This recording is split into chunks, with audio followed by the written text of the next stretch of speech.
Guerrilla cricket. Whoa. Guerrilla cricket. Whoa. Guerrilla. Take guard, man the barricades, patrol the cover boundary.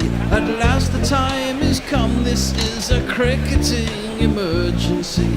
Hear this call to arms for every cricket revolutionary. Take up your bats and stumps for the test match insurgency. At first they tried to silence us, but we would not be silenced. They threatened us with lies, so we threatened them with violence. Che Guevara, Sangakkara, Joseph Stalin, Douglas Jardine, Robespierre, Darrell Hare, Vladimir Lenin, O'Brien Kevin, guerrilla cricket.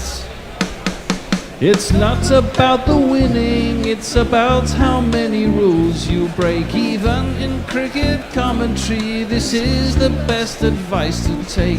Pick guerrilla cricket, it's the finest choice you'll ever make. There's so much more to cricket than rev counters and a slice of cake. At first they tried to sanitize us and clean up our act, but people like it filthy, and we know that for a fact. Fidel Castro, Lenny Pascoe, Carlos the Jackal, Umar Akmal, Mahatma Gandhi, Grant and Andy, Brendan Behan, Austin Ian, guerrilla cricket. Stick with us, cause you know we're not the kind of thing that you see on the TV and the radio. So vive la revolution. First they tried to buy us, but we would not be bought. Okay, we were, but then we ran away, and we will not be caught. Would not give up the ghost when they left us all for dead. They decapitated us, but we just grew another head.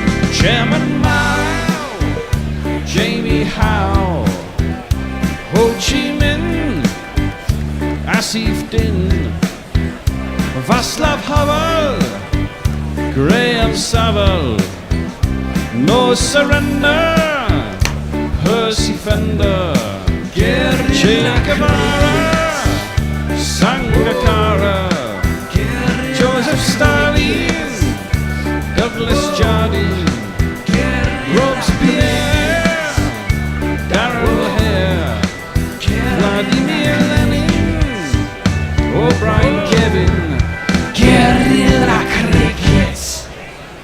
Welcome to Guerrilla Cricket. With a bit of help from the Sydney weather and Johnny Bairstow, we have made it to day 5. England are 30 without loss. Australia needs 10 wickets to win.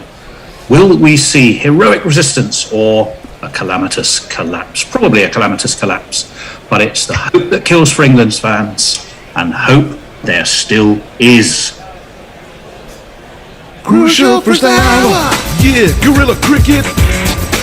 Crucial first hour. This ain't no TMS. Batsmen nervous, bowlers with the tails up. Is it a tornado or a storm in a teacup? Momentum, which way will it swing? Either way, gorillas are gonna bring crucial first hour. Yep, England was set 388 to win. Possibly an over-cautious declaration from Captain Cummins, given the this Ashes already in the bag, and England haven't been able to pass 300 yet. They have a completely improbable 358 of those runs left to go. Usman Khawaja will have the freedom of Sydney. His second century of the match yesterday was the foundation that took the game probably beyond England's reach. His second innings 101 not only saw him become the third man behind Doug Waters and Ricky Ponting to score twin hundreds at the SCG, it's the ninth to do it in an Ashes test. For the record, Ollie Pope equalled a record too, taking 4 catches, the most by a substitute fielder in a test. By a quirk of fate, equal most, by a quirk of fate, Ridhwan Sahar also has 4, and he got his at the SCG too. And Jack Leach was on a hat-trick and a potential fifer when Australia declared. but might he just be an Ashes hero again today with the bat? I'm Tony Bishop, and with me to cogitate and pontificate of the state of affairs are the pearly Prince of Perth, Messi Jez. Welcome and good morning, and I hope that well, I'm just relieved it's the last day that I have to get up at 6 o'clock to do this. At least you have to get up. We don't actually get to go to bed. And of course, from our studio, the inimitable Bear. Good morning. A hungover Bear. Hungover Bear. Those who watched and listened yesterday would have seen. I was in a mess by the time I left here yesterday morning. You should have just stayed drinking. No, I had to go to sleep. I went home, collapsed into bed, got up about 2 o'clock, and then went and slept on the sofa again at 8 o'clock tonight. So I should be reasonably fresh. I'm not going to start drinking for another hour and a half past midnight, and all will be good with the world. Quite literally, with a sore head. Yeah, you should share Jeff Perkins' jingle again with us at some stage about the state of your state of my bladder, your internal organs. Yeah. I don't think we want to go there. Shall we find some other? That would just be taking the piss. Let's start with you, Messers. How good was Khawaja, and why everyone loves him? Well, of course they love him because it's the perfect redemption story, and he is a lovely man to listen to watch. I mean, the one thing I really missed in Australia's batting more than anything else is a really good batter to watch, and he's filled that hole so beautifully. He played with a grace that's just not been there from anybody else. Little elements of David Gower about him, I think, sometimes. I think that's right. Oh, he's the classic graceful left-hander, isn't he? You know. Yeah. So he's glorious to watch. I mean, I think there's an argument to say that there's an element of junk runs in what he scored yesterday. Certainly the second half of it, because it wasn't as if the pressure was huge at that stage. But what he did do was establish the innings really well at a time when it was testing. But there are still people who are saying he may not even play in Hobart still, because Harris deserves the opportunity. I'm of the view that the batters should be a bit like the bowlers. They should be prepared to accept some rotation. So I'd be inclined to leave Warner to have a rest in Hobart and let Khawaja open with Harris and see how that goes. Not a bad shot. Well, I wouldn't. I don't think they'll drop Warner. They'll drop Harris. It's not a drop; it's rotation. Yeah, but you don't rotate Warner out. I'm sorry. No matter, I hate him. You don't rotate Warner out the side. He's scored 2 90s. He's a proven opener. Harris, on the other hand, he's playing for his place, and he's box office. Every pantomime needs a villain. Well, exactly. And not only that, if you've got a guy who's dropped out the side who scored a ton in the series and was probably your highest scoring run maker, and he's got to come back. And then you've got a guy who can possibly open, maybe doesn't want to, but has just scored 2 tons in a row. I'm sorry, Harris gets booted, Khawaja gets to open, because Head couldn't open. He's not that kind of player. And there you go. That's what I'd do. But I will say today, Australia. Well, I mean, look, England scored 30 last night. We got a highest opening partnership of the series. If England can negotiate this crucial first hour, there's really not a lot in the pitch apart from the odd one that misbehaves. And it's 98 overs, a run rate of about 4 would get us. Well, that would get us more than over the line, wouldn't it?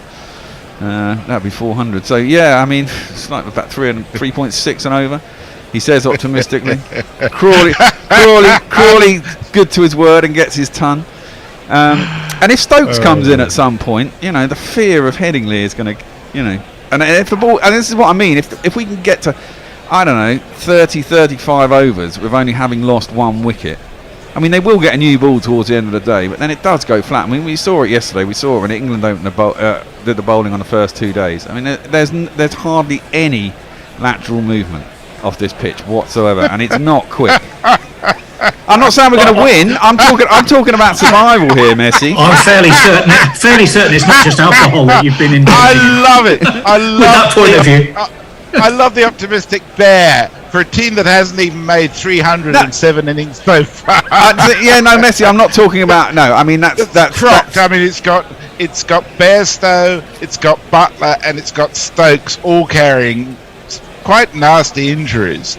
I mean, maybe the wounded will do the job better, but no, I'm not. As I said, Messi, I'm not really talking about a win here. I'm talking about survival. Can we survive the day? And I think if you can get through that first hour and get the ball to 30 overs, there's not much in the pitch. I mean, there's pretty much no chance of getting to 300 and whatever it is, 50 odd runs that we still require to win. But if we can get through that hour and not maybe lose, I mean, Hasib looks like he's a bit of a walking wicket at the moment. But then that gives the opportunity someone like Milan and Root to come in when the bowlers at least have had one spell and the ball is 30 overs old. They might be able to, create something and take time out of the game. And that's what England have got to do. They just got to take time out of the game, not worry about runs at the end of the day. You just got to go out there and bat and bat as if your wicket means everything, which is not often the case. Steve Hamid and Zach Crawley are preparing themselves at the boundary edge, as are the Australian team. Is it make or break for them there? It's difficult to say, isn't it? I mean, I guess Hamid... Burns might feel hard done by here because Hasib has got the whole series and Burns has been binned after 3 and Zach Crawley's not really done anything either. So, I mean, what do you say? England's opening partnership, as we've spouted on endlessly yesterday, is just shit. And for the last 3 years it's been pretty shit. Since Alistair Cook retired, we've not had an opener who can score any runs consistently. And in Test cricket, it makes all the bloody difference, doesn't it? If 60% of the time your openers can get 50 runs or more, 60% of the time your innings is going to be a lot easier to progress because the ball's going to get older, the bowler's going to be a little bit more tired, and the pitch is going to go a little bit flatter. But if you can't do it consistently, and England can't, you're always going to be under the cosh. Well, yes, you are. Those openers are making their way to the crease. Hamid is on 8, 34 balls he has faced to get there. Zach Crawley, 2 balls fewer, but several more runs, 22, looking perhaps the more fluid of the two. Why don't we jingle up the participants pair?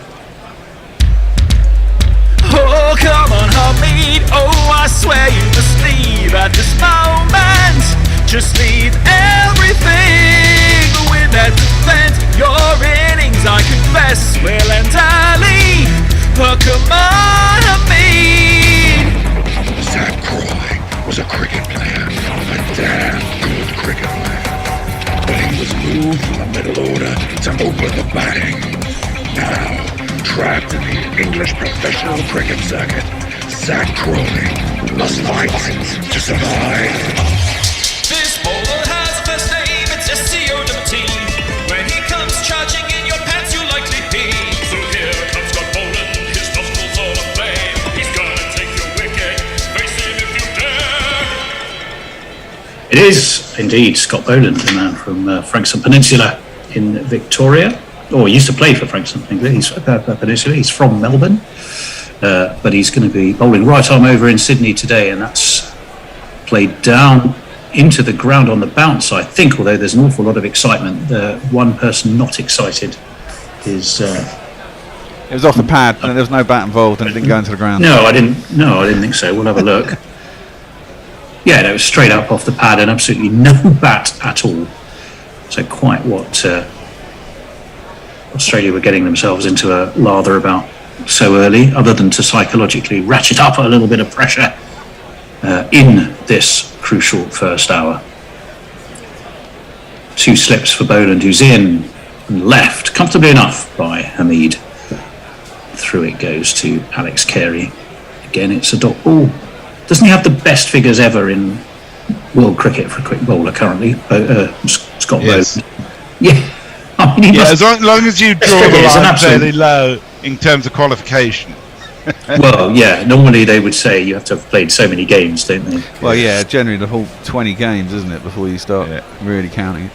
And what's he got? He's got like about 8 wickets at about 3 or something, hasn't he? I mean, it might I think it's 6.7, 6.8 as in comes Boland, and tidily played by Hamid. Both Messers and the Bear were saying not a lot in the pitch. Doesn't do anything. There didn't seem to be much there, did there? No. It's the up and down that does people. It's the ones that are, clearly a lot of people have been hit. Zach Crawley got one that jumped on him yesterday and went over the slips, but they turn up nominally every one in 5 overs. You just got to try and avoid them and not break a hand. Bowling from that Randwick end to Hasib Hamid, right arm over. Hamid goes back, a little bit edgy, down towards gully, and there is no run. Now, I can't help noticing as he bowls from that Randwick end towards the Noble and Bradman stands, there don't seem to be a lot of people in them. No. Yeah, well, there's a technical issue we need to address too, Bear. Ombre Nuevo says the tune-in is still playing yesterday. Oh God, yeah, I forgot to turn it And on. so is the website. I mean, that brilliantly written introduction, crucial first hour jingle, everything so wonderfully coordinated was thrown out into the ether. It was on YouTube. From Poland, and it's on YouTube. Well, there you go. I'll go watch it later if no one else will. Played it down towards his toes. I don't know why I bother. I really don't know why I bother. I craft these things. I don't do it for my own enjoyment, you know. It's still up on YouTube, Facebook, and Hot Mic. Chill out, man. Chill out. Yeah, no, that's cause of the hangover. The other thing about the balls that are misbehaving is often in the test matches when it's up and down, a lot of it's down, and they're the ones that are dangerous because they're the ones you play up for, and you get stuck in front of the stumps, and it's going shin high. Everything here seems to be going up, not down, which is.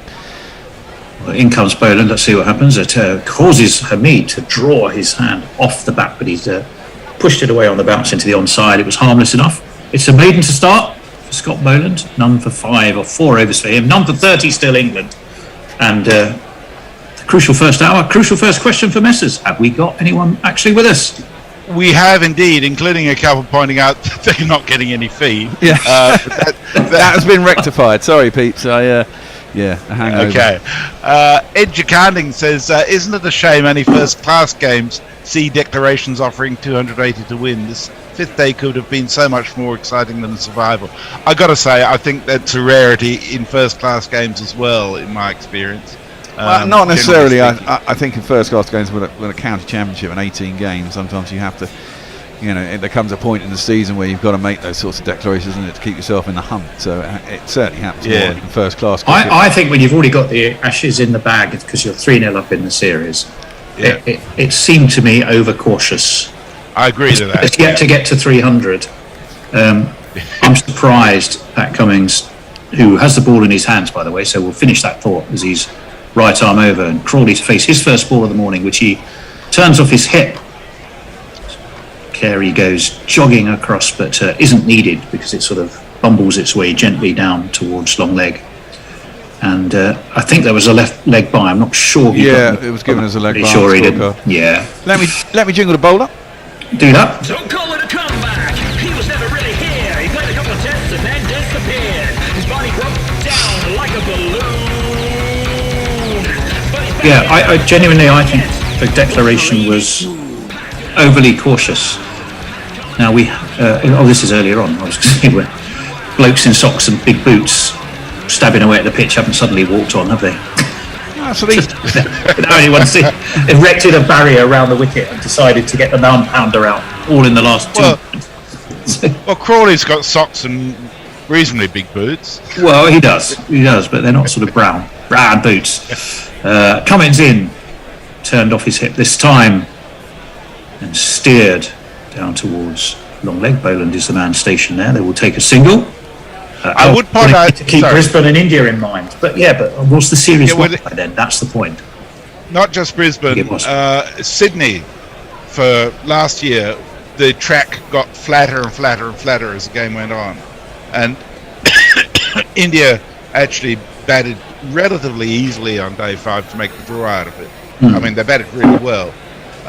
So I think there was an expectation that a good batting side could actually score quite well on day 5 here. Cummins is in again, 2 slips for him and a forward short leg, and it just evades the forward short leg and goes past the square leg umpire, turned off to the leg. It should come back for 2. 3, did they? They managed to turn it into 3. Well, everyone seemed to be chasing it, but no one was able to get there in time. Takes England on to 35.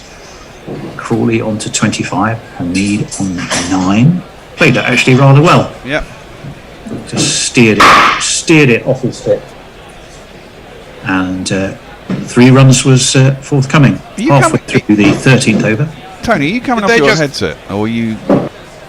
Because I can hear your kitchen in the background. Yeah, no, it seems to be picking up some background noises. This one is Shags back in a little bit, but is left by Hamid and goes through to Carey. And there was no run.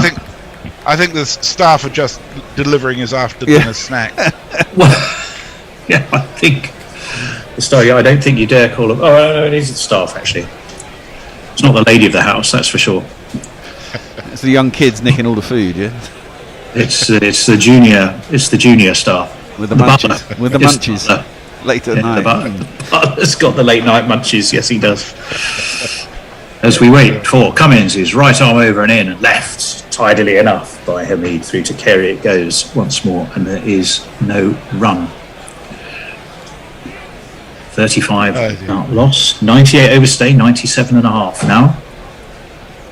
England's job in this first hour is for Crawley and Hamid to do everything they can to still be there. A couple of injury doubts. Butler, of course, took a knock. He is very unlikely, in fact, almost certain not to play in Hobart. That's why Billings has been called up. He was about 90 minutes from going home, apparently, Sam Billings, and they went, no, cancel that ticket. And then he had a 9-hour drive. Cummings in. Takes the outside edge and pitches just short of Carey.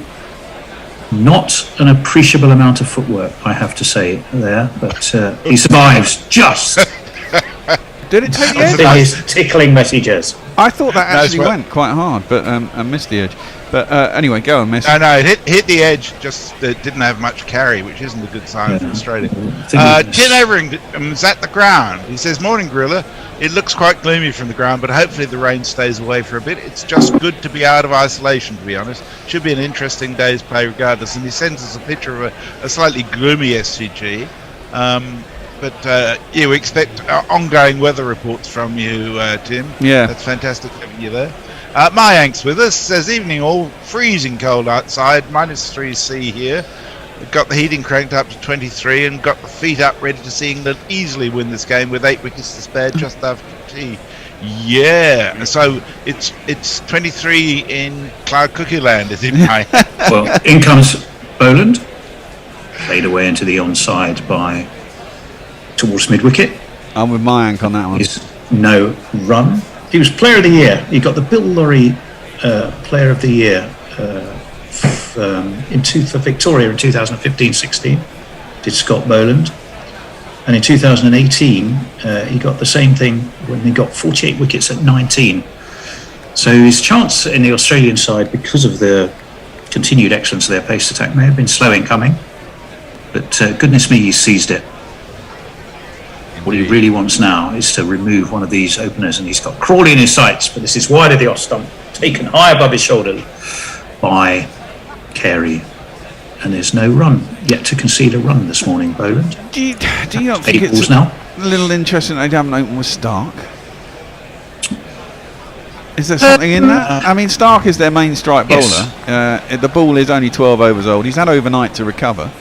He's the fastest guy. Offers a different angle with Cummins opening the bowling. Gets more swing as well. He gets more likely to get swing once the kookaburra is offering it. Is that to be honest, I don't think he's bowled very well this match. Well, maybe not, but you've got to give him a chance, I'd have thought. Cue his fifer, as this one is steered nicely. It's a fine leg. Fielded by the man we're discussing, Mitchell Stark. Wasn't it Shane Warne that was rubbishing him? And he proceeded to take an absolute hat for the wicket.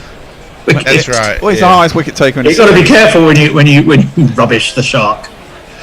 Well, I had the same effect on Broad and Bairstow. I said Broad was a busted flush and Bairstow shouldn't be allowed anywhere near Test cricket. And look at them now. baby, look at them now. I hate 4:36. Boland is in, and that one is very nicely played by Hamid.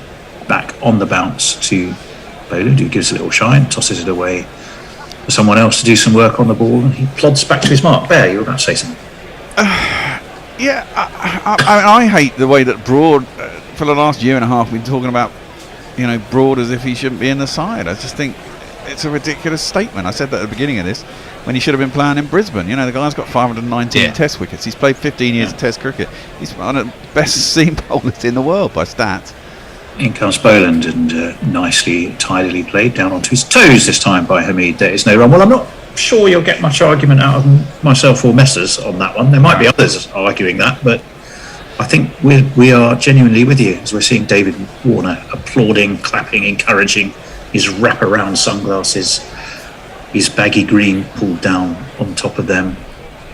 Well, there seems to be a lot of talk about, I mean, I've heard it from tweeters here and stuff about, he's going to retire and all that. He's 35. He's 4 years younger than Jimmy. He doesn't seem like he wants to in his recent interview. This one again doesn't do a lot at all. And a nice high elbowed solid defence from Hamid away into the offside. So Boland, he has conceded a run. That's just the one though off the over. We're seeing a great big shark. We're talking about Mitchell Shark, Shark. And all of a sudden I look up and there is enormous shark's mouth coming in my direction. Oh, there you go. Anyway, Mog says it's not gorilla without the odd tech mishap. That's true. And the occasional pigeon invasion. Mayank says George Lohmann is the best bowler in the history of Test cricket. 18 tests, 112 tests with an average of 10.75 and a strike rate of 34.1. Boland can beat that if he plays 18 tests. Yeah, it's a bit. He also has the best figures on this ground as George Lohmann. 8.35 versus England he got. As this one is nicely played by Crawley off the first ball of Cummins's 6th over. I tell you what, sitting in the tweet chair makes me realise is how quick Australia is between overs as compared to England. I always used to get, quite a while to read tweets between England overs. With Australia bowling, they really shift. It's one of the reasons England has struggled so much with their over rates. It's the Birdman of Melbourne. What's he doing on the screen? He's not supposed to be here. He's gone again. There he is. He's gone. No, he's back. No, he's gone. Go. You're on in a bit. Chill. As we wait, as Crawley awaits Patrick Cummins and leaves that with conventional lift of the bat, fairly dismissive watch of the ball past him into the gloves of Carey, and again there is no run. The staff, I think, have heard the reproach and are being quite quiet now as they go about their preparation of their midnight snacks. What are they having for midnight snacks? Staff, what are you preparing for your midnight snack? Is it Louis? No, it's Joseph. It's Joseph. And Vivian doesn't prepare anything ever since she got knighted or honoured by the Queen. She doesn't have to do any food preparation anymore. As this one is left alone by Crawley again, it goes through. Do you all go around doffing your caps? It's left alone, and through it goes to the wicketkeeper. There was no run. It does look rather gloomy there, doesn't it? It does. Those two fabulous pavilions, which are quite magnificent. I have such a huge soft spot for those, just because they've built the ground up so much, and they've lost the hill, and they're fantastic. More of a stadium, conventional stadium look to it now, but they've retained those two magnificent old pavilions. As this one is down leg, and Carey has to skip across, and takes it comfortably enough. Maiden so far for postman Pat. I think Crawley thought you probably missed out there. Yeah, I don't think they'll be overly worried about the not taking of runs. I think they'll be quite encouraged by the solidity of defence so far. Yeah, well, it was noticeable yesterday as well. Hamid in the first innings and certainly in the last test as well, it started to get that pushing out beyond his front pad business again, hadn't he? But it seems here that he's pulled it back. Cummins is in, tidily left by Crawley, taken by Carey, who just flicks it across to David Warner and slips, sort of do a progressive passing of the ball from one to another. And he's letting the ball come to him again now. I mean, they've had a fair few side on shots where in the first innings he was pushing at the ball, and in this innings he's letting it come onto the bat. Especially if the ball's not moving much, it's definitely the best way to play. Play it as late as possible. Under your absolutely. eyes. Absolutely. One ball left of this over. Maiden so far for Pat Cummins, bowling tightly. This one's full and slightly takes a leading edge from Crawley, but soft hands played down and went back to the bowler. There was no run. Number 36, England. 15 overs complete. And we shall go to the Pearly King of Perth. The Pearly King, thank you for that. I can one of those Pearly King outfits, Messers. You look fabulous. Mike Mahalwood says, I'm moving house next week, and after 2 days at the test, have to spend a day cleaning and packing, holding out for a mad dash to the SCG if we're still in with a chance at tea. Warren says, hard to know who I'm listening to, but now I'm thinking my feed was a day behind. Mayank says, just watched a bit of New Zealand versus Bangladesh. Took a minute for me to find the pitch because it looks like they didn't cut the grass. No, yeah, I saw that. Boland is in. This is steered down towards gully by Hamid. Not entirely convincing, that particular shot. Soft hands, though. Soft hands. Caught the outside edge. Yeah, I was about to use the old soft hands. If Eric Clapton was old slow hand, then Hamid is old soft hand. 36 without loss, England, 9 for him. I mean, one might also, Hamid is already playing for his place, isn't he, really? Well, I did say that at the beginning. I said, are they playing for their place? That was my question. This one, again, he plays off the back foot. Again with soft hands, and again down towards gully. Looked a little bit hurried, though, Bear. They didn't look in full control of that shot, I didn't think. Well, yeah, but again, it went down into the ground, and that's the important thing. He's not out. This is it. England has got to take time out of the game. It's really important that these two take this first hour and don't get themselves out. If we lose 1 wicket before lunch, you're a third of the way there and you're only one down. 36, no, that's what I like. Positive thinking. Keep that positive thinking going there. As this one is full, much better, slightly fuller, much more confidently played away towards mid-off by Hamid. There was no run. And the other thing is, Hamid might think this is where I came in, isn't it? In Test match cricket, trying to save a test in India, and that's where he made his name, really, getting that 60 in that fourth innings in that test. What wouldn't he give to go there to 3 figures today? What wouldn't England give to have him do that? What wouldn't they give even more if Crawley was still with him when he did? Oh man, can you imagine That's that? a long way to go. We'll be going for the win then, Tone. Don't you worry. We think, well, not the speed these two are going. You won't. As this is well played again by Hamid. Out towards Cup. A slight fumble, but no run taken. You two are off with Mayank in Cloud Cuckoo Land. I'm trying to restrain him. Bear thinks that going at sort of slightly under 1 and over, they could be in a position to win by tea time, which I think. No. Yeah, but if they both get to a ton, there'll be a lot of quicker scoring going on later on because Australia. Well, that's true. Australia will be knackered. The chance to have a charge and out of ideas by then if these two get to a ton. Yes, it would. And this one is nicely played. Very tidy again by Hamid. Off the bowling of Boland. One more ball from this. You talk about the noise in the background. This headset I was given as a present by my youngest, and it's actually a gaming headset. I was going to say it's quite ambient. It's not like one of these. The quality of sound is fantastic, but yes, I think it possibly picks up more. It does. Why can't you go back to? I know it's ambulance noise. Where's your other headset then?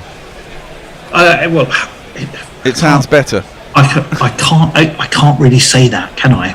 When the giftor is in the vicinity, as this one is left outside of our stump by. Through to Kerry it goes. Just get yourself a PS5 and fucking use it on that. I'll play Call of Duty with you over the internet. Well, I don't think you'd be playing with me. Yeah. I think Joe's the game. Anyway, it's the end of the over. I can tell you, New Zealand are 50 for no wicket after 16 overs against Bangladesh. Aubrey No Over says, "Yeah, you're back. Still happier listening to last night's commentary over today's play rather than the TV commentary." Farang says, 5 a.m. Wibble from Dhaka. Can England survive the 98 odd overs schedule for today? We'll be back and across from my game in Christchurch. Regardless of the result, Tigers will achieve something that England won't be able to do. That is to win or draw the series against New Zealand. 2-game series. It is, isn't it? Ravi says, so bloody Fazana woke me at 1:30. Cummins was here. Shout for an outside edge. Cummins went up very tentatively. Again, having a look round. Well, the keeper never went up. It was only Smith went up. Labuschagne obviously is really intense and weird, so he went up anyway. It was sort of progressive. In one man went up, which I think, as you say, was Steve Smith, and then everybody went up in instalments. That's not a sort of a unified sense of belief that they've got something there. We'll have another look for you. It's a decent bit of bounce. It's appeared. Nowhere near it. to go past the Crawley outside edge. Carey had no interest whatsoever.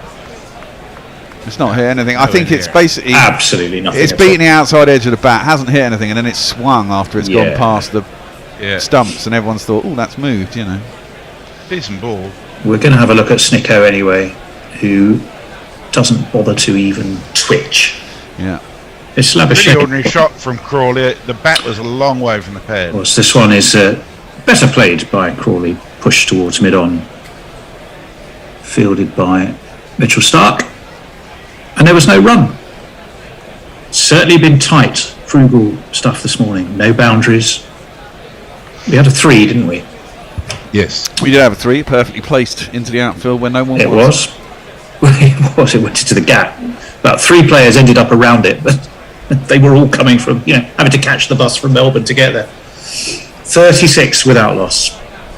England, they started the day, of course, on 30. 258 was the nominal target that they needed in today's 98 overs. Forward comes Crawley.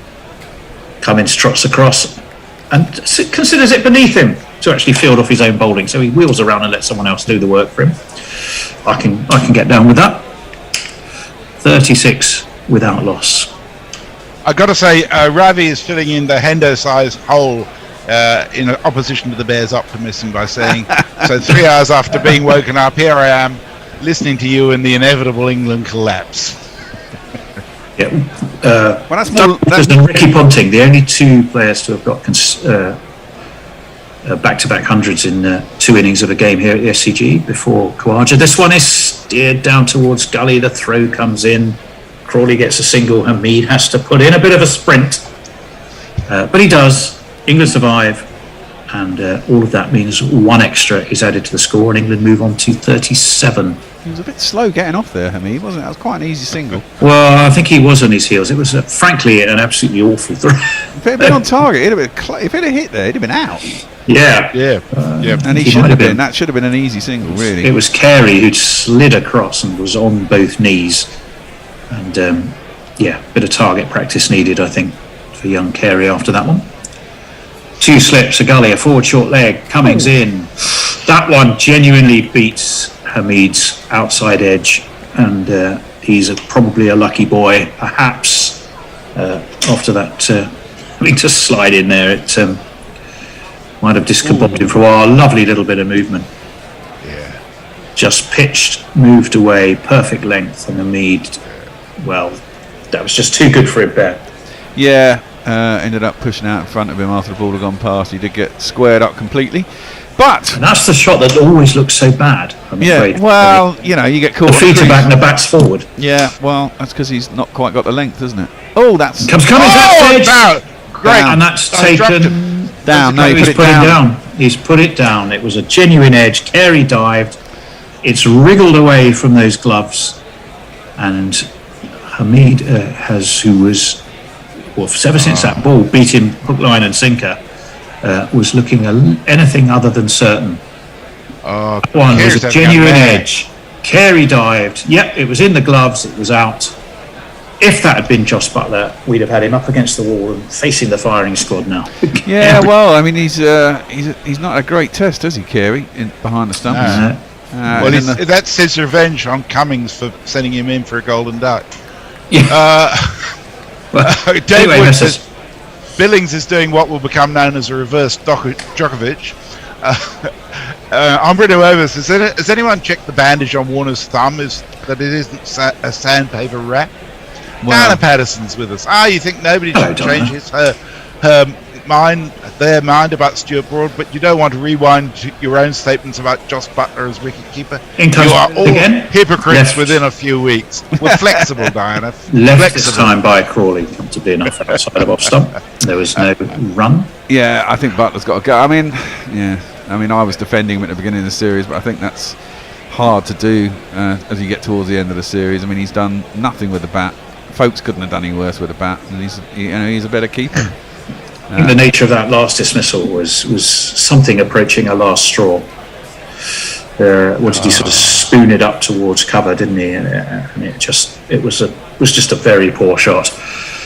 Yeah. As Boland is going to be in, and Crawley Well, he went to raise the back periscope scar to leave, and the ball seemed to just climb that little bit extra towards him, and he almost had to jump with his bat in the air as if he was executing a sword dance. Quite a bit of bounce. We're watching that drop again from Carey. You really have to take those. It wouldn't, in Carey's defence, it certainly wouldn't have carried to first slip. And it was sort of on its way down, wasn't it, there as he... it was. But then in the first innings, he took that one right in front of... Well, missed that one right in front of Warner, didn't he? It was going straight to Warner. In comes Boland again, lack of footwork, as the note, and I agree with that. It's just pushed away towards mid-on. The annoying thing is that the drops that Australia had have virtually cost them fuck all, have they? Because England are so shit, whereas the drops that we've had have cost us hundreds. I mean, that's it. Root dropped Khawaja in the first innings on 28. Went on to get 140, 50 or whatever it was he got in the first innings, 138 or whatever. You know, every time England have dropped someone, I mean, we dropped Labuschagne 3 times in one innings when he got that ton earlier in the series. You know, it's things like that have really cost us. If Tim Paine's put his iPhone down long enough to enjoy that moment. As in comes Boland, and forward comes Crawley, clear to the offside, and there was no run. 37 without loss. Speaking of tech, Ravinair says there's no way that third voice is Tony Bishop. Someone get him to sort out his mic, please. There you go, see? Okay. I can't remember what I was going to... I don't know. White Roller says, good morning, evening, fellow gorillas. Good start from England, but can they keep it up? Well, I was just going to say, I mean, if you look at Crawley, he looks a lot more confident because he's a tall man and he's... Boland in, turned off his legs, confidently, indeed, by Zach Crawley. It's away through mid-wicket, and they will come back. Well, they only took a single, which I thought there was definitely 2 in that. Possibly, had they needed it to be, there would have been. Yeah. It's a sense of the mood that they didn't there. Yeah. No, the point is that Crawley... His movement is positive, at least. You know, he's going out the ball to the forward defensive. I think Hamid is, again, you know, if you look there, that ball that took the edge and the ball before, he's not making a decision on whether he wants to go forward or fully back, and he's getting caught on the crease. And I think he's got to be more decisive in his action, in his his initial movement. He's got to decide where he wants to play it. As this one is met by Hamid, pushed back to Boland, and there was no run. Something had just occurred to me there when I saw that replay. Was Carey dived across, of course, I don't know if everyone can, when you see it on the TV screen, he's just diving across a great big piece of writing on the turf that says village. Yeah. Kind of says it all, really, doesn't it? Yeah, it does indeed. A change. Yeah, we are due a change. I can see not Fred hovering like a vulture, ready to swoop on his kill. So I shall take my leave and hand you over to him. Take care. Right. Well, I've disposed of messages and disposed of Tony, and are now feasting on their entrails. And we should be welcoming Ian Forth and John Batham. We are. Hello. Who've both arrived. So hello to you, gentlemen. As England 38 for no wicket, needing a mere 350 more runs to win. As Pat Cummins, Australia's captain, will be bowling to Zach Crawley, right arm over the wicket, 2 slips weight, and this is on his hip, and he's turned this quite square. I don't think he's timed it well, and no chance of long leg getting round to that, so that's a boundary to Crawley.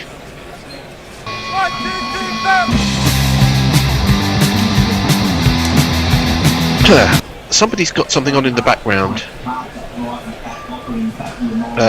Yes, I think that's me. Hang on. Yeah, hang on. Let me mute that. We don't want to trigger any copyright complaints. Either that or it was a pigeon doing some pretty good commentary, actually. As Cummins bowls to Crawley again, and it was a good length ball outside the off stump, and he left that on height more than anything else.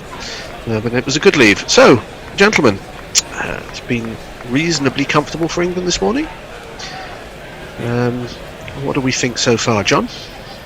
I always think in reference to England's batting, the phrase "reasonably comfortable" is a dangerous statement, isn't it? Well, we are talking about the past rather than. We say that. Yeah, we say it's been reasonably comfortable. The fact is, Carey's dropped Hamid.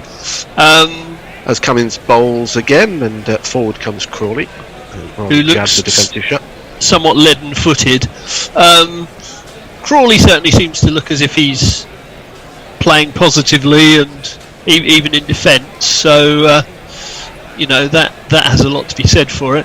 By the way, I take issue with something that Bear just said about Root dropping Khawaja in the first innings. I think we need to address the fact that the edge off Leach went straight through Butler's hands before it even got Butler to dropped Root. it first, and then Root second. As Cummins bowls again, there's a shorter ball outside the off stump.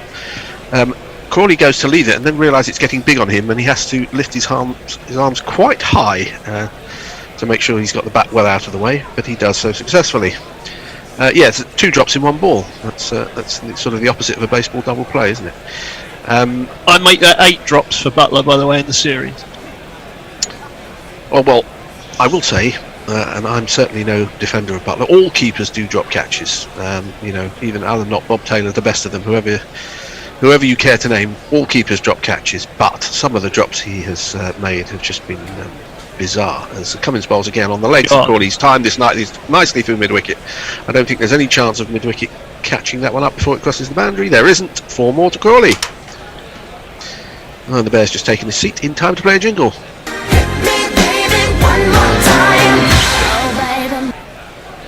Thank you, Brittany. 46 for no wicket now. Which of you gentlemen will be reading social media messages? That will be me, Fred. I can sense Is it the end of the over? The resignation in your voice as you said that. No, I think there's 1 ball to come. So I'm putting you on standby. I keep reading your name in the rotors as Frothy. I know it isn't, but that's what I see. As Cummins bowls again outside the off stump. Crawley leaves the end of the 19th over of the England innings. They are 46 for no wicket. Ian, take it away. Yes, that'll probably be auto-correct, Fred. Mayank, don't get a PS5. Xbox is the future. PlayStation was useless after PS2. That's one for the tech heads. The Sourceman.es. Milan has a great face for a career in the clergy. That's a good pickup. You can see he's sort of similar to someone like Alec Guinness in Kind Hearts and Coronets when he played the Reverend. The Sourceman again. Hamid looks as tentative as a young housewife dropping fish into a pot of hot oil. We're getting plenty odd analogy day, or have I missed something? Plenty of 1950s style comments. I mean, and Alec Guinness did play everybody in Kind Hearts and Coronets, so I'm not sure that's the greatest example to use.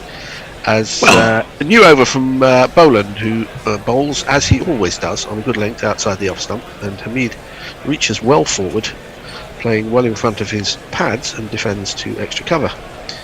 Well, yes, but I think his turn as the Reverend of the Rural Vicarage was, in my mind, particularly memorable anyway. You would have given him various Oscars for different parts, if it was.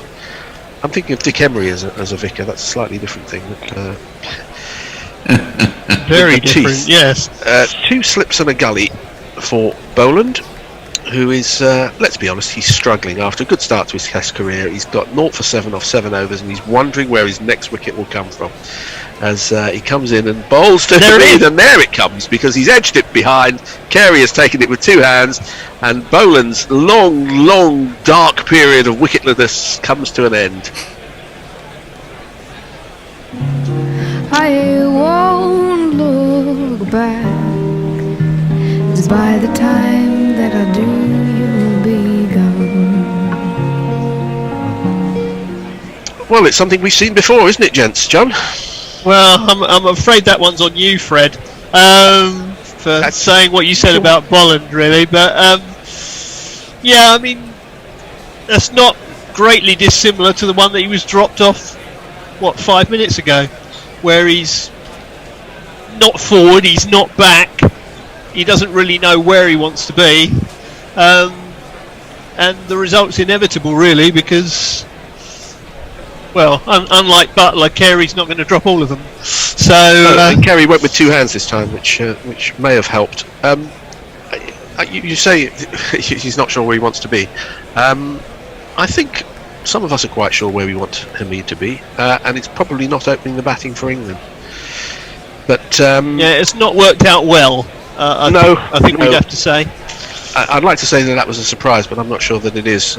Carey is quite relieved, having dropped, well, not a simple chance, but certainly a catchable chance in the last over. He's taken this one comfortably, and Hamid, who I'm pretty sure will be opening again in the final test. But I'm wondering whether there will be many or any more test matches after that. Forthy, what are people saying? Warren, if Collins is time travelling, can we go back to Headingley 1981? The source man again, who's very active this morning. Excuse me. How much would I have to pay Pat Neville to change his name to Rumpelstiltskin? Dave Wood, if Tim Payne did enjoy that drop, you can be sure that pictorial evidence will emerge. The light roller. Hamid dropped twice. Eek. He had to get a 50 now. Is England's luck turning? Well, history has not been kind to that tweet. Sorry, light roller. Ravi Nair, stop ragging on Butler. A bloody English disease. He has one poorish series, and we all want to dump him. Bet the Aussies stick with Carey.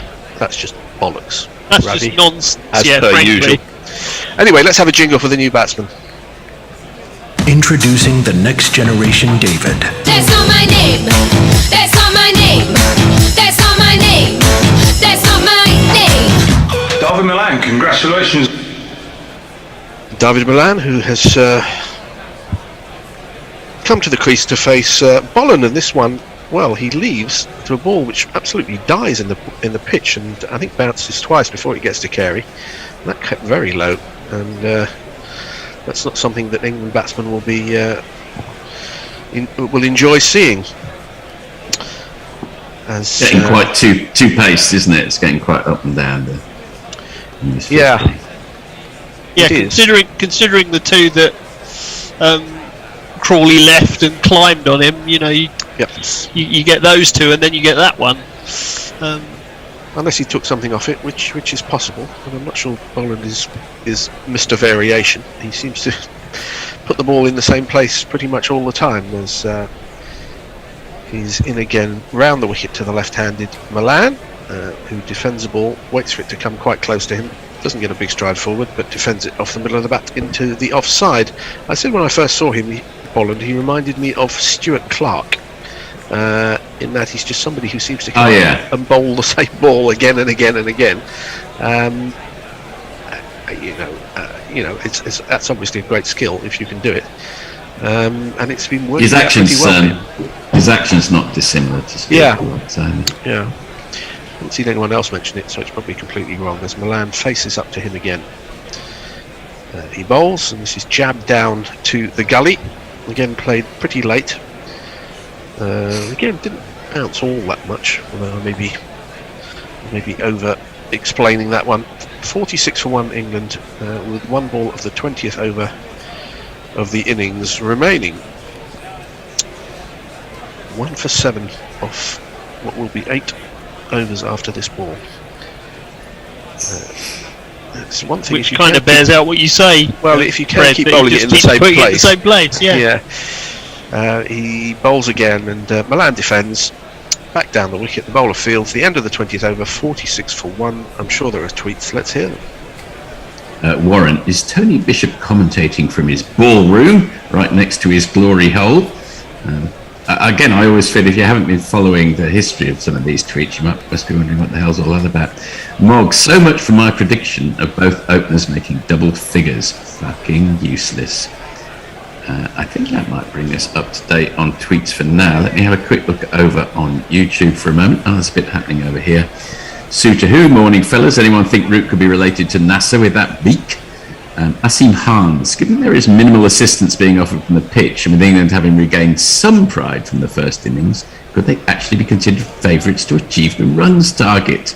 I can see my fellow commentators exploding in mirth in the background. I'll hand us back to the cricket. Oh, oddly enough, you may think that they have a better chance of winning it than drawing it, as Cummins starts a new over outside the off stump, and it's left through to Carey. In some respects, they do have some potentially destructive batsmen in Root and Stokes and Milan, and who was that chap? Butler, who's supposed to be a great attacking player. So one thing you do Butler is a great attacking player. Oh, he is, yes. Just not in Test match. Not in cricket. With a white ball, yeah. Yeah. So, in some respects, a really hyper-aggressive England coach and captain might tell them to go for it, but they won't, as Cummins bowls, and this is pulled in front. Oh, and there's a bit of a hash down there, long leg by Boland, who was busy counting his test wickets and has failed to gather in a ball on the long leg boundary, and that's 4 runs. It's Nissan She. It's Nissan She. And Crawley goes to 40. He'll be feeling better about that. I mean, he timed that pretty well. It probably should have been a long single, but Boland was slightly surprised by the timing and speed of that, because he made a bit of a hash of it. Well, that's 2 or 3 times now that they've fed him something which is drifting down towards the leg stump, isn't it? And he's playing them positively. Well, maybe there's a hint of a plan here, and I shall come to this in a minute. I shall be extremely Machiavellian. Only 1 slip now as Cummins bowls to Crawley, who defends to short mid-wicket. The Australians have won the Ashes. They've won the first 3 Test matches, so they're safe. They're home and hosed in this series. If you were really Machiavellian, you'd say, well, let's pick a couple of England players and feed them some runs who we know aren't all that good. Like, for example, Bairstow, and 100 here. People will remember that might get him a couple more series against Australia, and then we can polish him up because he's crap. Maybe they're doing the same to Crawley. No, okay, just a thought. I thought I was the cynic. Crawley just defends this one, slightly leaning forward as he plays this to cover. No run. England's 50 is up, and possibly for the first time this series with only 1 wicket down. I would think so, because most of the partnerships came from Root and Milan, didn't they? So it's possible that in the 4th Test match, in the second innings of the 4th Test match, this might be the first time they've reached 50, only losing 1 wicket. Somebody will correct me if. I've got a feeling it might have happened once before with Burns and Milan, but there you go. There's a short ball which is pulled in front of square, well in front of square by Crawley. He timed this very nicely. It's gone out to deep mid-wicket. Cow corner even for 4 more. 1, 2, 3, 4. This is the Crawley we saw against the West Indies in 2020 with his, what was it, 270 odd? 267. Yeah. That was quite a swashbuckling stroke, wasn't it, really? Well, if you're Cummins, you bowl a short ball, you might expect to be pulled, but not quite as square as that. I mean, way in front of square. Fast bowlers tend not to like being hit there, as the next ball is fuller outside the off stump, but too wide, and Crawley leaves. He has almost past mid-on's right hand, wasn't it? Yeah. Mayank, I found the entire highlights of that on YouTube. That was a once-in-a-lifetime situation. I'm afraid I don't know exactly what you're referring to, Mayank, but you can clarify. O'Neill Harris, should Hamid be out of his misery now since he was picked because he could face spin well against Aussie pace barrage? He's floundering badly. Well, I have to say, if he was picked, he was facing spin well. Perhaps he shouldn't be in the batting. I'm not sure if that was ever given as his selection. But if you do find somebody saying that, then I'd be interested to read it. Suter Who cursing you for your brilliant Boland curse there, and adds Hamid has the temperament, just lacks the application, and Boland is a talented Tim Bresnan. I don't think he lacks the application, I just think he lacks the talent. Boland starting a new over to the left-handed Milan, who plays forward to a ball which is full and outside the off stump. No run. You wonder, I mean, it's not, let's be fair to Chris Silverwood here, it's not Chris Silverwood's fault that there aren't a large number or even a small number of top quality opening batsmen. It's not Silverwood's fault that there are no decent spin bowlers that are available for selection. But apart from that, he's got everything else wrong. This bowls to Milan, that beats him. There's a big appeal from Boland, and the umpire is not interested, and that beat the outside edge. There wasn't any great help for the bowler from the slips or the keeper. They were just sort of clapping him for having beaten the bat, but he thought he heard something. I wonder if Snicker will show something. There is the review is not going to be taken. That did just slightly move away from Milan, but I don't think there was any bat on that. Yeah, my initial reaction was he'd missed it.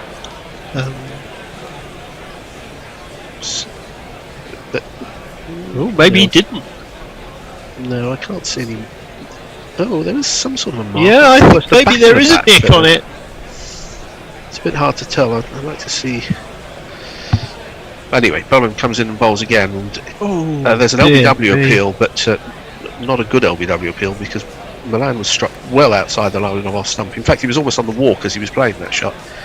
It was interesting, the ball we fought. There was a little dot at the bottom of the bat, but I sensed it was not from where the ball passed. No, because the ball passed nearer the shoulder of the bat.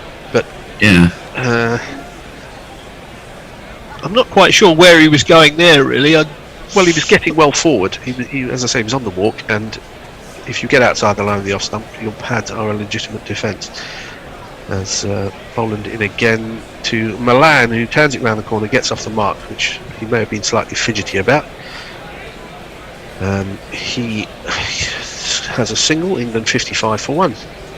That wasn't dissimilar to the situation that got him out in the first innings, though, really. So if that happens again, you'd expect to see the legs slip back in position before very long. Yep, that's a fair point. I mean, he played that reasonably well because he played it straight down into the ground, but it was pretty high on the bat. It may have even been close to the handle or the glove. He took his bottom hand off it, so it may have just have clipped the glove. You don't need The problem for Milan is he's almost back under pressure again, isn't he? Well, not really. There's many people in front of him in the pressure queue. As the next ball is outside the off stump and Crawley leaves, you don't have to do very much in this England team for the pressure to be off you. Let's put it that way. It's certainly in the batting lineup. But I mean, obviously, my point was he started the series very well. With sort of back-to-back 80s, and he's not really sort of backed it up with anything since. Unfortunately, he's kind of joined the general malaise, which is a pity. Well, batsmen very rarely score consistently high all the way through the series, unless you're Alistair Cook in 2011. As Boland over the wicket now to the right-handed Crawley to completely over. It's wide of the off stump, and Crawley leaves the end of the 22nd over. It's 55 for 1. And let's hear from some of our listeners. Well, you may not want to hear from Ravi Nair if you're commentating. I don't usually, to be fair. Because he says you're just bloody prejudiced due to series averages, Butler 16, Carey 15.7, series wickets Carey 17, Butler 12, but with Australia having declared about 7 times out of 8. And then he goes, I'm afraid, all medieval Anglo-Saxon in his language on your asses. So sorry about that, but it's my duty to read these tweets. This appears to be from a person who believes that the number of catches taken means you're a better wicketkeeper. I suppose there must be some such people around, but pick it up again in a moment. Faisal Mohammed, I always respect Australia as a West Indian. The War brothers, McGrath, Warne, Gilchrist and Ponting made me love this Australia, and that's bollocks. This is where the guys say that Crawley looks world class. No way that can jinx him. He does look brilliant. A ton is on the cards. Please don't do that. That's bollocks. We know what's going on. No, please don't say that. Suitor who? Andy Feeney, glad I found you, even on the last day. Great work. Thanks, Andy Feeney, and great to have you aboard. And Ice Naz, unfortunately, Hamid just does not look good enough. This Australian attack is too good. That's true. Many county attacks are too good for him as well. Stark is going to come into the attack, and we're going to have his jingle probably after his first delivery because he's at the back of his mark now. About to bowl left arm over the wicket to the left-handed Milan, who turns him round the corner down to long leg for an easy single. Let's have his jingle.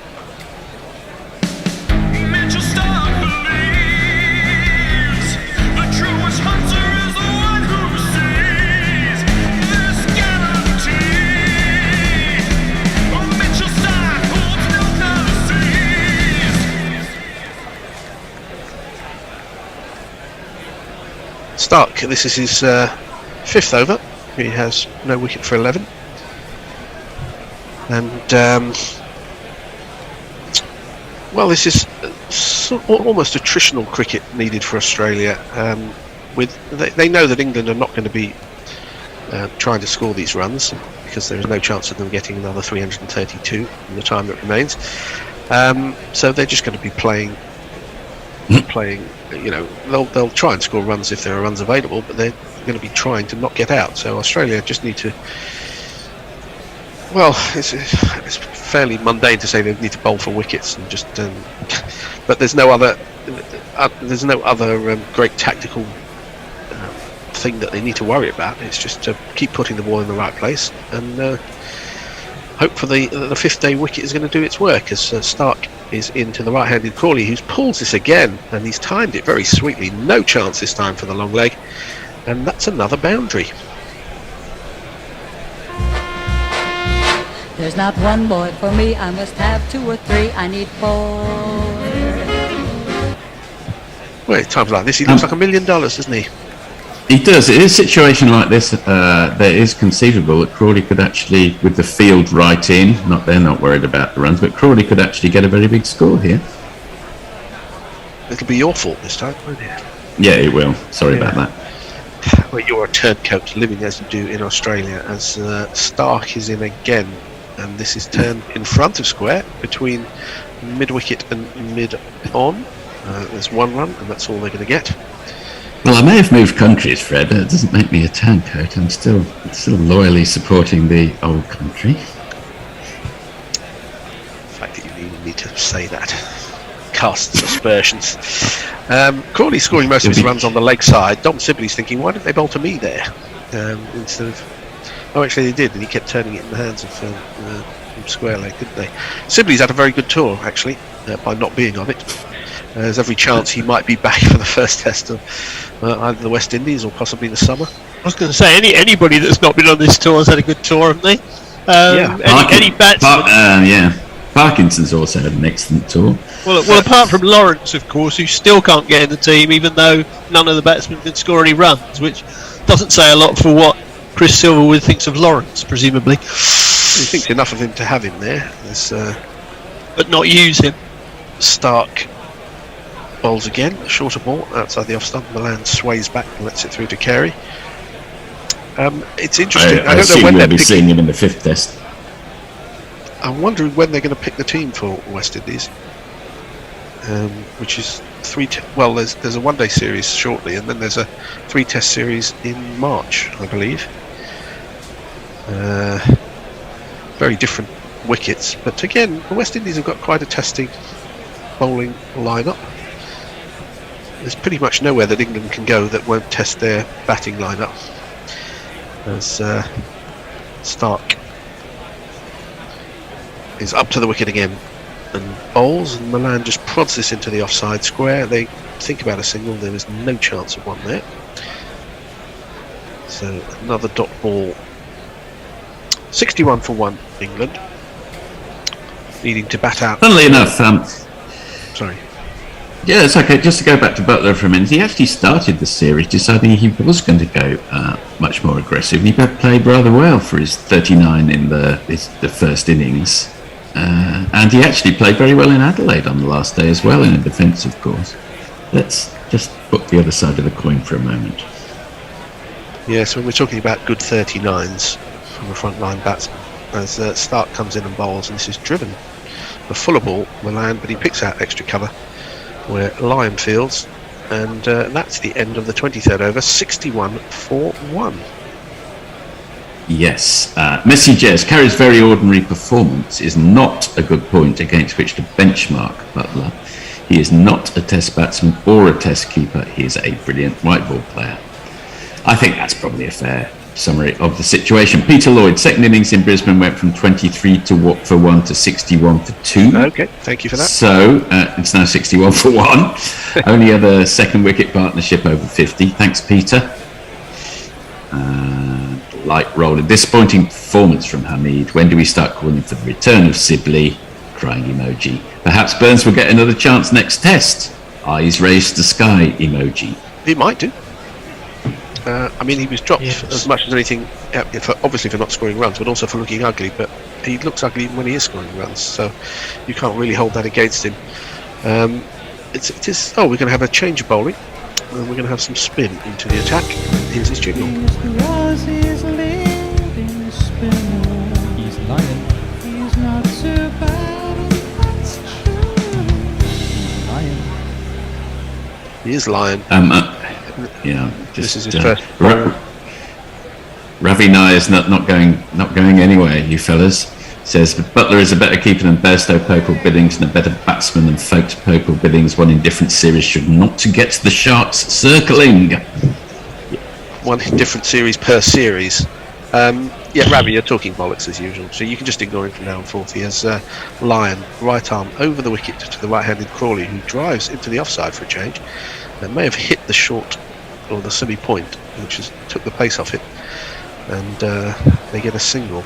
Did he hit it into the ground, or did he hit it into... You know you lift me with your 50. Well, how many times have we played a 50 jingle for a batsman in this series for England? Not many. Not many, shouts the bear. There was virtual dust over that jingle, but you know, baby steps. Crawley, who I think that's the 7th time actually. 7th time past 50. So Milan's had 2, Roots had 3, I think. 3. Bairstow, and Probably, along with Joe Roots, it's been the most elegant of them. Well, you mustn't get suckered into this aesthetics. You know, it's all about getting runs on the board. As Milan goes back to this ball from Lyon, he probably should have been forward, but he gets the middle of the bat on it. I mean, the reason Lyon is probably bowling is to bowl at Milan, because he's looked a little bit iffy against the ball turning away from him. As many batsmen do, to be fair. And there's a silly point and a short leg and a slip waiting, as this is a fuller ball on leg stump, and Milan comfortably defends it back to the bowler. John, who would you suggest is likely to come in from outside this squad for the West Indies? I'll give you a moment to think about that. There's Lyon. Oh, I think we're going to have a change after this over as well, so we may have to wait for a while. This is a full ball which Milan defends. Maybe you can just give us a couple of thoughts at the end of the over while we have the changeover. 62 for 1 England. Milan has 2 of those as he faces up to Lyon, and again he just stands in his crease and plays that without any foot movement whatsoever. It's not in a coaching manual, but if it works for him, that's fair enough, I suppose. You know, what Smith and Labuschagne do is not in the coaching manual either. Or if it is, it's a very strange coaching manual. It's Lyon to complete the over to England's number 3, who defends into the onside. At the end of the 24th over, England is 62 for 1. You'll have a couple of words from John Batham, and then we'll have a change. Well, I guess the first place you've got to look is in the opener's position, I assume, and if I was picking one out to have a look at, I guess Jake Libby would be on my list somewhere as a possible, and I'm quite a fan of Tom Abel as well, so maybe we should look there.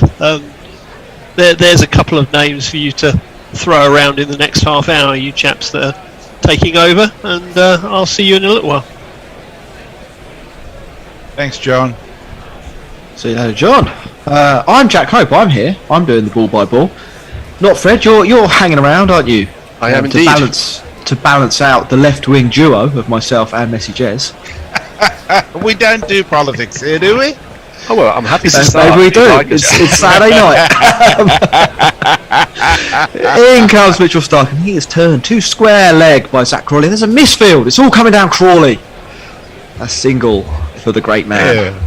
I believe Messi Jez's next series of interviews is going to be all about politics with all the various gorillas. So I'm looking forward to that one. I mean, I must admit that when I did the interview with Hendo, I quite deliberately steered him away from talking politics because it takes him into a deep, dark, rent-filled place. Considering he was dressed like a Guantanamo Bay inmate. He was, yes. Oh dear. Guerrilla politics, I think, has got some legs. Well, we have done a couple of general election night coverage.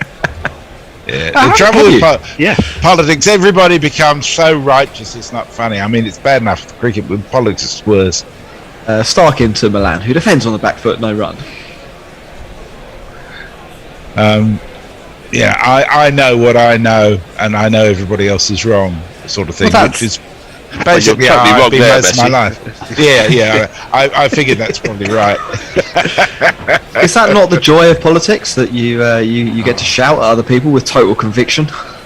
I did it for 30 years before I realised that actually stopped me ever listening to anybody else, which isn't all that healthy. Well, excellent. I look forward to you listening to me in that upcoming interview. Here is Stark once more, past the umpire, wide of off stump and driven. Push drive by Milan for a single. A tumbling Aussie fielder, Labuschagne, at cover, has a shy at the stumps, but it wasn't too close. Milan moves to 3. I don't know if any of you have seen a test match going on in New Zealand at the moment, where the wicket is indistinguishable from the rest of the square and indeed the outfield in colour. Yes. Bangladesh put New Zealand in and they're 92 for no wicket.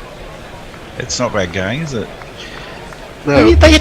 You do have some deceptively green-coloured pitches in South Africa and New Zealand. Sometimes they do. Yeah. They do look worse than they actually turn out to be. As Stark's in over pitches and it's driven by Crawley nicely, but straight to mid-on, where the Aussie skipper number 30, Pat Cummins, feels the ball. He shines it twice on the back of his leg and tosses it back to the bowler. When you say Aussie skipper number 30, does that mean where he is in the pecking order with Australia? No, actually, they did announce him as with the US presidents, you have the 48th president of the United States. They did it like that for Pat Cummins, didn't they? Do you know all those numbers are wrong, by the way? The Australian president ones. The Australian presidents or the American president? The US, yeah. We'll get to that after this ball, as Stark is in left by Crawley, no run. Because they count one of them twice. Oh, that's right, yeah. Ooh, because he was president and then he lost the election and then he won the following election. So he had 2 non-consecutive terms. That was Grover Cleveland. So he's got 2 numbers. So how many? What are we up to with US presidents? 46. They call him 46, but he's the 45th person to hold the presidency. This is what you listen to Gorilla for. Pedantic and wonderful political knowledge. I mean, where else are you going to learn this sort of shit? I feel like that's the sort of pub quiz question that might come up and might earn you some dosh one day. Pile it away. Ball cannons into David Milan's thigh, or Crawley's thigh rather, the right-handed Crawley. No run. Or lead to a punch-up in the marking of the pub quiz. What's going on in the land of social media? Ravi's still getting punchy. He says for 40, it might be a medieval Anglo-Saxon, but more importantly, it's a guerrilla cricket jingle. Read it out to these 2 fuckers. They deserve to fuck off. Just fuck off. So, when I said about not listening and becoming abusive, I think it's fair to say it can apply in cricket as well. The light roller, I agree with this one. Hurrah! A 50 for an English opener, and frankly, it's been nice to watch, which surprises me. And O'Neill Harris says, is Silver Wood a selector? Ooh. Well, technically, yeah. Yes. He's the selector. I also retweeted a thing showing Hamid's average for the series is 10. David Milan has a drive at Nathan Lyon's first delivery of the over, and it hits the silly mid off, bounces back into the pitch, so there will be no run. It's the 3rd lowest average in history for an opener of a series when they've batted at least 8 times. As Milan defends the second Lyon delivery. He's wearing shades, Lyon, here. It doesn't look sunny enough for shades, to be honest, and he's got a lot of white sunblock on his face, which I think is overdoing it a little bit. He's a little bit too stereotypical Aussie for my liking here, as Milan shoulders arms, thrusting a pad towards the ball. It spins past that pad. Lyon has his arms behind his head, cushioning the back of his head with his palms. I think he thought that maybe was a bit closer than it was. Probably good judgment there from thinking, Milan. why didn't I bowl the arm ball? As Lyon is in once more, Milan defence. What's he called his arm ball? It's Jeff, I think, isn't it? He has a special name for it. I think it's Jeff. Oh dear. But people are looking at me like I've gone insane. This is genuinely a thing. I know that it is true, but it's also ridiculous. Lyon tosses one up. Milan on the back foot punches that into the offside with no real timing. There will be no run. Green, the fielder, at point. It's interesting you said he's tossed that one up, but he has a little bit. But Milan has still played it from way back in his crease without actually getting towards it at all. Yeah. Lyon through once more. Milan on the drive-ish. That's what I'd say about that. There will be no run. It goes to a wide mid-off, and it will be a maiden for Lyon. 64 for 1 England after 26 overs. The draw is on. Zach Crawley, the man named after my hometown, is on for a big ton here, I reckon, fellas. Oh, you're a Gatwick boy. You stuffed that one up, didn't you, Judge? You know, the record on Gorillas in terms of their desires versus the outcomes is not good.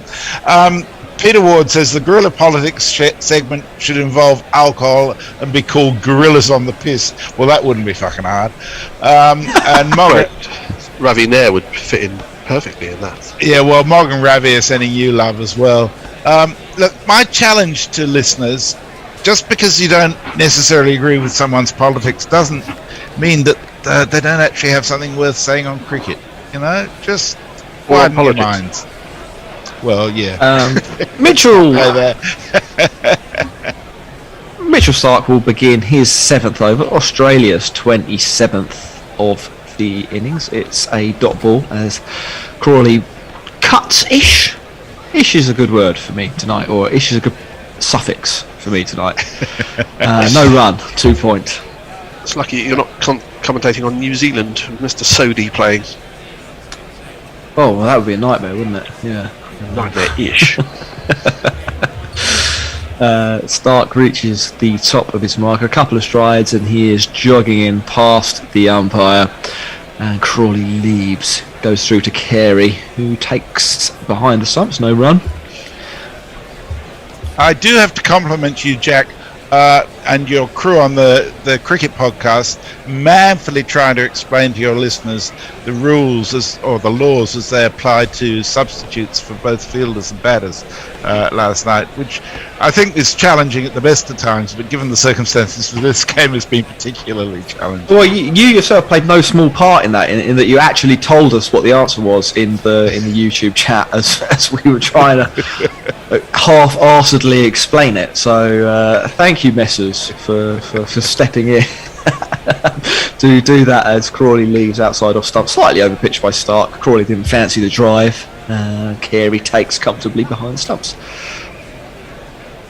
I just think it's important that Gorilla listeners know that a number of our wonderful commentators have a life outside of Gorilla, and that things like County Cricket Matters and the Cricket Podcast are excellent things to become involved with as well. Yeah, it's not a huge range of interest though, is it?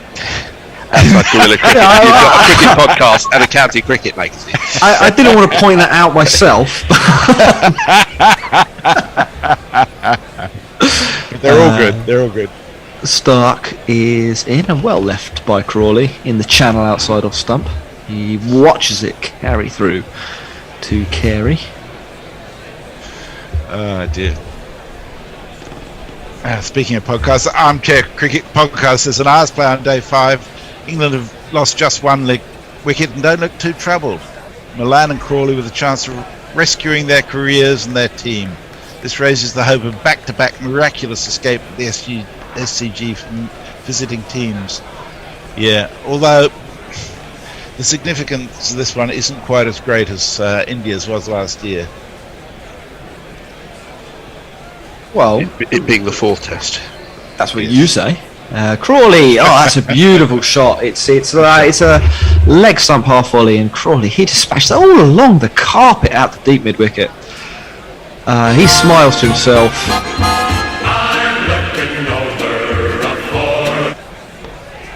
Timing does not get much better than that, does it, Fred? Or not, Fred? But I think all his boundaries that I've seen today have come through the leg side, and which does suggest that the lines of the Australian bowlers are not what they would like them to be. Well, you know, with 3 pulls and 2 sort of drives through mid wicket, that's Stark is in. It's wide off stump. That's not through the offside. It's half dabbed down to third man, half edged down to third man. It runs away. It's 4 runs. Goes over the jumping Cameron Green at Gully, and England will finish this over 72 for 1.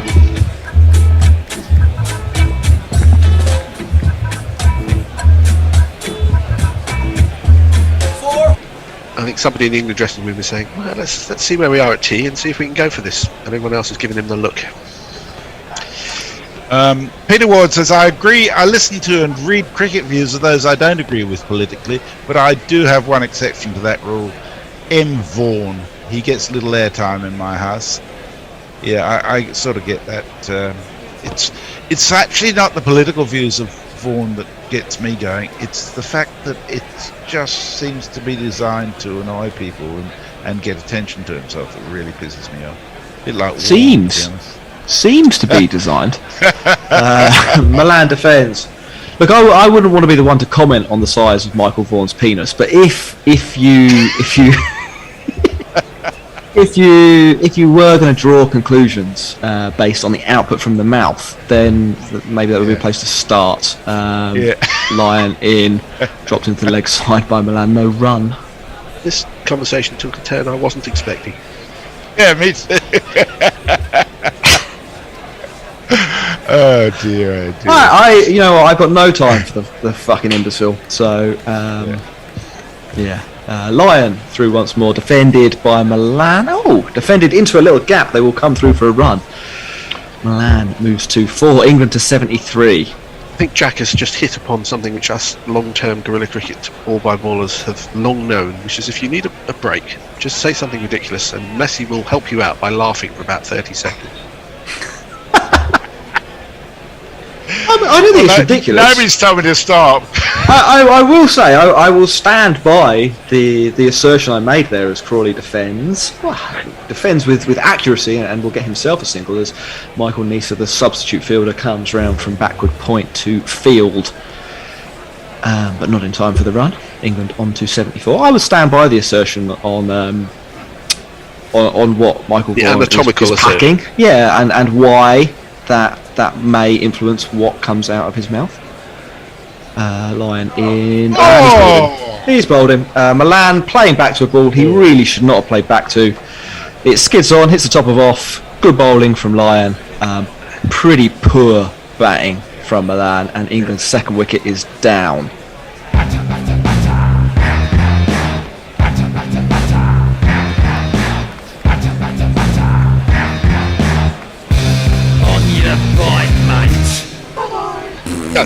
That's no sort of shot at all, and we've flagged it up, haven't we, by saying that his footwork against Lion is just all over the place, really.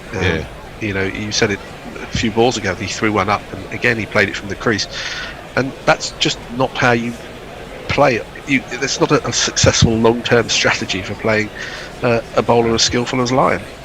Yeah, for listeners at home, that has not hit right at the top of the stump there. That's a good 6-7 inches from the top of the stump. It's not a ball you should be going back to anywhere other than off stump, is it?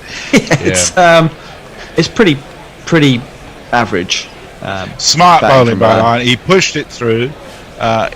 He put a bit of top spin on it, I suspect, and knew exactly what he was doing, because he expected him to do exactly what he did. Death comes through. Yeah. I've got that on the big screen, which is on a slight delay. I think maybe not top spin, but I think it might not have the overspin that Lion sometimes puts on the ball. It doesn't sort of dip and bounce. It sort of slides through, if that makes sense to the viewer at home. It is good bowling. It is bad batting as well, though. I think he's not really played the line or the length. If you just sort of stand in your crease and wave at the bat at it, you can get away with it for a while, but not too long. Yeah, the chicken has come home to roost. There is a little break back on happening. Michael Vaughan's junk, are we? Well, Farong tweeted 2 minutes ago. He said, "When will the collapse commence? England batting out of character, or Australia bowling the wrong line and length like Bangladesh?" 6:15 here. Need another coffee. Things you expect to hear on Guerrilla Cricket. The size of Hussein's penis. Is it large or small? No. Oh no, I we're think. talking Vaughan. No, if I was going to make a bet on NASA's Johnson, don't it I disassociate myself from this entire discussion. Yeah, Jack, this is appalling. I'm only here for another 45 minutes, so whatever damage I do now, you have to live through the rest of the night. The trick is to drop those bombs just before you leave your commentary session, and let the person who's doing the tweets after that deal with the aftermath. Oh no, I want to be there when the fire starts. I got a challenge for you, Jack. Have you never heard of an alibi? Now I've got a challenge for you, Jack. You claim credit for your generation stopping the what is it? Something Grange? One of the tweets. Grange Hill. Grange Hill. Well, they're talking about reviving Grange Hill in a movie form. So you need to get your generation active again. See, the thing is, you tweeted this to me. This is the same logic that is bringing back Grange Hill. Is the same. It's the same dollar that they're chasing with all of the superhero films. You know, my dad's generation, they used to play Batman, Spider-Man, whatever it was, in the playground when they were kids. You bring the film out now, you give it a bit more of an emotional twist, and they will buy money. Oh, they will buy money. They will spend money. They will bring their kids to go and watch Spider-Man 8 because it makes them feel young again. It's something they can do with their kids. Grange Hill, same ticket, isn't it? You know, it's the same creatively bankrupt people trying to rob. Well, I mean, your generation, effectively, I think. The Rolling Stones. The Rolling Stones started it, and it's been going on ever since. Yeah. Nathan Lyon will finish this over to Joe Root. Has a little bit of a drive at that, and it's an inside edge onto his pad. A loose-looking shot from Joe to start his innings. The over concludes. It's 74-4-2. Bear says, "I won't watch a Grange Hill movie." I'm sure he's not the only one out there. I doubt it will be the event of the season, but it's good to have you weigh in. Dave Wood says, oddly, I've always found Vaughan to be a huge cock.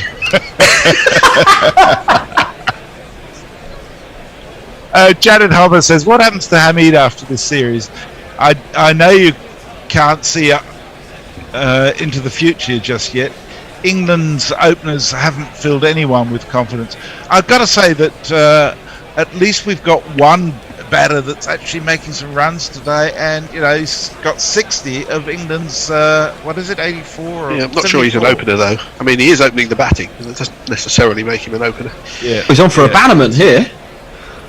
Yeah, he is. Yeah. I mean, he's got a serious chance at one as well. Now, this England lineup. Cameron Green will be the new bowler. We don't have a jingler. He's in the woods. It's short of a length from Green, and Crawley rides the bounce somewhat awkwardly, drops it into the pitch, no run. I would sing his jingle, but I don't know it. It's the Village Preservation Society one. Oh, is it? Oh, good. Yes. We are the Cameron Green Preservation Society? That's the one. Oh, great. Yeah. That must be go on then. Surely now it's now you know it. Sing it. Well, I wouldn't want to get the words wrong, so perhaps not. Green begins his run-up, and he is past the umpire, defended by Crawley. Stout defence. I think in that England song, opener. the Kinks rhymed consortium with awarded them. That's pretty good going. Yeah, I like that. There's some interesting rhymes in the Kinks came up with some rhymes to make you laugh. Creative. He goes to the regatta and he's dying to get at her. That's pretty good. Oh, Green short of the length, and Crawley rocks back and pulls that majestically in front of square, and it runs out to where the drinks dugout is for the Aussie fielders. 4 runs. You can sing the jingle now, not Fred. Boom, boom, boom, boom. 4. There we That's go. a good one. Well done. So tuneful. That was the 6th jingle, but I removed. I changed the. There was a twist in the tail. I like the bass. Yeah, I'm a one-man drum and bass outfit. What will Green come up with next? He bangs it in short again, and it's cut by Crawley. It's running away. Square of the wicket on the offside. There's a fielder chasing it, number 67, Nathan Lyon. He scoops it in just in front of the sponge, but England are back for 3 runs. The chase is back on. Well, somebody do it is. Somebody do a Twitter search for #Bannerman Watch. I mean, he is genuinely looking very good, Crawley here. I will say that as a big time Crawley seller over the last couple of years. I've got very little confidence in this man. Having unless you come from a place called Zach, I think you mentioned it. I come from Crawley, and that's why I know so much about the. Well. Apparently Crawley have a league football team now. Is that a relatively new thing? They do. I think about the last 10 years, I think. They got a bit of that's loot. relatively new at my age. That's cool. Yeah. They got a bit of loot. They went up to League One for a while. A couple of seasons. What's that? I think. 3rd division. It would be, yeah.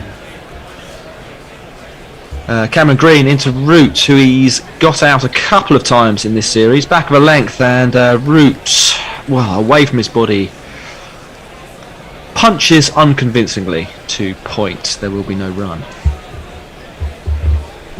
Yes, Green is an interesting cricketer.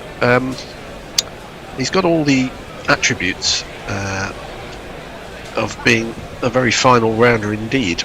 But lots of people have had those attributes and have never managed to turn those into top Test careers. I'm wondering which way it's going to go. He started pretty well. He has. He comes again. Back of a length. The Root goes for the pull shot. Gets just fresh air. That could have been a little tickle through to the wicketkeeper. But fortunately for England, fortunately for Root, he doesn't find the edge. Crawley says, "Leave that to me, Skip. Leave those to me, Skip." So here's an interesting scoring stat so far. Crawley has 67 from 84 balls. The rest of the England batters have 13 from 90 balls. It's a slight variation. He didn't get the memo that they're not going for it, I think. Well, they do say, the people who are ITK, in the know, as it were, that Crawley actually looks like he'll be a player who'll be better in white ball cricket than he will be in red ball cricket. Another one. And this innings, I mean, it doesn't disprove that theory as well as he is playing. It's Bairstow from the first innings, isn't it? Armchair Cricket Podcast says New Zealand will want to give a winning send-off to Ross Taylor, who has announced the Bangladesh-New Zealand Test will be his last. New Zealand Opens have started determinedly after being asked to bat at his farewell at Christchurch, reaching 92 for no wicket at lunch. Mayank says only 2 wickets down. England can still win this game by 8 wickets. No need to worry. keep up the good work, Mayank. Tim Evering says weather update from the ground. The sun is kind of peeking through the clouds. Still gloomy to the east and no rain from the west till lunch. Thank you, Tim. Scott Boland will be reintroduced to the attack. His first delivery is defended by Crawley into the offside, fielded by mid-off. There will be no run. I'm enjoying the fact that Scott Boland is now substantially better than Akshar Patel at the same point in their careers, and how upset that's made the more patriotic India fans. Not really a comparison. As he comes through once more, wide off stump, left alone by Crawley. The Bannerman thing is interesting. I mean, for listeners who are unaware, Charles Bannerman has the record for highest percentage of his team's completed innings by his team with his score. I think I've said that all wrong. But basically, he got a greater percentage of his team score than anyone else in history, and he did it in the very, very first Test match in 1877. And it's a record that still holds today, which is pretty much unprecedented for any sport, you would have thought. Yeah. Boland in, thickish outside edge from Crawley, fielded in the gully by Cameron Green, diving away to his right, saves a run there for the Australians. And the score stays as it is, 81 for 2. Cameron Green has got to have the biggest wingspan of any gully I've ever seen. He does look like a big tub of lard when he falls to the floor, though. Yeah. He's But not. There's something about him that reminds me of a young Shane Watson, which is not a great comparison. It's not I mean, it's not great. It's great for him. I think he could be better than that. Crawley defends to mid on, looking for a quick single, sets off a couple of yards, then jogs back into his crease. Bannerman, for those who don't know, made 165 out of 245. He faced the first ball in Test cricket, scored the first 100 in Test cricket, and he was the first retired hurt in Test cricket. So he didn't carry his bat. But I mean, it's 100. What are we? We're coming up to the 145th year of Test cricket. Yeah. And I rather hope it's never broken, that record, because it's so outstanding. well, I mean, imagine if we watched it live, though. It will. I mean, this could be it. It could be the Crawley from now on. Crawley defends to mid on. He goes for the single this time, and he gets there. Nathan Lyon sprawling forward, shies at the non-striker's end to try and run out Crawley. A little bit late. I think at the non-striker's end there might have been a better opportunity, as Root nearly ran into Scott Boland looking for the quick one. We see it on the replay. Yeah, Crawley would have made it at the non-striker's end. Just maybe Crawley's decided to get to Bannerman's record by running out all his teammates. Well, yeah, I mean, that's the downside from an England point of view. He can only get a Bannerman if England are all out, so either lose or tie the match, because otherwise it doesn't count. I suppose so. Although England did win a World Cup final, despite being all out in the second innings. Yes. So odd things do happen occasionally. Well, they didn't actually win, they just sort of didn't lose. I think you'll find that they did win. You'll find. I'm with New Zealand on this one. Joe Root defends the final delivery of the over to mid off. There will be no run. Gravinair says, at least thank Grange Hill for giving us the Shane Watson jingle, which is fair enough. Warren says, afternoon forecast of locusts in Sydney. And Furlong says, didn't Harry Kewell manage Crawley Town a few years ago, Jack? Yeah, Harry Kewell was there. Yeah, there's John Hollins, the ex-Chelsea player, FA Cup winner, has been through. Yeah. Who's the fat bloke who did Leeds for a while? Now he's at Gillingham. Steve Evans. There you go. Steve Evans. That's a lower league Sam Allardyce for people who even lower league than Sam Allardyce. Blimey. Well, Sam Allardyce is Sam like Allardyce. lower of the top league. Well, no, he was England manager for about 10 minutes, wasn't he? Until he had the pint of wine. Our own Anthony Conlon says Bannerman was 67.3%. Crawley at 67 out of 81 is 82.7%. Long way to go. Janet Hopper says, definitely not heading out to see a Grange Hill film. My mum went to school. That was the inspiration. The uniform was the same. Aspects of the school were the same. Only difference was Liverpool was replaced by London as the location. Quite right too. No one would watch anything about Liverpool. Sorry, Gary, if you're listening. And Al Hodge. I mean, they did make programmes in Liverpool. There was one called Bread, which was quite the worst programme that's ever been on British television. Cameron Green trundles in, hangs one wide of off stump, and Crawley leaves. And there was the Liza Birds as well. That was pretty dire. That's a big call. The worst thing ever on British television. Bread. I'm stick by that actually. There's some pretty fucking amazing competition for that.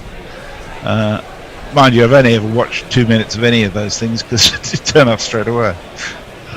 We're going to have a change. Australian TV, on the other hand, it's brought us highs. Flying fuck. Doctors. Don't start me.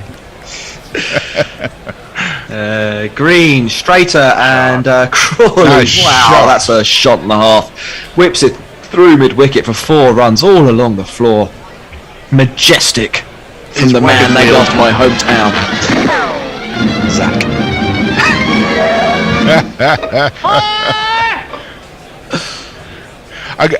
I've got to say, it doesn't make me think there's an awful lot else to claim about your hometown, Jack, if that's the highlight. Well, see, that's what you say. Gareth Southgate went to school there. Went to the same school as my dad, Hazelwick. Cameron Green in, and whipped again by Crawley towards mid-wicket, but Stark will cut that one off. It will just be a quick single for the England batter. Acid bath murderer. Your father? No. But he lived in Crawley. Did the acid bath murder behind the George Hotel on the High Street, behind the gallows actually, which is ironic. Convenient, I guess, in a sense. Who else we had? The Cure. They were drove through there on the way to somewhere. No. What's his name? Robert Smith. He is from Crawley, outside Gatwick Airport. That's what it was. Green through wide off stump, left alone. Yeah, no, the Cure are a Crawley band. There was a little bit. Well, back we in can the add day, those. I think. We were playing Crawley music scene. We were playing pop band's county championship the other day on our WhatsApp group, so we didn't have the Cure down for Sussex. Maybe we ought to have done. Who did you have down for? There's probably a few Brighton bands. Brighton bands. We had sort of Fatboy Slim and people like that. Well, Fatboy Slim actually, he's Surrey, isn't he? Reigate Grammar. He went to Reigate Grammar. Yeah. Norman Cook and the House Martins there. Technically speaking, Surrey defended on the back foot by Root No Run.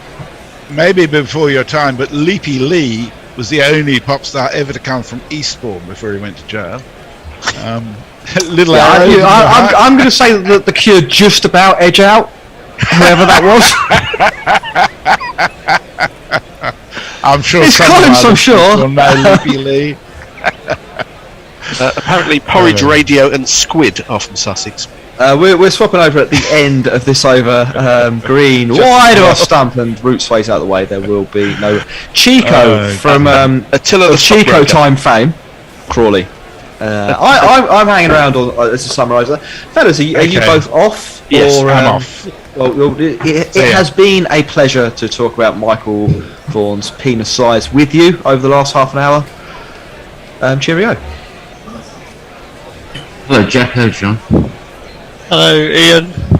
Hello, Jack. I'm not quite sure how I follow that half hour of commentary, but we'll have a go. Porridge Radio and Squid actually are very good. I recommend them. Two of the best albums of the last couple of years. I met Robert Smith once before he was famous. I had to chat with him for half an hour. He's very nice fella. He signed the back of my Lloyd's Bank statement, which is the only thing I had in my pocket at the time. Still got it? Yes, still got it. And Simon Gallup signed it, the bass player, as well. Oh, nice. So there we are. There we are.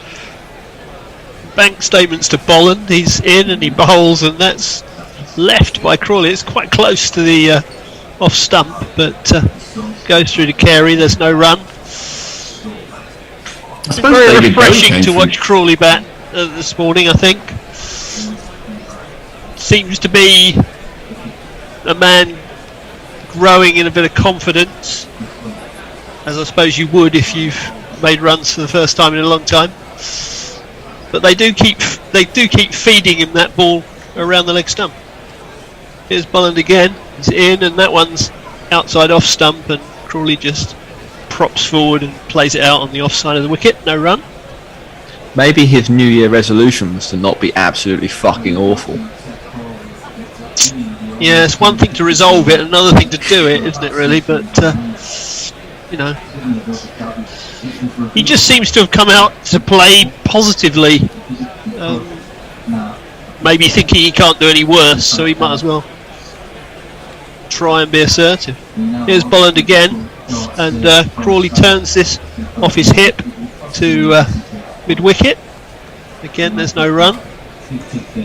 Bolland kicks away some dirt around the return crease.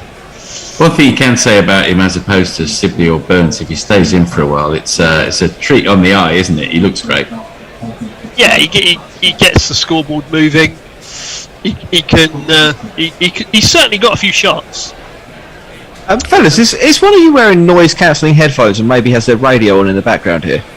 It's not me. That might be. Here's Bolland again, and that's again on Crawley's hip, and he plays it out through square leg. The fielder's not going to get round, and it's gone for 4.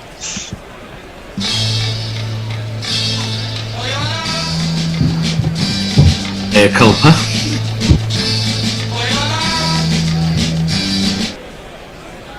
So Crawley's now gone to 77 with that shot. 96 for 2. Another good looking shot from Crawley. Not as dramatic as the pigeon that time, Forthy. Yes. I would stress that the pigeon was actually rescued. Some people seem to think the dog actually got the pigeon. That's not the case. Rescued and released back to the wild by my wife. At one point, the dog did have the pigeon, though. He had him cornered. But Here's Bolland again. He's in, and Crawley props forward and plays that back to the bowler. No run. Yeah, I think there's been a big contrast this morning between Crawley, who's come out and played assertively, and watching Milan. He seemed to have got himself into a position where he was virtually not playing a shot at all, and even against Lyon earlier in the series, he wasn't doing that. He was using his feet, being positive and being aggressive, and he seems to have completely retreated into his shell, which is sad to see. Anyway, here's Bolland again. He's in, and Crawley pushes this one out to mid-wicket once again, where it's fielded, and there's no run. That's Khawaja, isn't it? Mid-wicket. Some socials. Anthony Condon, Bannerman is 67.3% and Crawley is on 82%. He may not be now, but he certainly was. I would add there's more than one Bannerman, of course. Bannerman remains the highest scoring Australian on Test debut. Be hard to see Crawley chasing that one down.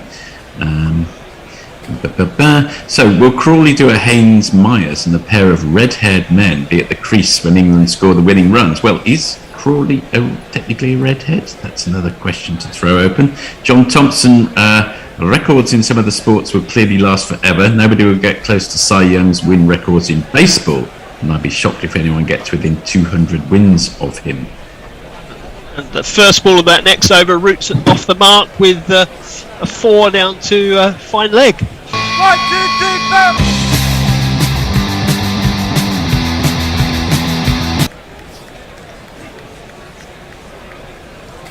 He'll be very glad of that boundary because he was looking a little bit skittish, in my opinion, since he came in. Here's Green again to Root, who thinks about playing at that and then decides it's not a good idea and lets it go, and it goes through to Carey. That was a good lead from Root. He's sometimes getting into trouble a little bit, I think, in these conditions, playing at that kind of delivery when he can't really score off it. I think that's a good lead. Yeah, once or twice early on he was feeling for it a little bit outside off stump. Yeah, he just looked a bit skittish, but hopefully that settled him down. In comes Green and bowls. That one's far too wide, and he just sort of leans forward and lets it go through to Carey. No run.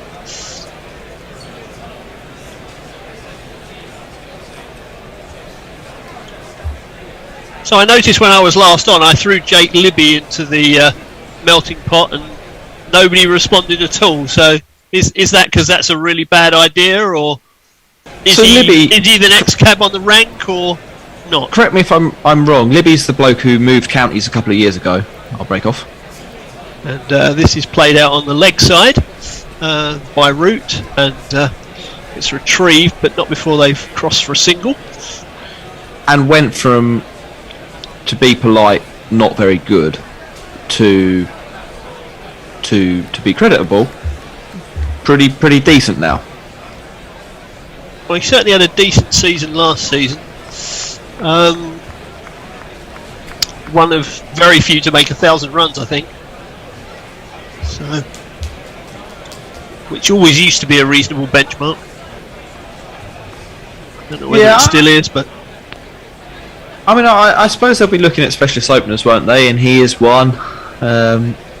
They could go back to Sibley. Here's Green again, and this is chopped square of the wicket by Crawley, but it's fielded at point. Smartly fielded at point. I think that's Nathan Lyon, and there's no run. Well, I think they've got to look at specialist openers, haven't they? I mean, we're in a situation where we need at least one. You would have thought. maybe this innings from Crawley is doing away with the need for us to look for 2. Oh, hello! He's out. That's out. Dear me. I'll take that one. I'll take the rat for that one. International wicket number 1. That is a super delivery. Just ducked in on him, struck him, and the umpire's finger went up pretty quickly. There is a conference between the two batsmen, but I think he may well be told to down his way. I was definitely in. Were you definitely in? I don't know. Well, they have reviewed it by the look of it, but it's on the full. Oh, it's stone dead, I'm afraid. That's absolutely stone dead. If they've reviewed that, that's just moronicism. I think they've Isn't reviewed there a this little just bit of- because he was batting well. Isn't there a little bit at the bottom of his bat? Yeah, it hits the bottom of his bat. Doesn't go. It's nowhere near it. Yes, it does. It goes down there. It goes up, down. It doesn't go up, down. You've jumped the gun here. It's nowhere near the bat. Ooh, hello. It's not nowhere near. It's a bit hard to read because the ball. Well, it pitches at the exact moment as Crawley's jabbing down on it. You can see front on. Nah, well, I don't think so. That's out then. It's not out. It is out. It didn't hit the bat. That's absolutely stone dead. Yeah. And so Zach Crawley's enterprising positive innings is over. He's gone for 77. He swishes the bat in frustration. It's a wicket for Cameron Green, and that inevitable sense that the slide is on is growing, chaps. Yeah, it's a great shame that 'cause that was a really nice knock from Crawley.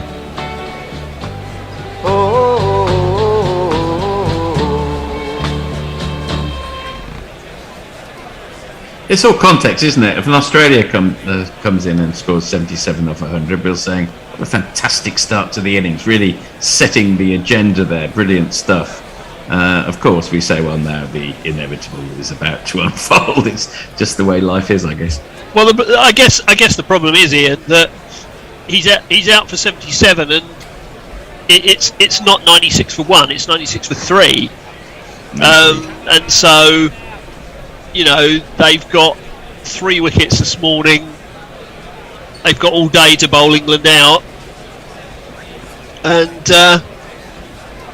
you would have to say in this series that given this England batting lineup after Stokes, there's not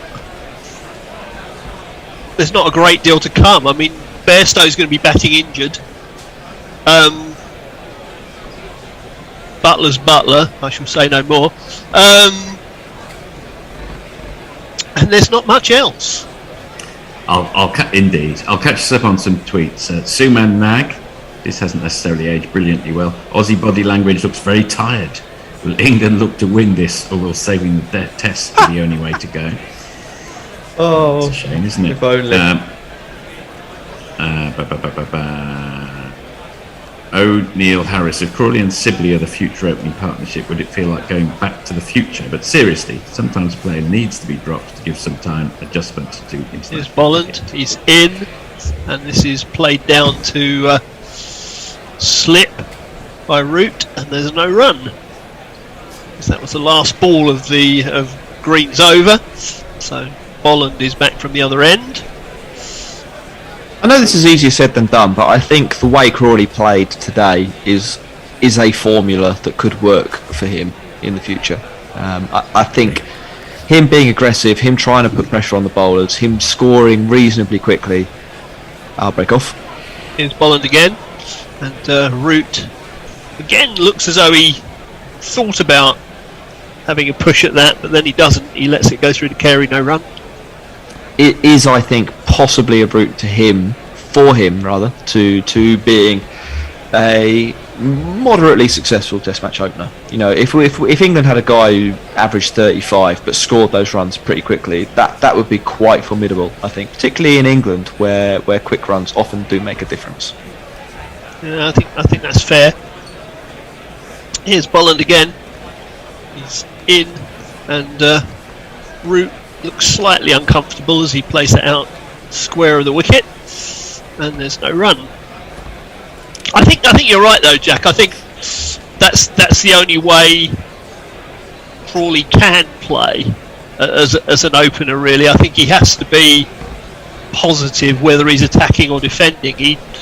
Because when he just looks to survive, that you're never confident that that's going to happen. So yeah, I think you take 77 of 100 balls every 3 or 4 innings. Here's Bolland again, and that one's arrowing in on Root's off stump, but he gets everything behind it, just plays it back up the pitch. With the cheap one in there and a couple of 30s, wouldn't you, to balance out in the 35 range? That would be okay. You'd be acceptable. Absolutely. Yeah. Well, it would certainly be an upgrade on what we're returning at the moment. Yeah, exactly. Take it in isolation. 77 off 100. That's good test innings. That's good. That's a good effort. Bolland again into Root, who just stands up and plays that a few yards out square of the wicket on the offside. No run. And I'll hold my hands up. Yeah. I'll hold my hands up and say I've not been the biggest lover of Crawley ever, but I watched him today, and I think maybe he is somebody who's maturing a little bit, maybe learning their game, maybe found something that will work for him. And I based on what I've seen over the last hour and a half, couple of hours, good luck to him playing that way. I genuinely think there's a hope there for England. Here's Bolland coming in to complete his over to Root, and Root plays that back up the pitch, and that's another maiden for Bolland. 1 for 13 off 12. The metronome continues to be just that. What are people saying to us, Ian? Ravi Nair continues to rage, but not before he's pointed out that Godalming is in Surrey and Charterhouse School, so that means Surrey is responsible for the greatest art rock band of all time, according to Ravi Genesis. I would put forward 10cc if you're talking about art rock. I'd perhaps put Genesis slightly more in the prog rock category. But Ravi then adds to the Lord Haw anti-Butler propagandist. It's Boland, not Bolland, and adds, though 40 will read this and bollocks it up. I dare say I probably did. Sorry about that, Ravi. My apologies in advance. Messi Jez, speaking of Bannerman, I particularly like this picture of him with the pretender to the crown. And he's posted a picture of Bannerman with Bradman, who never came close to his achievement. Yes, actually didn't. This is something I was going to go on to that Anthony's tweeted. Total runs for Crawley to take the Bannerman, 114. So if England are all out for another 18 runs, 17 runs even, he claims the Bannerman. It's looking unlikely, even by England standards. Mayank, okay, my optimism is over. 3 down, knowing they're totally doomed, they better pray for rain ASAP.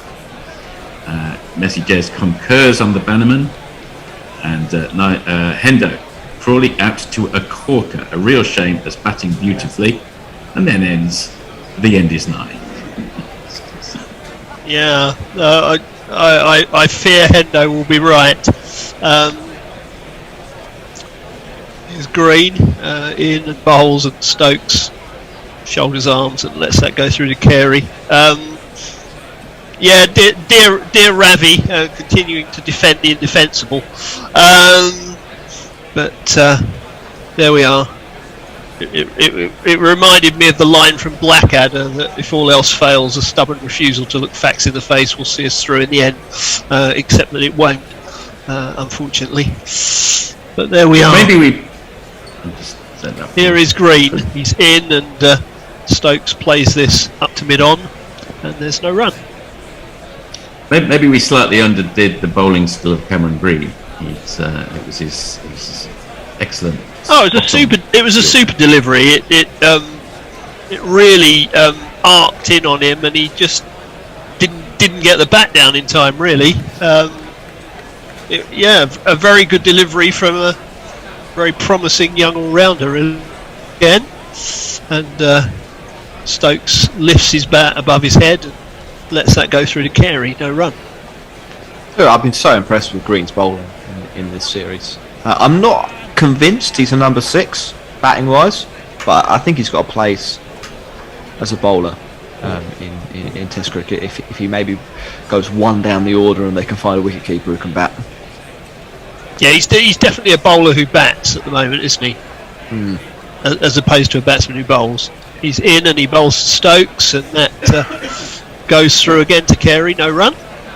Which is interesting because anyone who watches Australian domestic cricket will say it's the other way round. But I've seen quite a few Cameron Green innings in this series and against India, and I don't see the batting yet. Put myself. Well, possibly that illustrates that Shield cricket, the difference between Shield cricket and Test cricket. That in Shield cricket maybe you can look like a batter who bowls, but when you come up the next level, that's not the case. That's a lovely shot. That was too full from Green, and Stokes presented the full face of the bat and drove it straight back down the pitch and past the stumps for 4. 2, 3, 4. That's a gorgeous shot from Stokes. Just really found the meat of the bat. Ball arced in, and he just drove it to the right of the stumps as he looked, and through mid-on for 4. Here's Green again, and Stokes pushes forward and takes a hand off the bat. Is that the side strain playing up again, we think? Yeah, he's in some discomfort there, isn't he? And the ball before, after he drove down the ground, he grimaced. You can see it on the slow-mo. So he's definitely batting in pain again. I might just go over to YouTube. Well, there's quite a bit going on. Chief Wardo, is silly mid-off not the best description for Labuschagne in general? Gilbert John, keep it up, guys. Playing good cricket. Both teams, hopefully, matches going interesting. Wish you good luck, both teams. Thanks very much. Asim Hans, Saka's definitely going for the win. He's disinterested in a blockathon. This is what happens when you don't keep up to date with these calls. Yeah, somebody's out that you're then talking about. Yeah. Oh, remember the good old days. Yeah, exactly. Kevin Street, if Root can get in, it could get interesting. Scott Nicholson, is Brookie still part of the Guerrilla Cricket team? And Easy Ollie, not sure what could you want from Crawley. That was a fine innings, playing positively. Well done him. I tend to agree. Yeah, absolutely. I think we all agree with that. Here's Lyon. He's into Root, who gets a good stride forward and plays out on the offside. No run. I think we all said it was a good innings from Crawley, did we not? I think we were. Oh yeah, surprisingly good. Well, I think we were all astonished that an England batsman made 77. But there you go. Here's Lyon. He's in again, and Root plays this down to the man at short leg, and there's no run. I think that's the way he normally plays, actually, isn't it? I'm not sure it was a change of strategy. I think that is his natural style. Well, I think he probably just decided that trying to play any other way hadn't worked for him, so he might just as well come out and be positive. That's a good long stride by Root, isn't it? Playing defensively. Here is Lyon again, up past the umpire and bowls, and Root goes back to this one, and it seems to dip in on him a bit, and he plays forward, fielded again by the man at short leg. No run.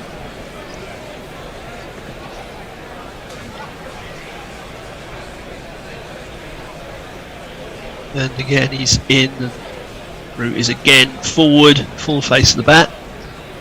No run. 1 to come in this over.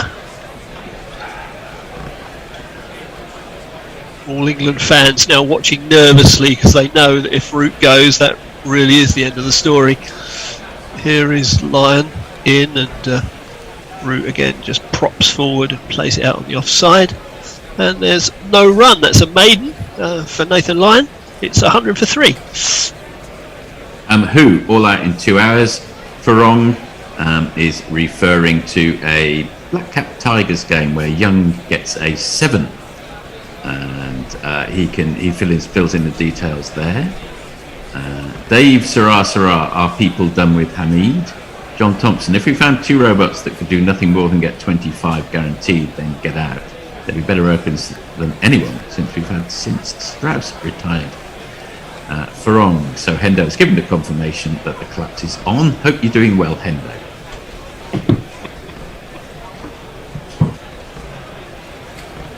Yes, I miss my partner in pessimism when Hendo isn't here. It has to be said. Yes, Partners in Pessimism was, of course, the famous second album from Concatenation, the post-rock Grantham band. I feel positively educated. None of what I just said was true, actually. I just made it up. Here is Green. He's into Stokes, who leaves this one outside the off stump, and there's no run. How many more overs of this misery do they have to go through? So it was 11 yesterday, 25 so far. Is it 73 more? 73 more. Or 72.4? Where is all the rain gone that we were promised? Which is probably 72 too many. It looks cloudier. It looks cloudier than when I first started talking about this game. Well, you never know. You never know. You're close. Is it raining in Melbourne? We can, but very nice day in Melbourne, but Australia is quite a large country. Yes, I don't think the weather forecast in Melbourne is going to help us much with Sydney, but there we are. Well, look, to be honest, the weather forecast in Sydney hasn't helped us much with the weather in Sydney either. No, clearly not. We're going to have a swap at the end of this over, I think. Yes, I think the bear is coming into my seat. Well, not literally, of course, because he's not in Greenford, but here is Green, who bowls to Stokes, who plays that back up the offside, and there's no run. Just 1 or 2 tweets, perhaps, while we're just fitting in. Roger Melly, hello, good evening, and bollocks. 100 up, 3 for less than 200 required with 7 in hand. Have you guys forgotten Headingley a couple of years ago? Yes. Less than 200 required. The trouble is that doesn't happen very often. Here is Green again into Stokes, who gets behind that and pushes it back on the pitch. Messi just pointing out that Green's bowling average is less than his batting average, which is usually a pretty good sign for an all-rounder. Indeed. Yeah, he's had the benefit of bowling to the England Make-A-Wish Foundation batting lineup, hasn't he? So it doesn't quite translate.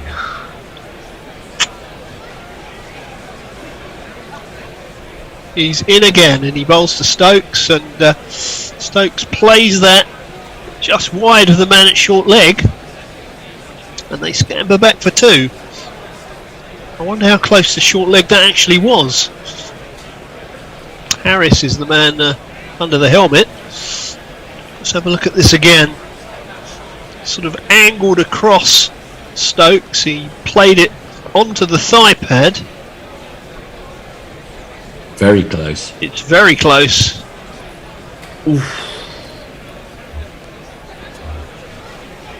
I tell you what, I think a better bloke under the lid catches that. Might have caught that, yeah, indeed. Now that one's a bit off radar from Green, and it goes through to Carey. That's the end of the over. 102 for 3. The bear is coming into my seat, and I shall bid you all good night. Aye, indeed, it is me. Not Fred's coming back, and it should, unless I've got the rotor wrong, because Tony's appeared on my screen. According to my rotor, it's me, you, me, Forthia, not Fred. Have I got the wrong rotor? You've got the wrong rotor. Well, that's no good to me. Oh, no, hang on. Yes, no, what are we? 1 o'clock. Yes. Oh, sorry, yeah, it's me, you, sorry. As that's defended by Root back down the track as they run. And I think so. Not Fred. Where are you, not Fred? Get your ass on the screen. He's having a little break. I'll wait for him to come back. I would say the thing is that the difference between Crawley here and the Crawley we saw, he was hopefully out of form last summer. As Lyon comes in, he's bowling to Root. There's a short leg, there's a silly win off and a slip, and he just clips that sweetly out into the open spaces of mid-wicket and get himself a single off the mark. Is that Do not get Fred's arse on the screen. Why not? Interesting to see Fred's arse. Well, it might be for some people. I don't know. Is that Crawley today seemed to be able to leave the ball. I mean, the whole of last summer when he was in the side, he looked completely out of sorts. He was prodding all sorts of stuff that he didn't need to. And today there seemed to be a conscious effort that if it wasn't in an area that he felt comfortable playing and it was outside the line, he'd leave it, especially from the left-hander start. I mean, last summer he was just prodding all sorts of crap outside his off stump from left-handers coming at him over the wicket. As Lyon comes around the wicket to Stokes and he goes on the back foot and defends it on the offside and there's no run. And it benefited his game no end, didn't it, really, because he was able to leave a lot of balls and then they ended up having to bowl straighter at him and he favours the strong bottom hand, clipping it into the leg side, pulling and all that stuff. As Stokes comes down the track and there is no run as he doesn't quite get to the pitch of the ball and defends it back down the track and there's no run. The fourth he has joined instead of Not Fred. I don't know where Not Fred is. It'd be nice to see Not Fred. I haven't seen him for a while. Stokes, not that I don't enjoy seeing you fourthy at all. Thanks, mate. I appreciate that. Stokes gets right forward and defends that, and is a no run. And England 103 for 3. As a line comes around the track, and that's short, but it doesn't bounce as much as Stokes hopes it would. I would think his eyes probably lit up. I'm sort of cutting that to the boundary, but it seemed to skid on a bit. Jabbed his back down on it, and it goes out to cover, and there's no run. And the other thing is the ball that actually got Crawley was an absolute cracker, to be fair. I mean, it was a full Yankee Yorker, and as you said, he's 6'5". To be fair, I thought he got a little bit of a bottom edge. But as I went next door to get a beer, my first beer of the evening, it must be said, I've been quite constrained tonight.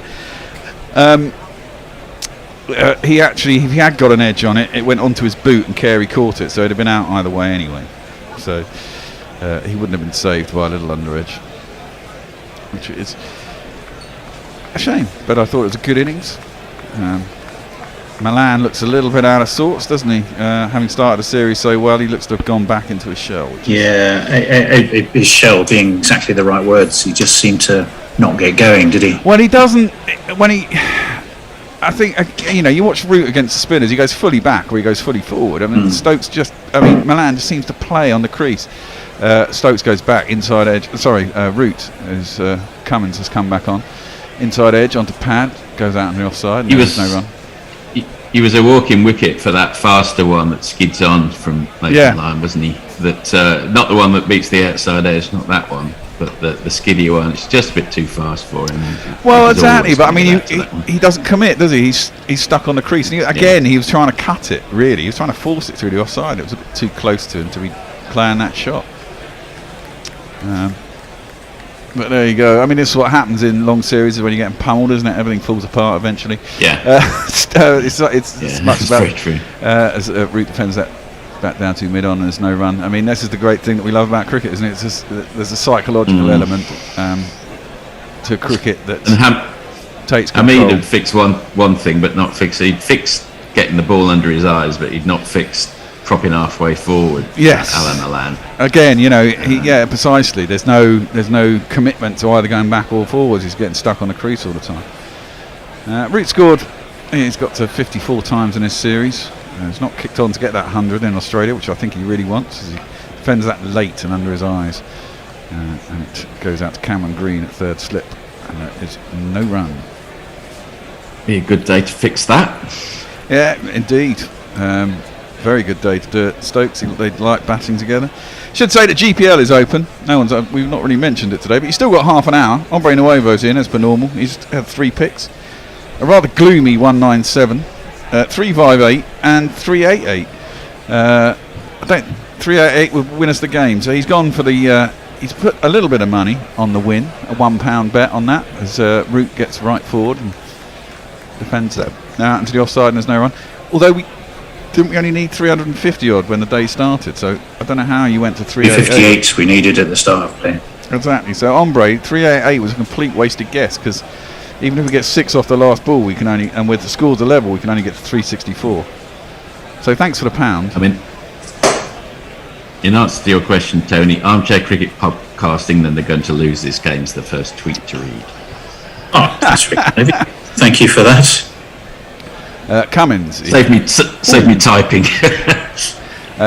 Cummins comes in, cuts back a little bit into Root, hits him on the thigh pad, goes out towards the slips, and there's no run. Presumably his knackers have unswollen now, and they're back to normal shape, and he feels okay. Yeah, I was at Melbourne, and Jamie, my son, was convinced they were targeting that area of the body, and it's hard to disagree with that when you have a look at that ball. It's not a bad ball to bowl if you can get it to cut back in, is it?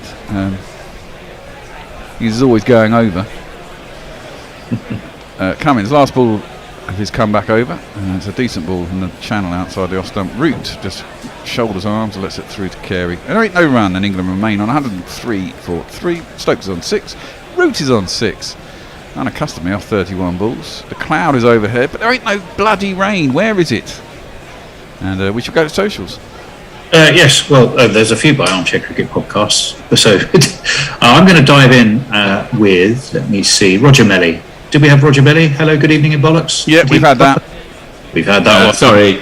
Okay. Let me be clear. Messages 11 minutes ago. I've got on my screen. Sorry, Roger. 288. Recorded. Oh well, in that case, Nicholas Grun says not sync to the telly with a smile.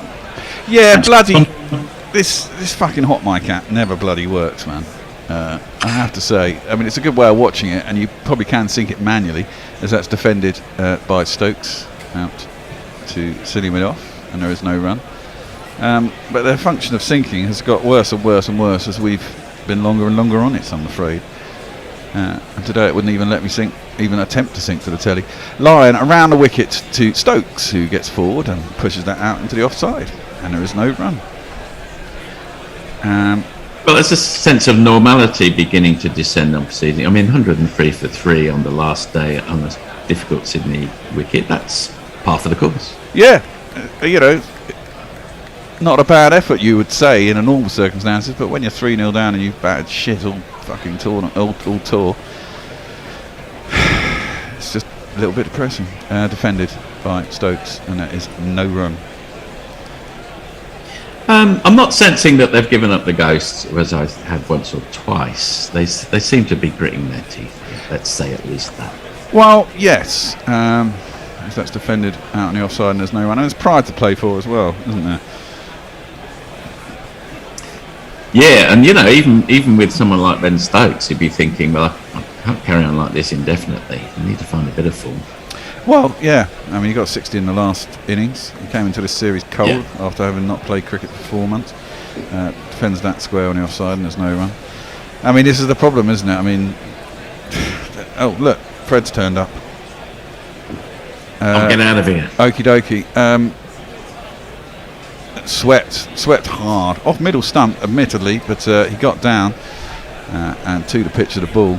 Lyon smiles because he knows that was arrowing in on about middle and off stump. But it goes away to the boundary for 4 runs.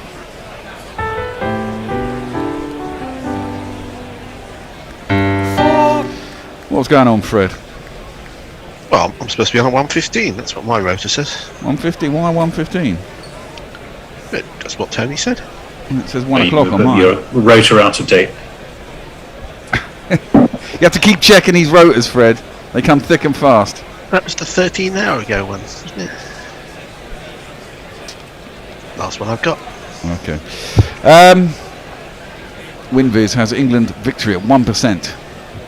That's generous. That is generous. And the Cummins is in. And, well, mind you, if you played this game 100 times, maybe we'll win once. Seems reasonable. So that is left alone by Root through to the keeper, and there is no run. Apparently there is a big rain cloud heading towards Sydney. If that's any consolation to England. Anthony Condon says big rain cloud incoming about 45 minutes away. Could go around the ground yet. Chance of rain is half that it was going to bed last night though. Bugger. And the thing is, in 45 rain ain't going to do it, it seems. Well, yeah, and in 45 minutes they'll be having lunch anyway.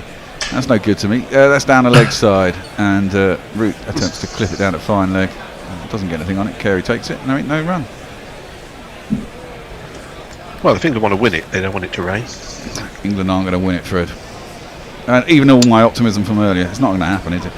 I'll actually clip the pad. there is something to be said for going for it when you're 3-0 down, rather than trying to bat out for a draw.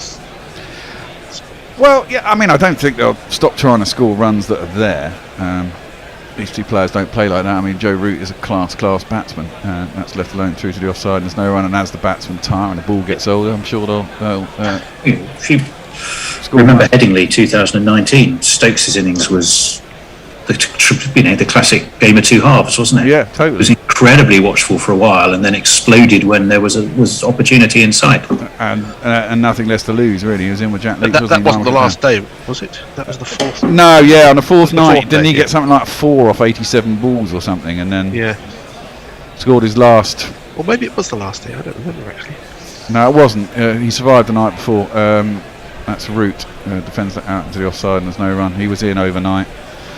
And had come in quite early, in fact, not long after tea, I think, on the previous day, and had just blocked out the rest of the day. And then, I mean, this is it. I mean, if it does go deep, and England do have a chance, for example, these two are still in at tea, Australia might worry a little bit about Stokes. They know what he can do to them. Sticking my optimistic hat on again. It's going to be Stokes and Leach in the last over, isn't it? And that'd be quite entertaining. A little dab into the leg side by Leach. Cummins in, very full delivery to Root, who drives it up to mid-off, and it is no maybe good. This time Lyon will run him out. Yeah, well, I was just about to say that as well. Or they might have a review left for that LBW that possibly should have been announced. Yeah. Crawley's review was one of desperation, wasn't it? I mean, it was a man who felt that his wicket was so vital that he'd review whatever. Well, just plumb as plumb could be to me. Well, yeah, but I mean, I admit it when I saw it first, but on the replay, I thought I saw it hit the bottom of the bat. As Root goes back and just plays that square out to Nathan Lyon, who's at backward point, and there is no run, and that'll end the over. Another maiden in Cummins. We've got 16 minutes till lunch. Probably got another 4 or 5 overs. Unless there's a terrible ball, I can't see England trying to do much in that time, which will allow Australia to provide a little bit of pressure. Fred, you're on socials, I believe. No, that's me. That's you, Tony. Over on YouTube, Easy Ollie says, I currently have a bottle of Sauvignon on the go, and I am contemplating a rain dance, though. Well, yeah, we just discussed that. Not looking too optimistic. Shahed Qureshi says, England can't afford to lose any more wickets, or a disaster. Or it's a disaster. Wasn't it Richie Beno, when his rules of commentary said, never use the word disaster? The Titanic was a tragedy, the Ethiopian drought disaster, it said, wasn't it? And neither bears any relation to a drop catch or indeed a wicket, but that was what he said at the time. On Twitter... Hold on, Lyon's first ball was defended back down the track, there's no run. So Go for it, you can carry on between balls. Anthony Condon, not unlikely, it just belts down all lunch break and that's it for the day. For fuck's sake, don't talk to me about that. Stokes comes down the track. Lyon gave that one a little bit of air, and Stokes pounced on it, drove it back down the ground. Not enough timing as Khawaja comes out from deep long off to very straight from Stokes, gets across to it before it reaches the boundary. He'll get 2 for it though. He's in double figures. He's looking pretty positive. Nice use of feet. First time I was on commentary on Gorilla Cricket, I said to myself, just don't, no hyperbole. Just don't go, keep it calm. Nothing too excessive. Right forward Stokes defends it to Labuschagne. A man I love to hate, and he's at picking it off and there's no run. And then Mohammed Hafiz got out for 199 and I described it as cataclysmic. Hyperbole, that's what we're good at, isn't it? No one else does it. Everyone else is calm, and that's flat and fast like Lyon, and well defended by Stokes. What country? Have you seen the Aussie commentators? What? Everything's either the absolute best or the worst. I mean, it's a disaster, darling. We're the voices of reason. Well, what are you saying, Tony? Lyon is around the wicket and down the track again comes Root. This time pace taken off a little bit by Lyon, 92 kilometres an hour, and a little bit of air drags him down the track. He's not getting to the pitch of the ball, but comes up quite nicely and defends into the offside. There is no run. Stokes is a rain radar. Root is the little right hand. Did I say Root? I meant Stokes, obviously. And Stokes defends that last ball, and once again, to Labuschagne at City mid-off, and that is no run. Go for it, Tone. Well, Messrs has sent a rain radar, which admittedly, if it was, I think it looks like it's speeded up because it would be pissing down the rain now if it was real speed. Seems to be heading over Richmond's Windsor, heading to Castle Hill and Hornsby, Marsfield, Mosman, and then about to hit Sydney after that in about 60 minutes' time. Well, 60 minutes wouldn't be so... Well, 60 minutes, would they be? Well, that'd be edging towards the edge of lunch, wouldn't it? Richmond and Windsor, sort of West London, isn't it? Well, yeah. Of course. Long way to go. Well, there is a connection in the names in certain parts of Sydney. You'll definitely notice. Same in America as well. It would. Something of a conundrum here in Newtown. I'm moving house next week, and I'll have to finish that in a moment. Ooh, that one kept a little bit low. Root was able to jab his bat on it. Got an inside edge. Squirts out the square on the leg side. They will get a single. I mean, that's the danger. I mean, most of them have jumped. I said this earlier when I was on at the first point. A couple have now gone on to keep low. And I think they're the more dangerous balls than the ones that, the ones that rear up are maybe injury inducing. And I guess the possibility of gloving it off to the slits. But the ones that keep low are the ones that you end up missing and they clatter into your pads right in front of the stumps.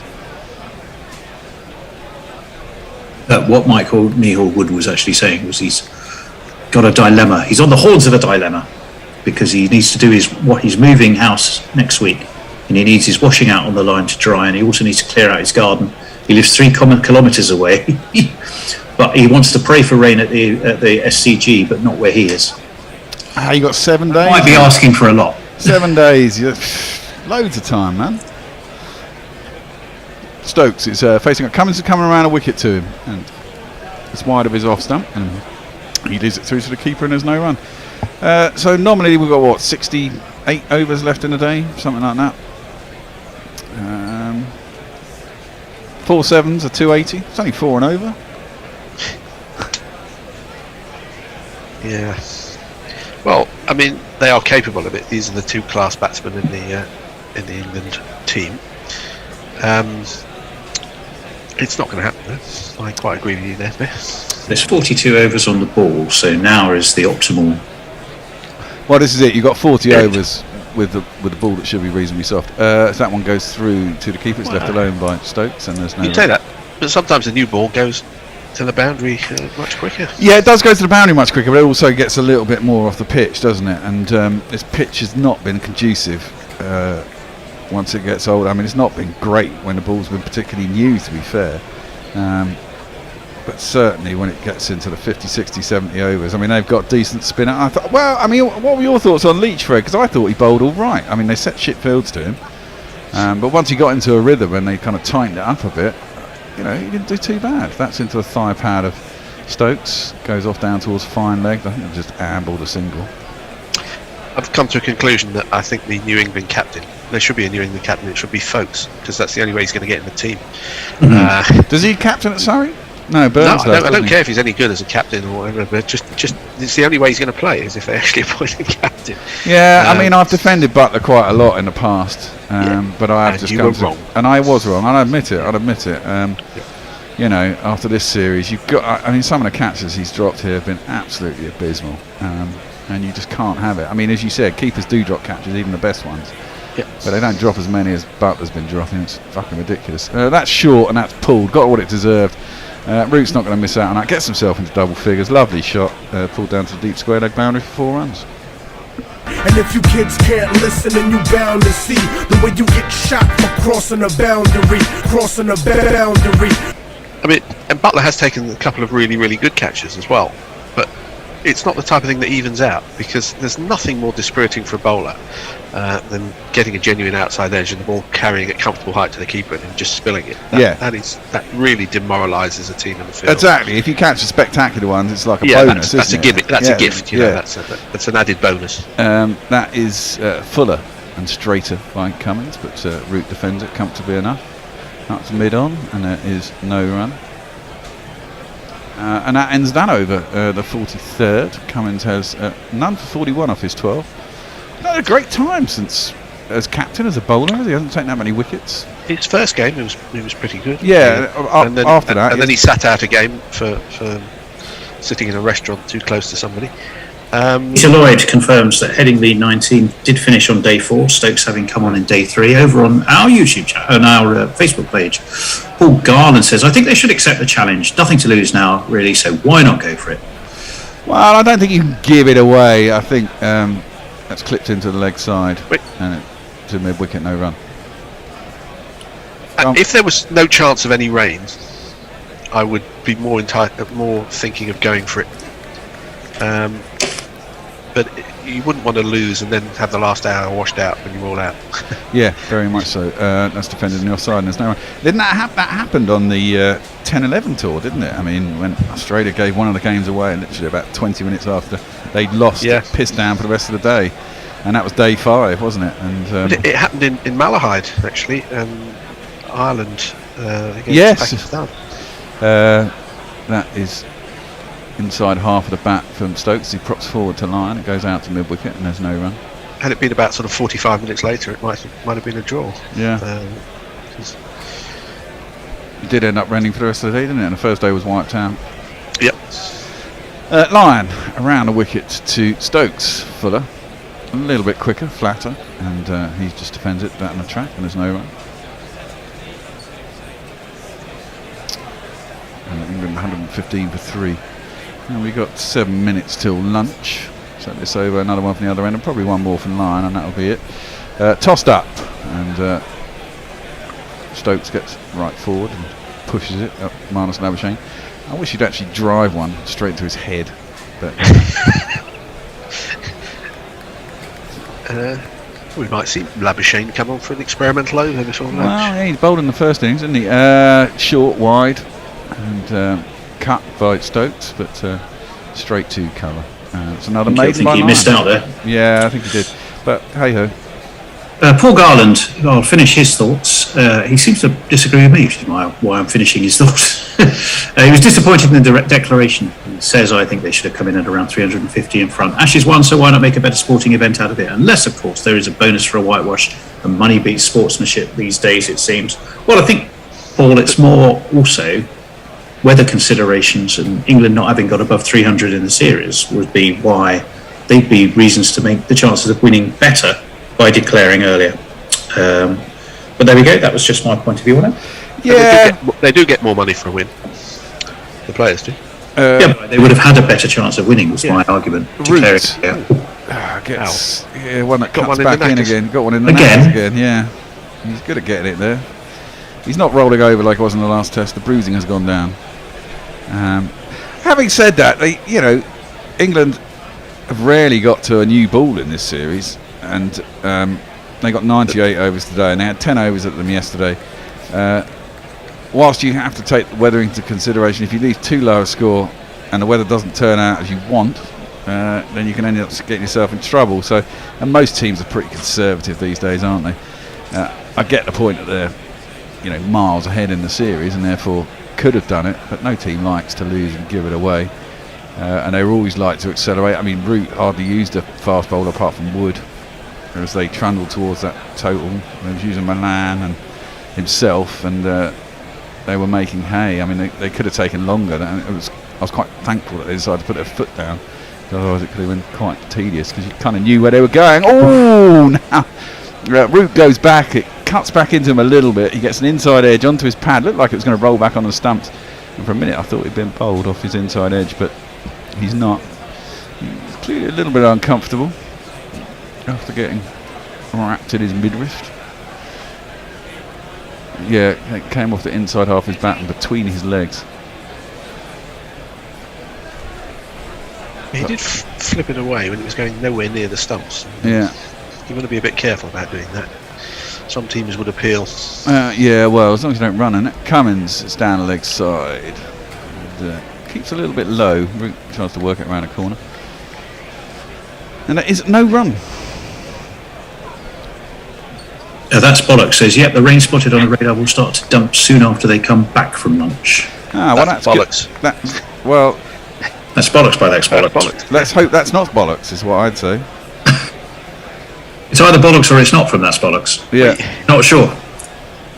you know, I wasn't sure whether that was his name or that was a preface. You were just giving your opinion on the message before you read it. Cummins in again, short and pulled nicely by Root, but this time gets it fine enough that it goes down to Boland, who is at long leg, and he'll get himself a single and off strike. Stokes, by the way, when he went to cut that in that last over, it showed a slow-mo afterwards. He looked like he was in quite a lot of pain. And there's a no ball. Over the line! Huh? I'm sorry, Smokey. You were over the line. That's a foul. Not a huge one, but good enough. Big enough. Yep. Maybe if he'd have taken a wicket on that, it would have been nice. Cummins comes in, re-rolling that ball to the over. Pulled nicely by Stokes. It's a little bit of a miss. Shocker. Boland has had to go across from long leg to right hander to long leg to left hander. I hate that. That is the second one he's absolutely gubbed in the Well, air. I'm wondering if he's got that slightly dodgy side from when he took that heavy fall bowling, and he did a full Mark Wood and damaged his side, had to go to hospital. Oh, did he? Yeah. I suspect he's still protecting that a little bit. It's still going to hurt the day after, isn't it? Well, it must be bruised because he hasn't pulled anything, because he's still clearly bowling all right. Anyway, that was 4 runs. Next ball. Oh, I think that's just been shelled by short leg. Came quite full off the face of Stokes' bat and went quite quick to Harris. If it had been little Jimmy Taylor, he'd have snaffled it. But Harris has not. Yeah, it went straight to him.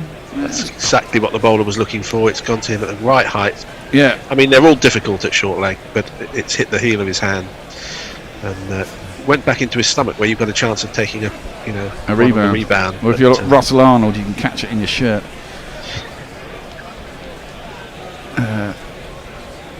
Stokes gets a little life there. Not the easiest of catches, as he said, but last ball of the over is outside the off stump. Through the keeper, and there's no run. They're never easy at short leg, but as short leg ones go, that came at a good height, and he probably should have caught that. Well, I think he will think he should have caught it. Anyway, our friend That's Bollocks, which we assume to be a nom de internet, says the rain will mostly miss the SCG to the north. It's not match-saving stuff anyway. What England needs is one of those evil Sydney hailstorms. Well, yes, but I don't think that's going to happen either. My is Malahide, good times. I flew from some random obscure airport in upstate New York on the new Norwegian airline routes. Norwegian Airlines. We went straight to day 1, which was washed out. Changed my return flight by 1 day, and then went home after day 2, all for under $450. That's pretty good. That is on the back foot route, facing up the line. This should be the last over before lunch. 29 minutes past. I think Hendo paid more for that. Change his exhaust that he ripped up on the Malahide outfield. Should have claimed that off the people who were putting all that crap down, shouldn't he, really? That's tossed up outside Root's off stump, just drops it into the offside. In front of square, there isn't anyone at orthodox cover, so Boland has to field from point, and it'll be a single. England move on to 122, nearly 266 in 2 sessions, which isn't going to happen, but let's keep it hanging. And possibly England's 2 best batsmen in at the crease, as that's defended back down the track, and it is no run. 34 overs after lunch till the new ball.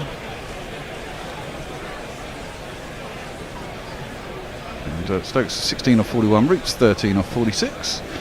And Lyon is around the wicket to Stokes, who gets forward and defends. Doesn't really turn. I think he's playing for a little bit to draw his leg in a bit to get it onto the face of the bat. I'm sure otherwise. You see the massive difference between the way Stokes plays Lyon and Milan. Yeah, well, we were talking about that earlier, wasn't it? Exactly. He just doesn't make any movement to it, does he? Nope. He just plays it from the crease. And it's kind of fine if you want to play spinners off the back foot. That's cool, but then you've got to make the movement back, haven't you, to be able to do it? Root does that. Yeah, exactly. Root does that, but he always goes very deep in his crease. Watches it off the pitch. Milan just seems to play it at the crease. Down a track again comes Stokes. Can't get to the pitch once more. Well bowled by Lyon. And there is no run. Should be the last ball before lunch. which Lion will bowl to Stokes. He's always got a smile on his face. He angles that one in at leg stump, which is the ball that got him out in the first innings. But this time Stokes gets a bat on ball, dribbles out on the leg side. That is lunch. England goes to lunch, 122 for 3, which is normal circumstances for this England side in this series. You'd say it's not a bad score, except for we're on the 5th day trying to save a match in the second innings. And a long way to go. Finish off a couple of messages. Mayank was saying England have been scoring above 4 and over for the last 4 to 5 overs. Maybe they are going for it. I think they're just picking off the bad balls, and there have been 1 or 2, and Bruton Stokes have dealt with them. A lot of fielders up rather than saving singles and boundaries. And Crawley scored, he scored 77 off 100 balls. It's not a bad strike rate, is it? No. He did get a very good ball to be out to. Going to say just a few hellos to people over on Cricket Tracker India. Jay Thakur, Babu Kalyana, Zubar Ali, Dev Kumar, Kuldeep Kumar, Sundar Thakur, Navi Singh Rajput, Yadav Abhishek Yadav, Rohit Ku and Thakur PK Binku, and many, many others, obviously. Welcome to all of you. Other than that, I think we're pretty up to date. Coolio. Well, we should go to lunch. I don't know what. GPL. Oh, GPL. Anyone else enter the GPL? On that? No, we're still just Ombre and away. But he won it in the last last test or the Boxing Day test? Just by sneakily doing the odd entry here and there, and I think he won a good amount of cash off of just a £1 punt. Anyway, we should go to lunch. Has anyone got any preference as to what I play over lunch? No, something boring. Something entertaining. Insightful and somewhere between the two. I always like Gladstone. Gladstone or Chris Broad are both fun. They were both interesting interviews. Gladstone they were both lovely to talk to. Is that because you did them, Tony? Yeah. No. Well, I'm more interested in the subject than much more interested in the subject than the West Indies village cricketers game. Oh God, that's we haven't got that in any video. That's the problem. Right, I'm going to play. Well, since someone actually mentioned something, I will play Gladstone. He is quite entertaining, and he sounds a bit like this. We'll see you in 35-40 minutes. Until then, see you in a bit. Bye. Chairman Mao, Jamie Howe, Ho Chi Minh, Asif Din, Václav Havel, Graham Saville, No Surrender, Percy Fender, Guerrilla Cricket. Welcome to Guerrilla Cricket. I'm Tony Bishop. December the 3rd saw the release of Inside the Tour, the Ashes 86-87. It's the definitive story of that extraordinary tour, told to Mark Pugach by those who were part of it. It's a terrific listen, and you can find it via your usual podcast provider. One of those who was not just there, but was man of the match as England clinched the series at the MCG is my guest today, Gladstone Small. Gladstone, welcome back to Guerrilla Cricket. Tony, pleasure, delighted to be back. Great to hear you guys are going from strength to strength. Yeah, well, thank you for that. And yes, we are. So I'm going to start off with a fairly easy, gentle opener for you. Another half volley. Another half volley. Yeah. You took more wickets against Australia than anyone else, than any other opponent. Was there something special about playing Australia? I just love beating them. That was one. Listen, now obviously I played. That's probably because I played more tests against them than anyone else. But only out of all the ones I played against Australia, only one of them was at home in England. So obviously, the England boys, my captains and managers, obviously thought. First of all, I thought I was a good tourist, and I could take the heat of playing in Australia and all the stuff that went on with it. I just love. Listen, I've always loved the thought of touring. I love playing. I mean, I like home, but I like being away as well. And you're making a career of it still. If I didn't do it, someone else would do me. But no, so from a very. I mean, I went traveling obviously a young cricketer back in the 80s. The season finished in England in September, and if you want to progress and learn and do things, you go play abroad. And I went to play in Australia, and my first season was 1982-83, playing club cricket in Melbourne. And that was my coincided with probably it was Ashes tour, Bob Willis Ashes tour, and I got called into the England team that summer. The summer and at home, Bob Willis called me up for the Test match. Derek Pringle injured his back right in the note after practice on the day before the Test match at Edgbaston against Pakistan. And Bob Willis called me up to the Test match. And I myself wasn't feeling too well. But roll it forward, the England team went to Australia that winter.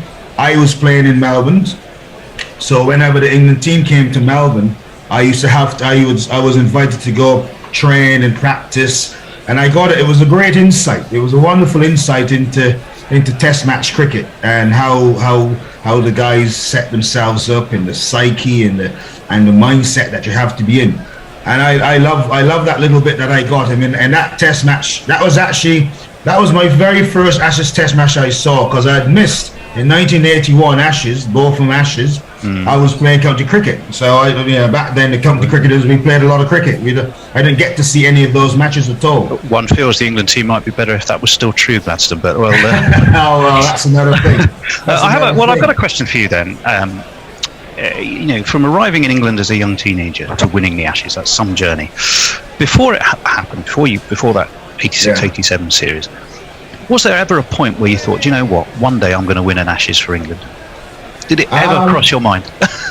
Well, listen, I grew up. The guy that gave me the love of the game, my granddad, born in Jamaica but lived in Barbados, and then he never left Barbados until when he died in 1993 years old. But he loved English cricket. He loved England cricket. And as a young boy, I remember him coming home from work on the sugar plantations and tuning in his radio to find out wherever England was playing a Test match. And that could have been at Lord's, at Headingley, at places like Old Trafford, places I didn't know. Only thing I know about them was that they had a cricket ground in those places. Didn't know where they were, and that meant Grandad would tune into England playing Australia in the Ashes. And so I'd heard about this thing called the Ashes from a little boy because of my granddad. So hence I knew the history and the tradition of it and the importance of what Ashes cricket was all about.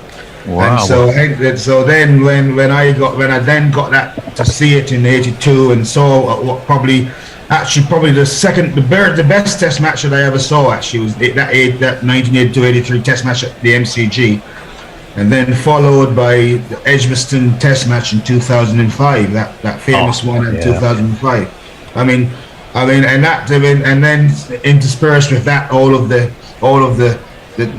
atmosphere, the tension, the players that plays in all those great matches, and it still makes the footnote that if an England player or an Australian player only could make 100 or take 1 who would the opposition be? The Australian would say England, and the Englishman would say Australia. It is still the iconic Test series played out in this great game of cricket.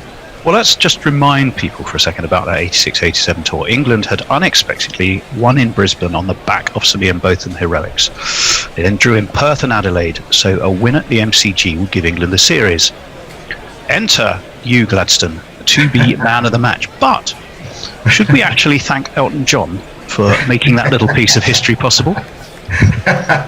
We definitely should thank him for many things on that trip. And he was our tour mascot, on more occasions than one, I must say. I mean, it's and yes, I mean that morning. Luckily back then in '86-87.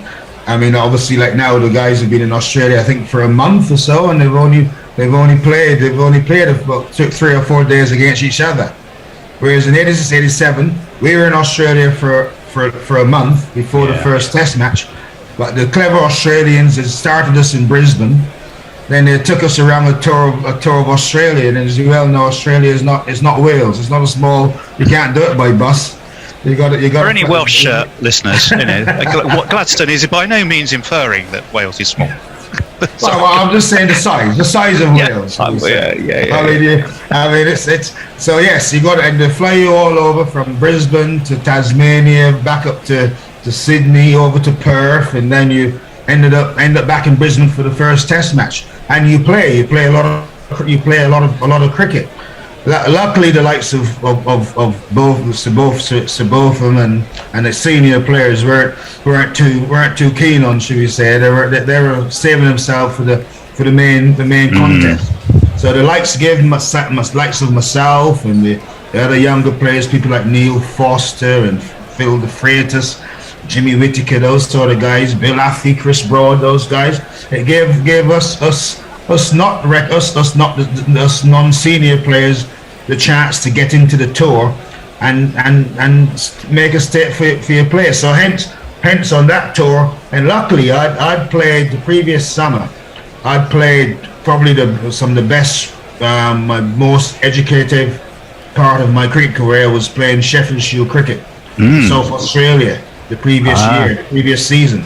And that meant I'd played at the SCG, the MCG, WACA, the Gabba, I'd had that. So when I got to these venues, I wasn't, the size of the Australian grounds, they could leave you in awe of because they're much bigger grounds than the ones we play, than our grounds here. Like the MCG is not just in capacity, but in the size of the playing area.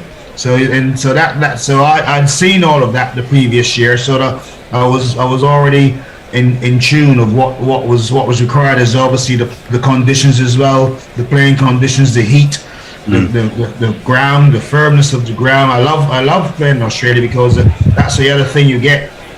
The grounds in England, because of our lovely weather here, they can be quite soft. The grass is lush and green and soft and springy. And so you got to really get your feet into it. In Australia, the grounds are hard, and so you can bounce, you can slide across the surface and use that for your rhythm. We are going to come on chat a little bit about the differences and about the new Kookaburra ball. I've got a question for you about that actually. But the reason I mentioned Elton John, because wasn't it a very direct influence? Hadn't Graham Dilley created an opening for you courtesy of attempting to bowl at Elton John, and all of a sudden there you were at the MCG on Boxing Day opening the bowling for England? Just tell us a little bit about how that came about. Elton John is obviously the guy as a superstar, hero, fabulous musician, and he was there. And he was in Australia that summer playing with the Melbourne Philharmonic Orchestra and getting involved. He'd met the England boys, Gower and Botham and Lamb, on a previous trip. And he's not a cricket fan. We all know his love for soccer, but he loves everything English. His flowers are English, his fruits English, his water is English, and then obviously the cricket team. So he was around a lot, partying and keeping us entertained at various points of the tour. And that Boxing Day morning, after quite a very lovely long boozy Christmas day where we all got dressed up in various fancy dress outfits and for our families and stuff. And that morning, the first time we'd been down to the MCG to practice on the Boxing Day morning. But and Elton turned up, and so there he was on the outfield, and Graham thought, I'll have a little jog up and have a little Graham Dilley. This is pick a Dilley, and he'll have a little ball to practice his outswingers to Elton, who couldn't lay a bat on anything, but on doing so, Graham tweaked a quad muscle, and sure enough, as I was there mixing the drinks down in the bowels of the MCG, as massive place, you can't, down in the dressing rooms, you can't see what's going on the outfield. And Gatton came down to get his England Blazers to go toss the coin. He said, "Hey, Stoney, stop mixing the drinks, mate. You're actually playing." Picker just did his leg bowling to Elton, so you're playing. So that was it. Half an hour to go.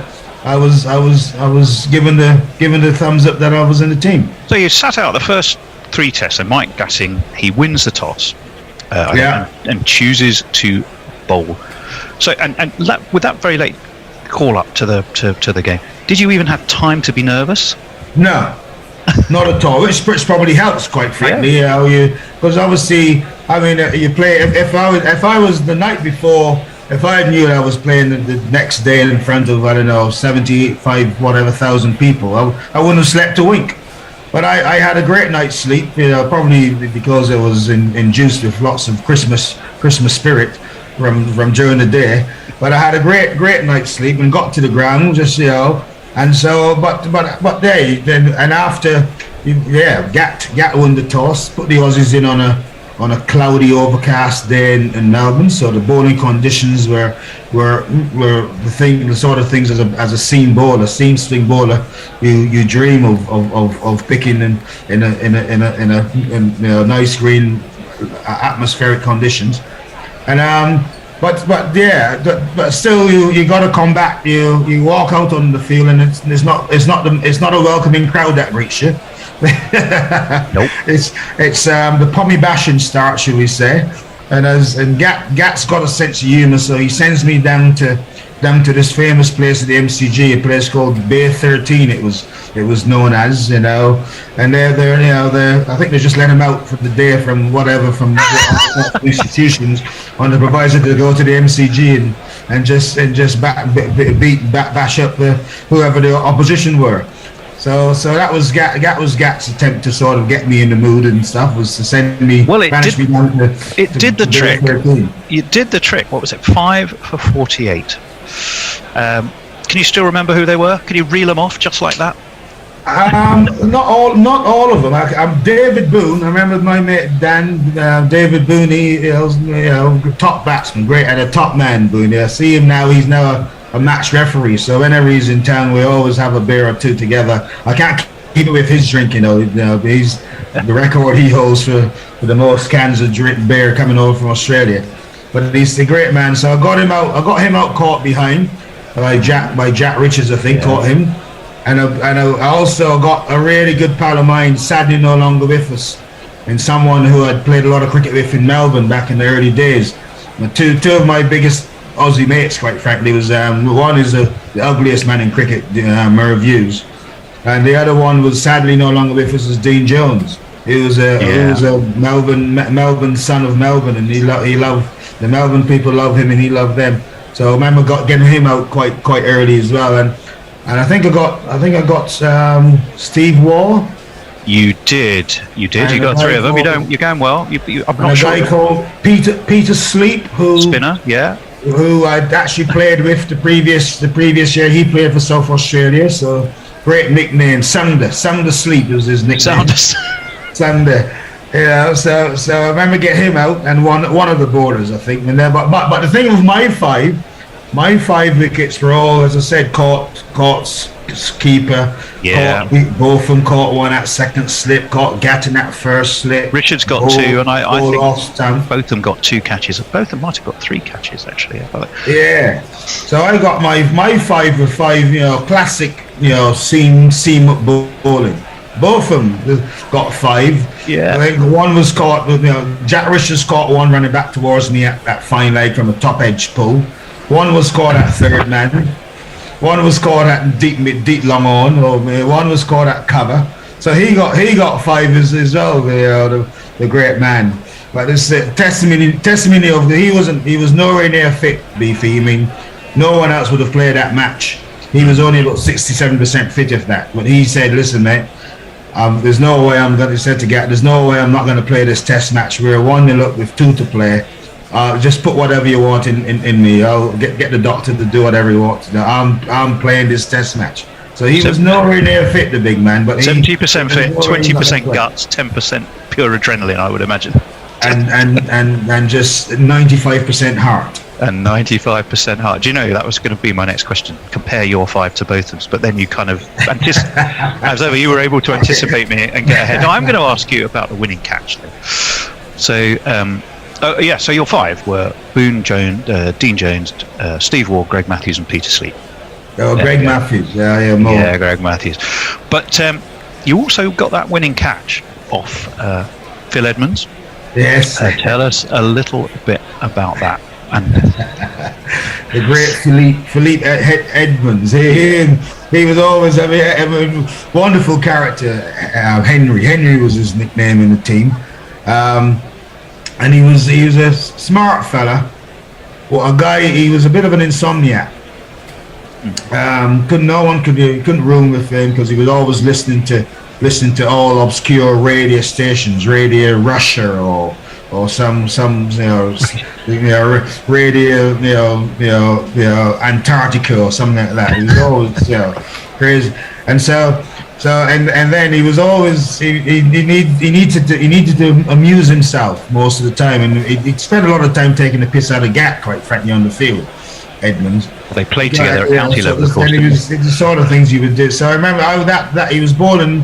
By this stage, we were well in control of the game on that third afternoon. We beat the Aussies on the third afternoon. And in comes Mervyn Hughes, the aforementioned Merv Hughes, the ugly Australian. And he comes, and I'm down backward on the sweep, normally you're behind square of the leg for the sweep shot. And Philippe, he keeps telling me to go square, keep to my left hand, go left. So by this stage, I'm now what would be about 30 yards out of position for the sweep shot. And he says, right, make a spot, make an X on the grass, so you don't move anyway, you guys don't move anyway. So the next ball he bowls to Merv, and Merv has this great big oik of a shot, and at top edge, and it's coming towards me. I steady myself. Luckily, and I took the catch first in, and when I took the catch, I looked down. I was standing directly above the X that Phil Edmonds told me to mark. Call it luck or call it a great piece of intuition or whatever. But and then I took the catch, and normally you see the guys these days would put the ball in their pockets as a memento. I threw the ball into the stand at the MCG, and so that was it. Some dog has been chewing it for the last 30 years or so in Melbourne. Well, let's hope it's still hopefully in a case somewhere, being revered as it truly should. I've never seen it again, so I don't know.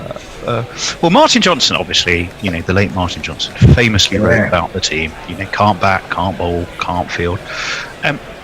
Did that jibe personally motivate or inspire you? It certainly rankled. It certainly got us our attention. Listen, Scoop, as he was known, was a lovely fella, and he was back in those days. Thankfully, the press boys, the media boys, were the likes of Scoop and people like Chris Lander, they're great guys. And so we actually got used to get on well with those guys, because they used to get more expenses than we got. So we used to always invite us to come and go drink, to take us out for drinks and dinner, because they can afford it and we couldn't on the expenses that we got. So we got on well with those guys. But when that article, obviously it was definitely used as Mickey Stewart, the coach manager of that team. And he was very, very, very smart man, Mickey. He didn't have to say much, but the first person he saw that he showed that article to was Beefy. Was Beefy. So you can imagine let's just say the words that Beefy mentioned couldn't be printable. What Beefy said about Martin Johnson back then. But I remember that night before that Test match. And listen, we'd lost in that month before that we lost to the Queensland rum drinkers up in Bundaberg. Yeah. The South Australian wine farmers beat us. Largely by dint of giving you copious amounts of their product, apparently. Yeah, well, there was that as well. But because we went, as well as playing the Shield guys, we played what was called Country 11s. We really ship ourselves all over the place to play these Country 11s. And so because the guys weren't in Test cricket mode for the first, it was a good the warm up, should we say, was very more enjoyable than more cricket. I will come on to that. Now I'm going to ask you about that either of the series and what Ian Botham had said. The published version is that's it, the party's over, the real game begins tomorrow. Now, I asked Chris Broad that when I spoke to him. He had a version of it. Every printed interview I've seen, every England player's got a different version of it. What's yours? What are you even allowed to say what he actually said? Do you remember the actual words? I remember it very, very, very vividly. We were, as I said, we weren't at the races for that month. Obviously, yes, the likes of myself, the guys who are the younger, the guys who are trying to play their way into Test cricket in their career. Obviously, you play for England, so you train, but it wasn't. We knew it wasn't a Test match. And then that night, the night before, we had a gathering. It wasn't a dinner. We didn't have a dinner. We just gathered in a team room, which was full of Castlemaine 4X and Beefy was sponsored by Lindemann's Wines or something like that. Some wine man. So there was lots of, and then so he said, "Right, guys," he just said, "Right, party is over. Tomorrow, the real serious stuff begins." This is where the England team come to play. And it wasn't a big Churchillian sort of speech or nothing like that. Oh, okay. It was just a stage of right. Collective focus. Test cricket starts. Well, you snagged another fifer in Sydney, but the series was won by then. Was it a big disappointment to not close the series out, dead rubber though it may have been? I mean, you got that fifer. Did you feel slightly should have won that?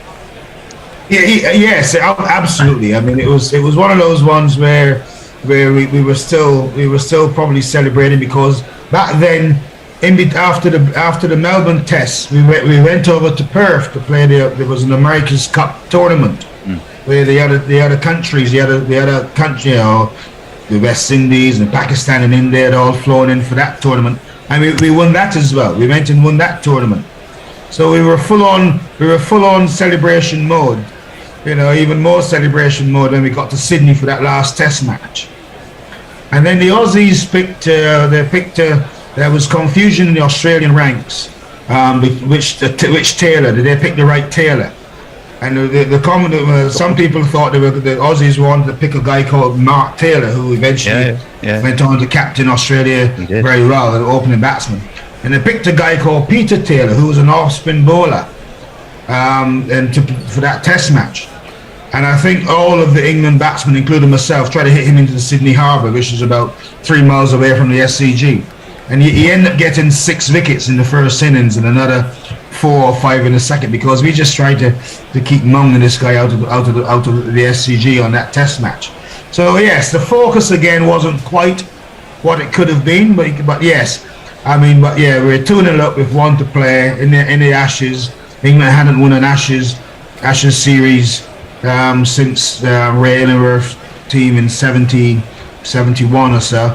So it was something that was definitely worth celebrating, that's for sure. So yes, it was disappointing that we couldn't quite finish them off and win the series 3-0 or 2-0. So we gave them a little bit of a still an Ashes win in the record books. We give the Australians a chance, they'll take it.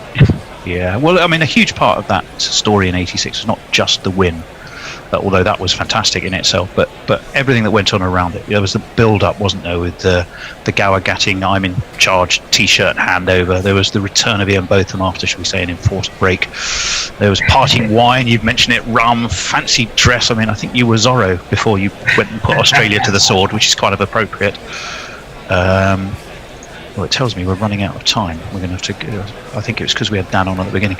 How did you manage to keep focus? Tell me that.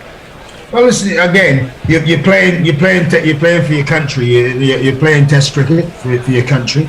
So there's lots of pride involved, lots of passion. You're playing against Australia, the arch enemy, shall we say? So that also is And obviously you're playing. As I said, when you're playing for your shirt, you're playing for pride. So you can't take things for granted, and you want to set set a mark and set a standard that carries you through into your career, then the Ashes is a good one to have. So that's what it's all about, really. And I'm sure, as the guys in Australia for this current series, obviously, and they'll want to create their part of history, and that's when you get a quiet moment to think of what the Ashes is about. And that's what really makes you want to get out there and be the man and perform. You haven't quite done with Australia, Glasser, because you came up against them again in '89 in England. Didn't you actually rescue a draw for England at the Oval there? Hero with the bat on that occasion. Well, this just goes if only. Listen, I was on my way to my maiden Test match centuries, and I ran out of partners. But it was a draw. People like people like batting down the order with people like Nick Cook, the beast, and obviously I think came in on 11 that Test match. Sadly, recently passed away was the Kent bowler Alan Iggy Eggleston. Sadly, just recently passed away. So he was making his Test match debut, that Test match, and I remember obviously trying to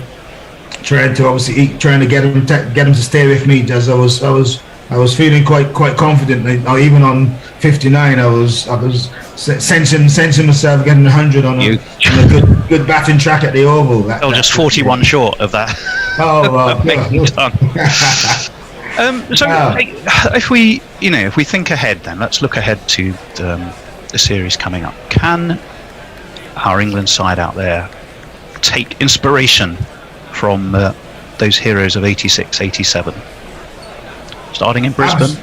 Absolutely, they can, because once again, when you're in Australia, the Aussies aren't going to give them much chance. Obviously, you see the likes of typically Glenn McGrath will be saying it's going to be 5-0 to Australia, and that would be most of the Australian public will be saying that. So they'll hear that, they'll know that.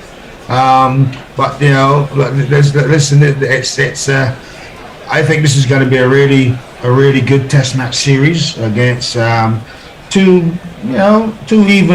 quite even teams, quite frankly, and it's the one who gets the leg up first in this series could be the one who controls how it goes. So that's going to be the challenge. That's going to be the challenge for the England team, and that's why the Aussies always take you to Brisbane, because Brisbane, the weather, it's hot, it's tropical, it's hot, it's steamy. The pitch gets harder and faster as it goes. Starts off a little bit tacky, but then it seems to get quicker and harder, and so the Aussie bowlers become more into the game. So you're going to be tested. You'll be tested if you're not just your cricket, your temperament, your ability, but they test you mentally, physically as well. They'll threaten you. You're upstairs, with all the bouncer stuff. It's real, and it's a bit of a cake tin, the Gabba these days. It gets very steamy and hot in there, and so the Aussies, that's the reason why they love, and their record at the Gabba is quite formidable. Well, England haven't won there since you guys, although you didn't play in that game, but '86, '87 was the last time. It's going to be a new Kookaburra ball. Sounds like one you'd quite like to have had in your hands. Well, it's the Kookaburra ball. Listen, it's a new cricket ball. It'll be 5.5 ounces. But that's where the similarity ends. It always feels a little bit bigger than our Duke ball. It always somehow feels that little bit more. You've got to really get it into your hands. And then the main thing in the cricket ball is obviously the seam. Yeah. And that seam on a Kookaburra ball, it lies flatter. It lies quite flat, as opposed to our Dukes, which always seems a little bit more. You can really feel. When you hold a Duke ball, you think, "Oh, I've got a friend here. I've got this seam as my friend." Whereas on a Kookaburra, you don't feel that. And after 10, 15 overs, that seam goes even flatter. So you got to make use of a Hugh Kookaburra ball. That's the key to it all, and the England bowlers will know that. I don't know, this new ball is obviously, I reckon it's got some harder and a more pronounced seam, I think. So should last. You should swing and move off the pitch for longer than they say. I look forward to saying that, but it's Aussie conditions. But I believe it's been obviously a lot of the practice games, the warm-up games that the England boys have been playing, admittedly amongst themselves. A lot of it has been rain affected. So that tells me that there should be a lot of moisture in the surface. In Australia, they use what they call flat covers. In England, we have our roll-on hovercrafts that above the ground.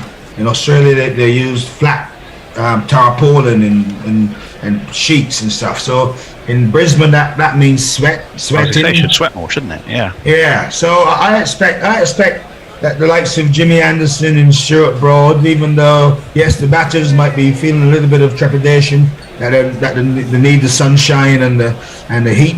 But I think Broad and Anderson will be licking their lips and knowing that a kookaburra of a pronounced seam in atmospheric conditions and on a moist pitch.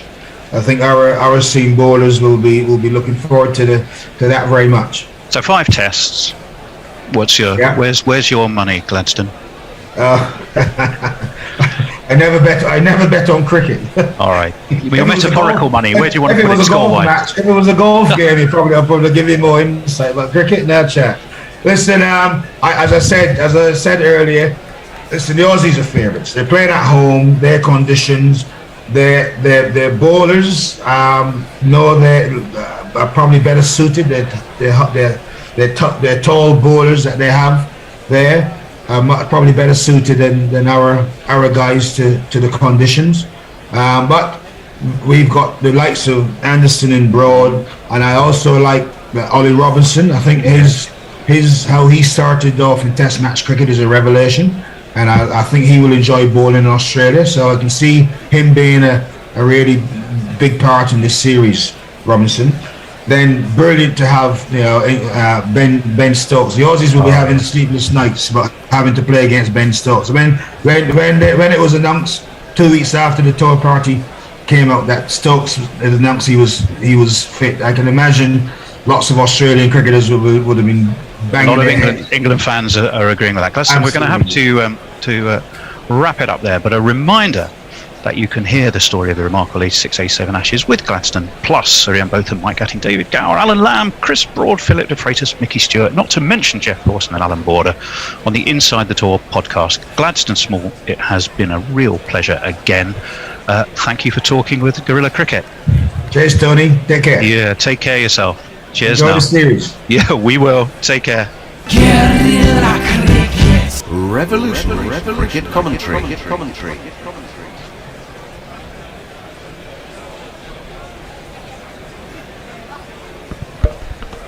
And we are back after lunch, although it has to be said it is looking like there's a bit of rain there, Messi. Yeah, the covers are on. There's a little bit of rain, but I've been looking very closely at the radar and at Weather Underground. It looks to me like there'll be a smattering of rain, but the heavy rain seems to be bypassing the ground at the moment. The light's probably pretty shit. And Tim Evering has tweeted to say that the large white covers are on and the lights are on. However, the rain looks like it'll pass in 30 minutes to an hour's time. Wow, 30 minutes to an hour could be the difference, mate. It could. It may not even be that long. It'll be interesting to see how it goes. But I suspect that we could be back on in half an hour, to be honest. I don't think there's going to be any serious impact on the outfield from the sort of rain that we're looking at, which seems to be very light, which is a relief, because in Sydney it can piss down, absolutely belt down, but it seems to be okay at the moment. Well, if there's a little bit of dampness in the outfield, at least it might soften the ball up as well, which will be useful for England. But that might keep it light. All right, Anthony, good to see you. How you going? I'm all right. Turn yourself up a bit. You're a bit quiet, mate. Why? Yeah. Yeah. maybe I'm not coming through the right device. And there you are. That sounds better. That sounds better. I did absolutely nothing. Well, that's kind of weird then, isn't it? Maybe it is coming through the wrong device because you got closer to the computer. I'll stop touching things. Well, I guess if there is going to be a rain delay, I mean, we can hang around and wibble for a bit. I actually need to go to the loo. Let me just go to the loo because I didn't manage to go before that interview with Rafa. I forgot the timings. You two wibble, and I'll be back in a second. Well, I think Anthony, it's a great opportunity to expand a little on your tweet regarding a so-called maximum. Okay. So I got a few things, wrong because I was going off the top of my head, and I just wanted to double check something. So I quoted a few things wrong. So the story goes because it all started with someone brought up the 6 isn't a maximum because there was a 7 scored today in New Zealand Bangladesh match, and if you haven't seen that, I haven't seen it, but my understanding of that was edge to second slip, bobbled by second slip, then bobbled by third slip, and by the time they got through that, 3 runs had been run, and then it was overthrown to the boundary. And he'd also scored They were trying to run him out at the bowler's end, from the wicketkeeper's end. Right, yeah. And then, I believe he'd scored a 5, which just his previous scoring shot was a 5. So he scored 12 off 2 balls, and no 6s in there. What's this? Yes, Andrew McGlashan has just tweeted that New Zealand have now scored runs with a 1, 2, 3, 4, 5, 6, and 7, which is rather nice. Okay, so back to the maximum. So the maximum is the story goes the most runs for a single ball is 286. And what? And I'll say off the top that it's most likely this story is bullshit because it's always third hand. This newspaper reported it 30 years ago, and now we're telling you about it. All of that kind of stuff. But basically, 130 years ago, wasn't it? It's a long time. So it comes from the 1860s, I believe, is when the original story sort of comes around. I've got an article here from 1894.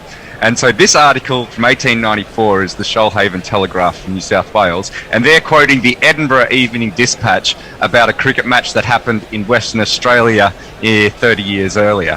The Edinburgh Evening Dispatch is responsible for the following good story. A hit for 286. Western Australia is advancing rapidly, but it seems to be a little behind in the matter of scientific cricket. A match was recently played at Bunbury, Western Australia between a Victorian team and a scratch 11 from the neighbourhood. The Gumsuckers went in first. I'm not sure who the Gumsuckers are. I think the Western Australians went in first, and the first ball bowled was skied into a 3-pronged branch of a tall jarrah tree. So before boundaries exist, you've got to remember that. The home team cried, "Lost ball," but the umpire ruled that as it was in sight, it could not be lost. The Victorians started running while the so the Gumsuckers must be the Victorians. That's not something that stuck around. The Victorians started running while the West Australians sent for an axe to cut down the tree. No axe being obtainable, somebody brought out a rifle and the ball, after numerous misses, was shot down. The score made on the hit was 286, and the Victorians stood on that and put the other side in. The Victorians won. What? That's insane. Yeah. Why didn't someone just try and climb the fucking thing? Well, when you think about it, that's 5 kilometres each for them to run. Now, frankly, that isn't going to happen. In the heat of Perth in the summer. 45 degrees. In Bunbury. We do have at least one listener in Bunbury. Bridie in Bunbury is one of our listeners, so maybe she can go and check out the Hands Oval or wherever it was. But, yeah, it does seem unlikely, but it's a sort of fake news that I actually don't mind. You know, it's much more fun than the fake news we get these days. It's one of the things I do as a historian is trying to find that way that I can still keep some sort of academic credibility, but include all of these kind of stories in there because it's like they're great. They're great fun. These bits of bullshit. Yeah. What other bits of bullshit have you found out? I mean, you're purely concentrating on cricket history as well, aren't you, really? Yeah, so I'm writing up my thesis. So I'm writing up 2 books at the moment. So I'm writing a book on the 1919 AIF 11 tour, and I'm writing that with The the guy, AIF being John Broom. Australian Yeah. Australian Infantry Forces. Is it? Yes, yep. And Yep. so we're sort of, writing this book about the team that saves Test cricket, which is an argument that we'll put forth that, international cricket resuming after the First World War has a lot to do with this team going around, playing these matches at the counties, making a lot of money for the counties, getting the counties all financially solvent, getting interest in the international tours again. And then Australia come over after that, even though it was England's turn to go over, but then Australia come over, and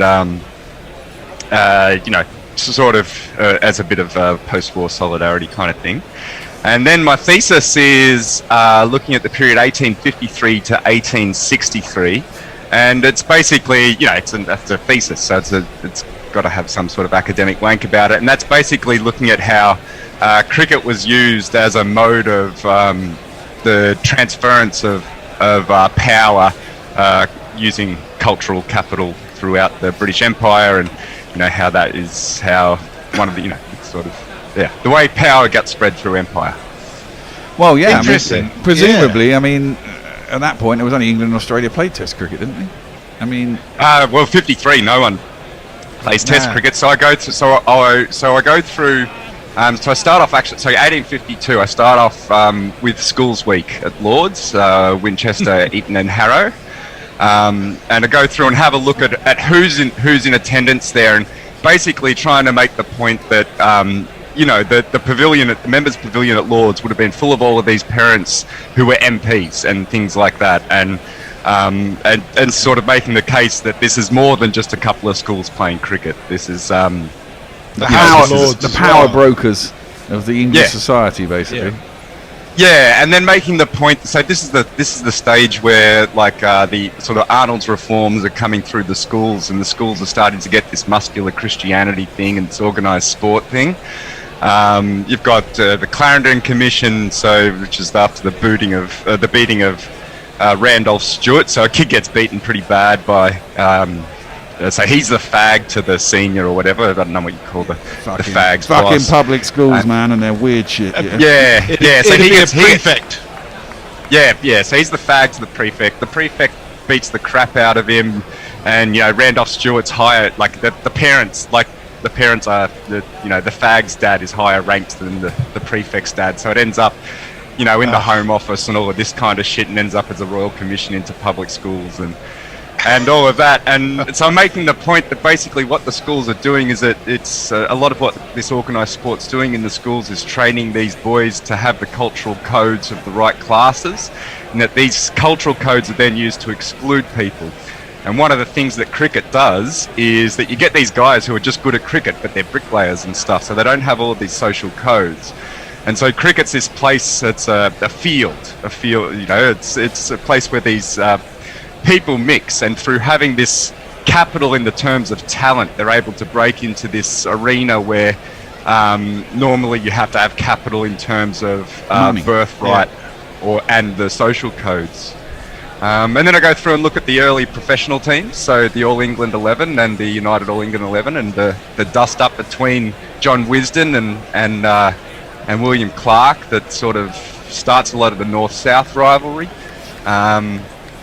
And then looking at the start of the Victoria-New South Wales rivalry, and then I look at the tour to North America, and then the first tour to Australia. That's a fascinating thing. Is this in the day of the Gentlemen of Philadelphia? Yes. Yeah. So they were a very notorious team, weren't they?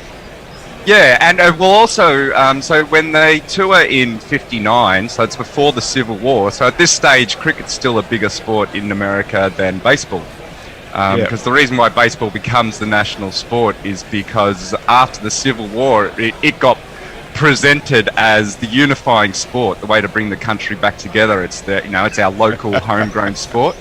And cricket doesn't really have a place in this new industrial world, and that was sort of the end of cricket in America. I thought America was pretty good in cricket up until before the First World War, wasn't it? It still goes until about then, but yeah, it's really that. Like that's when baseball becomes a real big thing. Yeah, The Civil War, and it quickly takes over.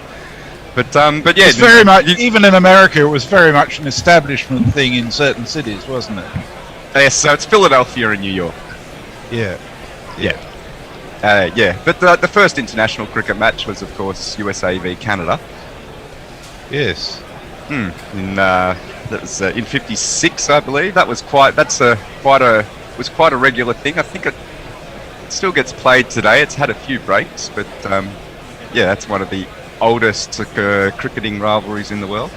Oh, look, Daniel Keppel Music on YouTube says, and in 1859, a team of leading English professionals visited North America on the first ever overseas tour. Yep. So that's so basically what I'm doing on that is I'm contrasting how they behave. So I look a lot at the lunches that they go to and the dinners because they're focusing really on the food. Because dead set, you get entire articles, like an entire page that is just verbatim what is said at this dinner, and so I can compare the way they behave in Canada compared to the way they behave in England and in America, and it's a really good contrast to show the spreading of empire versus touring a country outside of the empire. It's a lot more formality and toast to the Queen in Canada. Yeah, well, Diana Patterson is calling you out, Ant. She's saying, "No, we've been following this thesis, this really interesting thesis, for some years now. What's your estimated completion date? More than five years to complete is weird, my friend." This is very true. I mean, when you were staying here in the 2017-18 Ashes, you were about a year into it, and that was why you were here, wasn't it? You were doing some research. Yeah, and then so on the way home from England, I was in a pretty serious truck accident in Kenya. Whereabouts in Kenya? So if you've been to Kenya, and I've been there many times. My wife is Kenyan. All right, so the road from Nairobi out to the Rift Valley, right? Yeah. So you go down you sort of go down the side of the Rift Valley on this big hill the way down, and my maniac of a driver decided that he was going to pull out and overtake the three semis coming up. Yeah, that's about normal. And the 10-ton truck coming down the hill without the brakes was not able to stop, even though. So we were stopped, and we got hit by a 10-ton truck. And bounced us around, and we ended about a metre from the 200-metre cliff edge. So, wow, fucking hell, man. Yeah. No. So since then, my brain's not been the best. I don't have much memory anymore, and I get tired a lot. And but also, the book that I was writing when I was there was the AIF one, and I ultimately discarded that because it's going to be a better popular book. I want to make sort of an Anzac Miffy wanky story out of it. And the academia was getting in the way of it. And so, I've got a due date of that by October. That will be out so we're launching that at the next Ashes. Oh, cool. Yep. And my thesis will be done this year. Yeah, I'm so, yeah. It's, I'm now at the point where I'm going... How many times have you told your professor that? Okay. I also had professor issues, which lost me about 6 months as well, but I won't go into that. It's academia for you. No, I am at the stage where it's written and I'm going through and editing. So that's cool. Yeah, I'm in the final months. That's fascinating stuff, man. It is. It's been good fun. Also, I get paid to do this. Why would I have rushed it? Well, there is that, I suppose. It's not like, I'm an academic in Australia, a historian at that. So it's not like there's any jobs out there when I finish, You've got to go back into academia, haven't you, really, and become a professor? No, I lost my job in academia when COVID broke out. Nothing to do with COVID. We just decided that we didn't need to teach history in Australia anymore. What? We've lost close to 20% of our tertiary workforce in the last 18 months. Not COVID related, just the government didn't want to fund universities. We've had a succession of governments that don't believe that examination of history is useful. We just want to look forward, not back. Well, yeah. It seems to be kind of worldwide, doesn't it? Yeah. No one wants to learn from history. Mark suggests, he said, I'd investigate a match of bat play between the English and the French not long before the Battle of Crécy, if I were you. That is going back a bit, Mark. Actually, I can. I'll pop it up on Twitter when I'm not online. But I've got the excerpt from David Tong, I think it is. Anyway, Tong's diary, and it's him reporting on the match in Aleppo in the 1600s. So that's actually the first game of cricket we have recorded outside of England. So yeah, I'll pop that up. Is that right? Who was that between? So it's like the local garrison at the British military base in Aleppo. Yeah. It's really interesting actually listening to you talk about the power and the privilege inherent in the whole establishment of cricket and the way the English use that as part of the colonisation strategy. Because there's no doubt that they seduce. I mean, you look at India and the Maharajas and so on, and how cricket became a game of the privilege there as well. And it still carries on, doesn't it? When you look at what's strongly happening now. strongly recommend a book called Beyond a Boundary. No, sorry, not Beyond a Boundary. I recommend that, but we'll get to that in a second. Corner of a Foreign Field by Ramachandra Guha, who goes through that period of Indian cricket between about 1890 and 1950 is the main focus. Which is the explosion of cricket and all out to independence. And that book very much is talking about how cricket was this narrative of Indian national identity. And he makes the argument that that cricket is actually an Indian sport more than it is any other nation in terms of how central it is to the nation's character and its history. And that's quite interesting. And then CLR James's Beyond the Boundary is the other one that does that for the West Indies, and he makes a very good case about that Frank Worrell side is because that's happening in the wake of independence, and CLR James is an amazing person to have written that because of course he's writing for one of the leading nationalist newspapers in the West Indies at the time, and he's an absolute cricket nut. He did a cricket academic of the highest order. Yeah, that's interesting. Mayank makes the point. The Gentlemen of Philadelphia were considered one of the best teams in the world in the late 1800s. Baseball also took over since it's so much cheaper to play the cricket, and cricket is a class-based sport that most Americans weren't interested in. He says it died in 1916. Yeah, but exactly. I have to say our own Brian Barish is doing everything he can to rejuvenate it in Philadelphia, no less. But yeah, though that point, it's much cheaper to play than cricket, and cricket is class-based sport. So yes, so that comes out of after the Civil War, this actual push to make baseball the national sport. So cricket started getting really really looked at as this, it's English class stuff, and we had a war to get rid of that. So so that's where, that whole mythology around it comes from. Well, it's all still relevant today over here. I mean, reports out, and in the last couple of years, and all this stuff with what's his name, Rafiq? Is it Rafiq? Yorkshire player, and the fact that 20-25% of diaspora populations play cricket. Such a minority of them get through to. Yes. Being a club cricketer, it's very difficult to get through into county streams, as it were. Unless you go to either a public school, and I mean, I went to a grammar school. That's where I started playing cricket. But public, state schools just don't play it. It's not really taught. None of my kids. I mean, they've had a couple of goes in the playground and stuff with quick cricket and all that kind of crap, but no one ever teaches them. I tried to take I tried to get my kid into it. My son, he plays football as well. He just, unfortunately, wasn't very good. Which is one of those things. It is still a normal state school sport here. Yeah, well, see, that's good. You see, then everyone gets the opportunity, and you pick up the people who are good. But I mean, if you discount large proportions of the population, you end up with, inbred fuckers at public schools that are the only ones who play it, then you're going to have problems.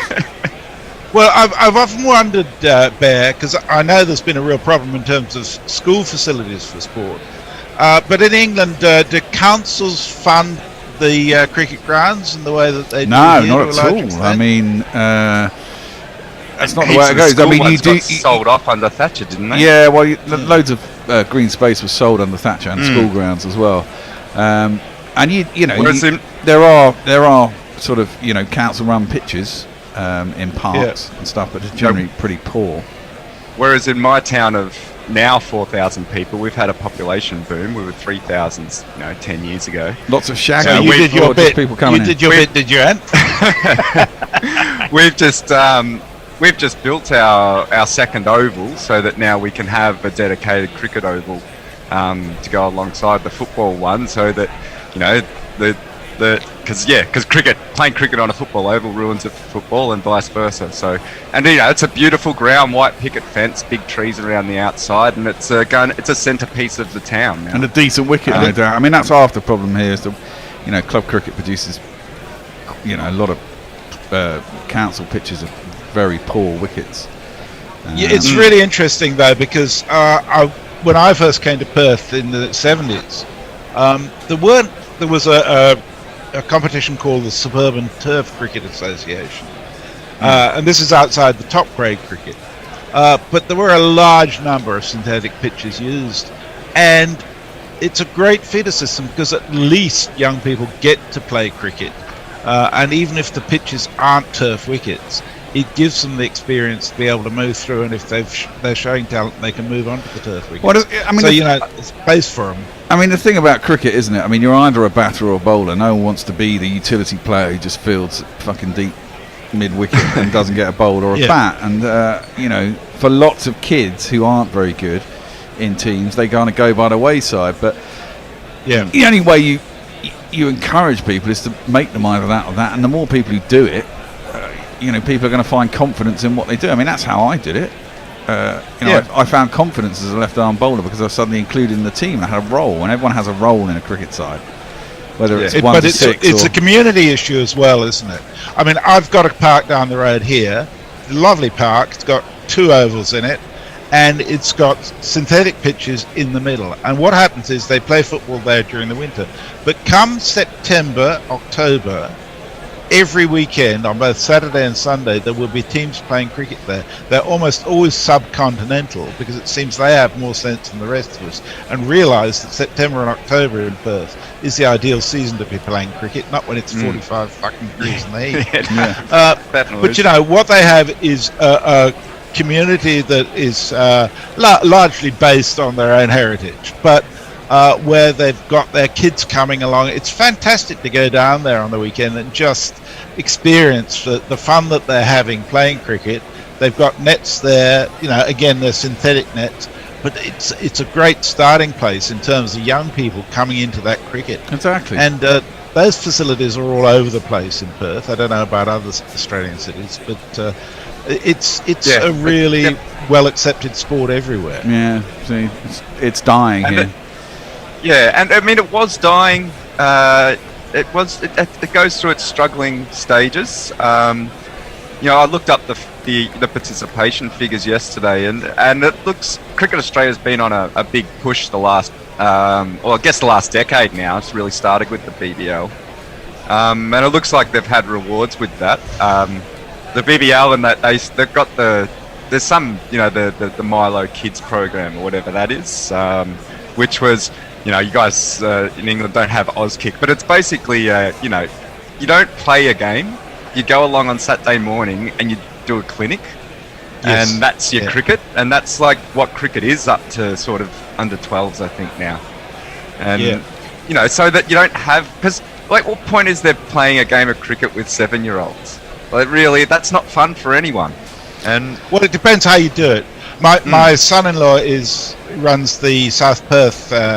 Junior Cricket Club, and it's the fastest growing cricket club in the metropolitan area here. They've got about 400 players on a Saturday, and they have different levels. So once you're 7, you do play games, but everybody gets to bowl 2 overs and bat 2 overs, that sort of thing. And as they go on, they grow up. But the really interesting thing is that with the WBBL, the number of girls coming in and the number of non-Anglo-Saxon players coming in has grown dramatically over the last 4 or 5 years. So it's really encouraging in terms of participation. Yeah, I mean, I'd say here in terms of when he was playing, what they played was quite good. It was a 20 over single wicket type thing where each pair had to bat for 2 overs, 10 pairs? No, 4 overs, 5 pairs, and everyone had to bowl 2 overs.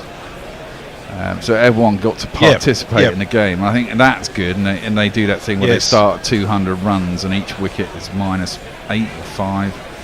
Wides don't count; they count as runs, but they don't count as extra balls, except for in the last over of the game and things like that. So, there's a chance for them to experience doing everything in a game and improve. And the one thing you do know is that even at young ages, you see kids who have sort of natural talent, and kids who certainly don't. But it can be taught in cricket. I'm a firm believer that the kids who are better than everyone else need to learn humility, and that that the kids who are I don't know. I've got this big thing that I was a high school teacher, so I've done a lot of youth sport, and I've got this thing I rarely keep. I'm one of those don't keep score kind of things or give ridiculous scores and all of that. Because I sort of have this opinion that until you're paying sort of you're representing a district or something in your teenage years, that that competitiveness is all kind of irrelevant. Well, and, I'm not entirely sure about that, but I certainly think until. I mean, it's teenagers. But like a kid who's 12 years old and he's not getting a bowl and he's batting 11. Like, why would he keep rolling up every week? Well, exactly. Well, that's my point, isn't it? I mean, but then he will give up. That's why you end up with rules to force coaches to do that. Yes. But then he might not be talented. I mean, that's the thing. I mean, certain people will go by the wayside. You've got to find talent, and I think that's sort of. Certainly, that starts to come out as kids get coordinated as they get older and into the early teens. I think that's when it starts to come about. And that's what your representative sort of level system should be about. That's where you start getting competitive. But like local sport, I think for kids, it should be about being outdoors, being social, keeping fit, and having a good time, and then. Kids will want to do it because I don't know. The reason I stopped playing soccer was because I was, I played left back at home and got 5 minutes a game. I just started go-karting that season as well, and there was one game I was sitting on the sidelines. We had the go-kart in the trailer, and I just turned around to my dad and I'm like, I could be driving a go-kart right now. Let's not play soccer anymore. Yeah, well, I mean that's a really good choice. And you could have been Lewis Hamilton. For Australia. Well, I mean, these days the kids will say, I could be Jamie Wincup. I could be playing my PlayStation too. There's that sort of competition now. While we're going, I might bring some of our tweeters back in, just to let you know that there is a rain delay and we're whibbling through it, but quite enjoying ourselves. I hope you are. Arana and Indo points out in relation to the 6 not being the maximum, that the T20 obsession has made people forget the rules and possibilities of cricket. Mayank says, I just found out Jacob Rees-Mogg is a Somerset member and fan. How much more posh can you get?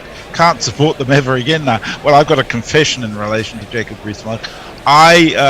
When I went to a school called Downside in Somerset, which was attached to a monastery, I went back there in 2019 get really angry with them, but I didn't in the end.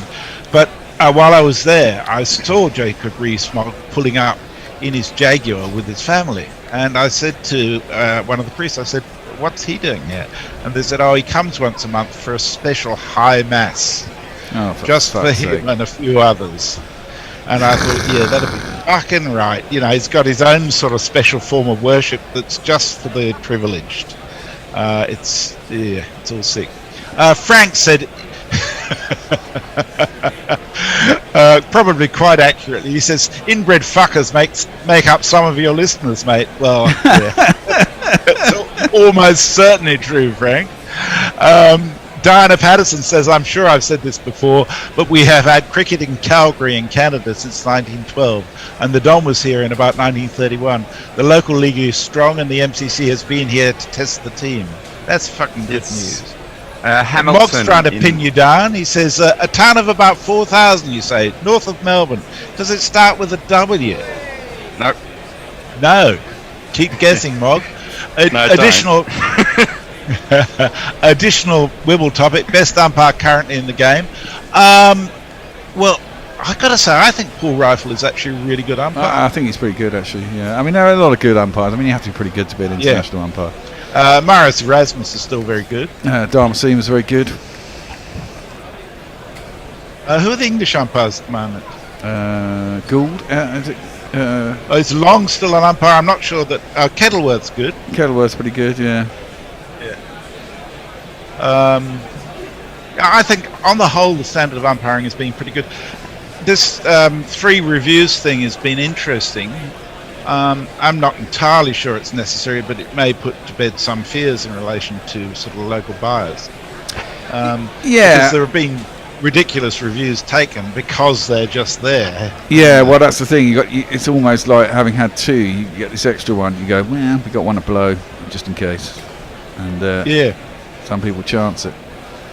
Yeah. We should be due a change. Do we want to do a Wibble change? It depends if the people coming on want to Wibble, I suppose. What is the change that is due? It's supposed to be Jacob, Al, and me. I'm quite happy. I'm quite happy to take time off wibbling, to be fair. I'm happy to wibble. I'll wibble. I've got a question for Anthony, actually. It struck me with what your thesis was about, that there's a comparison there between what cricket and rugby union would have done, because there would have been similar public school tours maybe, and there's a lot made of the Lions story of like 125 years of Lions rugby. I didn't know if that's you could like compare and contrast, or whether there is comparison. I can't speak authoritatively on the subject, but there is a lot. Yes, I do believe there's a lot going on with that. I know particularly for New Zealand, the whole cricket, beating England at cricket is a really important step in becoming a nation. That's a thesis that I am working on for a wider project. And New Zealand sort of, it's interesting because New Zealand kind of have that, I guess, with the Pākehā population, but of course there's the Maori tour in the 19th century, which I think is pretty important for Maori identity. I think that's the 1905 tour, I think. That year rings a bell. No, it just struck me that, like you were saying, it's about this way of the United Kingdom kind of turning around and going, this is us and we're imposing our Britishness through the sport. So a lot of what I'm talking about. So, for example, I mentioned that I'm looking at these lunches and stuff like that. I have a book that is toasts and speeches and how to give them. From 1890, so it's a little bit later, but this is sort of 19th century stuff, Victorian stuff. And it is actually formally laid out what order you give your speeches in, who you give your speeches in. I'm sure you're aware of, seating at these things is based on order of precedence, which, you got Duke, the Earls are to the side of the Dukes and all of that kind of crap. And what is happening in a lot of these cases, and this is why it's really interesting to look at this happening, particularly focus on Melbourne, because of course Melbourne just comes out of nowhere in 20 years, whereas Sydney had been around for 70 years, and Melbourne wasn't was an Aboriginal settlement 20 years before, so that's why. So seeing this performed in Melbourne, and it's basically about knowing whether or not. So knowing where to sit at a dinner, for example, says I went to the right school, I know the right people, and so that's what a lot of our traditions in cricket, when you look into them, come back to that kind of thing. It's like Melinda Farrell, I believe, on Twitter was pointing out that the Yorker, the name for the Yorker, we don't really know what that's from, but it's highly likely it comes not because that type of bowling comes from Yorkshire, but because it was considered cheat bowling, and Yorker is a word for a cheat because, racism dressed up as regionalism. And there's a lot of that going on in cricket as well, which is... so cricket's interesting in that it has all these long traditions that come from this particularly weird period in time, the mid-19th century, is weird. You know, it's kind of like now. There's massive technological and social change going on. Nobody really knows what the rules of society are. There's new orders everywhere. And, you know, cricket's sort of cricket finds this place, you know, comes out of London and projects across England and forces all of these social codes.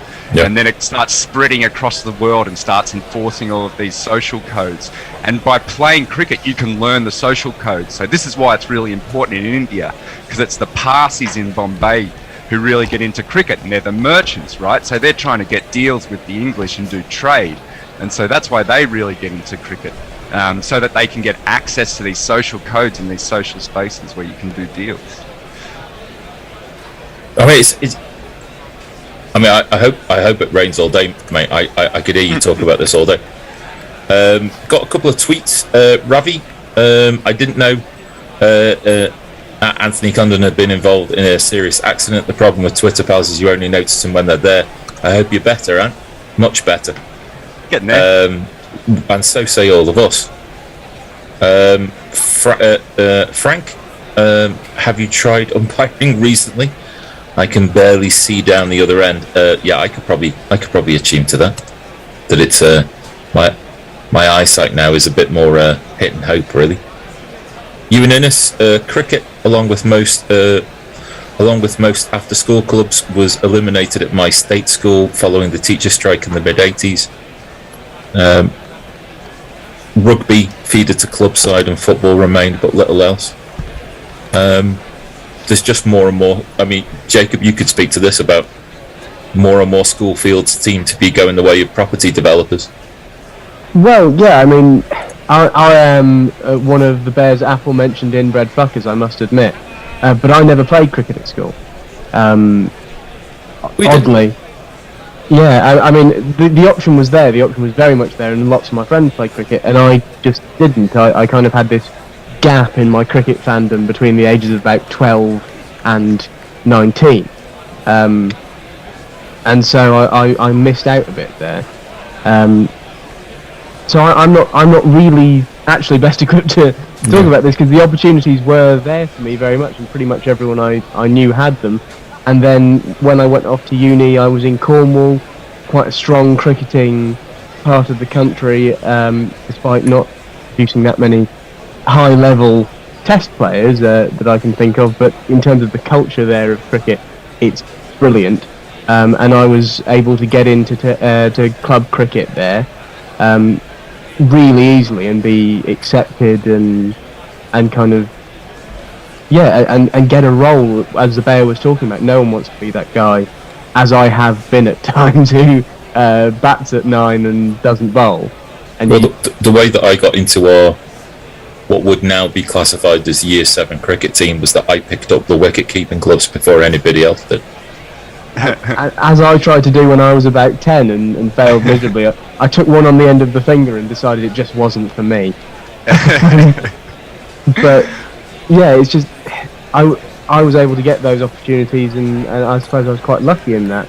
But I think club cricket is now going to have to, even though it's quite a weak infrastructure in lots of parts of the country, it's going to have to replace school cricket, because school cricket, with the way the public sector is probably not top of the priorities list on anyone's. Well, whereas I went to a poor Catholic school, so we were worse funded than private school, but worse funded than the state schools. And you know, we got put out a yearbook the other day. Me and my brother were going through it, and the class list looks like either an Irish pub in the northern suburbs of Melbourne or the Italian mafia. And we had multiple cricket teams in each year level. Like year 7 and 8, I don't think you could have avoided playing at least one term of cricket. Yeah. Would have been a compulsory sport, I think. With the way that things are now, post-COVID, school-wise, you know, for every one of us that would be talking about sports being maligned, there'll be another 10 people telling you it's even worse with the arts. Yeah, absolutely. And the other thing that's sort of slowed down my thesis is I've got the I've got the thing that is what you get when you get the long COVID, and it fucking sucks. And so yeah, there will be a lot of people post-COVID for whom sport's just not going to be an option anyway. Yeah, I've got a question for you from Farong, because you I don't know, Jacob, I don't know about how awake you've been leading up to this time. Awake. I've been quite fully awake. But apparently New Zealand, who are currently 202 for 1 at tea on day one of their test against Bangladesh, they scored a 7. Yes, I haven't been watching that game, but I've heard about it. Apparently there was some level of, horrendous. If someone can find the clip, can they please tweet it at us? Because I haven't been able to find the clip yet. Yeah, so, I think what's happened is they've clipped one out to the boundary, run 3, and then there might have been 4 overthrows. I think that's probably what's happened. I think it was I think it was fumbled in the slips or something, wasn't it? That's what I heard. It went through 2, passed through, but not like didn't like it was touched by 2 slip fielders first, I believe, before it went. Who knows? Farong would like to ask you and everyone else this question. Apparently, the last 7 in a test was 92 years ago. Farong would like you to guess who was playing. Okay, so that means it was 1930. So that means it's either Australia, South Africa, or England. I'm going to go with England and South Africa. 1930. So I this is where I start getting vague. After World War One, I'm getting into my worst period of cricket knowledge. I can't recall who toured that season. I'm going to let Farong ruminate on those answers and get back to it. All right. Mog's going to withhold further guesses about where you live, Anthony, pending further cunningly gleaned clues. Sounds like he's halfway through a game of Cluedo. Yes, we're a Kelly gang town, I'll tell you that. Yeah, I'd love to say that any of that made sense to me, but sadly not. Not a word, really, Al. I should have done a limbo dance with how much went over my head there. one of our local town heroes is notorious bushranger Ned Kelly. He did some bank jobs here. Well, now Mog's answer is just one Wikipedia away. Yes. Providing the Wikipedia page hasn't been defaced. He did many more than one bank job. Anthony Condon will now be furiously editing said Wikipedia page. Yeah. I'm just going to go rearrange history just for a little bit. All right. And Messy Jez has, if you're on our Twitter line, Anthony, he's got ESPN Cricket Info's right, here we go. video of this. Dead silence, which is great radio. Right arm over the wicket. It's nice full ball. Come in. He's nicked it out to second slip. Second slip's gone. It's gone into the hands of second slip, and then ricocheted out between the wicketkeeper and first slip, who then has to chase it. It gets cut off on the boundary the first time by the fielder coming around. He nearly touched the Toblerone. And then it gets thrown to the bowler's end, and it's knocked backed up, and the bowler sort of gives it a half-hearted chance to flicker that, and then it runs out to the opposite end boundary, where it does make it for the 4. Absolute carnage. Touch the Toblerone sounds like a euphemism for having dodgy guts, doesn't it? The thing that goes around the boundary. No, I know what you mean. It just sounds like a euphemism for that. I just to go and touch the Toblerone. Oh dear. God, we're getting into it now, aren't we? Oh well, this is what wibbling does to you. This is what you get when there's no play.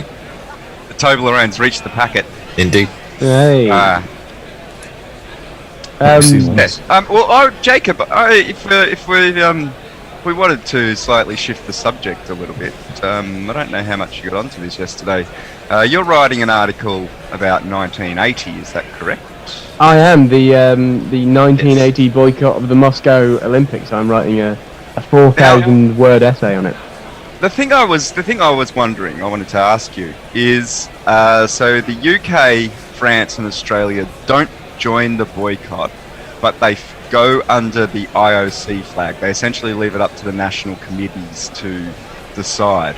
Now, I'm wondering, does the politics around apartheid have anything to do with that? Because that France is always involved in that kind of thing. But England and Australia, the touring apartheid was quite strong. So was it one of those things where the politicians were like, "Oh, we don't want to get involved in this either"?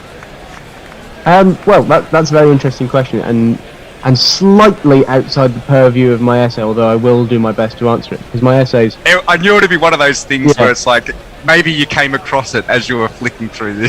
Basically, it's fundamentally about whether the US aspect of the boycott was naked self-interest or an act of transnational solidarity, predominantly with the Afghans after the Soviets invaded them in 1979. Oh, the irony. Oh, the irony indeed. But do you reflect back on the threat of the Soviet boycott that never materialised in Lake Placid in the Winter Games of 1980? Not really. But I could now. Thank you for bringing that up, because that's actually quite a good idea. But I have sort of come across at least the British aspect of the boycott, because it's kind of an aspect. It's kind of related to the American bit, and the basically a small section on why did America boycott when some other countries didn't. If America is acting out of transnational solidarity, then surely France and the UK would be following their lead on that. Because it is a period where so Jimmy Carter's president. So and I've heard it said of him. I think this is a good line of him. Not the man who was the best president, but the best man who was president. So I've heard that about him as well. Yeah, so there is that chance that maybe it's not bullshit and that he was genuinely trying to do it. But what domestic issues were going on? Was there something is it a distracto moment or? There's an element of that. You can't use in the toilet. Because Carter in a previous State of the Union had talked about a malaise in the American spirit, which Reagan had leapt upon to his landslide victory in the 80 election. That's got to be going on, doesn't it? Like they would be running primaries for the Republicans when the boycott's getting decided. So there are all these sorts of domestic issues, the usual American issues, the continuing discrimination against African Americans and redlining and things like that are very big in the late 70s, early 80s. And there's also, it's a little bit early for the AIDS scare, but stuff just starting to feed into that. The Reagan thing and his beginning of basically gathering the newly evangelical right away from Carter, despite being an evangelical. Despite being personally far less religious than Carter was. Carter was the sort of person who talked about his personal relationship with Christ, whereas Reagan just didn't like abortion, and that became more, or at least said he didn't like abortion, which became more relevant to the evangelical right. And that's a political movement from the early 70s. That was but on your question, I just break in on you for a moment, guys, just to let you know that play is due to resume in 10 minutes' time. Well, hey.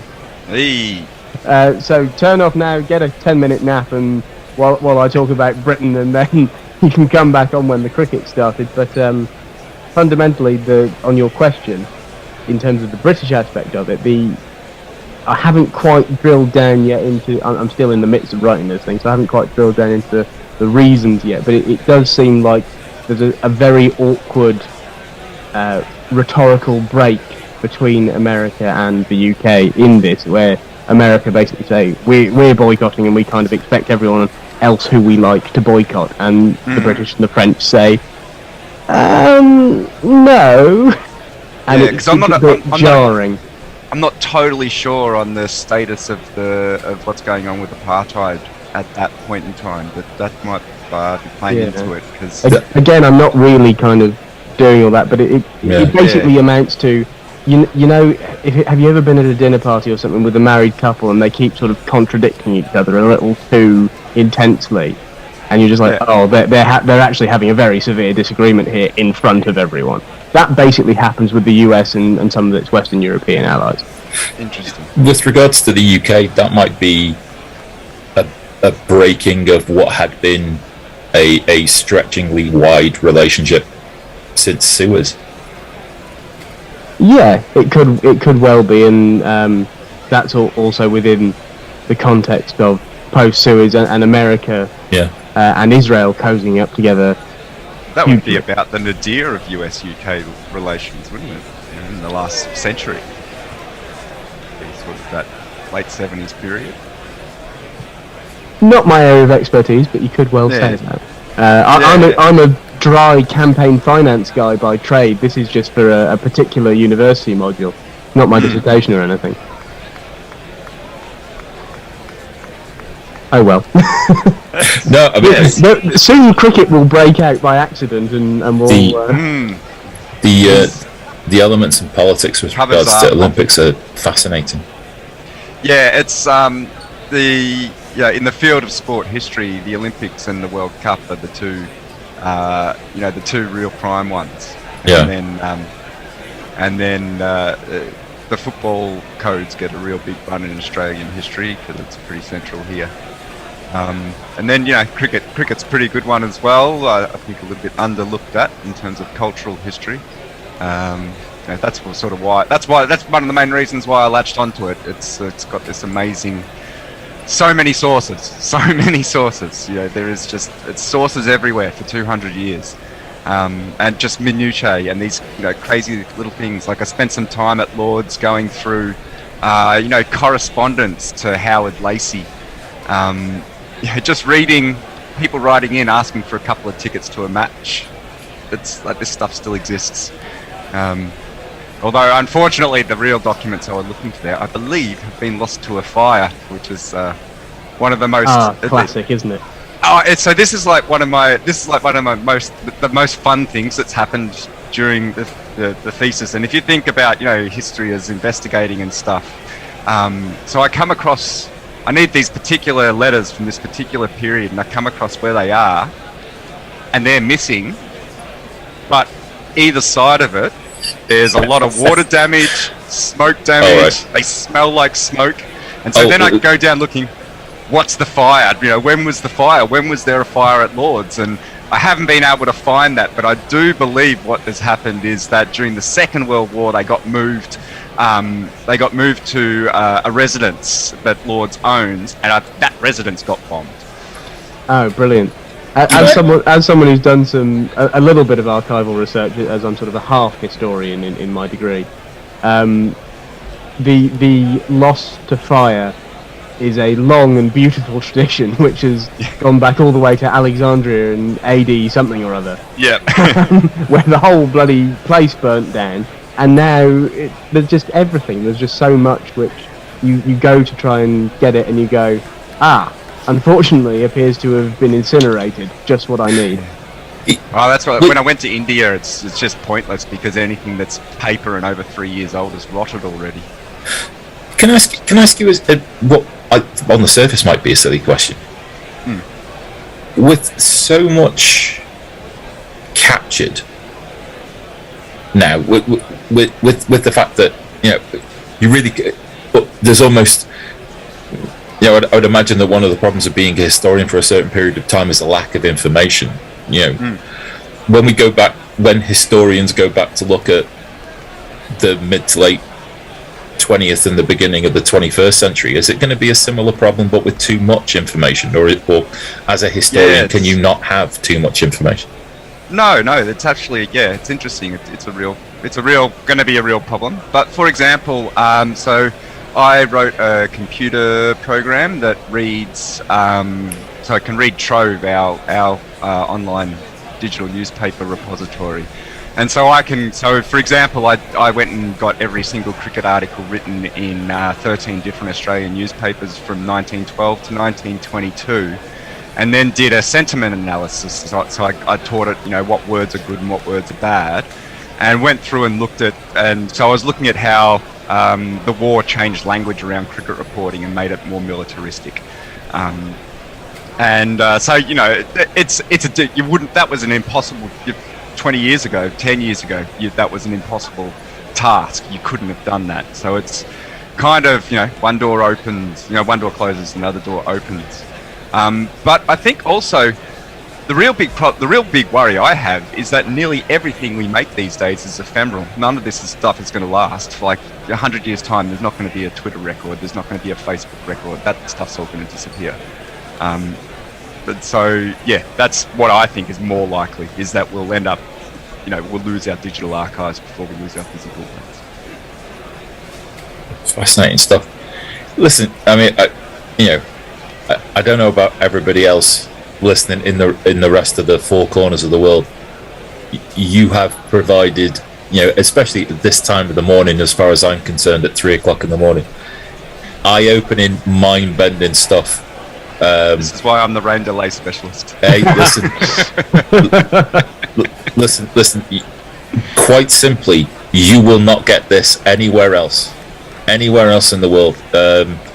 The range of topics, the range of personalities, the range of backgrounds that we get in this little church, I think rivals and exceeds everybody else. And indeed, I can tell you, Al, and I'm sure Anthony will agree with me here, that as anyone who does research into, usually historical research into slightly boring topics, cricket for Anthony, US campaign finance for me. I'll be there with you. Yeah, when someone asks you about it, it is Christmas, because no one asks about these things at dinner parties. No one says, so what's the state of campaign finance? I get topic envy amongst other PhD students because people actually want to hear about my topic. Yeah, I've never had that. No one asked me. Occasionally I just find ways to bring it up, and then they're trapped at the Christmas do or whatever. For 10 just minutes, one last thing I wanted to say as the players are walking onto the ground, relating to this, this kind of thing, was that, the whole cricket thing started for me because I did sound engineering for one of the very early White Line Wireless broadcasts, and Jeff Lemon thrust a microphone into my hand and told me to talk about cricket. So I thought I should learn something about cricket. So I did. That's beautiful. And do you want a couple of minutes break before we continue? Because you're due to be on for another half hour of actual cricket. I could use a break. Yeah. I'm happy to continue in your stead if you want, Ant, because I can then do my last 2 slots, and then that's me done for the day, I think. All right. Makes sense. Thank you. You've been listening to the podcast you didn't know you needed. Yes, there you go. I'll see you after lunch. Jez, you need to spend at least an hour in Anthony's company. I think that's it. I've been listening to every word, mate. Yeah. Right. I'm off for half an hour as well. Is Forthy here? He's out. I'm here. Forthy. Brilliant. It's in your hands and Jez's hands and Anthony's hands when he gets back from a little spell. So I will see you all in half an hour's time. Thanks, everybody. Thanks, Al. That was fun. Thanks, Al. That was really good stuff, and thanks, Jacob. Just while we're waiting for play to resume, I took an interest when I was a teenager in whether Richard III was guilty of the Princes in the Tower dispatching them or not. The sort of thing you get interested in when you are a teenager. I was amazed at the paucity of information, contemporary information, available. There was Sir Thomas More who wrote a biased account, and there was some guy from Italy who happened to be in England at the time. That was it, and that was only just over 500 years ago. How things have changed. Anyway, we're going to jingle up the start of play. Are we? I don't think we've got a bear. We have got a bear. Oh, have we? Do that first ball, then I'll give you a jingle. Okay. First ball, Mitchell Stark starts his 8th over. Yeah, coming over the wicket to Joe Root, who knocks it down.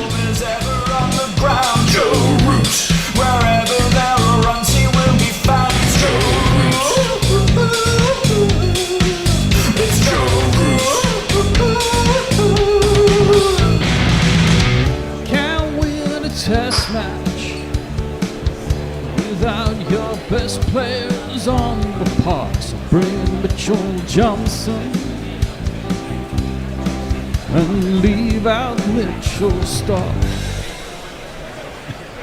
Very nicely done. Mitchell Stark spraying it around as he is sometimes wont to do, particularly at the start of the spell. That one really does spray down the leg side where it's taken by Alex Carey, no run. Joe Root very happy to see that sail past his leg stump. And we've lost 7 overs for those who are just joining us again now. So I think that England would have been quite happy to see a great deal more overs lost to rain during this test match. It's not to be. There's 55.4 overs remaining in the day for England to survive. Stokes and Reuter at the crease, picking up where they left off before lunch. The radar doesn't look too bad. Mitchell Stark in again. This one finally located his radar on the third ball. Arrowed in on middle stump. Successfully defended by Joe Root, no run. I should say, Channel 7. Excellent. I really enjoyed that discussion. Channel 7 just been showing lots of footage of Joe Root and Nathan Lyon chatting, both discussing finger spin and also when they were coming off the field earlier on. So there's obviously a budding bromance going on there. And I should also say that we got a couple of lovely tweets. Mrs. Luigi Magpie says, "This conversation is glorious. Justifies every penny of my Patreon support. Thank you." And she says, "Thank you for this rain break discussion, Ace." That was Diana Patterson's. So thank you for that. Yeah, that fourth ball was same as the third ball, defended back down the wicket by Root. There's no run. Yeah, I must admit, listening to TMS Test Match Special when I was young, I always enjoyed the rain delays. It's one of the things, perversely and paradoxically, which got me into cricket. The idea that you could, that you had a whole day to talk about anything but cricket as well. It's just life, really, isn't it? It's just folk, as John Arlott used to call it. You know, people tune in to listen to folk. Do you have many friends as a child, Porthy?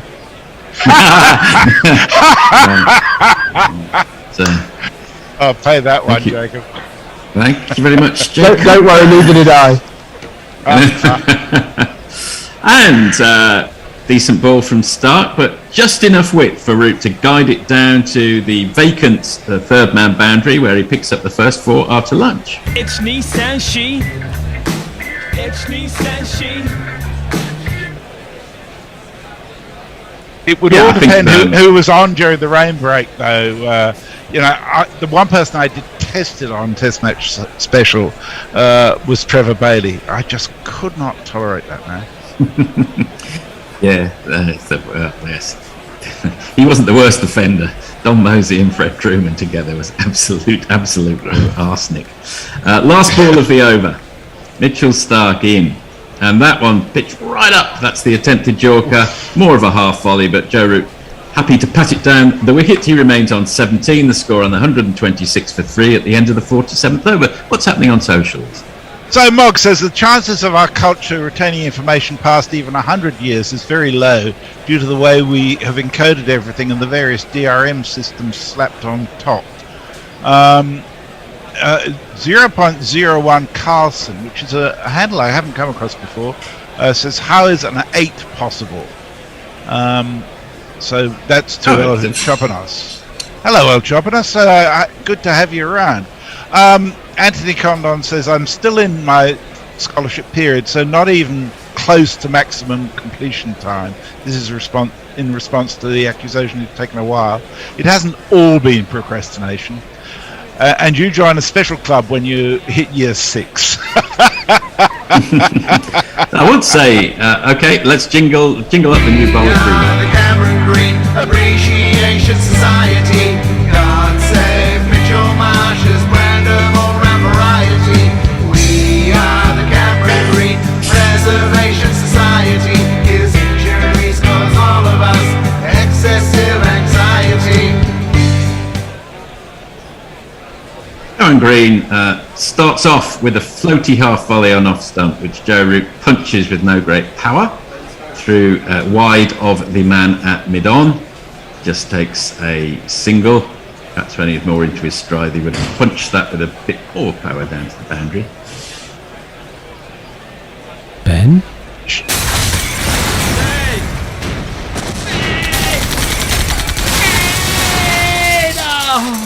Ben Stokes.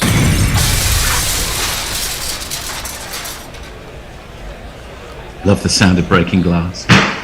Second ball of the over. Cameron Green back over the wicket to Joe Root. He's tired of that one ball experiment, and that's defended neatly enough. There is no run off that one. Jacob, can you get your head, do you want to get your head back into cricket, or if you want to talk more about I think sources, I'll you'd go be with quite welcome. the cricket 40 as I've got a whole day of history tomorrow. Give yourself a break and watch some cricket. Giving succour to the concept that Australia are actually targeting Joe Root's nether regions. That one's arrowed inexorably towards them. It hits him on the upper thigh, not a euphemism, actually the upper thigh. And pats out harmlessly on the offside for no run. He remains on 17. That's the problem we have when trying to describe that sort of thing, because if you say it's hit him in the upper thigh region or in the lower abdomen, assume it's a euphemism. There's an assumption. Mitchell Starks, Cameron Green strays onto leg stumps, left stump half volley, and Joe Root just flicks it, but again with no great power. What you might have expected Zach Crawley to have dispatched for 4, he just knocks off for 2 for now. Runs, of course, are utterly immaterial. For now, at least, Root moves on to 19 and the score to 129 for 3. But that's the beauty of guerrilla cricket, isn't it? That what happens is what you hear. We don't resort to euphemism. We call a bollock, you know. I don't know. I've heard a few of my favourite struck amidships sort of deals. Yes, indeed. I'm a big fan of that. Cameron Green in again, and The this phrase, one's I mean, full, not the full just outside the off stump, defended down to mid-on by Joe Root. There's no run. Joe Root just seen the sideways on view of him, batting well outside of his crease. And there's been some variations of this. I think when we see Ben Stokes, he's he's gone way back into his crease, and we'll see whether that's the strategy he's adapting probably in the next over. Last ball of Cameron Green's over. Left well alone as it sails past his chest area. And that's not a euphemism, actually past his chest area. Joe Root, he remains on 9, England 129 for 3 at the end of the 48th over. So Mrs. Luigi Magpie says, please remember the Iran hostage crisis. Having lived through it, it had more impact than the Olympic boycott politically, arguably. Also remember the deal Reagan made with Iran about their hostages. Yeah, I mean, the biggest impact at the end of the day was the loss of the presidency for Jimmy Carter, which I think was one of the saddest things that ever happened for the United States, to be honest. Mog says the best way to remove ambiguity over where a player has been struck is to always say, he's hit him in the fucking knackers. That'll do it. It won't work on TMS. No, it won't work on TMS. It's why we're better. It really is. Mitchell Stark's about to start his next over. But there's a very nice documentary kicking around, a 2-hour one, somewhere or other. I'm sure you'll be able to track it down on Jimmy Carter. And my God, doesn't he come over as the nicest, not only the nicest president, but one of the nicest blokes in the world. Remarkable documentary. He is. Mitchell Stark in again. And Ben Stokes plays a ball he probably didn't need to play at, but he wants to field bat on ball and plays it defensively down into the point region. There's no run. He's a big fan of rock and roll. He's still building, helping build houses for the homeless. You know, that's incredible, not actually, bad. isn't he? And he's into his late 90s now. Absolutely remarkable man. And the contrast with what we saw over the last 4 years or so literally could not have been greater. Well, that was what my other essay was on, Torfy. It was another 4,000 words on the Trump presidency. No, yes, indeed. We're not going to read that one out. And there's an excellent shot from Ben Stokes. Gets hold of it, and it's gone all the way for 6. One of these.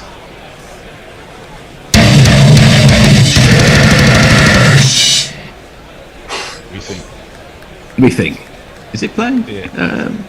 I didn't hear it. It it's is. played. The bear holds up a mighty paw to reassure us that it is. We won't. Has it finished? We think it's finished. We literally couldn't hear a thing there. But that was a big pull over deep square by Ben Stokes, who's obviously decided that well, not to have some fun. That's the incorrect way of looking at this. He's going to play his natural game. If the ball's there to be hit, he's going to hit it. He moves to 23 off 47, scored 135 for 3. And start wheels for his 4th ball of the over. Now, was that judicious? Was that wise? No, it wasn't. Stokes attempting that ramp shot that got him out in Melbourne. I'm really not completely convinced that is something that needs to come out on today of all days, but perhaps he just feels that he's going to play it his way. Anyway, Shea's harmlessly past the outside of his horizontal bat through to Carey, no run. Do we think Graham Thorpe's interview last night saying that they weren't, basically explicitly saying they weren't going to try and chase it, was lulling Australia into a false sense of security? Well, they need 253 more runs. It seems unlikely, but never say never. And that's a nice ball from Mitchell Starc. Bit of shape, just moves away a touch, and Ben Stokes either plays down the wrong line or is comprehensively beaten. There is no run. Yeah. One of those balls which makes everyone on the commentary team look like they've just bitten down on a lemon. I'm not sure there's a lot of evidence to suggest that people take a great deal of notice of what Graham Thorpe says, to be honest.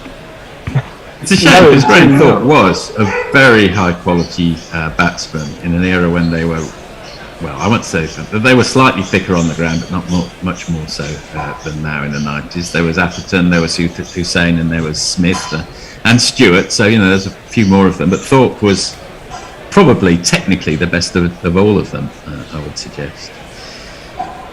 Mitchell Starc in again. That's a bit fuller, but not so full that Stokes can really dispatch it, and plays it neatly enough, but straight to the man at mid-off. There's no run. Comes down the wicket to do a little bit of gardening. And I hear the minor birds teasing your dog again. You can certainly hear the minor birds, yes. They're unusually active for this time of the day. Toby's just been fed, I can reveal. It keeps us in a state of suspense as to what may happen next in the 40 line. Well, the windows are open. There's an open invitation to our avian friends. It could happen again this afternoon. Be on pigeon watch at all times. Last ball of the over. Starc is in.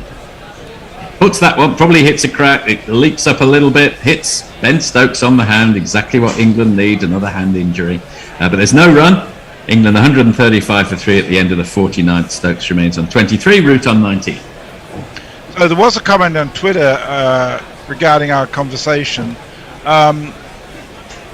Frank Rockefeller said, didn't soccer and rugby have similar start as elitist? To which Daniel Keppel Music said, not soccer, that was play between villages, as I've heard, very much an everyman sport, I think. But rugby and cricket generally have had that elitist background. Who's this saying it's in the balance? Guerrilla cricket. Oh, so one of us has tweeted to say it's in the balance. And I'm going to come back in a little while to a tweet that was actually tweeted last night in response to the video of Forthy's encounter, because I thought it was a wonderful description of exactly what happened. But I'll take a little while to find that and come back to you in a little while on it. In the meantime, they're fixing somebody's boots. Well, it's all happening in the Ford household. Toby's been fed. My wife and I have just been out for a delicious lunch, taking advantage of breaks on the schedule. And my son Scott is in the teen retreat in the back, who's suffering from COVID at the moment. Another of my sons is just about to go through a shift at the supermarket, and my third son has moved out of home altogether. So there's a summary of the Ford household. So this is Peter Ward tweeted last night after I'd retweeted the video of the pigeon fiasco. He said, that's the second time I've watched that all the way through. It actually gets funnier. It's high art and theatre of the absurd and slapstick all bundled into one. And indeed it is. It's fantastic stuff. I'm personally looking forward to the final test because given your time zone, Forthy, we will now get the evening wildlife traipsing through your front room. Rather than the mid-afternoon pigeon. Maybe we'll get a possum. I had a possum in here yesterday. A raccoon or something like that. They certainly look like raccoons. And there's a bit of a delay. I'm not exactly sure why. Is there a bit of running repairs to? Yeah, somebody's boots buggered. Someone's lost a Someone's spike, I boots think. buggered, Or, right. Yeah. Pat Cummins, it looks like, or Green. I mean, I should point out that with Root and Stokes at the wicket, England need fewer than 5 runs and over to win this. Don't give them. Don't do it, Jez. Don't give us hope. It's the hope that kills us. We're officially down to 0% on the predictor. Cameron Green, at long last, begins his 7th over. He's been bowling really well in this series, as we know, and that one's full just outside off stump. Again, not absolutely convinced Joe Root really needed to play at that, but he did. Defends it out onto the offside. It's that 4th, 5th line that's been getting Joe Root into difficulties. Means he's not been converting his 50s into 100s in this series. Yeah, he said he used that turns today. again. And they're plugging away quite deliberately at that 4th, 5th line, and who can blame them? That's definitely Joe Root's vulnerability. Gets him a lot of runs as well, of course. That one's defended. No run. I think Root needs to be a lot more confident leaving on that line because, as we've seen, even if he misjudges the leave, the bails won't come off. So he'll be fine. It's one of the most extraordinary incidents. Cricket's great, isn't it? He'll always throw up something novel. Never seen a wicket hit so firmly with the bail failed to be removed. Cameron Green comes in again for 3rd ball of the over. Same line, but a slightly different length, much fuller. And Joe Root leans into it. Cannot help himself but play at those 4th, 5th stump balls, even though he must know in his heart of hearts that this is a day for leaving those balls, but can't stop himself. Well, in England, that's actually a relatively low-risk shot. Everyone thinks, the ball swings miles and seams endlessly. But even if you get a fine tickle on it, because of the carry in the pitch and Joe Root's wonderfully soft hands, not that I would know, it goes straight down and through the gully. That one's on the same line, but different length. And this is, I think, this is a secret to Cameron Green's success. He'll bowl the same line, but he varies the lengths and he varies his speeds successfully. And that one was much shorter. Joe Root not tempted to play at that one.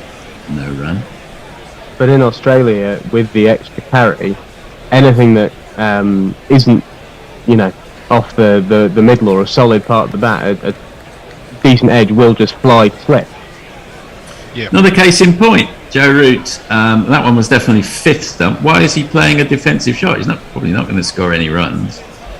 And there's really no need to play at these balls, Joe Root. Please don't bother. But what do I know? What do I know about cricket that Joe Root doesn't, I suppose? He remains on 19 off 62 balls. One last ball of the over coming up. And Cameron Green turns, top of his run up. Huge strides come into the wicket. The ground vibrates. Same line. And this time Joe Root is not tempted. He remains on 19 of 62, the score 135 for 3 at the end of the 50th over. Mog says, damn, I thought that was going to be a recommendation for a 2-hour doco on balls hitting balls. And Ant has sent in the first record of a cricket match outside England, recorded in Henry Tongue's diary in Aleppo 1676, and I will quote it. This morning, early, as it is the custom all summer long, at the least 40 of the English, with his worship the consul, rode out of the city about 4 miles to the Green Plat, a fine valley by a riverside, to recreate themselves, I guess, where a princely tent was pitched, and we had several pastimes and sports, as duck hunting, fishing, shooting, handball, cricket, scrofolo, etc., and then a noble dinner brought thither, with great plenty of all sorts of wines, punch and lemonades, and at 6 we return all home in good order, but soundly tired and weary. Oh, if it was to recreate themselves, it'd be an early example of the pornographic industry, I think. Mitchell Stark turns, first ball of the over, a half volley on off stump, which Ben Stokes punches down to straight to mid off though, where there is no run. He remains. What isn't said there, but I'm assuming is that was just the officers doing that. I bet the other ranks weren't included in any of that duck hunting and stuff. No, almost certainly not. 51.5 overs remaining for England to survive today, assuming there's no more rain delays, which there may be. And rather more judiciously than routing the previous over, Stokes on the 5th stump line watches that sail through harmlessly from Mitchell Stark. No run. I can report that the radar is very optimistic in terms of there's a few tiny little flecks of rain, but I think there's very good chance we'll be pretty well uninterrupted. Well, you'll have to define optimistic for us then. Well, there's no big lumps of cloud coming. Well, from an English point of view, that is not what optimistic. Sorry. We love cricket, don't we? Yeah. We kind of do. Our passion has been sorely put to the test this series if you're an English supporter. There's the third ball of the over, and this one's more on leg stump. And a slightly false shot there from Ben Stokes. Gets a leading edge, but no danger. Does not balloon into the air, fortunately. But again, maybe symbolic of a man whose timing is not quite right. I think perhaps, Messrs, you could see cricket as the 1980 Moscow Olympics. And our interest in it is exceptional until it conflicts with our own personal goals abroad. Yeah, well, that's a fair way of putting most sport, to be honest. Mitchell Stark turns again, and this one has a bit of shape on it, a little bit of swing. We haven't seen a great deal of that in this match, but Stokes smothers it successfully down to mid-on. There is no mid-on, so the man from mid-off, who is Nisa, I think, must be on for somebody or other, shoots across. There is one run. Stokes moves on to 24. We used to have a saying in our business, which a principle isn't a principle until it costs you money, which was or at least partly a politics student, we have a saying in my business, we have very firm principles, and if you don't like them, we have others. Yes. I think that was originally. You're better than the advertising industry, then. I think that was originally Groucho Marx, wasn't it? Was These are my indeed, principles. These are my principles. If you don't like them, I have others. Yes, I think that was him. Mitchell Stark, 5th ball of the over, comes in, bowling to Joe Root. Very full, but just wide of the stumps. Joe Root jabs down on it, just trickles out on the offside. There's no run. It's interesting looking at the slips, Forthy. The first slip is directly next to the keeper. The second slip is about 1.5 meters in front of where the first slip is. So they're obviously not expecting a lot of carry. Yeah, you often see that on 5th day, don't you? And I think most bowlers would be much happier to see the ball dropped than not carry. I think it's fair to say. Well, obviously they wouldn't be delighted, but they'd rather it was that way round. Mitchell Stark in for the last ball of the over the wickets to Joe Root. Just a little bit of shape away from Joe Root, but not a huge amount of speed on it. He successfully negotiates it into the covers. He remains on 19. Ben Stokes on 24. England 136 for 3 at the end of 5th first over. Madan Mohan Shah says, on Friday Stokes was bowled but not out. After this incident, many cricket pundits started arguing that the ICC should change the law. Persons like Tendulkar and Warne were also of this opinion. I think the law shouldn't be changed. This is also the beauty of the cricket. Your opinion? Well, I must say, my response to Tendulkar, which is the most read tweet I've had this year, just said, get over it, move on. And I agree with you entirely. Shit happens sometimes, but at the end of the day, it is one of the beauties of cricket. Sometimes things go a bit weird. But generally speaking, how often does that actually happen where it hits it hard enough that it ought to have taken the bail off but didn't? I kind of like it. It's quirky. I like it too. It's one of the quirks of cricket, why we love it. I'm totally with you, Nessie. First ball of Cameron Green's over. Played safe, negotiated successfully down to square leg. There's no run from Ben Stokes. Where do you stand on this issue, Jacob? I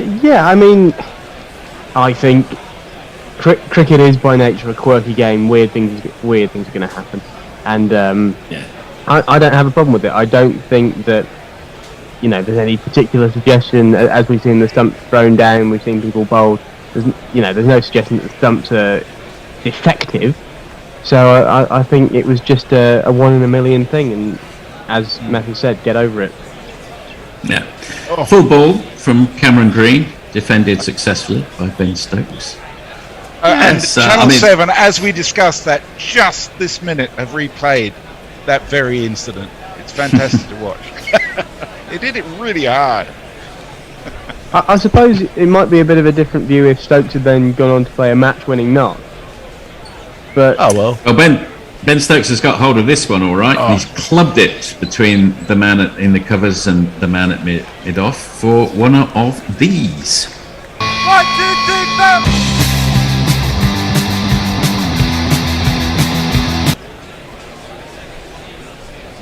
He wasn't in full control of that shot.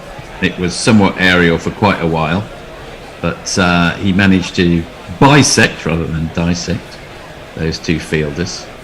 And the hope is that Ben Stokes is powering his way back into a bit of form, and maybe he's decided this is the best way for him to regain his touch. Working okay so far, but only 28 off 58. Plays that well enough. Defends it out from that fifth stump line that Australia are targeting relentlessly. Out into the gully region where there is no run. He remains on 28. Labuschagne vigorously polishing the ball. Don't know whether he's the official polisher in the Australian team. There used to be a designated polisher in most teams. And, usually the man with the sander hand. That's right, yes. Or perhaps they just give it to him to shut him up for a few moments. There's a full ball to Ben Stokes, and he's, I hesitate to say it, but he's beginning to look as if the old Ben Stokes is slowly beginning to emerge from the late 2021 shell of a lack of touch. He's looking pretty pink in the face, it's also fair to say, as we get a close-up of him. And also there's a delay in play as two young couple blithely ignore what's going on around them and wander up the steps. Behind the bowler's arm. Last ball of the over. Cameron Green in, and Ben Stokes shapes to pull it, pulls out, but lets it hit him, not a euphemism, in his left nether regions. No, well, let me rephrase that. It was above his nether regions. It was in the breadbasket. Last ball of the over there. Stokes survive. England survive.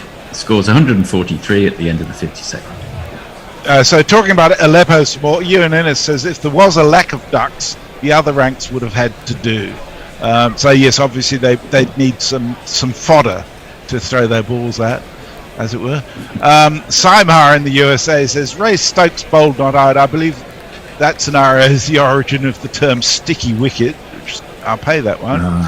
Mog says there was some suggestion the bail wasn't coming off was the result of an Australia bowler using it to pick mud out of his spikes, and then it adhered the stump and the bail together. I think that was wishful thinking. I don't think that happened. And Anthony has a rash prediction. In 10 years of cricket, cricket will be a majority female sport. I can definitely see it happening here. Cricket Australia are going all in. Well, certainly a big rise in girls playing cricket, but whether they're going to create the channels for them to keep doing so is going to be really interesting to watch. Yeah. Well, all for greater female participation in all sports, as we've seen happening at great speed over the last 10 years. First ball of Mitchell Stark's over, and Joe Root, I think it was Joe Root, wasn't it? Just my feed froze for a second. Plays it out into the offside and picks up a single, so he moves on to 20 of 66. He's certainly being somewhat circumspect. Try saying that after a night with Bear on the whiskey. Well, I for one would love to see far greater female participation and interest in cricket, because otherwise I have absolutely nothing to talk to girls about, and it's becoming a bit of a problem, really. Self-interest is the main thing. That's a full, almost half volley from Mitchell's start, which Stokes clubs but doesn't quite middle it, and Mitchell Stark's got time to come down and get half of a great big paw on it, and does enough to slow it up to prevent any run being scored. He remains on 28.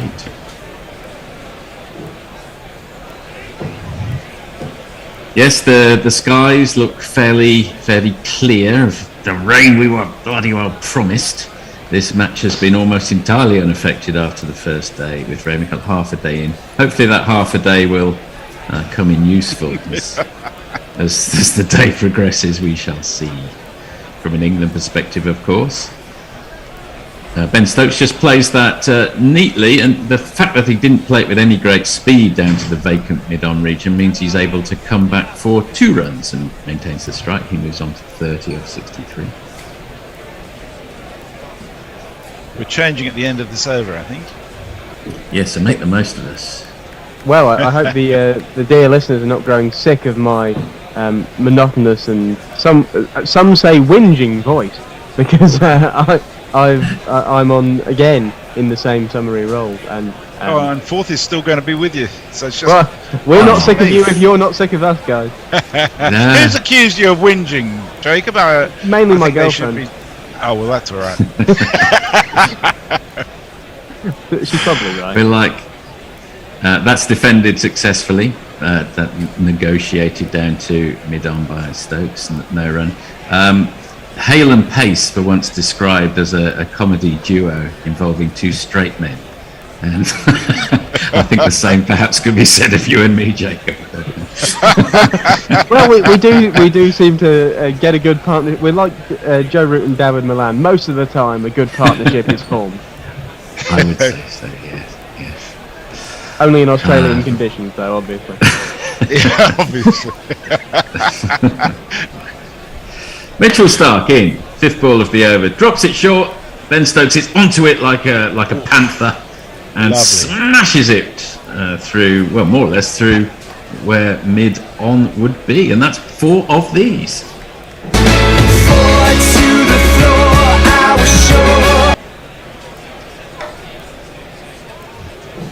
And go, says the bear. Actually, that was rather more aerial than I thought it was on first viewing. It was 1 bounce. He really absolutely middled that one. It was only 5 yards short of the boundary. You say that as we see the hotspot showing it was actually a filthy toe end. Thanks, Jacob. Sorry, it wasn't that low. It was only just below the meat. And that's the 50 partnership as well, on top of everything else. Have we got a jingle for 50 partnerships? No. No. We never thought we'd use it. That's the end of the over. England 147 for 3, Root on 20, Stokes on 34. I think we say a sad farewell to Messi Jets. See you later. And unfortunately, boys, it's me you get. Oh, that's nice. Hello, Al. How you going? You'll be crying back for Jez within seconds of this next half hour. It feels a bit like England's attack, doesn't it? Sort of all a bit of the same. Fans of historical documentation are in for a real treat over the next half hour. I doubt it.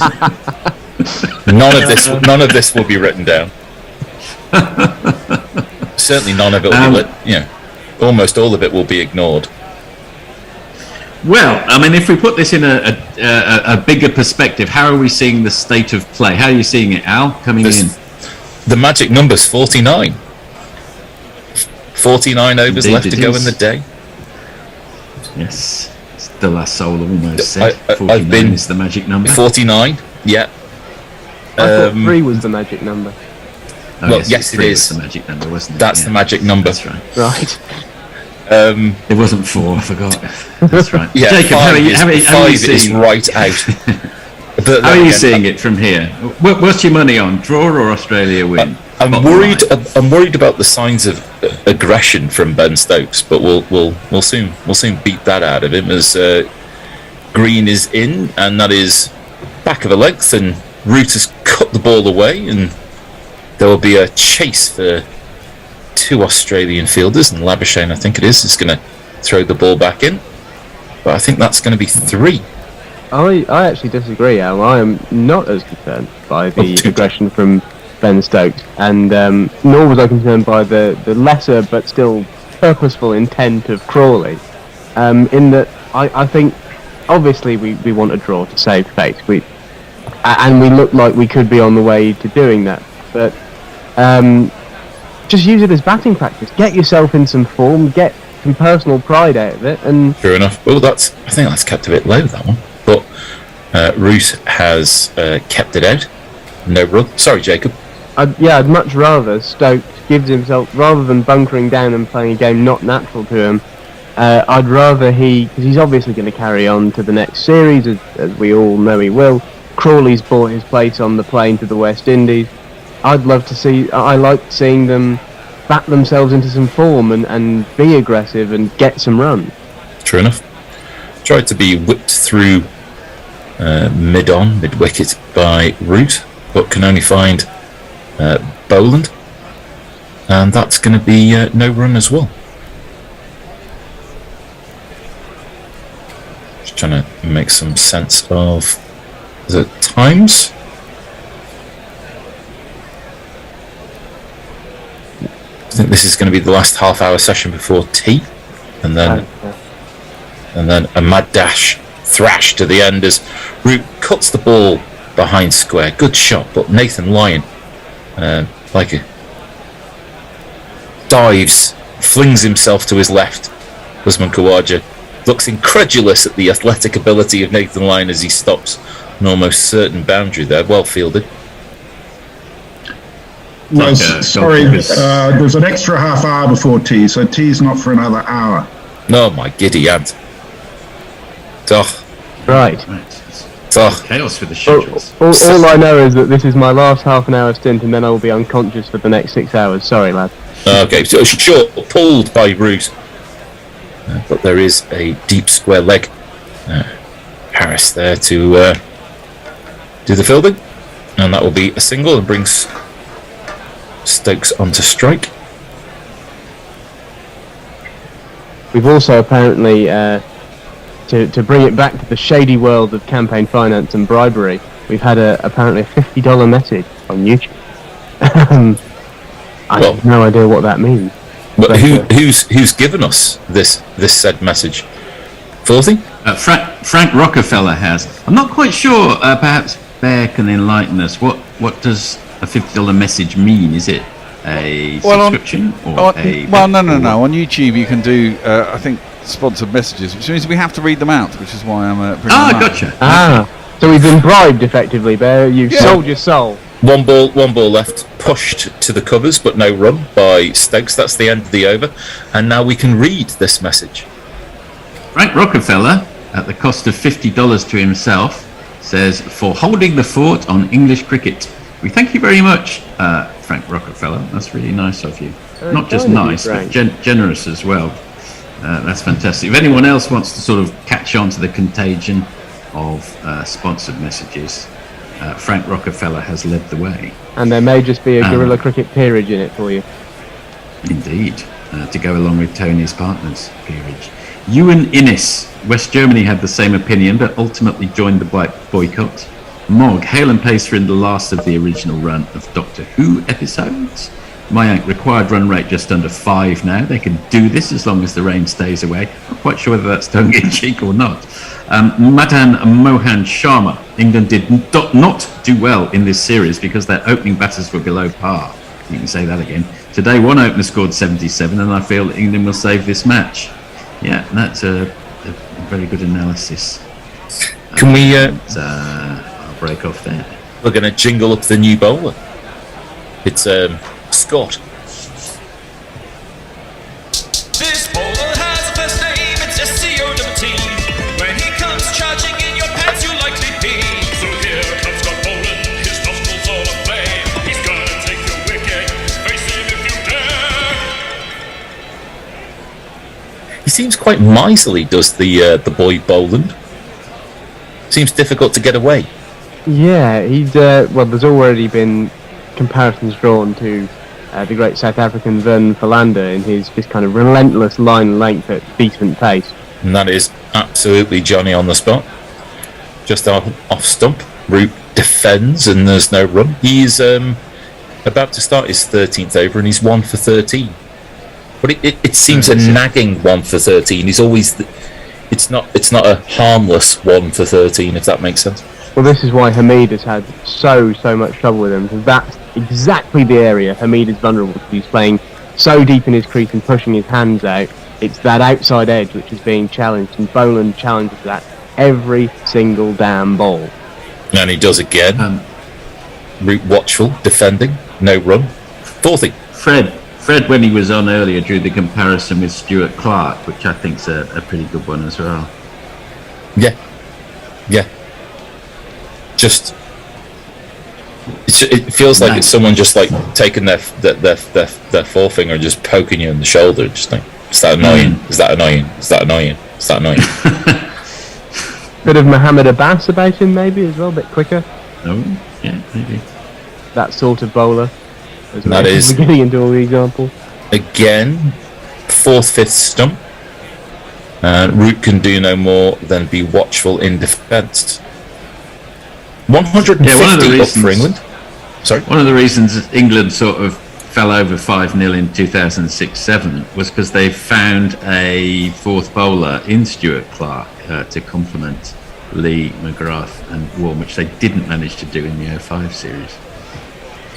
It is about groups and tandems and partnerships, as that is slightly fuller.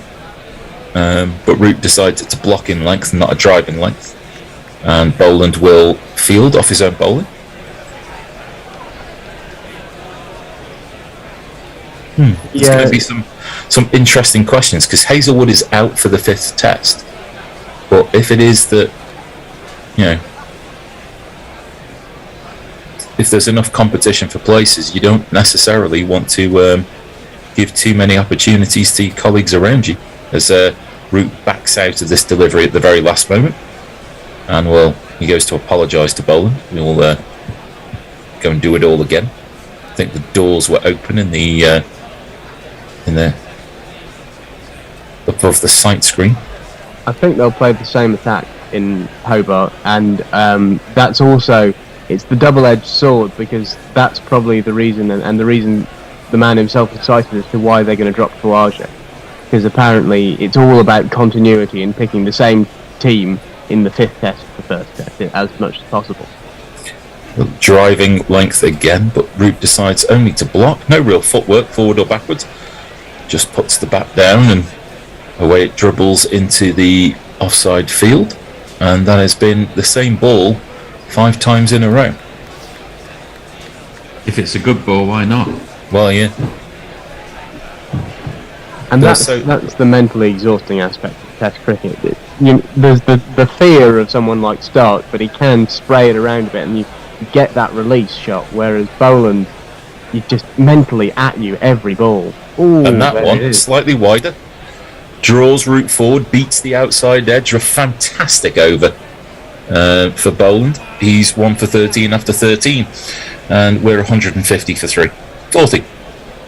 Yeah, Ewan Innes has dug up on YouTube an incident from the 3rd test of South Africa in Pakistan in 1997-98 when the ball went through the stumps. So go on our Twitter feed and have a look. The bails remained intact. A Mushtaq Ahmed delivery goes straight through the stumps and everyone is baffled. It does very, very, very occasionally happen when someone hasn't put the stumps in quite right and the ball just manages to find that tiniest of gaps. Not usually, it's fair to say, at test level, more often on the village green. But since there's no replays on the village green, everyone assumes it just missed the stump. True. And on YouTube... There's an act of mindless violence, 40 there. But it is the groundsman attacking a divot. Sorry, 40, I interrupted you in mid-flow. Not at all. We've just got one contribution, sadly not a financial one, on YouTube from Ajay, which says Hasib Hamid did not score double-digit runs, 6-0-0-7-6-9 over the last 6 innings, which is personal, well, I might say tragedy but probably sees, for the time being anyway, the end of his Test career.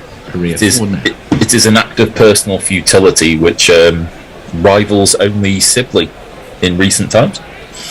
Although Sibley's on the comeback trail, remodelling his technique, decided to stay away from the Lions tour. Probably the best thing he's ever decided to do. Indeed.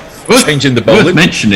Worth mentioning, Dom Sibley was in the International Test Team of the Year, in the opinion of most commentators, only 12 months ago. True enough. Changing the bowling, it's going to be spin, as that is pushed back to Nathan Lyon by Ben Stokes.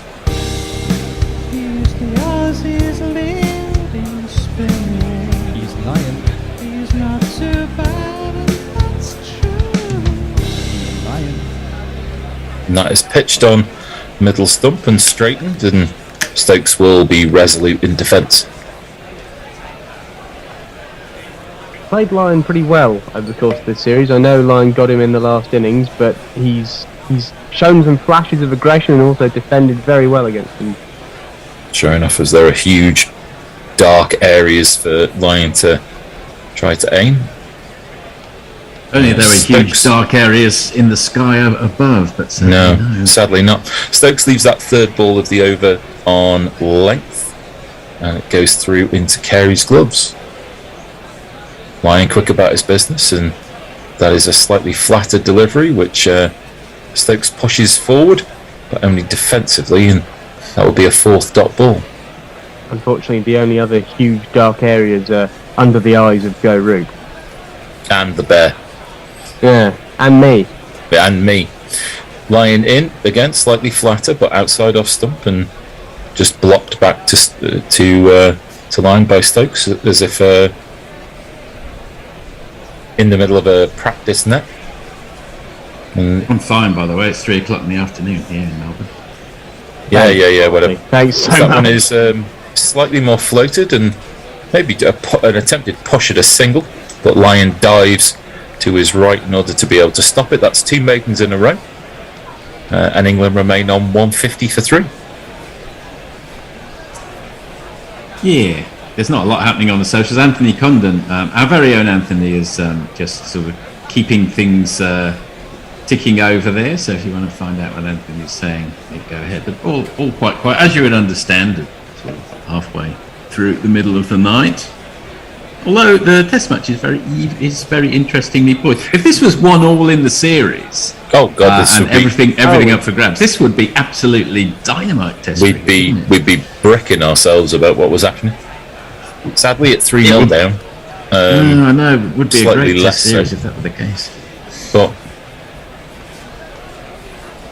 I find myself disappointed in that this is the first Ashes series in Australia which I'm watching live, and already I'll break off. As that is by Boland, metronomically 9 inches outside off stump and blocked by Root. But Jacob, yeah, we're 4 tests into the series, and from day one, my mind was already basically turned to, well, what's the team going to look like in the West Indies, and how are we going to do there, and what's the surfaces going to be like out there, and so on, because whatever happens, and it's so typically England to wheel out some half decent performances once it's all dead and buried. pressure can be a wonderful thing, as that is slightly more aimed towards the stumps. I think it's hit Root on the pad. There's an appeal, and now there will be the usual conflab. Boland is very interested. Don't know if Carey's gone to slow him down. It looked like it was going 4, down 3, slightly high. 2, no eye contact from Pat Cummings. He's done well, and it's been classified as a leg by. I think maybe height. I think the bear was signalling height. I think it was either signalling height or out, and also missing. Yeah, going down the leg side and a bit high. Going down the leg, yeah.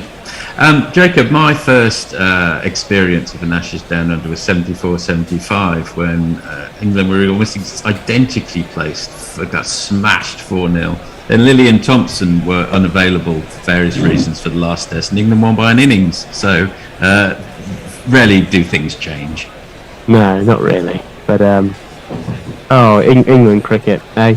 England cricket. That's all we can say on that matter. and then just cricket in general, really. As Stokes faces up to Boland, and it's outside his off stump, and will go harmlessly through to the keeper, and there'll be no run as we see some Hawkeye footage as it is impact in line but missing high and down the leg side, making Nostrabarus look incredibly stationed again.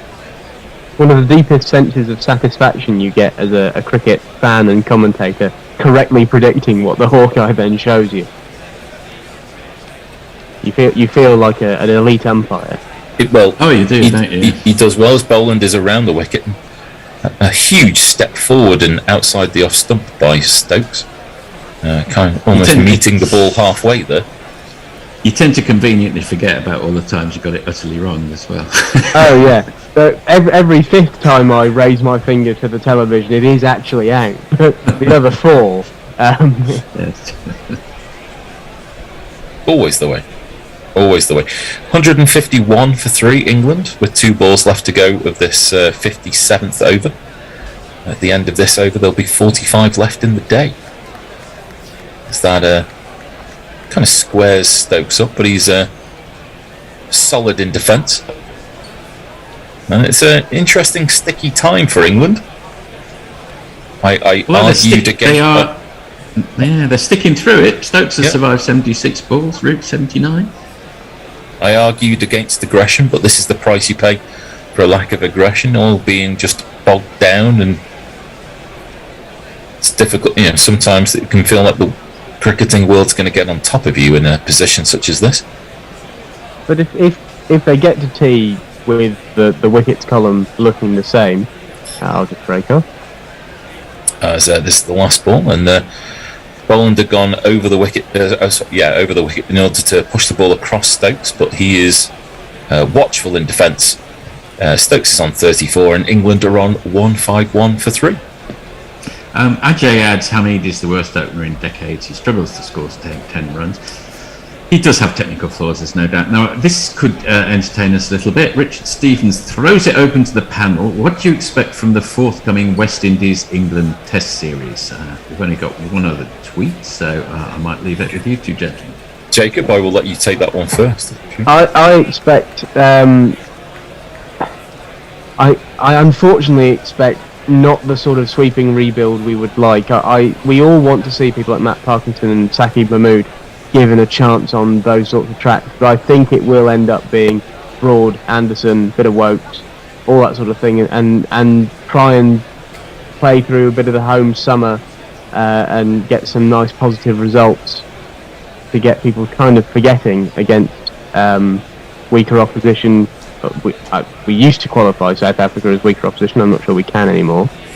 Lyon with the first ball of the over, and it's attempted to turn the ball behind square by Root, but there's a player on the 45 who will stop the single. Lyon in again, and Root will try the same shot, and Mitchell Starc will do the same fielding. Almost looking bemused as having to field the ball twice in consecutive ball.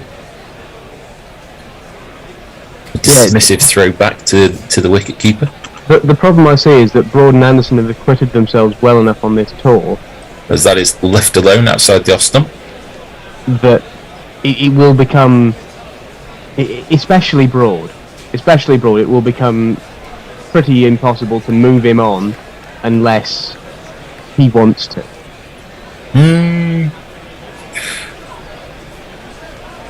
Root almost falls forward in trying to play a defensive shot through to mid-wicket, but makes contact, and so there'll be a fourth dot ball.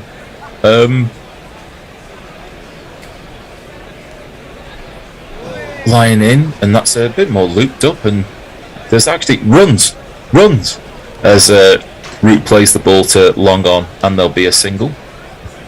I think that it was very nice for Alistair Cook to choose to retire on his own terms, but the history of sport says that very rarely happens. So the idea of Anderson and Broad saying we'll retire when we want to, I mean, it's lovely, but it doesn't have to be that way. Last ball of the over. Stokes comes down the track and he hits the ball over mid on, a couple of bounces, small dribble, 4 runs.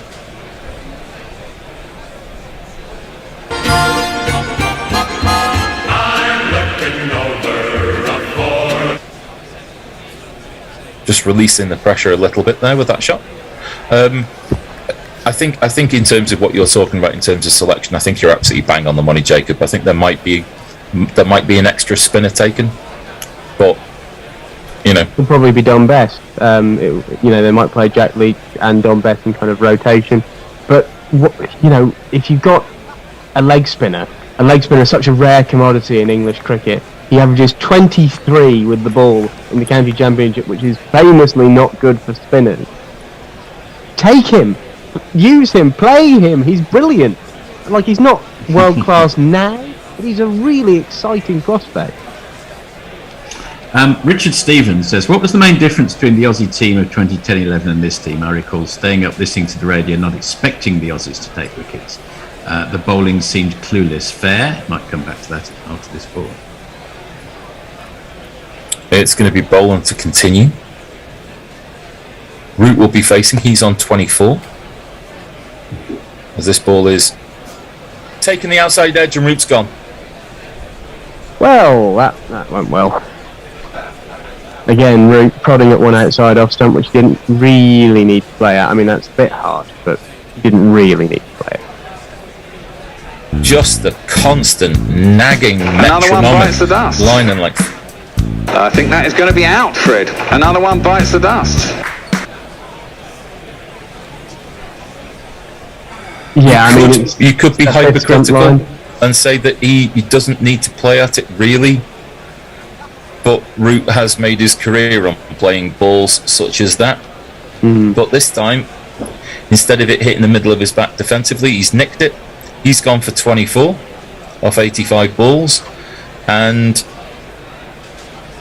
welcome to the danger zone, folks. Well, I was going to say earlier, if England could have got to T3 down, it becomes progressively more unlikely, though we know it is possible, that they lose 7 wickets in a session. Now, if one of these guys goes here, we're in real trouble.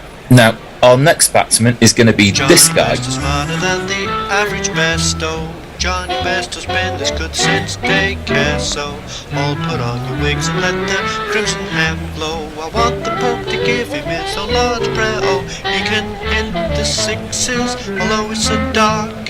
He'd even run a 10 at Bradford Park Avenue. No other Yorkshireman can compare. I tell you, Johnny Best is smarter than the average besto. Now, Bairstow coming in rather than Butler at 6 means... Question mark? Butler bats at 7. Al. Bairstow swapped in for Pope at 6. Butler's at 7. Okie doke. Sorry. No. I mean, I would. In my mind, I would have had them the other way round. But there you go. Okay. I think Butler's slightly more injured than Bairstow, if anything, although it's probably not continue. I think what was interesting there from Root was that some of his dismissals, especially when he was up in higher scores, he looked really, really angry in this series. He was punching the bat and really unhappy with himself. He just looked sad after that one. He just looked like the life had drained out of him.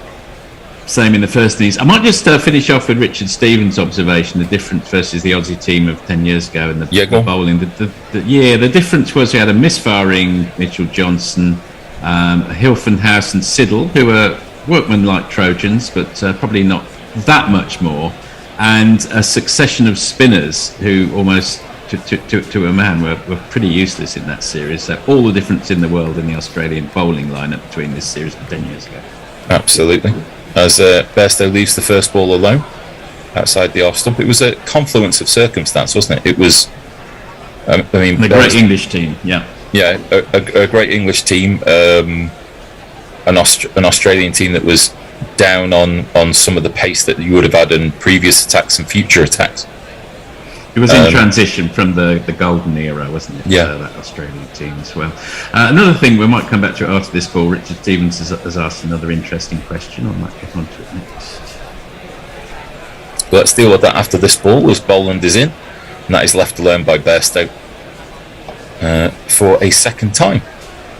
Australians have earned this Ashes win, says Richard Stevens, but how close on paper were these two teams? I know there's not been much talk of what India did versus Australia. This was not mission impossible. What say you?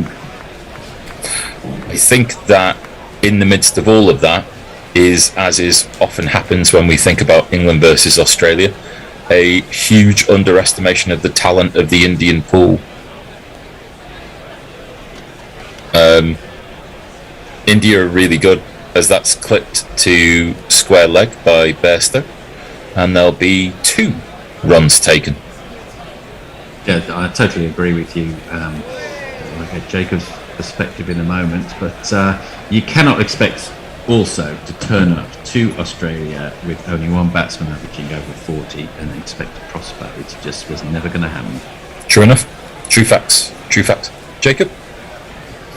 My perspective on it is that actually the teams were relatively close on paper and relatively similar, closer than they have been in other recent series. As that ball is blocked by Bairstow back to Boland. Yeah, closer than they have been in other recent series, as two teams who both had very good bowling lineups and batting lineups which had the potential to go wrong. I think the issue is that it's simply England have thrown it away.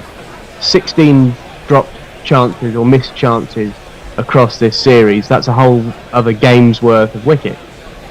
If they take all of those, or even 80% of them, they're well in the series. So that is inside edged by Bairstow.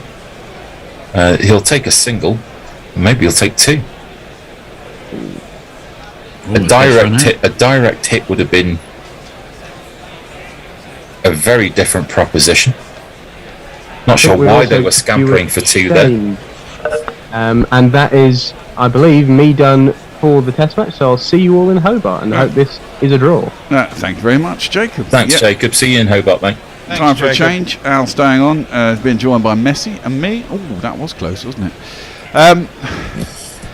In answer to that question, I think, there was chances. I also think that we thought Warner was going to be an easy wicket, and actually in the first 2 tests he stood up, and that was a big difference. I think we all thought that there was probably 1 or 2 batsmen in either side that could score runs, and everyone else was quite fragile.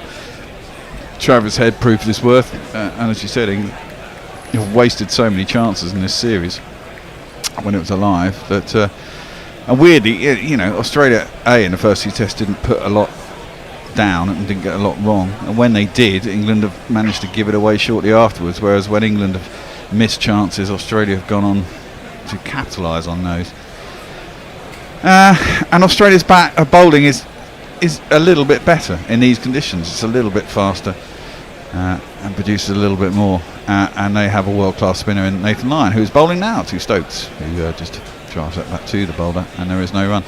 And I'll say actually that ball that got Rooty was one of the few that actually did something off the seam, and it did just enough. It was actually a very good ball. I think he had to play at it on the line it was coming at, and it did just enough to take the edge. It's a really good ball.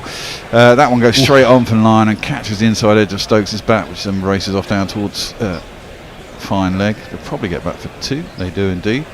Stokes looks in a bit of pain, it has to be said, when he plays some shots, but he's gone on to 40. For me, with what happened with Boland and Root, it wasn't so much the ball. The ball that got him out was a good ball, but so were the 15 balls before that. Yeah, but I do think he felt he had to play at that ball. I mean, it was on that line that he felt he had to play, and it just did enough. He played the line of the original ball. It did enough to take the thin edge through the keeper. Defended by Stokes out to the covers, and there is no run. 4th ball of the over, Lyon around the wicket into his 12th over. It's too wide, and Stokes just lets it through to the keeper. No run. The other comment I'd make in relation to the difference for Australia from their series against India is they learned from that not to try and bowl the same bowlers right through a series, and I think it's made a massive difference for them. Yeah, I think that's true. I mean, they've had a little bit of mix and match, and it's kind of been forced on them at times, hasn't it? That's the flatter ball that Lyon tries quicker, but Stokes is wise to it and gets back to defend, and there's no run. I mean, it's probably good that it was forced on them, because they probably would have tried it all the way through, wouldn't they, if they could have done.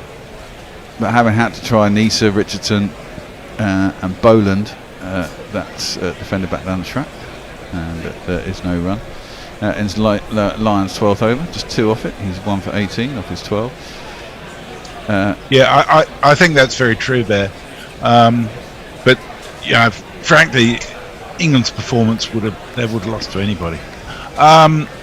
The catching, I think Jacob made a good point with. It's made a huge difference. Yeah, no, it does, but it has done for a couple of years at least. I mean, we are bottom of the table, aren't we? You know, we miss nearly. We only get roughly 70% of our slip catches. Yep. Pale Owls tweeted in to say this was 9 minutes ago, draw. After which Root got out and Anthony said jinxed it. And Pale Owl said maybe. I think Bairstow and Butler will hang around. They may well do. I've got no idea why they tried to take that second run at the end of the previous over. They were well short. Getting run out when you've got no chance of winning is the stupidest dismissal of all. Indeed. I mean, you can see that ball to Root. You can see it just straightens enough.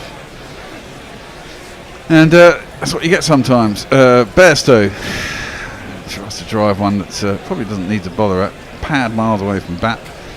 And skews out to mid-wicket, and there's no one. What I worry about Bairstow, haven't got runs in the first innings. Rarely do you get runs in the second. Well, unless you're Khawaja.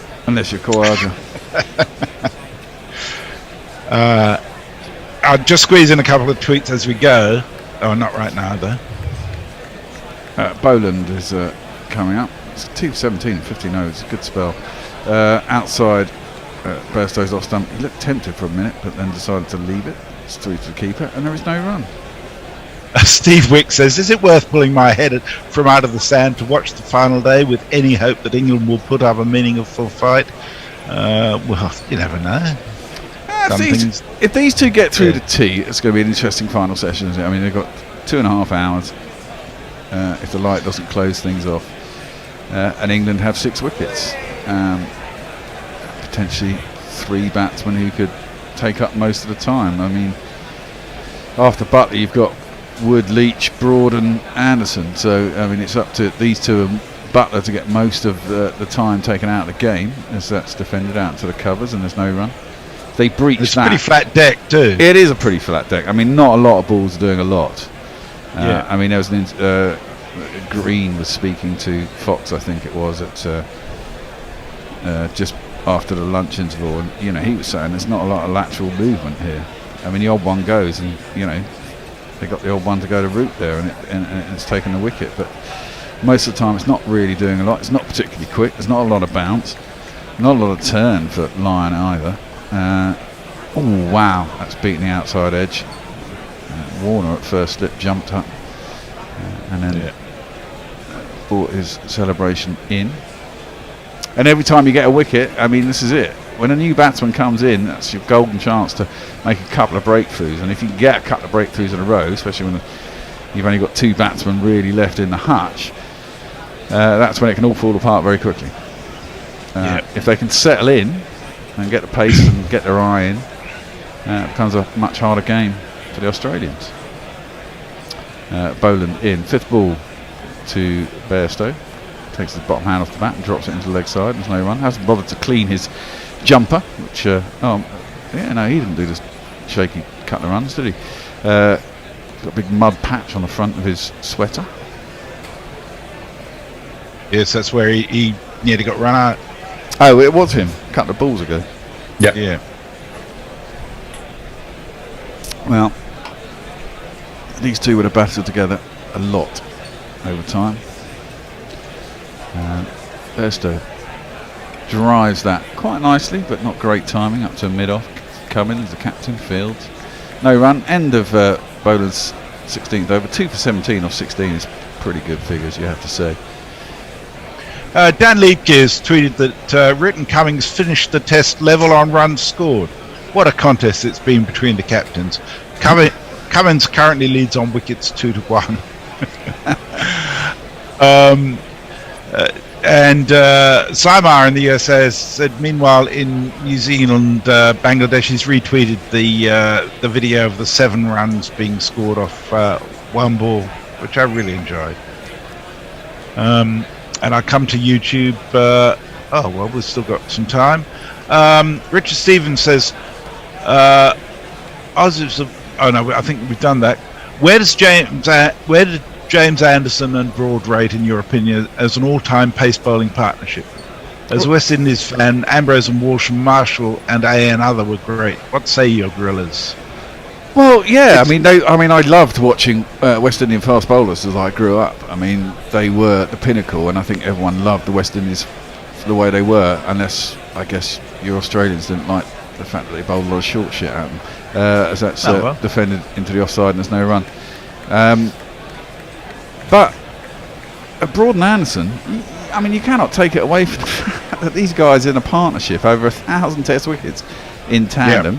And back foot Stokes forces that through Labuschagne at mid-off. He gets a palm on it, slows it down back to the bowl, and there's no run. No matter what you think of them, or you think that they're not fast enough and they don't do this or that other, that's very full outside the off stump, and Stokes crabs across and defends it out into the covers, and there's no run. You can't deny the fact that they're absolutely, probably the best Test partnership in history, aren't they? I mean, if you look at their record as a bowling partnership together, I think that's probably right. Maybe McGrath and Shane Warne. And the only other partnership you can compare them to, as that's left alone outside Stokes or stump, and there's no run. I would say, as a matter of preference, I would put them somewhere between second and fifth. Who else you got? Who else are you going there? Yeah, exactly. Give me a sec. That's defended in the off stump, and there is no run. I mean, I guess you could say Ambrose and Walsh. I would say, I mean, don't get me wrong. On volume of wickets, you would say, okay, they're a better partnership than Ambrose and Walsh. But there have been things that I saw Ambrose and Walsh do, bowling unchanged almost over entire sessions to win Test matches. So. Yeah, true. But at that point, towards the end of their careers, as that's defended back down the track and there's no run, there wasn't really a lot else in the West Indies cupboard, was it? And they went back to them a lot. And I guess, there are a fair few West Indies partnerships, you could say. But then when they had the four really fast bowlers, and they seemed to generate them all the time, and someone come in. You see, like Marshall and Roberts and Holding and Garner you see them more as a four than a partnership. Yeah, exactly. But I mean, there was the old tennis adage that McEnroe and Fleming was the best doubles partnership, and the second best was McEnroe and anybody else. So it's Mully and there's no other end of that partnership. So they're in rare air. Yeah, totally. It's what I say, what Jacob was saying before is Boland is in, and Bairstow plays that up to mid-on, there's no run. People don't get to decide their retirement. It seems that people want to retire Broad, and I don't think he wants to retire, but he kind of feels like he needs to go there just because Jimmy's probably thinking about it at his age. And he's been, look, on the tours of the subcontinent, that's fair enough that they were rotating. He probably expected that, but in more favourable conditions, Broad is right to expect that he should start with Jimmy Anderson, as that's pretty straight by Boland, but a bit full, and Bairstow defends in the offside, and there's no run. And it's criminal that he didn't start that first Test in Brisbane. Really, I mean, he is the most experienced bowler that was available. Has good pedigree against the Australians. He's taken 125 Australian wickets in Ashes Tests. I mean, we're gonna have to wait for somebody's book to come out to find out the real reason why. Well, it must be something to do with the management and anything else, because it doesn't seem like it's a cricketing reason. No, it seems to be the management reason, and that's defended down the track and there's no run. And I was just incredibly surprised. I mean, he unlike. He still bowls decent pace. I mean, it's 83 to 87 generally. Keeps it up. He's been bowling for 15 years. He's learnt to bowl in different conditions with different balls and developed different things. I mean, there was that period where he was the enforcer where everything kind of went a bit tits up. But since he's been removed from that role, and that was an awful long time ago, he's been pretty consistent. He does get wickets in fits and spurts. He's always playing for the team, as that's defended back down the track and there's no run. No, I'm just interested in who your other pairings are that you've got up there, Al. In terms of, you look at them and their impact, you might look at, I probably didn't see enough of Lilly and Thompson, but you hear about what they do on Reputation over a short period of time. It was a short period, though. That's the thing. I mean, I think it's the length of time that these two have bowled together. Well, Truman and Statham's a pretty good pairing too. That's left alone outside Bairstow's off stump. It goes through to the keeper and there's no run. I mean, they're probably pairings who've got, and I'd imagine a fair few West Indian pairings have got slightly lower averages as a pairing. But it is also number of wickets taken. Wasim and Waka? Yeah, very good pair, true. Yeah. I mean, there are lots, but I mean, it's as much about longevity, isn't it? I mean, these two are still going. They're still, and they're very experienced now, and that's the thing. I mean, you look at someone like Philander, and you look at someone like Mohammad Abbas. They're older. They've bowled a lot of games, and it's the experience you gain in different surfaces. And soft outside edge that catches the finger of Steve Smith as it works its way down to the third man. It's not going to quite reach the boundary. Well chased by David Warner. They should get back for 2, maybe 3. Don't know, we haven't seen. Should be a 3, I think.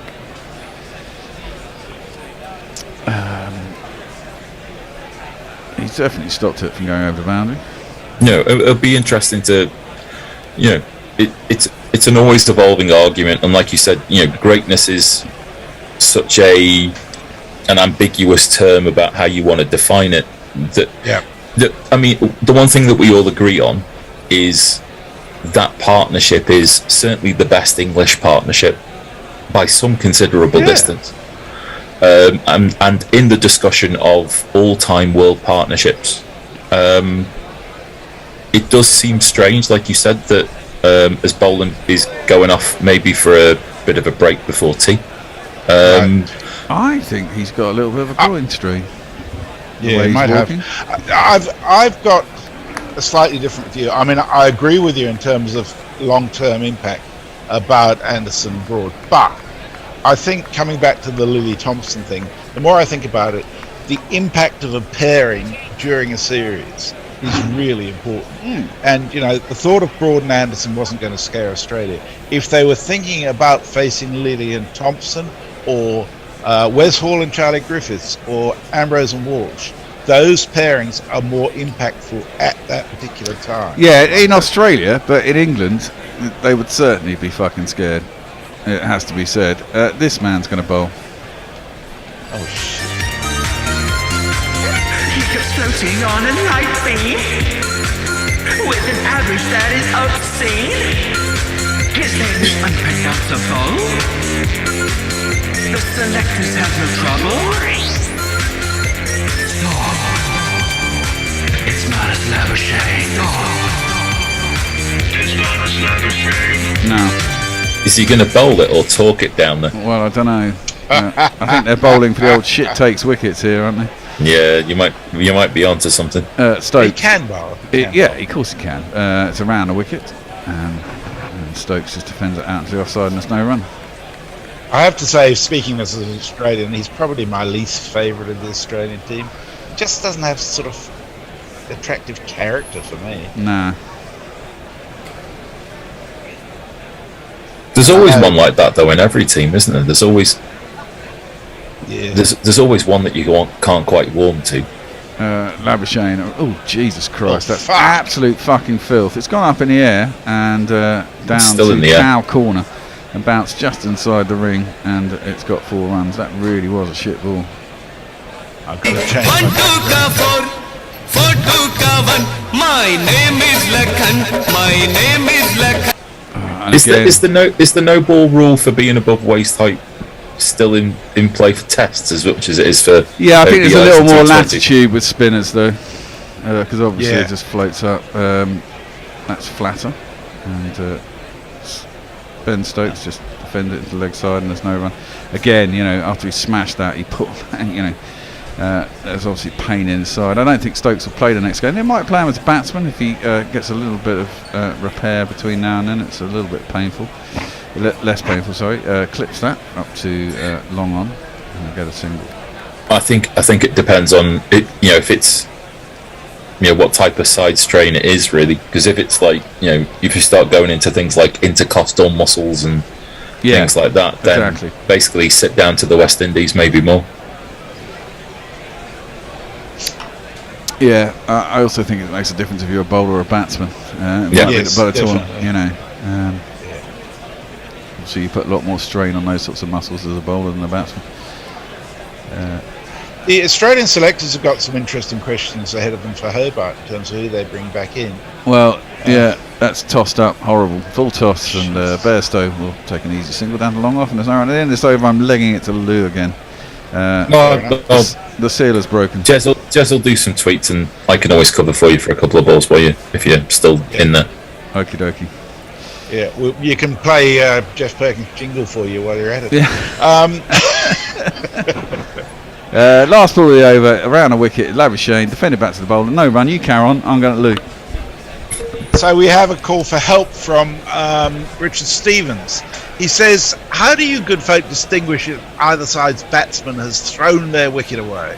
The rule of thumb often seems to be English bat equals thrown, Aussie bat equals good ball. Please discuss.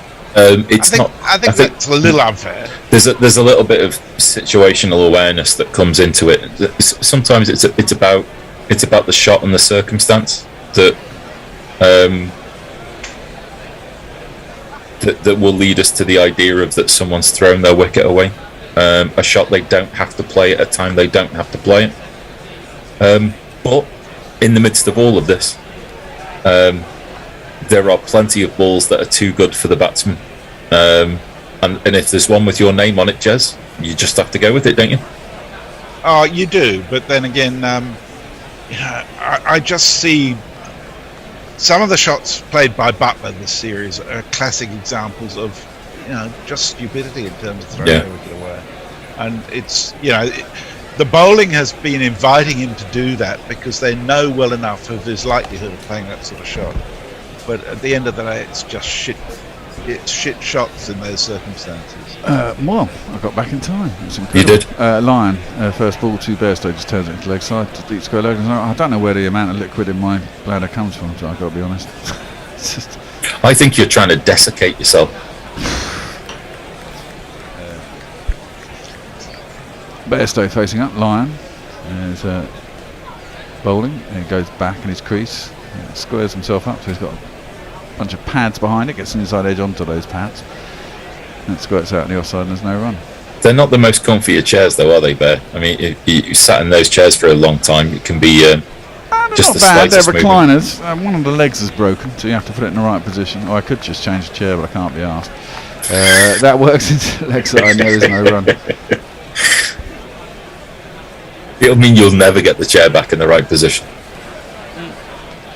He's got to make sure. I'm often sitting forward, leaning forward, so as long as there's enough weight in the front legs, you're good. It's just you lean to the side. As Tone found out when he came in for the one day he was here, he fell over. That's defended back down the track, and there's no run. It's experience. You've got to experience the chairs to know where they have to be. Yeah. Yeah. Why you let me sit in that chair? No reason. You could have gone with the whole "you broke it, you replace it." Well, he did buy them in the first place, I think. So that's defended. Quicker, flatter ball by Lion, and Bairstow's not worried. Bear doesn't have to sit on a broken chair, With the donations to Patreon, we can buy new chairs. Well, yeah. Fully operational chairs. Lion tosses that one up a little bit more, turns into Bairstow, just lets it come off the face of the bat down to this man at short fine leg, and he'll get through for a single. Not quite a maiden, one off the last ball of the over. England score moves on to 171 for 4. 65 overs gone. 37 overs remaining in the day. England still have 6 wickets, but probably can only afford to lose 2 more in the next, I'd say, 25. 25 now, I'd say more. I think we could probably get 15 overs out the bottom 4 if we're lucky. Yeah. Anis Rao, aka Fiscal Yogi, which I think is a great handle, says you should totally have a jingle for shit gets wickets. I agree.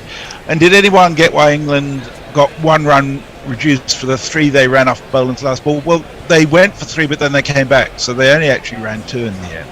Yeah. Because it was the last ball of the over, and I think, I can't remember who it was, but there was a change of batter, so clearly they only actually ran 2. And he's Labuschagne tosses it up again. It's a full toss, and it's driven down to long off, and Bairstow will get himself off strike, bringing Stokes on, who's on 45.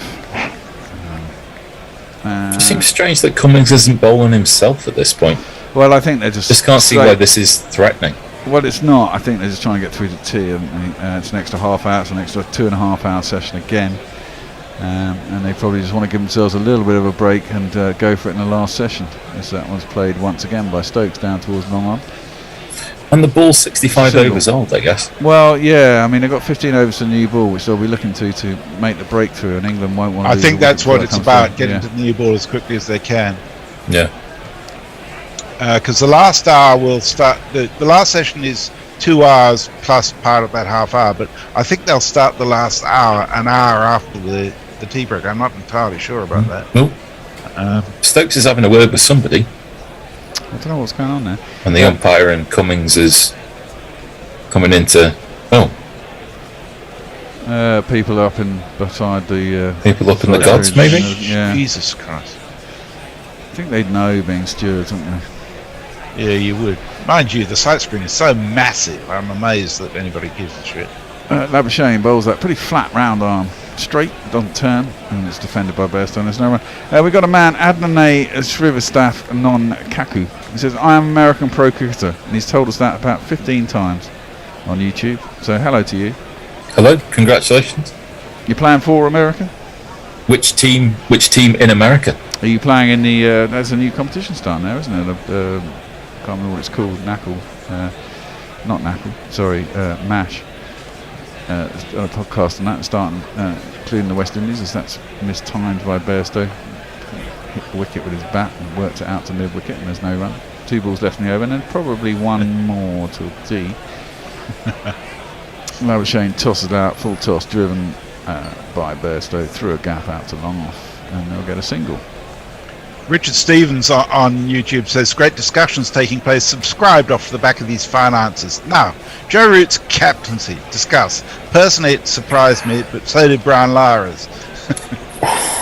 The problem is that Joe Root is the best player in the side by a bloody country mile when it comes to batting. Yeah. As that's defended back to the bowler, there's no run. Stokes has quite clearly made it clear that he doesn't really want the captaincy.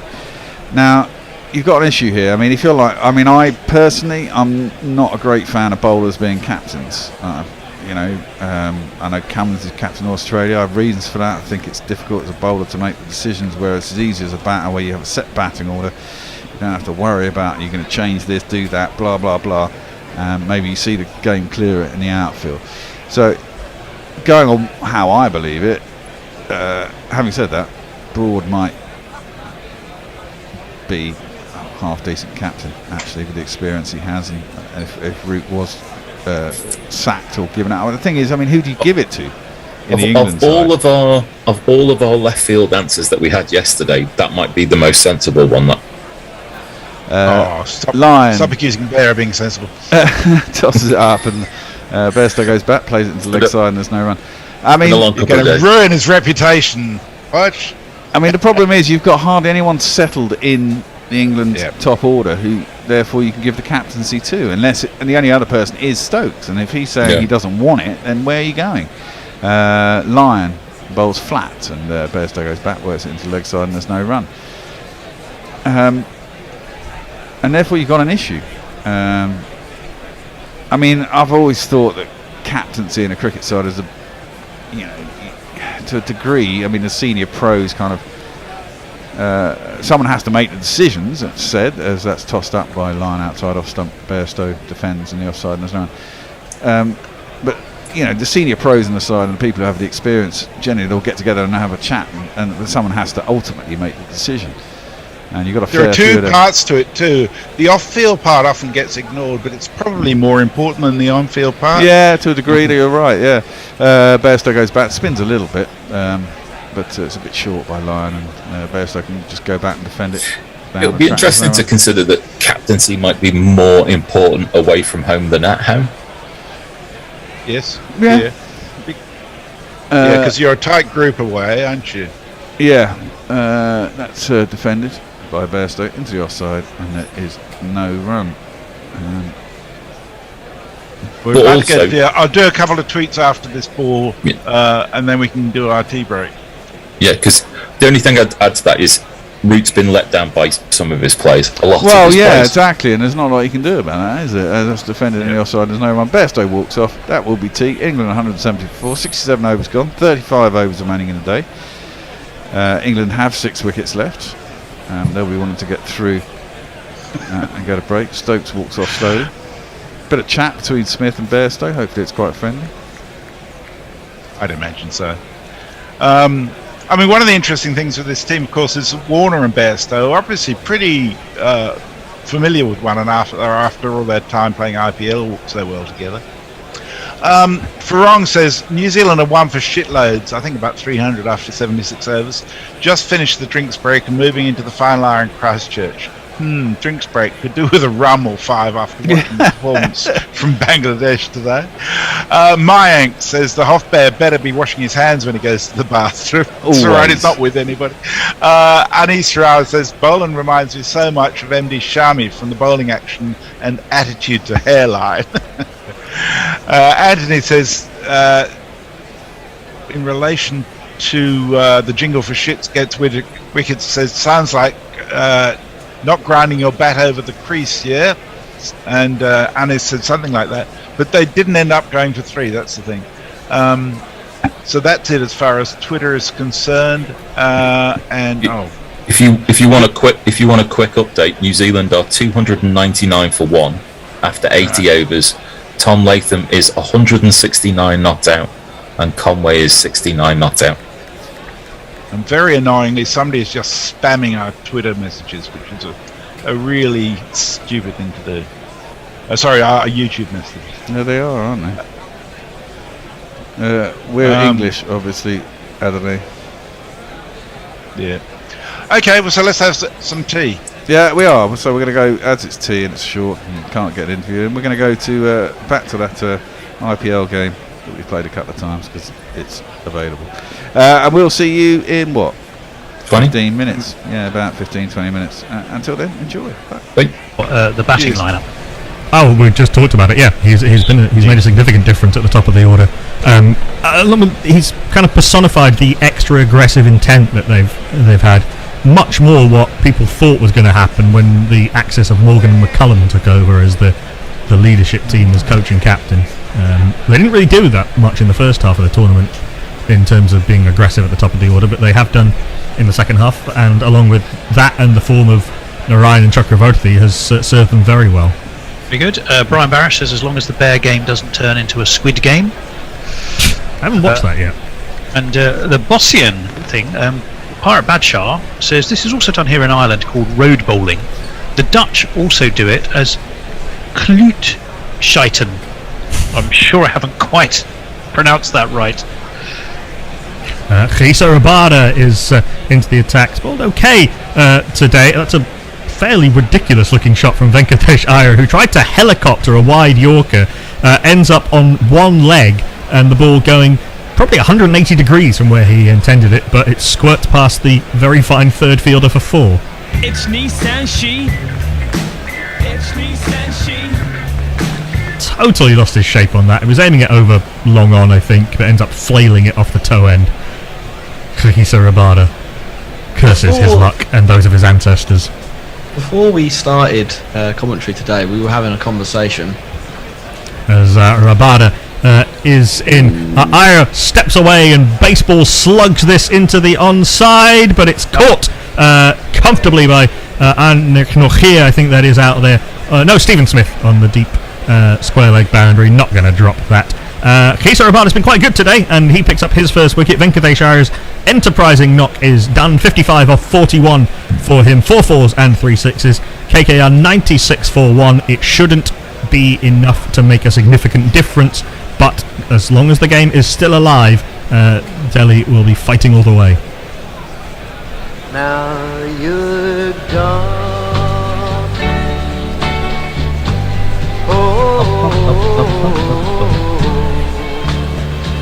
There's a couple of tired-looking swings there from Venkatesh Iyer, but he's done his job.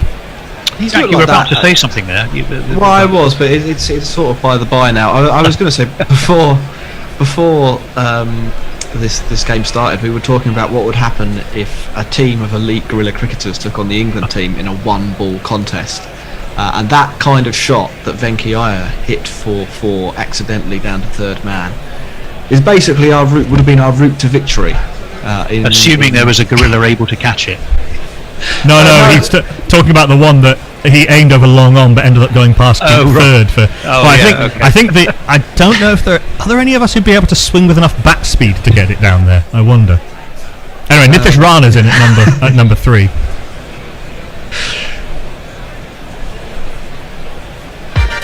Jeff Perkins, in the meantime, says Knuckle would berate the slow rollers for getting unnecessarily close to the gutter.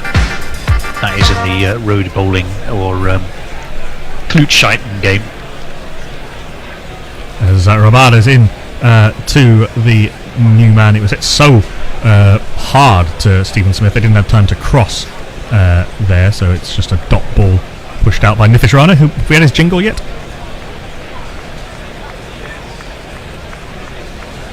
Apparently. Yeah. I didn't hear it. I didn't hear it either. Maybe it was very short or very quiet. He's quite a quiet man, Nitish Rana, I imagine.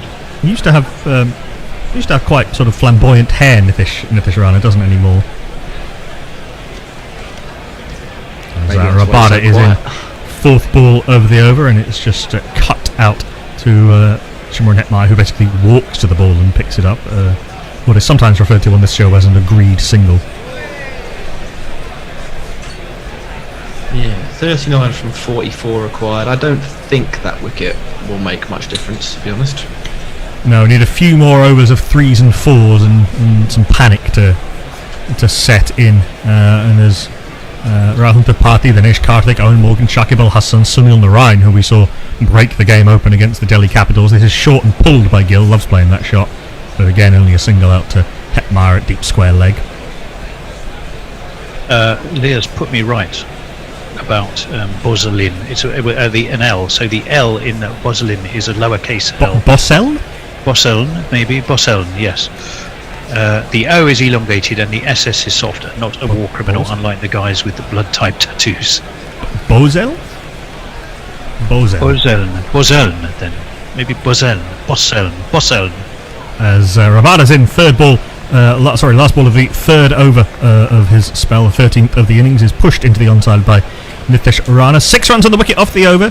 Decent from Rabada, but Delhi need a lot more than decent if they're going to burgle their way into the final for the 2nd year running. Kolkata Knight Riders, after 13 overs, are 98 for 1, need 38 only off the remaining 7 overs. I have to say, I rather prefer the Klutscheiten, although I have never knowingly shited a klute, but it does sound rather entertaining. Looking at it, Klotskieten? Klotskieten? Oh, you think so? I think certainly in German the EI is an E sound rather than an I sound. Ah. Oh, well, that rather spoils it, but never mind. Okay, loads of people, as ever, are getting very excited on Cricket Tracker and India, and not surprisingly, there's an awful lot of love for the Night Riders. Barku Murmu, Esa Farooq, just 2 of them, Rehan Ali as well. Akshar Patel continues for his last over, perhaps his last of the tournament. Gill, the hatless and helmetless Gill comes down the track and whips it down to long on. Nitish Rana wearing the cap, the left-hander on strike. It's had a decent tournament. There's a few occasions where he's been very slow to start his innings, which might not hurt KKR, although I do think you don't want to be taking this game. You don't want this game to go long if you're the chasing side. Big over here, and the game is pretty much done. The only way you can lose this game is if you take too long about it and find suddenly that the game has caught up with you. Deep point, long on, long off, deep mid-wicket and deep square leg back, and it's out to deep point that Nitish Rana cuts this delivery that Akshar fires across him for a single. Not sure who Stephen Smith is on for, but he's been on for a good few overs. 100 up for KKR, 100 for 1 in the 17th. I think Delhi didn't get to the 100 until the 17th or 18th over. As Akshar is in. Hold this back a little bit. Gill drives down the ground for a single.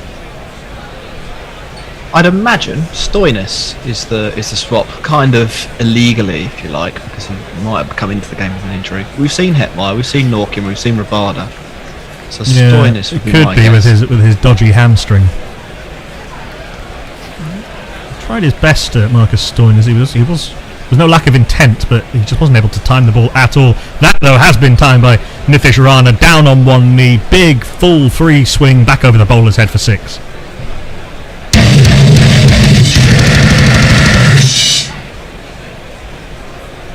That's the 4th 6 of the innings. 3 off the bat of Venkatesh Iyer. Lovely pick up down the ground from Nitish Rana. 29 needed off 38 now. Yeah, another nail in the coffin, I think, for Delhi Capitals this year. I think they'll be quite disappointed to have gone out quite meekly here, and also having possibly blown their opportunity against CSK a bit. Yeah, Ricky Ponting said after that game he was disappointed to have lost it, and they had Chennai in a decent position, but then MS Dhoni happened. Possibly the last great MS Dhoni death over extravaganza. This one's cut by Nitish Rana, sort of cut driven really out to deep point for a They slowed down a bit in their innings as well, didn't they? Having made a fairly swift start, sort of grind to a halt for a while. Who's this? KKR. Delhi, sorry, yes. Delhi in the first game, not to the same extent as this one. This is it's down the leg side. I think that must have hit pad or something, because it's not signalled a wide. Punt doesn't take it cleanly. 10 runs off Akshar's last over. He's had a very good season again, but he finishes with none for 32 off his 4. Delhi needed something more spectacular than that. They're 108 for 1 after 14 and need KKR and need just 28 runs to take their place in the final of the IPL for the first time in several years. Parabachua says I'd go more Kloot-Skyton, but then I understand it's Frisian, so no idea. Warren says never let proper pronouncing get in the way of a good joke. I sent Leah a picture of or the YouTube video of Not the 9 o'clock news darts, the idea of playing sport whilst also heavily drinking. She replied, those were the days before they banned alcohol for competitors on stage at darts. I hear the ban was responsible for a 75% drop in cirrhosis cases worldwide. Well, I mean, it was made up for by the spectators. They practically mandate that you have to be drunk to watch the darts. As Avesh Khan is back into the attack, replacing Kagiso Rabada. Get a jingle in a second. Rana comes down the track as he skied it to deep third. Oh, it's been dropped down at deep third.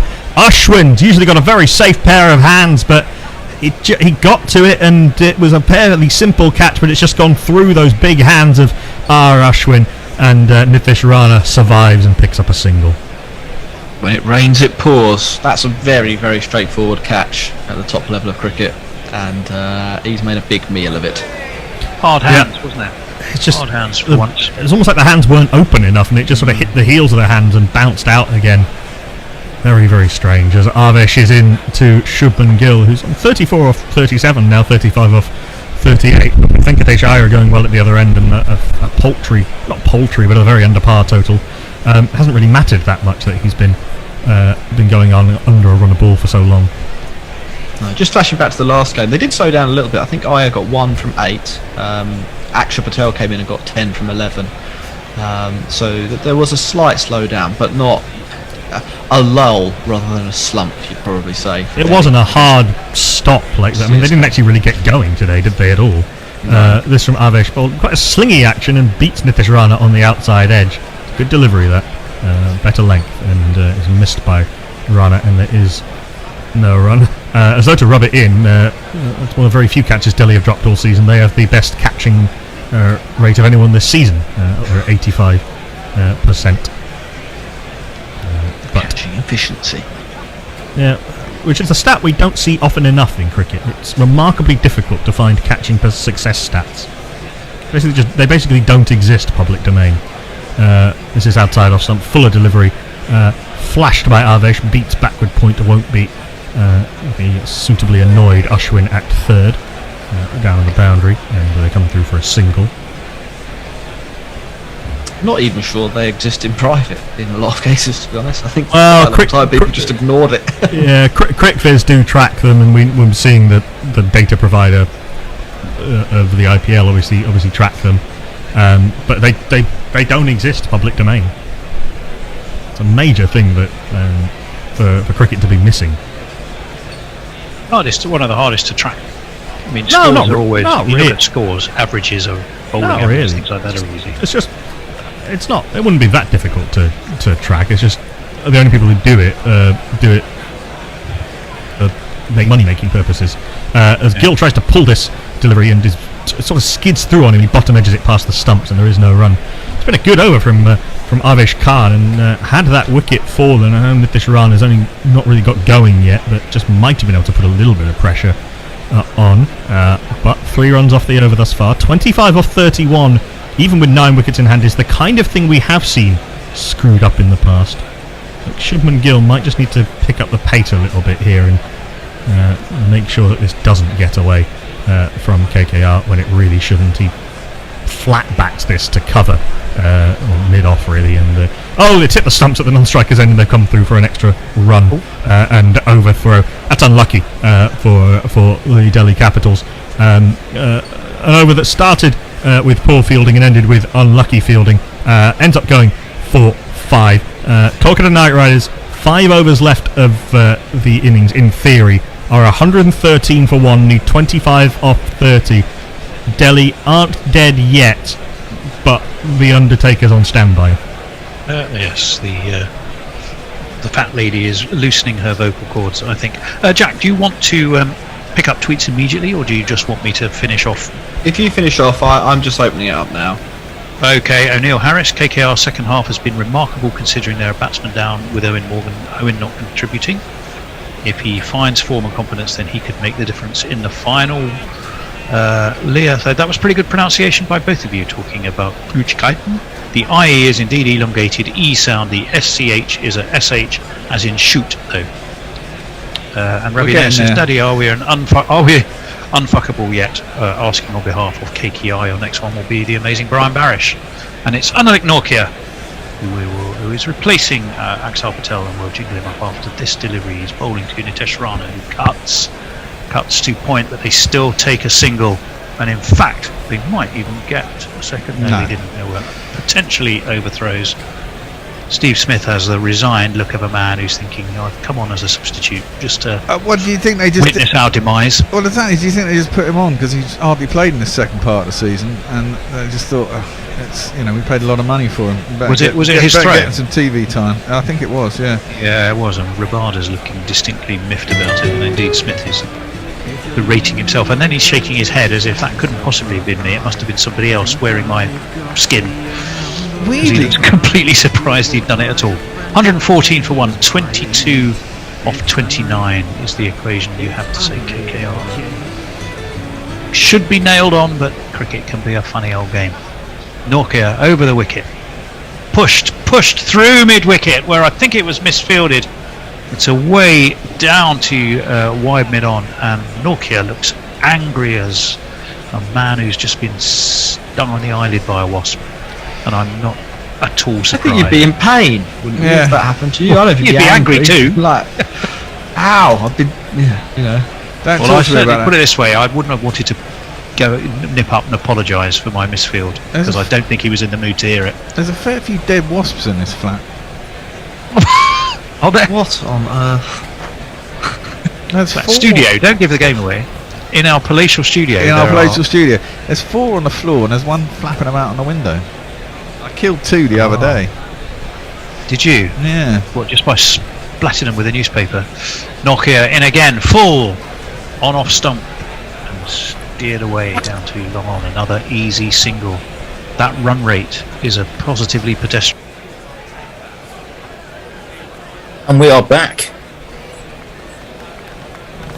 Bear, I think you and I are going to have to cover a couple of extra shifts here, I think. I don't know. Tony is just ringing me. He's thinking I've fucking forgotten. But of course I haven't. I was just chilling next door, Tone. You're on. Get in. Until he does. I'm here. I beg your pardon. There you go. You're getting all fucking, no need to panic, Tone. No need to panic, man. No one's panicking. Well, unfortunately, England aren't. At least I hope they're not. You seem to be panicking. You're calling me. I was at 1 minute too when I couldn't get in. Listen, Yeah. I'm watching the telly. They're walking out. It's all right. Don't you worry. Anyway, you guys are on. I'll see you later. See you in a bit. Yeah. Hi, Tony. Hi, Anthony. Hello, Alan. All here. Good to go. Let's begin this final session together. Could be edge of seat stuff. Ben Stokes 46 off 97, Bairstow 10 off 34, and can't quite see. Looks like it's going to be Scott Boland who's going to start the attack. England 4 for 174. I want the Pope to give him his so large prayer, oh, he can hit. 35 overs remain. Boland to bowl. That's wide outside the off stump. No shot by Stokes. This bowler has a first name, it's S-C-O-T. When he comes charging in your pants, you likely pee. So here comes Scott Boland, his nostrils all aflame. He's gonna take your wicket, face him if you dare.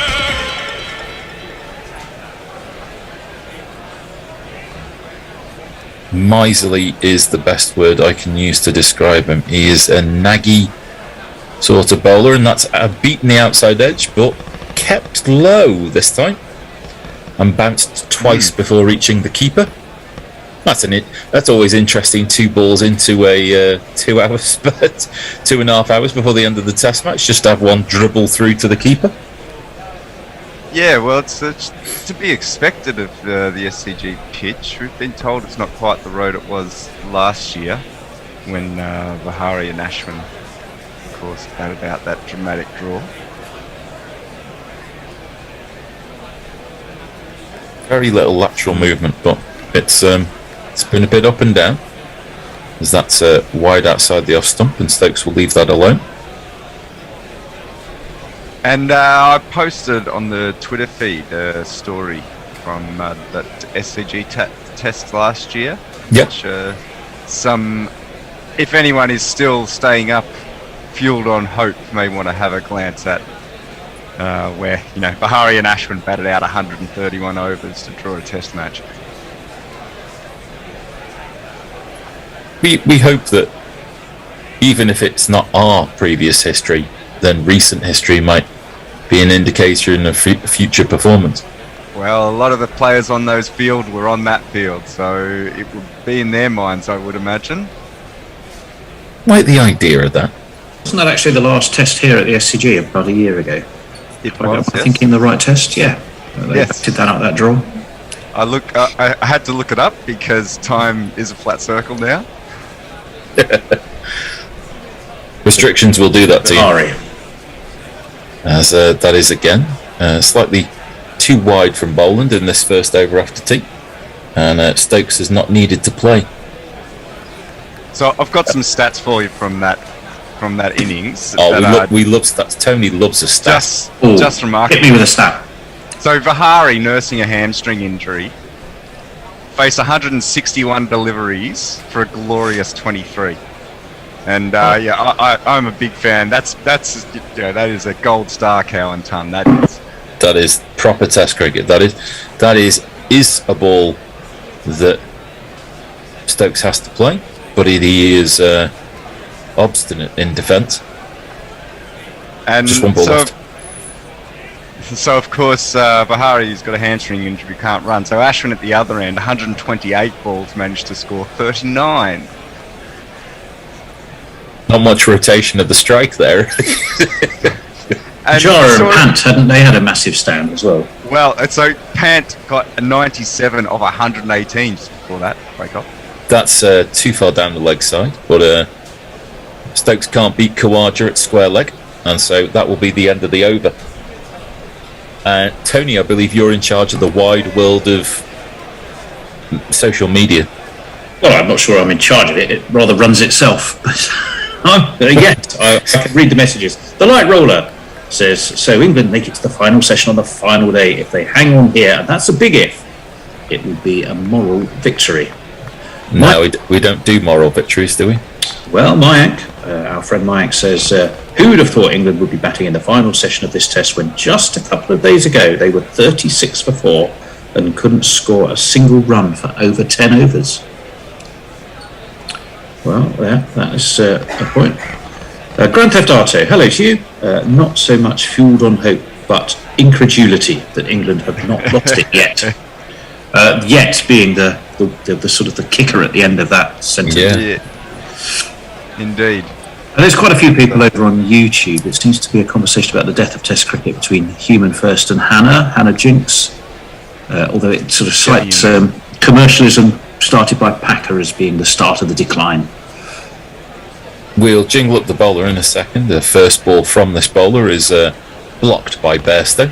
And Bear, I'll let you do your thing.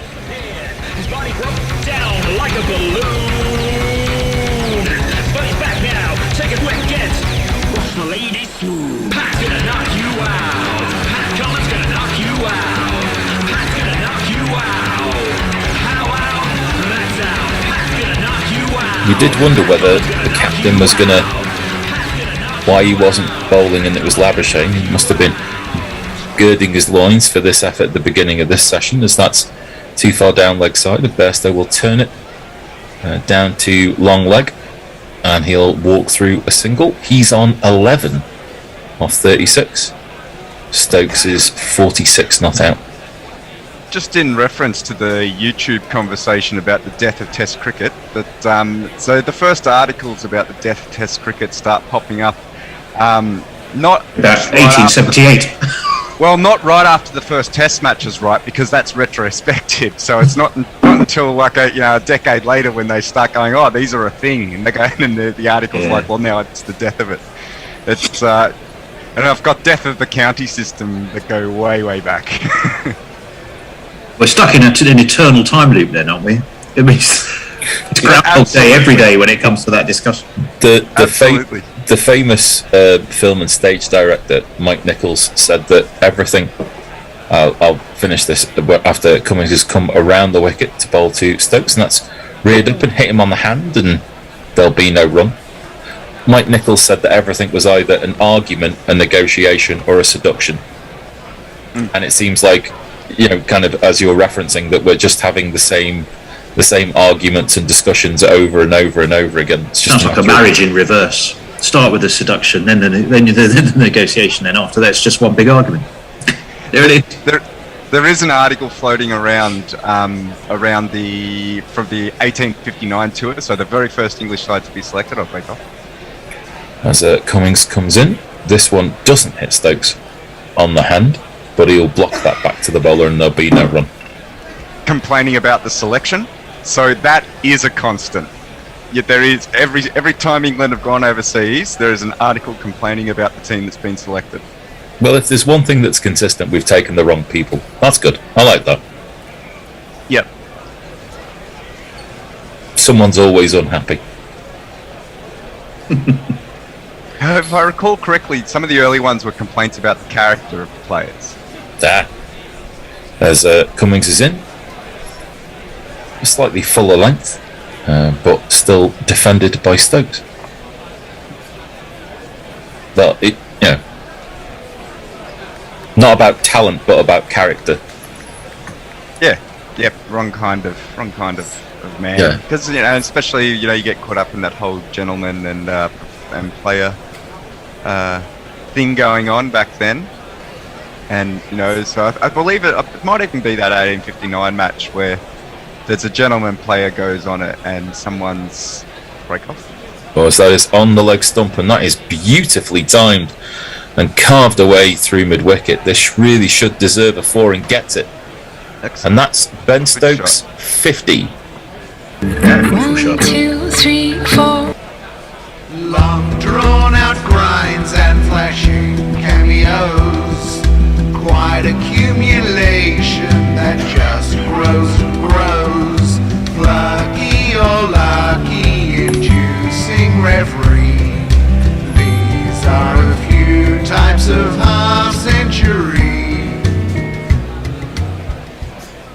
great jingle. That is fabulous. That. I was. Sounds terrible. I forgot that it was me who was going to speak. I was waiting for a second verse. Been over? No, we haven't. Yes, we have. End of the over, yes, sir. Mog was saying, how much do moral victories pay? The answer is not as much as real ones in terms of hard money. It's a replay, isn't it? Yeah, it is. Yes, it is. Mayak says, last year's SCG test was glorious. Pant was going for the win, and if Bihari had not torn his hamstring. Boland in, and that is defended by Bairstow. Tony, you were halfway through a tweet. Yeah, if Bihari had not torn his hamstring, India would have won that on the final day. That's one of the few tests that will be ingrained in my mind forever. I couldn't take my eyes off every dot ball defended. You see, this is it. I think it's the mark of true cricket fans. Yeah. A nitty gritty, backs to the wall draw. Doesn't matter if you don't score a run for a session. It's gripping drama in its own right. Long may it live. Long may it live indeed, as this is pushed by Bairstow towards point.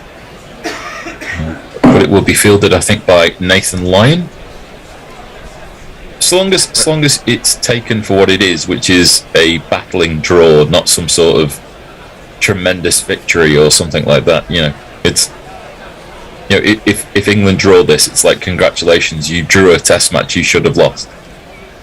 But it's not 3-1 with some weather assistance. Yeah, it's not 3-1, nor is it 3.5. It's still 3-0 as Borland is in, and that is rearing up at Bairstow enough for him to take one hand off the bat, but defended, and there'll be no run. Still, even that depends on how you view the beer in your glass. No, I mean it's 3-0 that could have been a 4-0.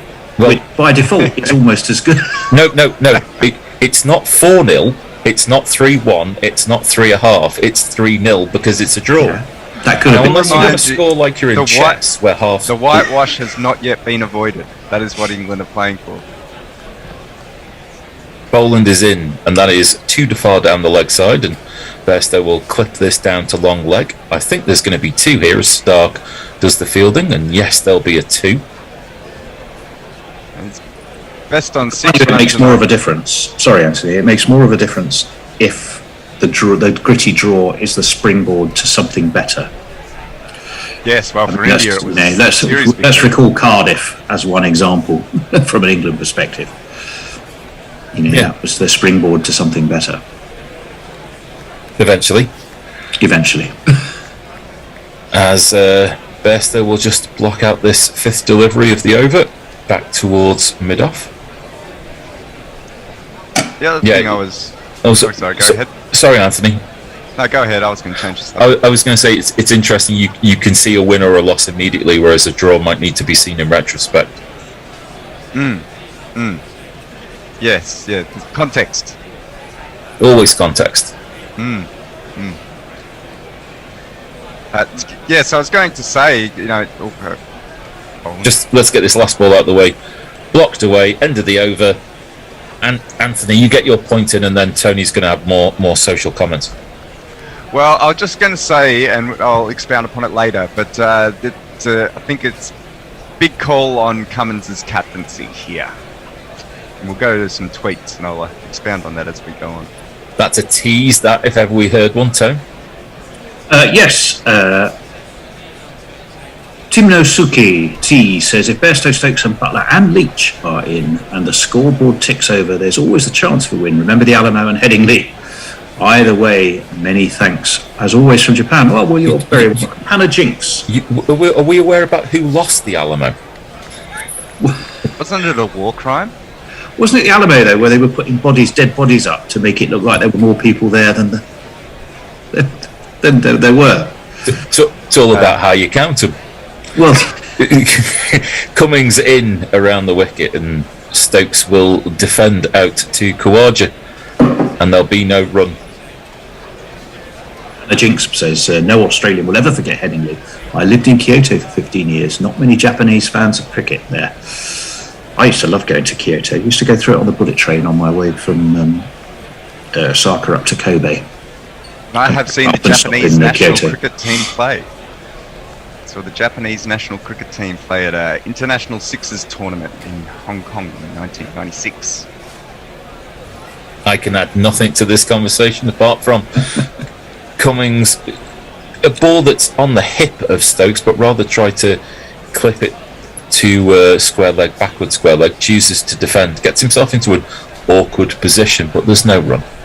South African team headed by Clive Rice, and the eventual winner ended up being a bunch of engineering students from RMIT University in Wuhan. Whatever happened to Wuhan, eh?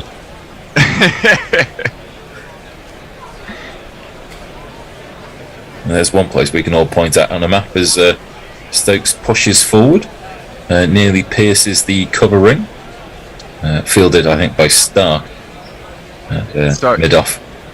So Pat Cummins, none for 52. Yep. Wickets need to be taken. He's the captain. This is where we get into that great should the bowler be the captain conundrum. Does he bowl himself? Obviously he is. Is this a good idea? He's got to take some wickets. He's got to kind of back himself, I think. Well, we're getting to a point where the new ball is available in 10 overs, and it seemed to be that there was double spin, as that is short non-leg stump, and that's been pulled away by Stokes, and it's been pulled for definitely a boundary. It's just a matter of what's the nature of it. It's a four. Very close.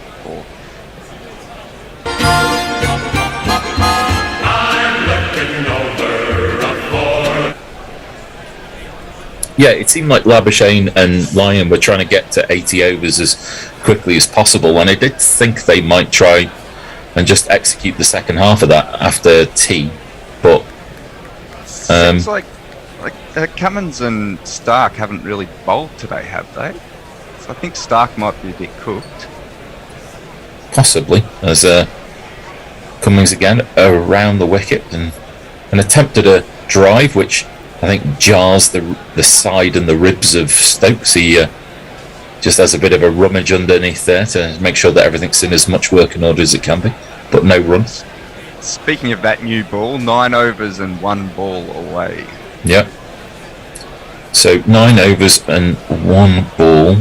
There's 31. So 22 overs. 22 overs with the new ball.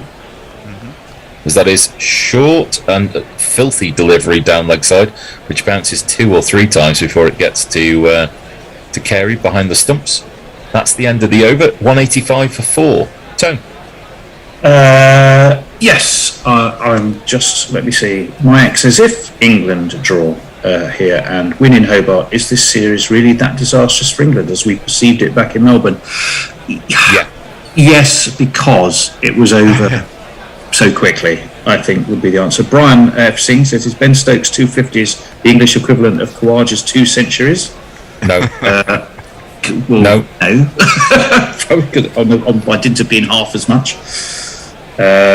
Root apparently, says Meg, is in the nets playing against some pink balls. He's getting ready for Hobart already. Well, yeah, there we go. His own pink balls have had a bit of a hammering this series, that's for sure. Well, and Khawaja's 2 centuries got fallen. There's Boland in for his 20th over, and that ball is as has been his stock delivery, just outside off stump, good length, and defended by Bairstow. And Mog's taking me to task. He says the bodies on the parapets thing was in Beau Geste too. Yes, it was. Beau Geste was a fictional film with Gary Cooper about French Foreign Legion in the desert, and of course the Battle of the Alamo was a real historic event. Davy Crockett and all that. And Costa was a terrible soldier. Awful soldier.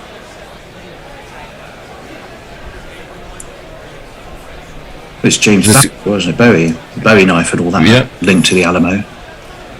Boland's starting his run up, walking back, starting his run up, walking back. Yeah, I thought I was going to have problems with my feed there for a sec, but that's blocked back to him by Bairstow, who attempts to get something out of his eye. Just to explain that minor patch of dead air there, as we all thought. Yeah, it was just at the start. But my brain was going, not now, no, not now. Yeah, but Costa had anything to do with the Alamo, by the way, but we can move on from that. If you want to, or you can correct me live on it. No, you're right. As that's blocked back by Bairstow. But no, take the opportunity to do that. Was it not a custom? Sorry. No, roll off that third ball of the 72nd over. England 185 for 4. Was the Alamo not a Custer thing? I thought it was a Custer thing. I don't know. This is definitely way outside my area. See, that's what I thought, but I don't know. William Travis, James Barry, Davy Crockett against the Mexicans with Antonio Lopez de Santa. Right. So Butler blocks the fourth ball of the over. Sometimes it is difficult to know where one ball ends and the next one begins from Boland. They do all look alike. Yeah. A lot of them are dots, that's for sure. Certainly are. But Custer fought the Indians. Right. And was where he became famous, or rather infamous. Yeah, he did the genocide at the Battle of Bull Creek. Am I getting that right? Probably not. Little Bighorn, of course, was the Little Bighorn. The end of his demise. Bull Creek was one of the battles in the Civil War, wasn't it? Because that is hits. Bairstow on the pad seemed a little high, maybe a little down. I'd say so. But if you're only 4 down and you need 10 wickets, what do you do? It has been doing its two racing. What do you do? He does. We got a refresh of. We got a refresh of reviews at 80 overs, yeah? Or has that changed since the? Well, he hasn't used one yet, but that seemed way too high. Way too high. Yep. Way too high. Box. Yeah, he makes the up gesture. And this will be last ball of Boland's 20th over. And that is a swing and a miss. An errant shot by Bairstow. But he gets away with it. And that's the end of the over. And it's 72 overs in the books now. England 185 for 4. Over on YouTube, sorry, I beg your pardon, on Facebook, V. Balasubramaniam, I said that horribly badly. It's just this, which team's winning? And jumbled people going, big chance for draw, which of course there is. Good morning, says Nagaranathimam Venkatesh Prakesh. So good morning to you. YouTube, Hannah Jinks. Wow, that's surprising that the Japanese play cricket at that level. Yeah, well, there you go. It was pretty university level, yeah. Well, she also points out that the Pommies have an excellent record in dead rubbers in Australia. I think that's Hong Kong. I think that Hong Kong Sixers tournament might have been a, let's say, a diplomatic event more than a cricket event. It's going to be spin. But it was the Japanese national team. They did all right, and it wasn't a team of expats. So. No, that was going to be my next question.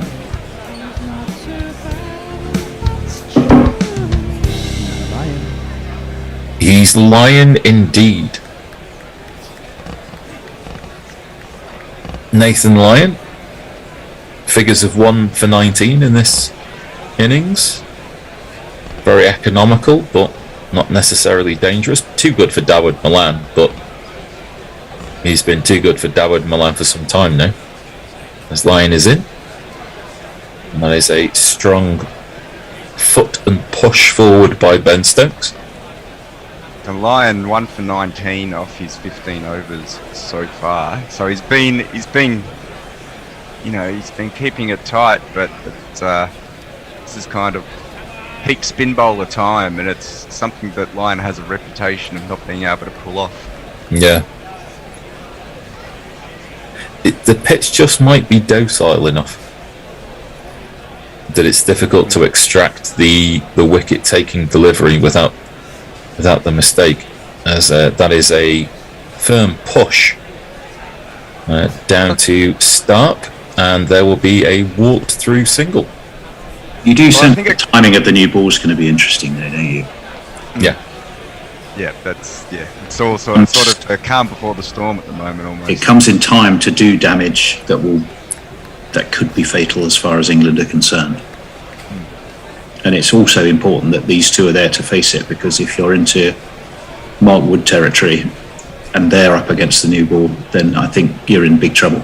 It could be problems, as that is a almost Yorker length delivery from Nathan Lyon, which is again pushed to Mitchell Stark, who doesn't really seem bothered about stopping the single, and so they'll take another one.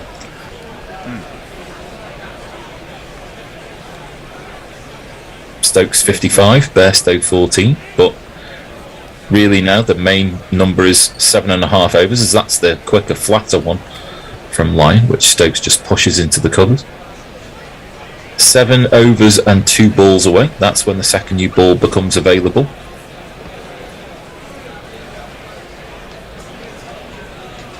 So, yeah, a couple of handy. That again, another quicker, flatter one, but too far outside off stump, and Stokes will just let that thud into the gloves. No run. I mean, the mindset is definitely for the draw. There's no toying with the win. I thought with no. As Stokes comes down the track and bump balls the ball back to Nathan Lyon. He throws the ball up in the air. Well, acted like he'd thrown the ball up in the air, but no danger. End of the over. Mayank says, oh no, sorry, I've read that one. Mog says, by the time you read this, Devon Conway might have made another 100. Adrian Lowe, sorry, go on. He was going pretty well. I'll just put my second screen onto that test match, and I'll give you a score update in a sec. Okay, Adrian Lowe in the meantime says, things you do not expect to hear on Guerrilla Cricket at 5:15 a.m. Pink balls taken a hammering. Well, yeah. Conway's on 99 not out. Ooh. Latham's on 186 not out. The current partnership's 201, and it's 349 for one. I saw the stab. That was remarkable. Do you think that the as angry as Kiwis might get? Yep. or sorry, as mad as Kiwi cricketers might get. Oh, we're going to have another change in the bowling. Boland is out and Stark is in. But it doesn't make any sense to bowl in for 4 overs before the new ball, does it? Not at all. Maybe he's having one to see if he's going to be able to take the new ball. I don't know. It just seems a weird time to bring him in. It does, doesn't it? Yeah.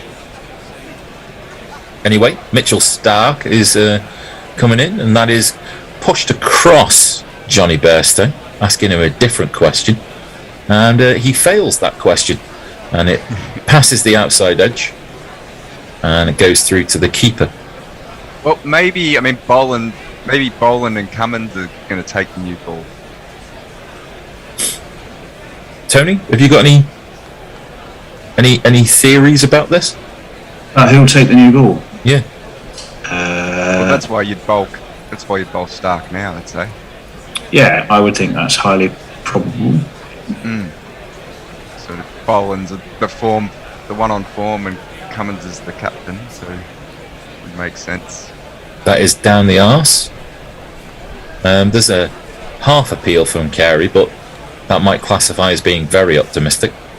By the way, that New Zealand score I gave you, that's at stumps, so Conway will come back on 99. On 99 not out. How's your nerves at that point? You try and forget about it, don't you? Yeah. Do you get a good night's sleep? I mean, you must be, happy that you're 99 not out, but also a bit wary because you're 99 not out. I remember speaking to Chris Rogers in the tavern once when he was on, I think, 94, 96. Good luck tomorrow, Chris. Obviously, he was out second ball in the morning. A ball slanting across Bairstow, which he leaves on line. And that will go through to the keeper. Message from messengers. Yeah, Australians don't wait for the new ball. It's like saying you can't possibly hope to beat Mitchell Stark. You can only hope to contain. No, it just trying to work out the permutations and combinations. Really, that was all it was. Stark's made a pretty good fist of this 74th over of the innings so far. He's halfway through it. This half and another 28 to go today. He's going to come around the wicket this time. And that is square. It was short ball, reared up, and Bairstow has played that out to square leg. And they're going to take a single. He did well to get that down, really.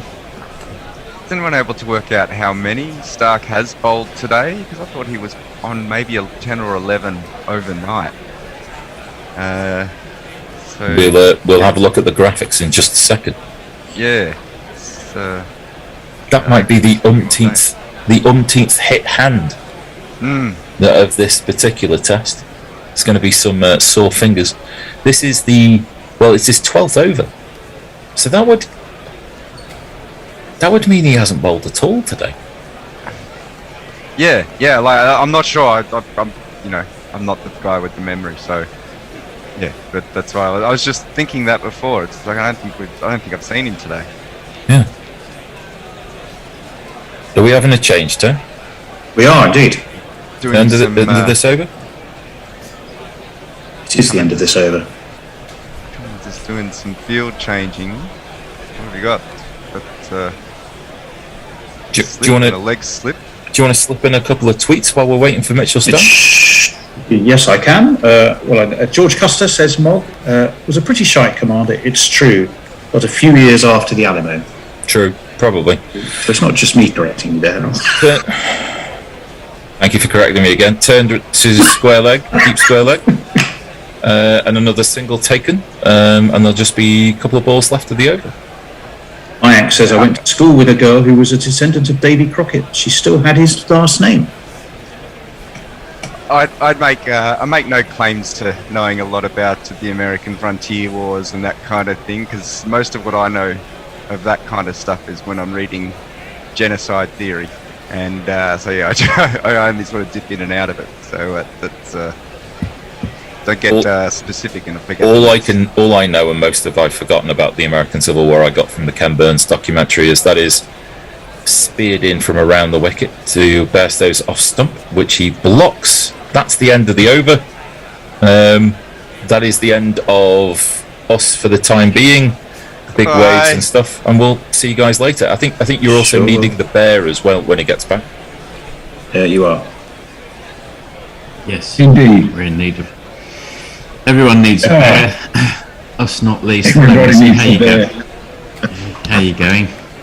I'm going well, thank you very much. I do think this is going to peter out for a draw, but I think it's important to notice Australia in putting stuff on aren't sort of waiting to get to the new ball. They're doing what England tend not to do, and that's keep attacking right up to the 80th over. They did that in the first innings and managed to finish it in less than 80 overs. And I think you're not on your headset, mate. I didn't see that right. Andrew D wasn't supposed to be here. I think I'm on ball by ball. You are. So first ball of Lyon's 17th over on the leg stump, successfully defended by Stokes. There's no run.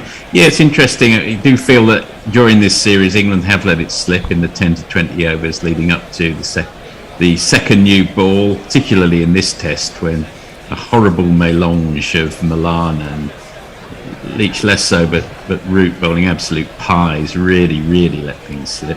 What, yesterday you mean? Yeah. Latham Lyon in for the second ball. Maybe it was the third new ball. I can't even remember. Nah, second. And that that let harmlessly through by Stokes, who's playing well. I've noticed both batsmen are batting extremely deep in their crease, particularly to Mitchell Stark. Obviously a strategy. That said, Stokes comes down the wicket and a reasonably safe shot, in fact, hoisted over mid-off for one of these. Good shot.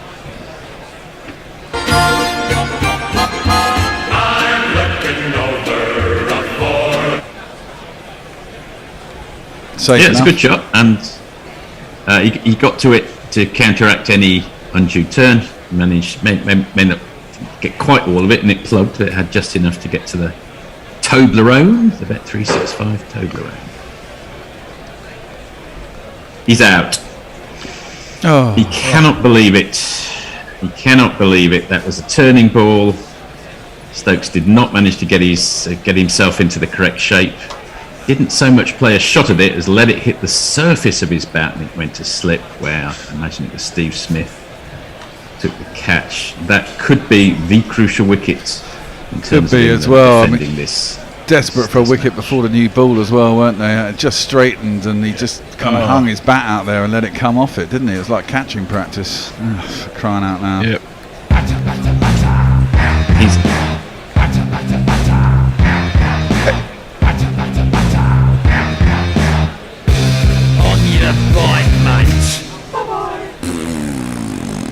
Ben Stokes caught Smith bowled line for 60 off 123 balls. England's fifth wicket falls for 193 with the new ball just 5.2 overs away. And this man coming out to bat. Pryor ain't no loss, 'cause we found someone Sutler. Okay, he can't spell Joss, but he also can't spell Butler. Joss Butler. Just because he is Joss Butler. One S and two T's, Joss Butler. I bet some shit goes crashing around in the dressing room after that. Oh, yes. 100% for sure. If he was looking pinky orange on his, before that ball, he'd be looking very Rufus orange by the time he's finished with the dressing room. It was pretty innocuous, wasn't it, as well? No need to play at it. And there's a lot of turn, but so much turn that you would have thought he could either play down the line and miss it, or just effectively shoulder arms. Yeah, he kind of thought his off stump were in danger. He kind of followed it a bit, didn't he? Just hung his bat out to dry. He did. Maybe a loss of concentration. Maybe so. Yeah. We've got a few tweets to catch up on. Mike says, Mog says, or worse, Conway will end the day on 99 not out, which is exactly what happened. So he was spot on. Roger Melly, ever the doyen of popular culture, points out that the Alamo included Duffy from F Troop, and I all of a sudden lost my place. It's okay. We'll just comment on Joss Butler, because it's conceivable, I guess, that this could be Joss Butler's last Test innings. Although I have a feeling we've said that before. Yeah, what does he do? If he comes down a track and scoops it to no man's land to a catch, I'm going to fucking lose it. Will Bear lose it? No, he doesn't.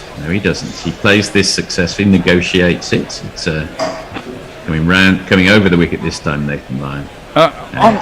Played safely down. On Conway's 99 not out, we had an email sent in, and I'll give it to you at the end of the over. Yeah, same ball again. Played safely by Butler. He's yet to get off the mark. England 193 for 5 at the end of the 75th. Adrian Dalton. Hold on, let me get this in. Adrian Dalton, who must be down in New Zealand, he said he's just witnessed the amazing spectacle of the New Zealand captain being booed whilst on 186 not out for not taking a single in the last over for Conway's 100. Interesting. Oh, that's a bit rough. Ewan Innes says most of the Alamo site was demolished as it wasn't the state shrine it now is until Disney and John Wayne did their thing. When I worked in San Antonio, I used to stay at a hotel inside the Alamo precinct in the 30s. Mog says I once wished a footballer, Darren Gasper, good luck before a game, and he fucked his knee so badly he was out for a year.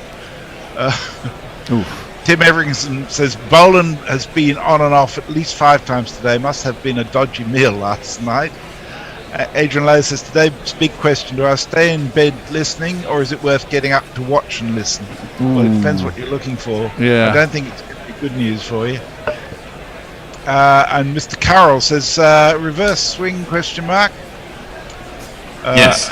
So Mitchell Stark begins. Mitchell Stark begins a new over. That's on leg stump, and Bairstow successfully clips it down to deep square. He moves on to 16. The score to 194 for 5. The score, of course, the 194 element almost completely irrelevant. Completely irrelevant, in fact. It's the 5 that we're all looking at. And worth saying also that throw hit the stumps, and there's been a great history from both sides in this series of completely unnecessary hittings of the stump, often from deep, but when a batsman was actually in peril, everyone just completely missed it. England particularly good. Yes, indeed. Just interesting when Ben Stokes went off there. He went to have an almighty swing and swish of anger, and then remembered that he had a massive side strain, so just pulled out of the massive swish of anger. Yeah, that wouldn't have helped, would it? No, not at all. That's a half volley just outside off stump, and Butler plays a lovely crisp shot through the covers. Doesn't quite get all of it, but comes back for 3. And he is off the mark. England 197 for 5. Well, I mean, given that we've got Butler and Bairstow at the wicket, and England only need 194 from 26.5 overs, should be a doddle from here. Yeah, well, we'd be doing all sorts of arithmetic if this was a one-day match. We certainly It's would. not a one-day match. It's not a one-day match. And people, fairly new to cricket, wonder what's the difference. There's all the difference in the world.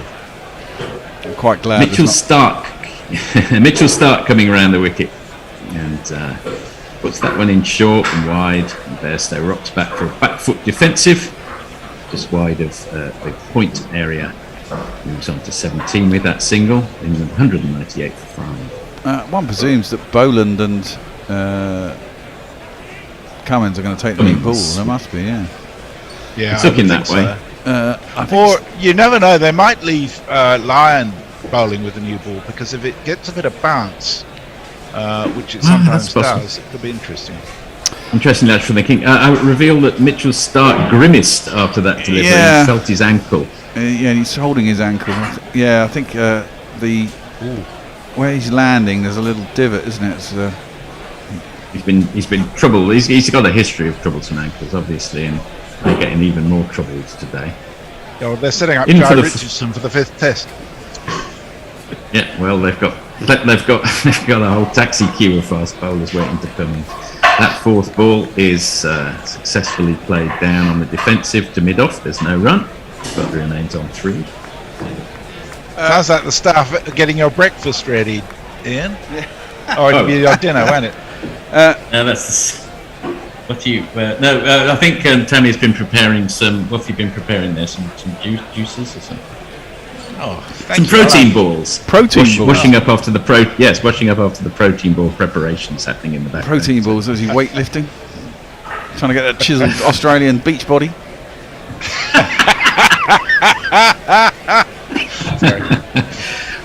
Well, I think we are going down the beach tomorrow, in fact. But there's a single clipped off his hips by Bairstow. He moves on to 4 off 5. Just a question of which one. Maybe we may go down to Mount Martha, maybe Mount Eliza. We've got so many to choose from. It's a beautiful day. I'm tucked in here commentating. I'm so sorry, Forty. I should not have laughed so fulsomely at the suggestion of you building a beach body. You're very welcome. It is an absurd proposition. I've never had one and never will. Last ball of the over. Mitchell Stark turns round. Coming round the wickets to Johnny Bairstow. He's on 17. Digs it in a little shorter.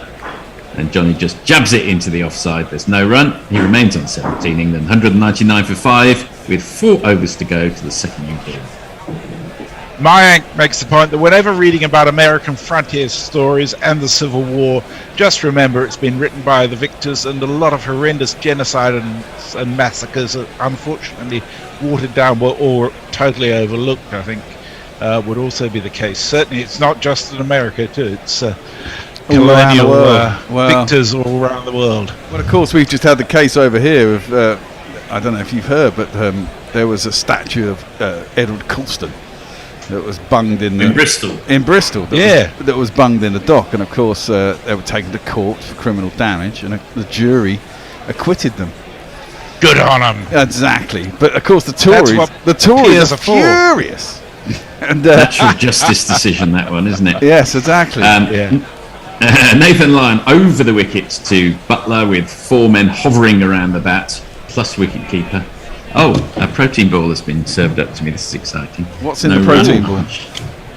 I'll ask after this ball from Nathan Lyon. A little bit shorter, a little bit wider, defended by Bairstow. What's in the protein ball, Tammy? What's in it? Nuts? Nuts and nuts. Nuts and nuts, that sounded like. Anything? It sounds like the else? sort of thing. Joe Root, could we use one of those? That's a good We get back on the cricket as there is half an appeal from Nathan Lyon. It's not a bad one. But it's not one of the worst ones. And with 3 DRSs still up their sleeve, you wonder if perhaps mindful of Tim Payne heading the very high though, and probably missing leg as well. It was too high. But it did turn a fair bit. It did. It did turn, yeah, probably too much for anyone. Defended by Butler, who doesn't look a very happy bunny as this tour comes to an end, and you get the feeling that Test match cricket and him might be parting ways very shortly. Yeah, he keeps saying he doesn't want to give it up, but A, he might be forced to, and B, I'm not sure I believe that. 5th ball of the over, same thing, defended by Butler. Steve Smith is just doing 1 or 2 stretching exercises. Maybe we'll get a couple of overs from him to tide us over to the new ball, which is always quite fun. So he started life as a Test match cricketer, of course. Yes. Yeah, he can bowl well. Wow, really? No. Yeah, he can. Well, he can bowl the occasional brilliant ball, but so can most part-timers, I suppose. As his batting has improved, his bowling has gone backwards, but that, again, always happens. Last ball of the over, Lions come back round a wicket to Butler, but with no increased effect as a forward defensive from Butler sees successfully negotiated. He remains on 4, Bairstow on 17, England 199 for 5 at the end of the 77.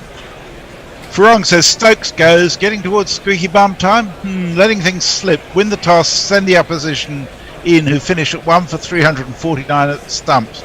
Fuck this, where's that bottle of rum I was saving for my birthday next week? Adrian Lowe is relieved at being told he can stay in bed. Mog says, isn't it Phil Collins who's obsessed with the Alamo? Nestlers is up. G'day, Nestlers. You don't want to jump on in half an hour, do you, Nestlers? For some reason, Tony has scheduled me for 4 sessions in a row. Typical Tony. Ozzy Osbourne got in trouble for pissing on the Alamo. And Anthony Condon confirms Little Bighorn and Custer was the war crime I was thinking of, one of history's true losers.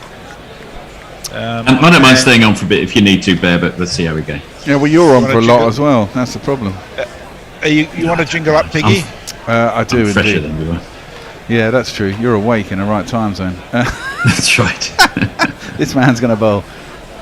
Stop thinking, just stand still. Stop playing with yourself. Oh, very You can talk over the top of it. Well, as with all part-timers, they pride themselves on their occasional spin. That wasn't too bad a ball at all. Pitched on middle, stayed on middle, but were well negotiated by Butler. That one's tossed up wider, and Butler plays quite an elegant cover drive out to the sweeper and comes through for a single. Probably be quite pleased to get off the mark. No one wants to get out to the part-timers, particularly just before the second new ball. Well, yeah, I mean, it's going to be a big moment, isn't it? 200's up. My apologies to you. I mistook a B and a B. I mistook for Bairstow and a Butler. That was Bairstow who negotiated those 2 balls, I believe. It's Butler who's now on strike. 2 men with hand injuries and a new ball due in 2.4 overs. 2 disinterested hand jobs at the crease, and that's played well by Butler down to point all along the ground, and ooh, and an R from Smith, who loves his bowling still, obviously. Anything related to cricket you lost? Yes, very true. Good to see an enthusiast. That one's pitched right up on leg stump, so no real problem for Butler there. Just plays it down into the ground, no problem. No. This is my protein ball for those who are following live action. Ooh, has it got chocolatey on it on the outside or something? Yeah, a little bit. Yeah, I think so. 5th ball of this licorice all sorts over from Smith, again on the leg stump, even wider of leg stump this time. Butler not to be tempted. Who would get at what price getting out to Smith now? That would be the end of his Test career, I think. And that one, is again well left outside the off stump by Butler. He remains on 4 off 15, England 200 for 5. The 200 came up actually during the course of that over. Don't know whether we want to herald that milestone. It hardly seems worth it. Nah. You and Ennis, in response to Anthony's suggestion that you always remember the Alamo, says, yeah, not with the lights and the tourists, certainly. Hotel is great as they had converted an Art Deco office building and left all the Art Deco features. Rooms with former offices with all the halls and walls in original tile. Anthony Conlon says, you don't piss on monuments, quoting Bill O'Reilly when asked for an opinion on Bradman. Mog says, give me just break. Oh, not just break off there, Messi. Yeah, sorry. It is quick stuff. Both the spinners on. It's always rather rapid. Lion bowling to Bairstow. Again, they're just playing it out, waiting for the big drama to come when the second new ball is taken. Let's hope nothing unduly unpleasant happens before then. Second ball, played down into the ground again. Mog is directing you to Brighton and Dendy beaches, or give me death. Thanks, Mog. Another defensive prop from Bairstow. I'm indebted to Mog also, who told me that Curly Whirlies are available yesterday. Thank you, Mog, for that information. Curly Whirly is a good chocolate bar, has to be said. Certainly is. Terry Scott used to advertise them, didn't he, 40 years ago? I just went to my associated school them with the Vicar dressed as a schoolboy. Well, slightly different. But Terry Scott went to your school. This is new information. Dot ball from Lion, by the way. What, for boys' grammar school? Terry Scott was an old boy. That's his, Terry Scott and Hugh Lloyd. That Terry Scott. Yes, I think that's right. Yeah. This is all balls are the same now. Forward defensive from Johnny Bairstow, all along the ground to the man at back pad, which is Labuschagne. One more ball for a maiden, then there'll be one more over, and the real drama will commence. Lion comes in to bowl it. And played by way of variation off the back foot by Bairstow. That's the end of the 79th over, England 205, Butler 4 and Bairstow 18. Anthony said they were acquitted by a Bristol jury. I knew I liked that town. Yeah. And Mayank says Colston was a Bradman. Couldn't believe those four were found not guilty. I'm sure the Tories wouldn't let that shit go for the next year so they can rile up their voter base and wrestle back their popularity. Well, exactly. Well, Suella Braverman, who is the most Muppety of Muppety Attorney Generals, I mean, she is a fucking stupid woman. Sorry if that offends people, but it's not for any other reason that she's fucking irritating. And she wants to refer it to the Supreme Court sort of ruling on a point of law. It can't be overturned. Now, Smith begins the last over before the new ball. He's got three men on the offside, so of course he bowls it on the leg stump. No, it's deflected through to the vacant leg slip area. They consider a run, but they think, no, let's not risk anything at all. A lot of men round That's the bat. Almost a full toss. There are four men hovering around the bat and a very short cover as well. That one penetrates that inner ring from Butler, and they come back for two slightly pointless runs, but nevertheless professional cricketers like to score runs. He moves to 6 off 17, 202 for 5.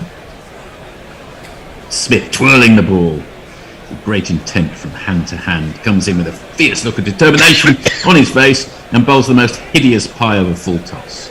Gets away with it, nonetheless, he gets away with it because it's just patted down to mid-off. Outrageous. That should have been spanked over the bloody boundary. Can you imagine getting out? Yeah. That one's a little more accurate, but still defended stoutly enough by Butler.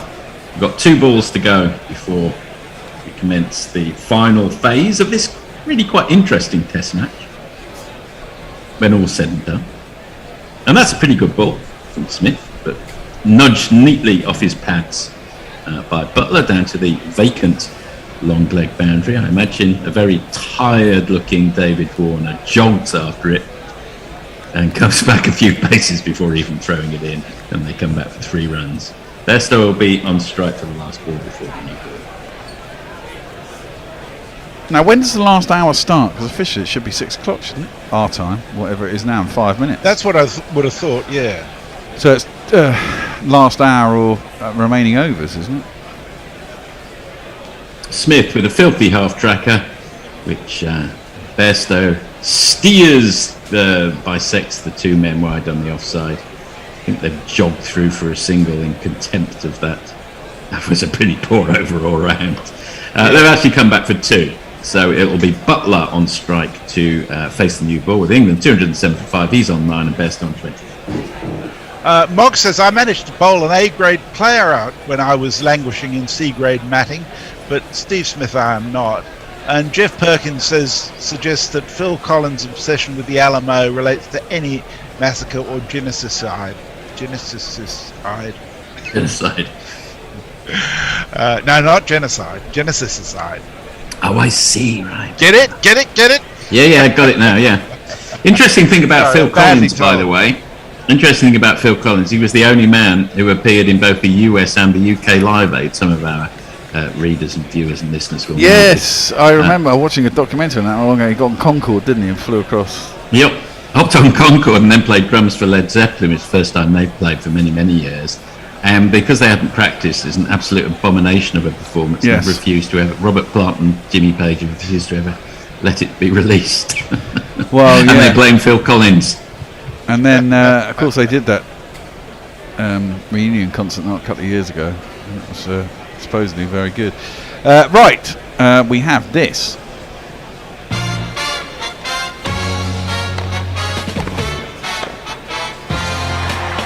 You balls, please. And we also... Do you want me to stay on, Bear, or shall I head off? Don't mind either way. Well, at the end of this over. No, it's fine. At the end of this, I was thinking the session after this, but actually, I think I will say this. You take this over anyway because it's still your time. Oh yeah, you're right. I have 3 minutes to go. Sorry, got myself a bit confused there. First ball with the new ball. Well played enough by Butler. Gets himself off strike, which you'll be probably very happy to, with a nudge down to deep square leg. He moves on to 10. I think Tony's got us going through till 7:30, but I think the match finishes at 7 anyway, doesn't it? 7:30. 7 our time. So I don't think there's another 3 sessions after this next half hour. I think there won't be 3, no, but there's another hour. Take more than an hour. Well, another 15 overs from 6 o'clock, I think. Okay, so it'll be marginally over. So I think I'll be all right. Actually, I just thought that. Okay. That one is it's a pretty awful ball, actually. It's a bit of a half-tracker wide of the off stump, and Bairstow thinks, why not? I'll help myself, and plays perfectly nice horizontal back cover drive to the boundary for one of these. Now my innings going, great guns, I hit the ball, 4 runs, I hit the ball, and it went for 4 runs. This man's bowling. Paceman Pat, and his baggy green cap. Early in the morning, just before the warm-up, he has to pull out with a dodgy back. Patrick Cummins! And Bairstow just jabs that down on that one. They look at each other for a moment and think, we'll come through for a single. And he gets off strike. Butler's back on strike. I would say, I don't know what you think, Nessie, that England have probably played pretty well, not brilliantly today, but Australia have been about 10% down on options. I reckon that's true. Australia really have been a bit off their game, particularly, with that drop catch, which actually didn't cost them much. But I don't know. There's a sort of sense that it'd be nice to win, but it's not the end of the world. Lack of intensity, which will not please Justin Langer, no doubt. There'll be whippings afterwards. And they will indeed. Dot ball played down to mid-on by Johnny Bairstow there. And the way that Cummins has... go on. Well, I was going to say, there's evidence to suggest that Bairstow bats a lot better with a shattered thumb. And that was a no ball. As a no ball, yes. As just a no ball. But Pat Cummins looks tired. Scott Boland looks very slightly injured. Mitchell Stark looks definitely injured on his ankle. Next ball is a little bit of a grubber, but all the grubbers that we've seen over the last 2 or 3 days would not have hit the stump, so they've been a little bit irrelevant wherever that grubby crack is. Not referring to Paul Howard on this occasion. So that's a dot ball, and England edge 1 ball closer to security. There are 21.2 overs remaining in the day. With 5 I thought of Paul being referred to as the grubby crack is a bit low. It's a cross between me and Grubby. literally a bit low, isn't it? Literally a bit low. It's sort of combination of Bear and Grubby. Actually. Yeah. That one's a bit tired, a bit wide, a bit nothingy. Butler's perfectly happy to let it go through to Carey, and although Cummins is thumping his fist, he's trying to pump himself up, I think, but he looks absolutely knackered.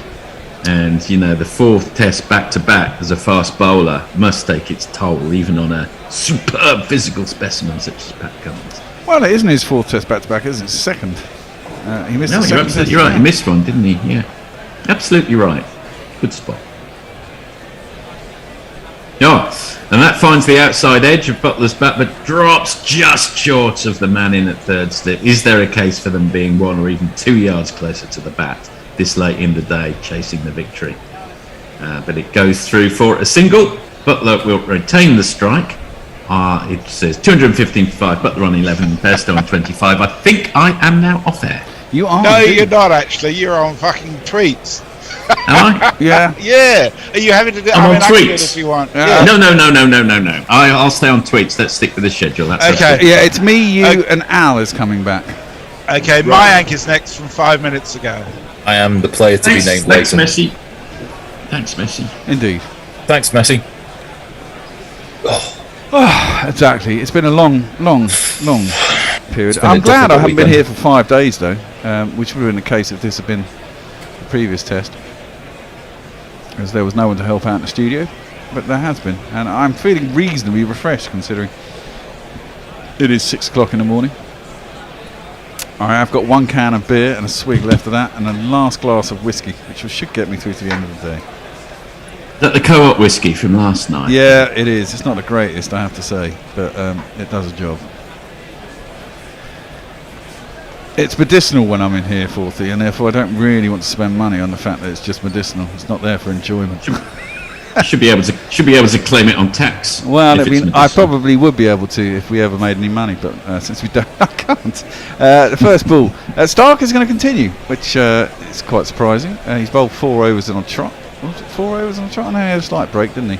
But he bowled 2 or 3 overs and then was taken off for 2 overs. But he's back. He's taken a new ball, which is what you'd have thought would happen. But a lot of Australians are looking quite tired. And I guess if England had been able to do this earlier in the series, this may have been a little bit different. But hey, no point crying over spilled milk. First ball was across, Butler left alone through to the keeper, and there's no run. Second ball is coming up now, and once again left alone through to the keeper. And there's no. It's almost like in this test, especially in this second innings, with the exception of maybe Stokes just a minute ago, which I think was a bit of a brain fade. The leaving has suddenly been a little bit better, but it's too late, way too late in the series, isn't it? I mean, Crawley, I think, left pretty well this morning, considering all the troubles he had last summer, which ended up in him getting booted out of the side. And of course, Butler is want to chase the ball as well, and also Bairstow, to be fair. Stark in. Ooh, now that wraps Butler on the thigh pad, maybe then knackers as it came back into him. It was too high, half an appeal by Stark, but nothing given, and there is no run. Now I'm assuming that play ends either after 15 overs from the beginning of the last over or an hour. I'm not sure. How long does the light hold in Australia? That's the other thing. In Sydney. Well, in normal circumstances, the light wouldn't be an issue. Just a question of whether the clouds get dark.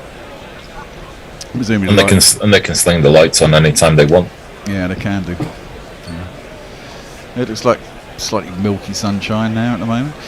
Stark in again, full, and Butler defends. I mean, when you look at that defence, though, his front pad goes down the line of leg stump, and he just defends at the ball. Not traditional, but there is no run. The ball still isn't doing a lot. I mean, that's got to be said. I mean, there's no swing, is there? I mean, there's very little. I mean, there was kind of swing a little bit and probably reverse with the old ball, but with the new ball, there seems to be a lot. And the odd one is going slightly off the seam, but there's not a lot moving off the seam. There's a little bit of up and down still, but it's not enough to really trouble the batsmen to get in their mind, I don't think. It's just the odd one. We shall see. Stark in. That's straighter. There's a big appeal by Stark. That's pitched outside leg, surely. Probably going over leg.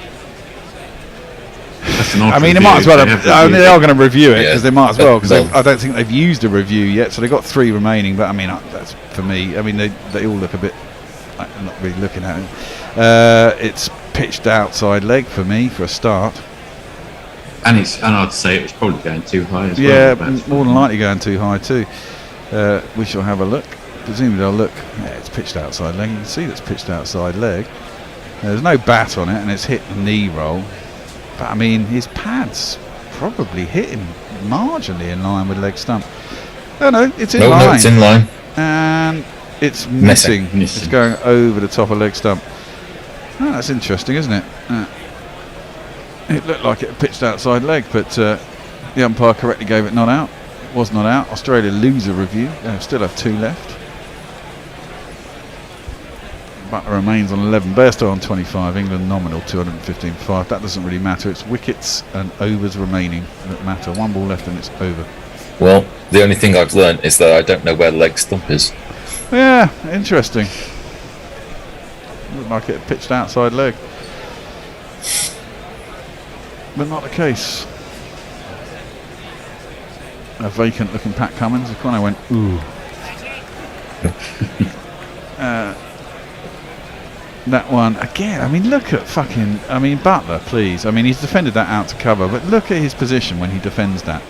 I mean, his foot just doesn't move. He just follows it with the bat, and his pad remains on the line of leg stump where he's positioned. It's not looking good. What I do want to ask is, who are Village?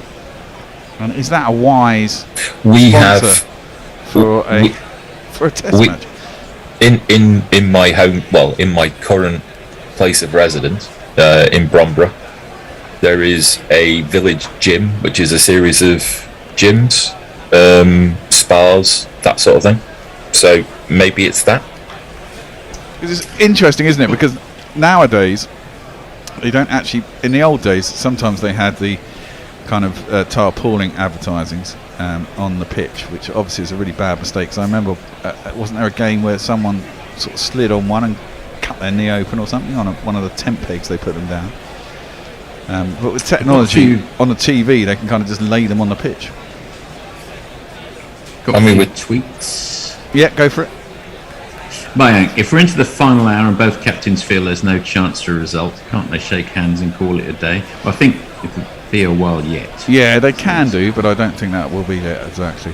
Defended back down a trap by Bairstow. He thinks about a run, but Butler's turned his back and there's no run. I mean, I imagine if they don't take a wicket and there's 5 overs left, they might think about it. But Cummins probably won't. England would be happy to, but I guess Cummins will go till the end. They might shake. I remember Michael Clarke in 2006 against India took about 5 wickets in the last 3 overs. I slightly exaggerate, but that did happen. He won a test match. It can happen. I think if you're chasing the victory, you probably don't want to shake. Cummins in, defended stoutly by Bairstow, and there is no run. I remember Gary Naylor going absolutely apoplectic when he felt that Joe Root had shaken hands on a match when they're maybe 5 down with 10 overs to go. Oh my God, Gary got upset. Yeah, it's very Gary. Is this live? Is the man? No, it happened at when Forthy was reading out some tweets. The guy came out with the hammer and walloped the pitch. Yeah, nicely clipped by Bairstow into the leg side. Very full by Cummins, and there will be no run. He's wicketless in this second innings. 65 runs he's gone for as well. Yeah. He doesn't look very happy. Maybe fast bowlers aren't. Well, no. Can I hear a little bit of something or other in the background from somewhere? For once, I don't think it's me. What, crowd noise probably? Oh, maybe that's it. It doesn't usually come through, but I did notice some WhatsApp messages the other day that suddenly someone was hearing it, which was a bit weird. Cummins bowls short, and Butler, kind of. What the fuck is Labuschagne doing? He's appealing vociferously. It was miles away from the bat. He's a weirdo. He realised that he's been a bit of a twat there. He was up and he was convinced. No one else That man was. should do laps of It was well wide of the bat. I mean, Bairstow kind of tentatively went to push at it and then drew his bat. He's away. miles away from it. Yeah, totally. There's a good 5-6 inches between the ball and that. And Labuschagne has appealed and looked around and realised he is. Can't believe the rest of his team is looking at him. He's looking at him dumbfounded. Weird. Bairstow. He reminds me a bit of Gaza. To be honest, who behaved daft as a brush. He is daft as a brush. Yeah, clearly. There was a certain innocence in Gascoigne's daftness, whereas this might be deliberate, malicious daftness. Yeah, maybe. Yes. Butler leaves the next ball alone as well, and there is no run. I wish he was likeable, but he's just not. The look on Steve Smith's face is like, well, I don't know. He's your mate. You tell him. He's your mate, exactly. Defends the last ball of it over out to the offside, and there is no run. He's not in my car. He's not in my car going on. It's terrible at school when someone like that attaches themselves to you. A ninja.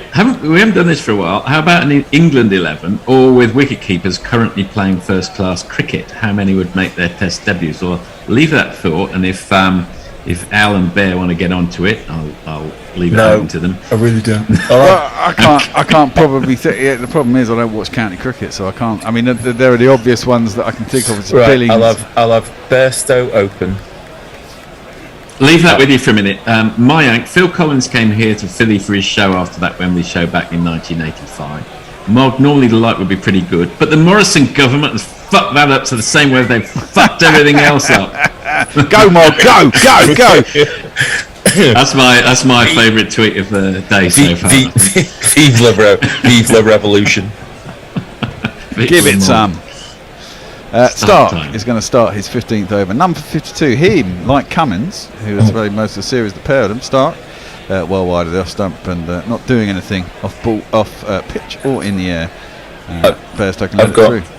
On my telly, I've got Sky Sports News scrolling in the background, and it's just told me that Novak Djokovic's request for a personal chef has been turned down. And also a female tennis player called Renata Vorakova has left Australia because she's had the same issues that Djokovic has had with her visa. So in a world of Djokovic's, be Renata Vorakova. Well, interestingly, I was just reading stories whilst we were on tea or whatever. That's closer to the off stump by Stark, but it's not coming back. He raises his hands, but there's not a lot of movement in the air, and Bairstow left it on line. It was left. He claimed he had, He claimed he had COVID on the 16th of December, and yet there's lots of pictures on his social media and various other places that the next 2 or 3 days after that he was out doing social events, unmasked, did interviews as well with various papers. It's an interesting one, isn't it? I don't know.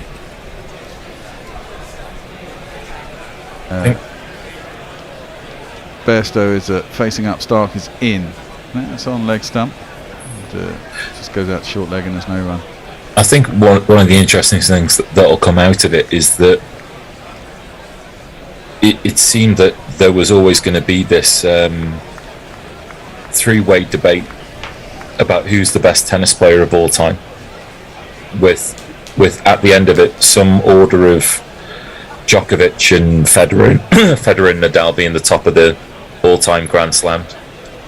I don't think Djokovic is going to be top of many people's lists. He's a great player. He seems to be a difficult person to like.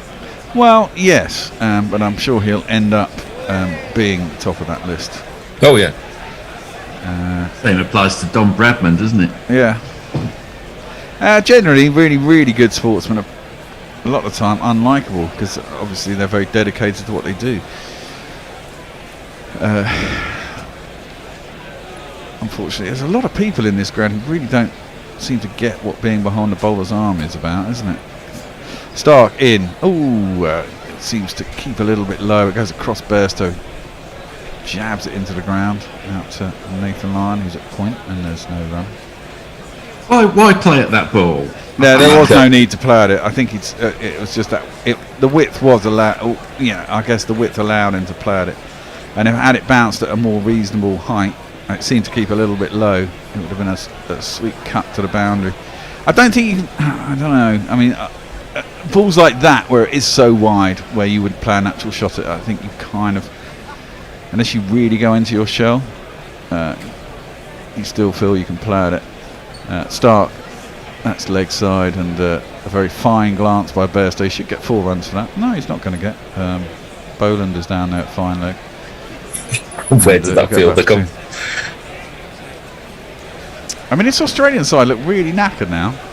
They do. They look like they're the ones who want to get on the plane right now. Well, exactly. And it's interesting, isn't it? I mean, England just really haven't done enough when they've batted to really put them under any sort of pressure any time. Again, I mean, they've not got as many runs. I mean, had this been a first innings, you'd imagine they'd have got a fair few more runs and they've taken more risks. Shane Moyle will be tearing what's left of his hair out in the comment. He hates it when there isn't intensity on the field under any circumstances. Tearing what's left of other people's hair that it is in his head out. Yeah, exactly. The seeded hair. That one is well across Bairstow, who no need to play at that. Leaves it through to the keeper, and ain't no run. 18 overs remaining in a day. 43 minutes, according to me, but go for it. Over on YouTube. Ooh, hang on a minute. Where did we get to? Jinx. Lovin is the best offie I've seen for Australia by miles. If we had another Tomo. It is Emily Elizabeth, who is lightened up this test. Hey everyone. Lock and report button got a workout. Hi Marcus. Good day Emily. They're saying hello to each other. Rick Myfraps. This must be why I love Test cricket. A draw can be a monumental achievement for the underdog and a crushing reality check for the dominant. Loving the pluck, old chaps. And Luke Davis, I might just break off. I'll break off. Yeah, Cummins is going to start his 18th over. He's not for 65 from 17. It's quite expensive. Mainly off Crawley at the beginning. Oh, now is that an edge? No. It must have gone after it gone past the bat. It certainly squared up Butler and beat his outside edge. I thought you've got every right to grimace after that. That's a beautiful ball. Yeah, it is. It's gone off the seam. And, it's a belter. Beating the outside edge of a squared up Butler. And it's swung again after it's gone past the bat, which made it look like it probably taken the edge. All I know is that Marcus Labuschagne remained unmoved in his field. Considering the appeal he went for the other over, I'm sure he's not up for everything. That's fuller and straighter, and this time Butler is starting to get his foot across to the ball and defends that down the line it's come from, back to the bowler, and it is no run. Well, as the old saying, always do what the opposition least expect, which Labuschagne seems to be taking to logical, ridiculous proportions. Is that him at third slip who's much closer in? Mansplaining. I think that is him, isn't it? Manspreading. Yeah. Almost certainly. Well, it looks like there's a leg slip going in. Yeah, which did for Milan in the first innings. It is indeed. I don't know who it is. I can't see who it is yet. It might be Kawaja. No, it's Nathan Lyon. And then he bowls the ball of length outside the off stump of Butler, who lets through to the keeper, and there's no run. I might just read out Luke Davis's lovely message. Just want to say thanks again to all the Gorillas for your coverage of this and all other series. No, thanks. So I have to read this. My apologies. Thank you very much. That's very thank you very much indeed. Well, if you want to patron us, go to patreon.com/Gorilla Cricket. It's what keeps us going. There are obviously bills to be paid, and if you want to thank us that. Oh, now that's a cracking delivery. I think it's gone too far. Paul Rifle agrees. They might well review this, but I think it's swung very late. I'd give that a review. I think it's gone too late. I think it's gone quite late, and quite a long way, quite late. I think Pat Cummins realises that. But you were saying about how it might be slightly more difficult to be a captain and a bowler. This is where it's at its most difficult, when you are the one who's, tell you what, that's plumb. Yeah, it is. That is absolutely out. I think. Where's his bat? Why is his bat? His bat's hit his foot and Sideways twisted on. in it. Yeah. His bat's hit his foot and twisted through 90 degrees. Okay. And I think Rifles heard that sound and thought an it's inside the edge. bat. Yeah, no, that's But I think this is very out. I think you could be right. I think that's 100% out. Yeah, unless the bat's connected, which I'm almost certain it now hasn't. No, it hasn't. That is going to be out. It's a knee roll on the back leg, but of course that's kind of bent. Oof. But it's going to be interesting. Yeah, that's going to be out, isn't it? Yeah, it's got to be. Yeah. Red. Good review by Australia. On my initial reading, I thought it had gone too far, but Paul Rifle has got that wrong. England lose another wicket, and suddenly the game turns. Ooh.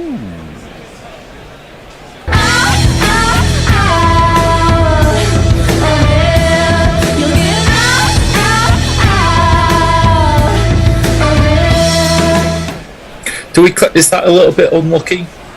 You're playing the shot and the ball hits your foot, the bat hits the foot and twists and the ball goes through that gap and...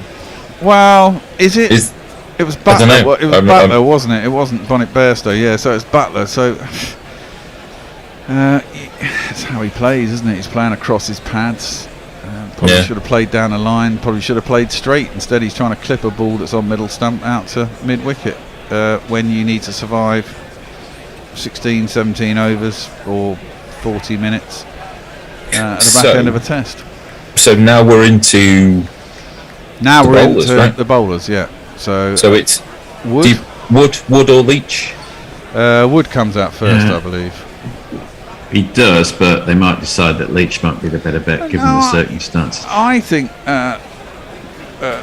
Wood was an opening batsman in his youth. Probably up until about 16, 17. He did very well in an attacking perspective in the first innings. He's got heart as well, and the pair of them, are good options, and it is this man. Do you know Mark Wood? Yes, he is an England bowler, quite good and pretty quick. So just a normal guy. Of course, except for just one thing. What? He thinks that he's a horse. Right. What? And here we go. Cummins comes in, new man, reasonably new P, short-ish, into the ribs, but he defends that down to short leg, and there is no run. England now expect a lot of short stuff at Wood. Yeah, I'd imagine so.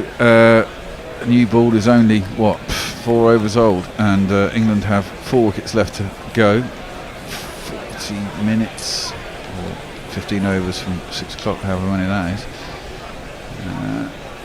You're never quite sure. Does that include claiming an extra half hour? I'm not sure they can at the end of the day, because I think it's the last day of the test. It's not like that. Oh wow! There's another appeal. That one's gone. That has swung an absolute mile. Come in. Suddenly Cummins has found. There's been no swing the entire match, and that's gone round the corner like a fucking motherfucker. Come in, caught him on the toe.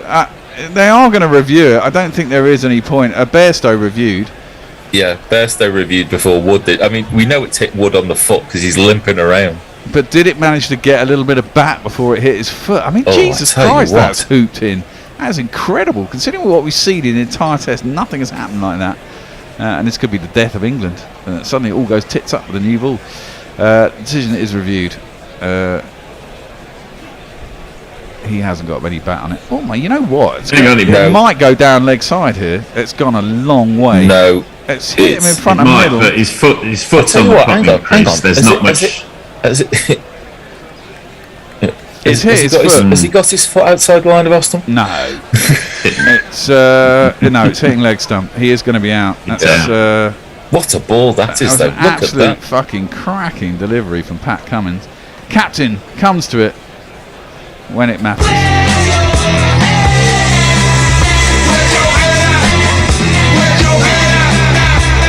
And that's a double wicket Waden for Cummins, who hadn't got a wicket before that and gone for 65 runs. And now we get the duck that goes along in Australia. I'm just heading to the loo. You lot talk. Okay, I've got a few messages on YouTube. Yeah, go on, mate. Luke Davis. Just want to say thanks again to all the Gorillas for your coverage of this and all other series. You are very welcome, Luke. Now, I'm contractually obliged to read this out. Massive fan of 40. And huge respect to the mighty bear for being there pretty much throughout. We'll let him know. He's too modest to accept plaudits, so he's gone to the loo rather than here. I'll accept your silent praise. Yeah, so he's also, I mean, just reading between the lines in the invisible link, he's very, very happy with you as well, Al. I will take that for all it's worth. Yeah. 1984 Punks. Pommies are without question the most successful side in dead rubber test history. Don't speak too soon, 1984 Punks. Yes. Rick Myfraps, Mana's labia stains. Well, yes. And no. 1984 Punks again. Rafa beat Federer at Wimbledon 08 on his surface. Rafa by a mile.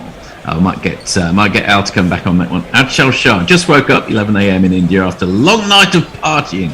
Didn't think the match would be still ongoing by how Poms have played. Hola! That's an amazing fight back by England. This draw is a win. These things don't age well, do they? They may not age well. It's going to be Stark to continue, but that ball is whistled past Bairstow's off stump and there'll be no run. It is English spinning and batting hero Jack Leach, who's the new batsman, if you're going to jingle him up, but he's not facing at the moment. I'll give him a go when he faces up. Yeah. Luke Davis was just very nice about you on YouTube. Very nice. Oh, what did he say? Said you're a legend. Thanks. He said the mighty bear. Thanks, huge respect to the mighty bear for being there pretty much throughout. He said. Well, I started, so I'll finish, as they say. On Mastermind. That's left alone outside the off stump by Bairstow, and there's no run. Yeah, I've been doing this for. I worked out. The first time I did this sort of commentary was in 2009, and we've just started 2022. It's a long time, mate. It is. It's an enjoyable thing to do. Yeah, I think I said it. Another thing I think I said in my Patreon thing. The two things I wanted to do in life was either be a rock star or play professional cricket. And since I'm never going to be a rock star and I'm not going to play professional cricket, this is the next best thing on one of those two lists. So could have been a roadie. I could have been. Actually, I was offered the job of being Cast's bloody sound engineer when I was doing my edged. Oh, dropped! Whoa, Edged and dropped. That was a cross. Horrible Steve shot Smith. by Bairstow, and it was Piggy Smith who's dropped it. It went pretty quick. It went quite quick, and it was quite low, but definitely a catchable chance in the slips. I don't know where this swing has come from. There's been no swing in the entire game, and all of a sudden, right at the end, in the last hour, there's a little bit of swing. Last 10 minutes, isn't it? Really, more than anything else. Well, exactly. Is that carried to him? It carried, but it dropped on him. It dropped on him. Yeah, it hurt his finger too. Well, it's hurt the machinery, where if he were human, his human finger would be. Stark comes in, fourth ball of the over, that's down leg side, ineffectual, and through the keeper, and there's no run. Now, does Bairstow at any point in I mean, I'm assuming with Broad and Anderson, if Bairstow's still there, he has to think about where to take singles and things like that, but he wouldn't do that with Leach? I think it's probably wise to do if he can at the end of the innings. We've got to remember the ball is still new as well, and clearly some weird shit starting to happen out of nowhere. Yeah, he should take the strike. There's no Nathan Lyon at the other end for Leach to see off. No, and the way Pat Cummins bowled that last over, if he carries on like that, it's going to be over very quickly. I was going to say it could be all over in an over's time. Yeah, exactly. Don't know where that's come from. I mean, that ball that got Woody out was an absolute fucking cracker. Stark in full outside off stump, and suddenly Bairstow's playing shots that probably he shouldn't. He's trying to drive that. I mean, it's quite full, but there's no need to. When you're trying to see out the game, 3 wickets left, England, 218 for 7. This will be quite crushing, having got this far if they lose, I've got to say. And also, I think, are we changing? Yes. At the end of this over, we are. At the end of this over? Yeah. Tony's going to come on for the glory slot. Messers has come back, and I'm staying on. He's waited all day. Exactly. And now he comes sidling in right at the end. Stark at the end of his run up, 5 dot balls this over. He's bowling at Bairstow, probably wants a single, but it's short and down the arse. Stark's not offering an out. They want to bowl at Leach, which is fair enough, and that ends the over. We are going to have a little switcheroo. Tony's going to come in. Messers is going to join us. I will see you guys in Hobart. Indeed. We'll see you then. Virtually speaking. Thank you, Al. Magnificent job. Well, I was just sat sort of collecting my thoughts, looking at famous draws of the past. And then suddenly, of course, what should happen but 2 wickets tumble. Butler on with Cummins. And you know, when I saw it first time, I don't know about you, Bear, and Messers. Well, actually, it'll be you, Messers, because the Bears deserted his post briefly. It looked pretty plumb to me, that Butler wicket. Yeah, I think that's right. And you know, that was just an amazing piece of bowling. This is a hat-trick ball coming up too. So it'll be interesting. It will, and that ball that got Mark Wood, well, wow, that hooped in swinger, and he had 2 in 3 then, didn't he? Fantastic effort. So now it's probably more about survival. It's Jack Leach again, but he doesn't have Ben Stokes with him. Leach punches a single down towards mid-on and is very happy indeed to take it. Marnus Labuschagne plods after that, in a manner of a man who's completely exhausted, but I think he knows that England would have no thoughts whatsoever of taking a second run. Can Johnny Bairstow be the rock? No Colin Cowdrey broken arm, although he has got dodgy fingers. Yes. Fingers, but he hasn't got broken. I saw somebody said Butler and Bairstow, but you know, 2 wicket keepers with 2 good hands between them, which is probably about true, really. Well, Bairstow's batted much better since he's fucked his thumb. 3 takes an incentive. Are ready for Pat Cummins, who just went for that single off Leach. Past the outside edge of Bairstow. It was an absolute rip snorter. It was too good for Johnny B, although I think, to be fair, he tucked his bat inside of it. We'll have another look. Moved away off the seam. Yeah, well, I think he played down the line, and the ball did deviate just beyond that outside edge. 219 for 7. It's no longer really about the 219, it's about the 7. It is indeed. You've returned. Fantastic. I was just asking you a question, and you'd gone. You just disappeared. Do you never actually look at who's on that Zoom? Well, I did. You were halfway out of your chair asking it. This has looped up and has gone down to fine leg. Did it come off the bat? I think it certainly did, but and they have got a leg 4 slip. runs, and they do. Yeah, but it's gone fine. It's leg buys. Leg buys. yeah. Not one boy for me, I must have 2 or 3. I need 4. Oh yeah. It's come off his chest pad. I thought that had come off the inside edge of the bat and just gone too fine. They have got a leg slip in, so. Off his hip. I've also got bad news for both of you. According to Channel 7, there's 15 overs after this one left. What? Oh, well, that's... I find that interesting. Well, there is a toss. They've got, not according to the scoreboard here, as this one is nudged by Bairstow away towards mid-wicket, and he will take a single. So he's happy to let Jack Leach...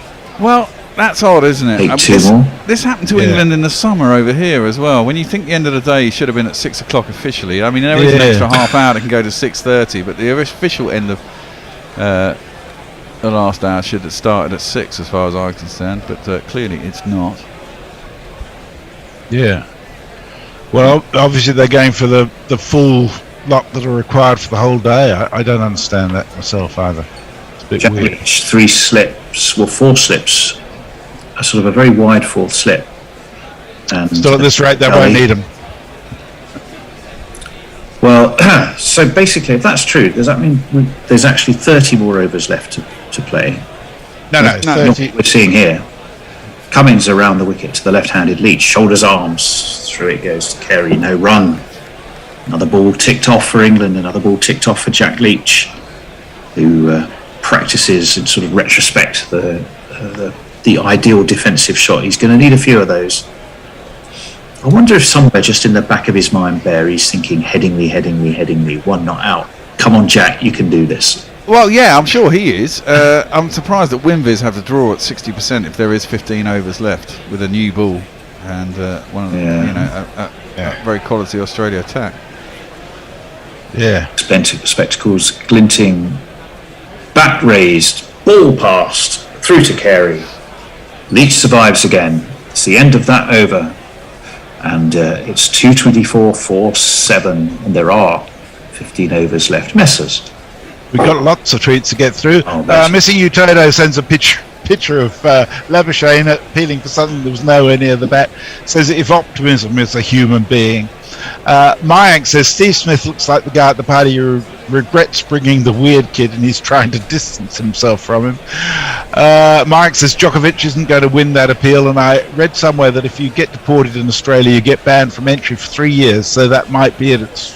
As for him playing at the favourite major, there's a way around that. I tweeted at the time, Bradman, Djokovic, Margaret Court, great sports players, shit humans. Mog says Djokovic has the Shane Warne thing, great player, shit bloke.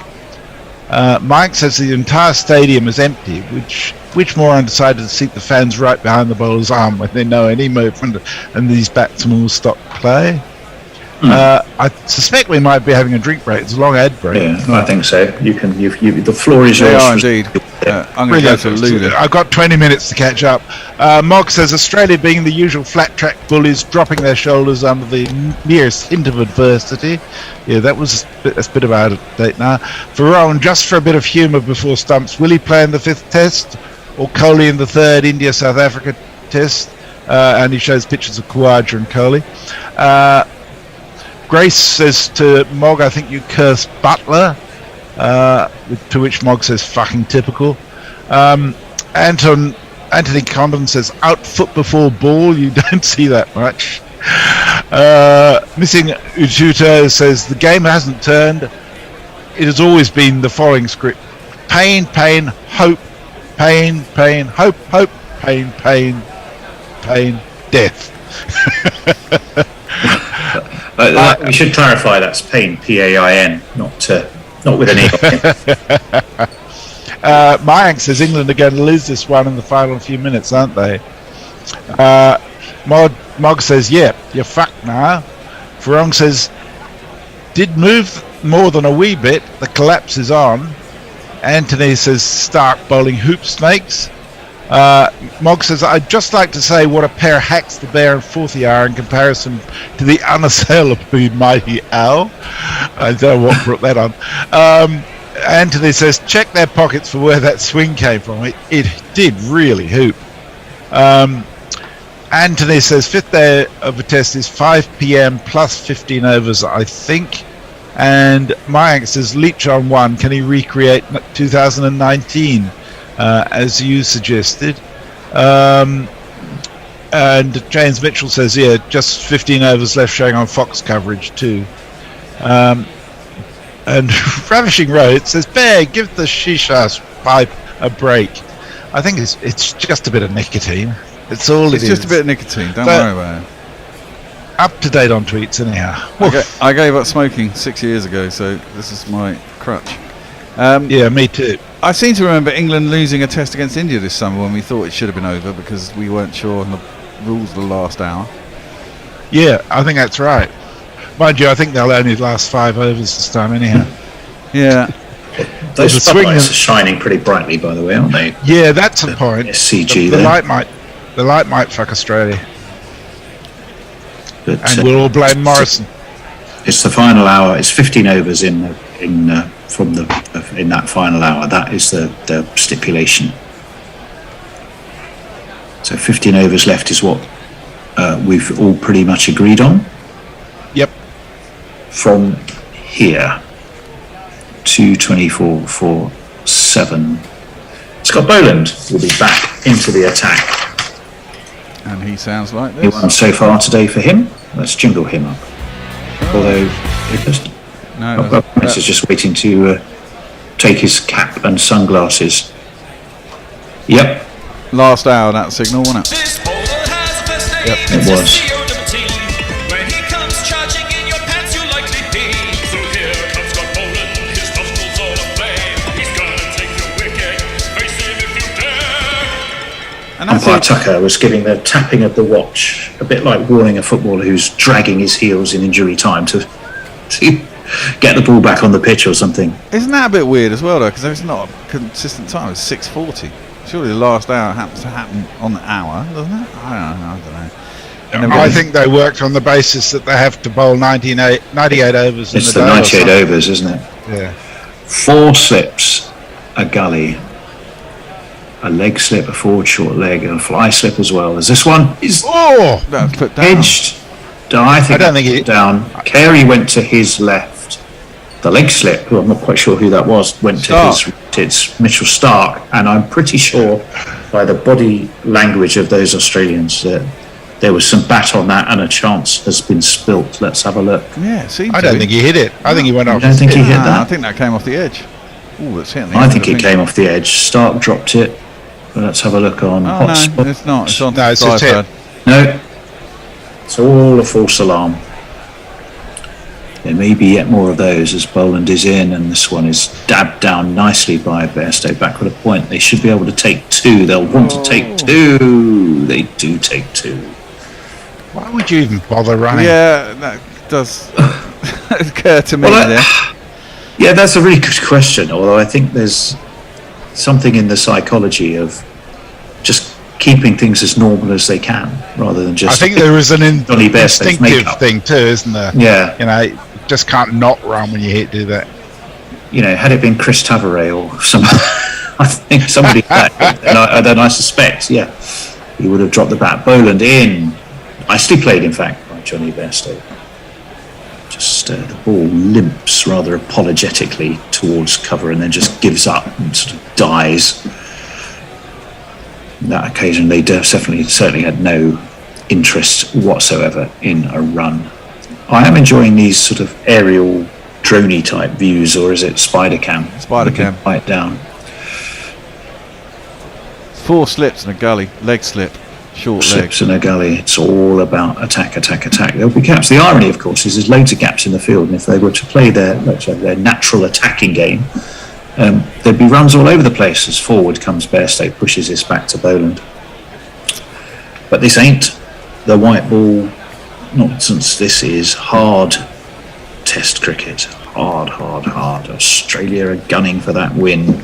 England have their backs to the wall, but they're not finished yet. Smart money would still be on Australia, but those overs will tick down there. They will tick. Well, this is it, isn't it? The falser the hope will become. You've just got to keep it out. It's 3 wickets left, although you only got Broad and Anderson left after this. Well, that is part of the problem. In comes Boland, very full, punched away down past mid-on by Bairstow. Might go all the way. I think he only wants 1, though, doesn't he? It's not going to. I don't think it's going to stop short of the rope. It is. Did he only take 1? The lion was trotting after it. Yeah. Everyone's laughing. The reason they're laughing is because the ball didn't want to play ball. No, well, it didn't want to play ball for Australia. It played ball for England. They got through for the single, which means that Bairstow will get to face the next over, and Leach has to face just 1 ball at the end of this over. We're having another look at that. It was punched down the ground by Bairstow. They jogged the slowest of singles. Australia were desperate for that. And the ball just stopped about 2.5 feet short of that. What I'm happy to say is genuinely a boundary rope, not the sponge down there. How the wicket! fuck did that miss? He's cut Jack Leach in 2, and as you heard the exclamation from the bear, How the fuck did he miss? Well, I suspect that is very much what Boland is thinking. It may be very much what Jack Leach is thinking, but he is still there. It is the end of the over. It's 227-4-7. 14 overs left now. Messrs. Nesta says it's interesting that Margaret Smith and Novak hold the record for the most single wins at the Australian Open in the Open era. So two not fantastic human beings holding Did those, they rename the Margaret Court Arena? No, unfortunately they didn't. They didn't. Okay. They hit a pad. Did they not go out for LBW? I mean, it's not a bad review because it looked like it's coming back to hit the stumps. I thought it just missed the off stump, but it did seem to graze the pad. Yeah. Stephen Kelks with us says, morning all. Crikey, this is going to be close. And Ravishing Rohit says, bear with all that smoke you're blowing out. I'm expecting the Undertaker. Four slips a to walk gully, out leg any slip, second. forward short leg, and in comes Cummins to Bairstow, who works him off his legs.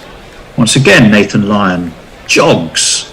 It's almost as if it was on a, like I used to run around Bushy Park. Gentle to slow. Is pretty much how he was running. Gentle to slow. Certainly in no great. Well, which I'm not sure. Slow to gentle. Which I'm not quite sure. He's speed walking. No, I'm not speed walking. No, that looks like a man trying to get to the toilet in a hurry. As in comes Cummins. This one's full and nicely met by Bairstow. Very solid indeed. Push back to no run. I would expect you to be taking a gentlemanly stroll, Tony. Well, I'm more out on my bike these days than. All right, fair I've enough. pretty much given up my running. Do you get in your lycra? No, lycra and me are not a good. Oh, come on! To be honest, there's too many that wobble and don't quite fit into shape. Lycra is appalling. Lycra doesn't do any favours to. I'm not a mammal. As in comes Cummins and ducked under by Bairstow. Through it goes to Carey. Bairstow walks away, collects his thoughts, of which I'm sure there is only one at the moment in Johnny Bairstow's head. Don't get out. Another no ball. No ball as well. Marginal.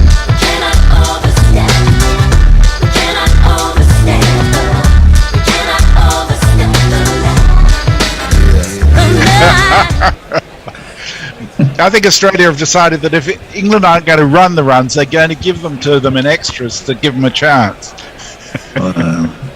This one's left alone again by Johnny Bairstow. Not quite the Stephen Smith forward crouch bat aloft. He had some of the movements, but not the full package. And through it to Carey it went halfway through the 14th over. Every ball. I mean, you do genuinely feel there that every dot ball is a triumph for England. You just tick them off, count them down. Yeah. Move on to the next one. Absolutely. Bairstow has to take the majority of them, you'd think. He does. Jack Leach is on one. He'll be quite happy to stay on one. If he's still on one at the close, well, providing that the close is, as this one's nicely met by Bairstow, pushed towards mid-on, no run, fielded by Boland. Yeah, Jack Leach will go, right, I've equalled the score of my best ever innings. Yeah. I'll be happy to. If Johnny and I are still there and I'm on one, that will be my job done for the day. And it will be. I feel a bit sorry for Jack Leach in this game. I mean, he was on a fifer, wasn't he? And he was on a hat-trick. And Pat Cummins said, no, he can't have either of those.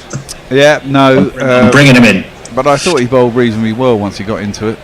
Yeah, he did. Cummins is in and Bairstow guides it straight towards Nathan Lyon, who seems to be just about everywhere at the moment.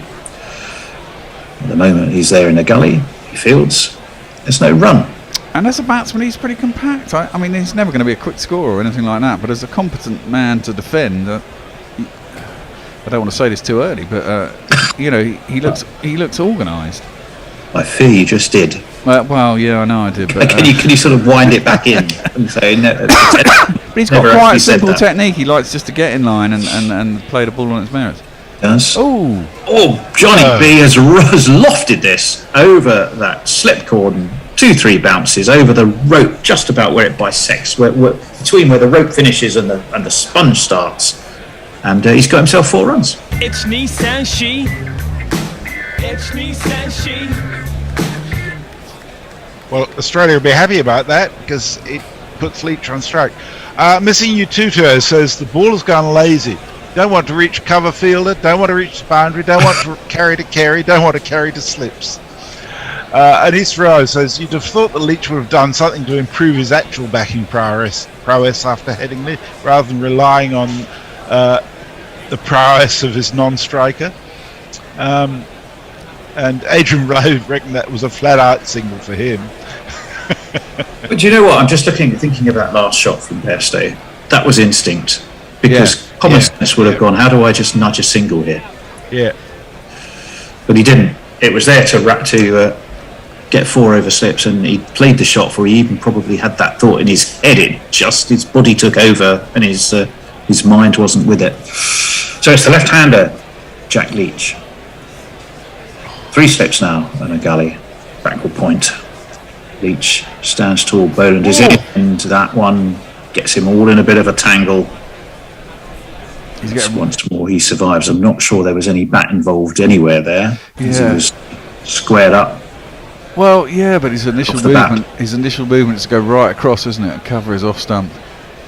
It's coming. Caught him in the midships, really. Yeah. I think. Did it? Where about it catch him? Ooh, just below amidships. I don't think he's going to be leaving anything on the off stump today. No. Not on purpose, anyhow. Boland again round the wicket to Jack Leach, who plays it solidly enough, but maybe just a tad late. Nah, I think that was fine. He got right behind that, played it back down the track where it came from. Well, it is fine. It's another dot ball. Count them down. 2 balls into the this over. Sauceman Espana says Doug Boland eats highly sugared cereal for breakfast. Which seems an interesting claim. 232 for 7. Boland in. High loft of the bat from Leach, and rather dismissively watches it by. He's got the memo. If it doesn't need hitting, don't hit it. Yeah. Yours, Joe. I think that's pretty simple brief. 232 for 7. It might be churlish to say England have actually perked up and saved their best performance of the series for whilst Chris Silverwood isn't there. Maybe that's a discussion for another day. Well, it's difficult, isn't it? Maybe it's just coincidental. Well, I just think it's preparation as well, isn't it? I mean, if you have no practice matches, then yeah. you know, by the time you get to the 4th test, everyone's actually in the groove. But it's too late. Very much so. As Boland is in, and Jack Leach does have a fence of that. Carey goes up. Boland half goes up. No real sense of belief. David Warner has his hands in the air, but I just think that was following the crowd. Yeah, they do have a review. The DRS time ticking down. Did he just signal Pat Cummins that he was going to review? Yeah, I think he did, but I think he has. That's silly. That's their last review. Well, no, they got 2. Well, it said there was a thing on the screen beforehand saying reviews left, Australia 1. No, England 1, Australia 2. Oh, sorry, I misread that. There you go. So I'll just do a couple of tweets. Well, to my eyes. No, when the ball passes the bat there's a fucking massive gap. I mean, obviously it goes past it. Nah, there's nothing on it. Yeah, nothing to see. Nothing on hotspot. Jack Leach, who looks very interesting in negative. His markers of his look sort of menacing, don't they? Yep. A sort of a comparatively mild mannered chap who looks like a geography teacher who's accidentally stumbled out into the middle of the SCGs. All of a sudden, he looks quite mean and moody when they're doing those reviews. Indeed. Umpire Tucker says, no. 232 for 7. 4 dot balls in this Boland over. It's been searching, it's been examining, but it's so far, despite that review, has yet to be successful. Jack Leach stands firm. The boy on the burning England deck. 4 slips of gully. There's a silly point, and Leach steers this off his hip. Shall I take a single? No, says Johnny B. You just stay where you are because you've only got one more ball to face. Oh dear. It's probably easier to think about things like that when you're at the non-striker's end than it is when you get that sort of instinctive shot to ramp over slips. You go, oh, have that. Oh, damn! I probably should have looked for a single. I mean, it would be interesting to see if Johnny Bairstow was even bothering to back up, which I suspect he's not. Nah. Round the wicket comes Boland. That one jags away a bit, and in the end, Leach was playing the line where it started. Moved away too far. It was through to Carey. It's the end of the over. It's a maiden, for whatever that's worth. It's 232 for 7, and Jack Leach, I think he's on a personal mission to stay on one. He'd love to claim, my God, my 2 best scores ever for England were both ones, but they wouldn't have. Method. Oh dear. Mark Zip says another reason a Guerrilla Cricket Patreon contribution is a good deal. Lots of people pay a lot more to be tortured like this. Yes, somebody's usually wearing black latex and leather, but still, I'm sure we could arrange Tony to do that if you really need it in return for a Patreon contribution. Hendo, was it Hendo who pimped me out for 500 quid one night?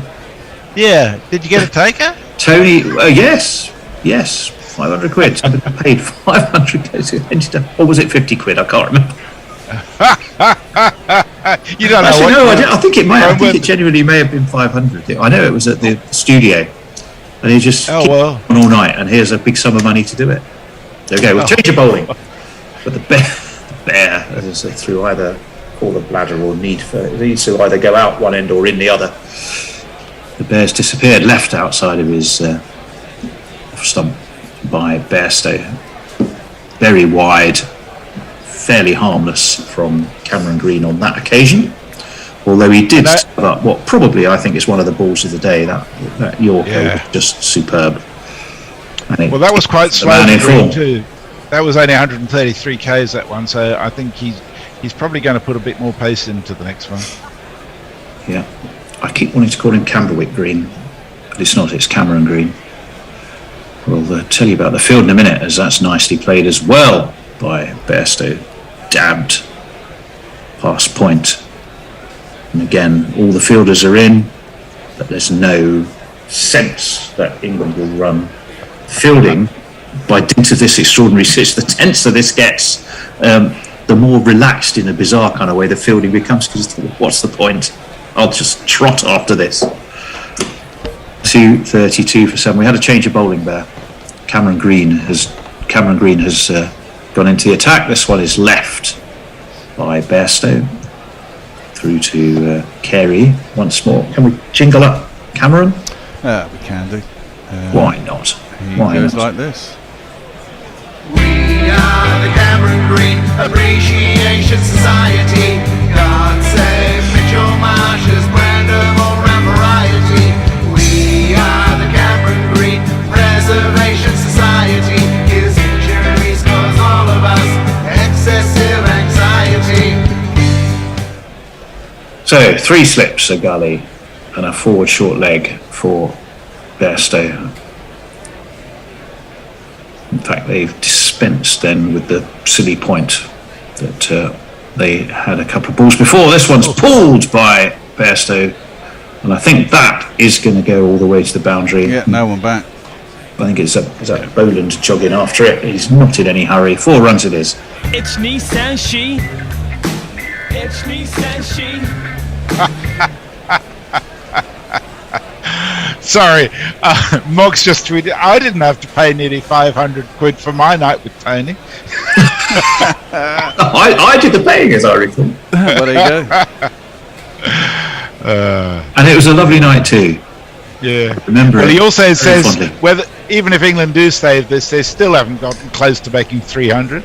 As Bairstow pushes this away into the onside.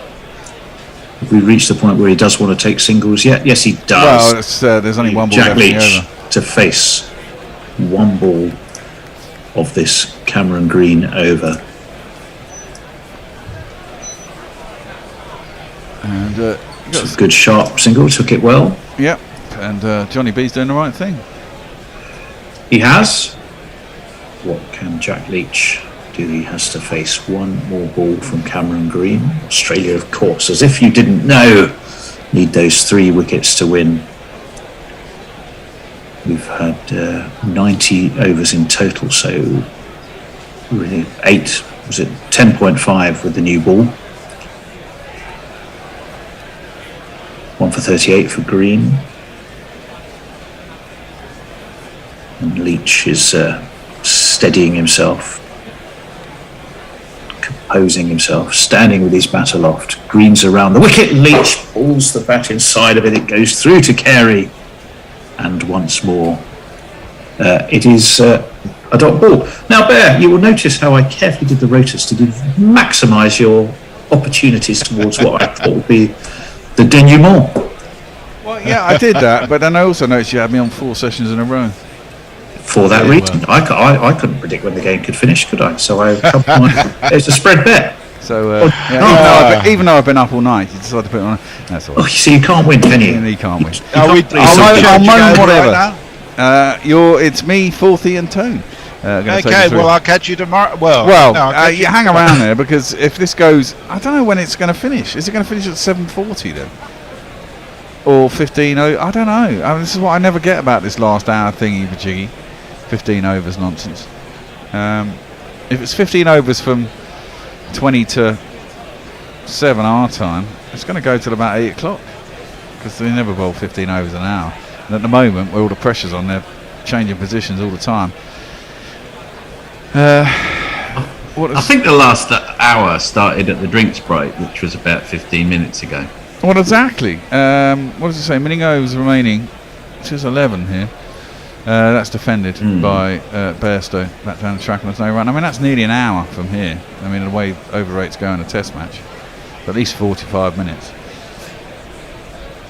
I don't know whether it's whichever comes sooner. No, I think it's one or the other. Okay. So if you can bowl more, if you can bowl more than 15 overs in the hour, that's good. If not, it goes the length of the overs. Right, it says 10.5 overs remaining. Yeah, so 11 overs at the beginning of this over. Boland in. Oh, now that's an appeal for LBW. They've gone up for the catch. Has he got inside edge on that? Well, he clearly has, because it looks like Bairstow's walking off. Yeah, he is. Fuck. Inside edge, caught, short leg. No. I thought that jagged back and hit him on the pad, and they were all peeling the LBW, and then it all gone up, and it was all done. But it must be an inside edge onto pad, because it's been caught a short leg. It can't be anything else. Yeah, it must be, because Bairstow is walking off, bat under arm. Let's have a look from the front. Yeah, big inside edge onto pad. It's ballooned up. They got silly mid off on. Is that Marnus Labuschagne? You're really annoying, man. A silly point, really. He was looking to sort of, it was a big old inside edge onto the pad. Yeah, it was, wasn't it? And all I can say is, well, there's not. All of a sudden, it's a different looking game. It is indeed. One with possibly only one end. You would say so, but remember Cardiff 09? Yeah. He's got a little bit stuck on the crease. He's come back a bit, kept a little bit low. There's 11, including this one, so 10 after this. And now we're properly down to the tail. Ah, dear, oh dear. Had to be Scott Boland as well. I mean, this chap really must think Test cricket is the easiest game in the world. Oh, yeah. Basically, just someone chucks in the ball and something important happens. Yeah, it'll change for him when he goes somewhere else. If he goes somewhere else. True enough. It will. Sometimes home bowlers know exactly what to do. Yeah, precisely. They've been around the shield for years, like Richard Ellison in England that time, who completely mastered English swing conditions, but was useless outside of England. Yeah. Well, the new batsman for England is Broad. Stuart Broad.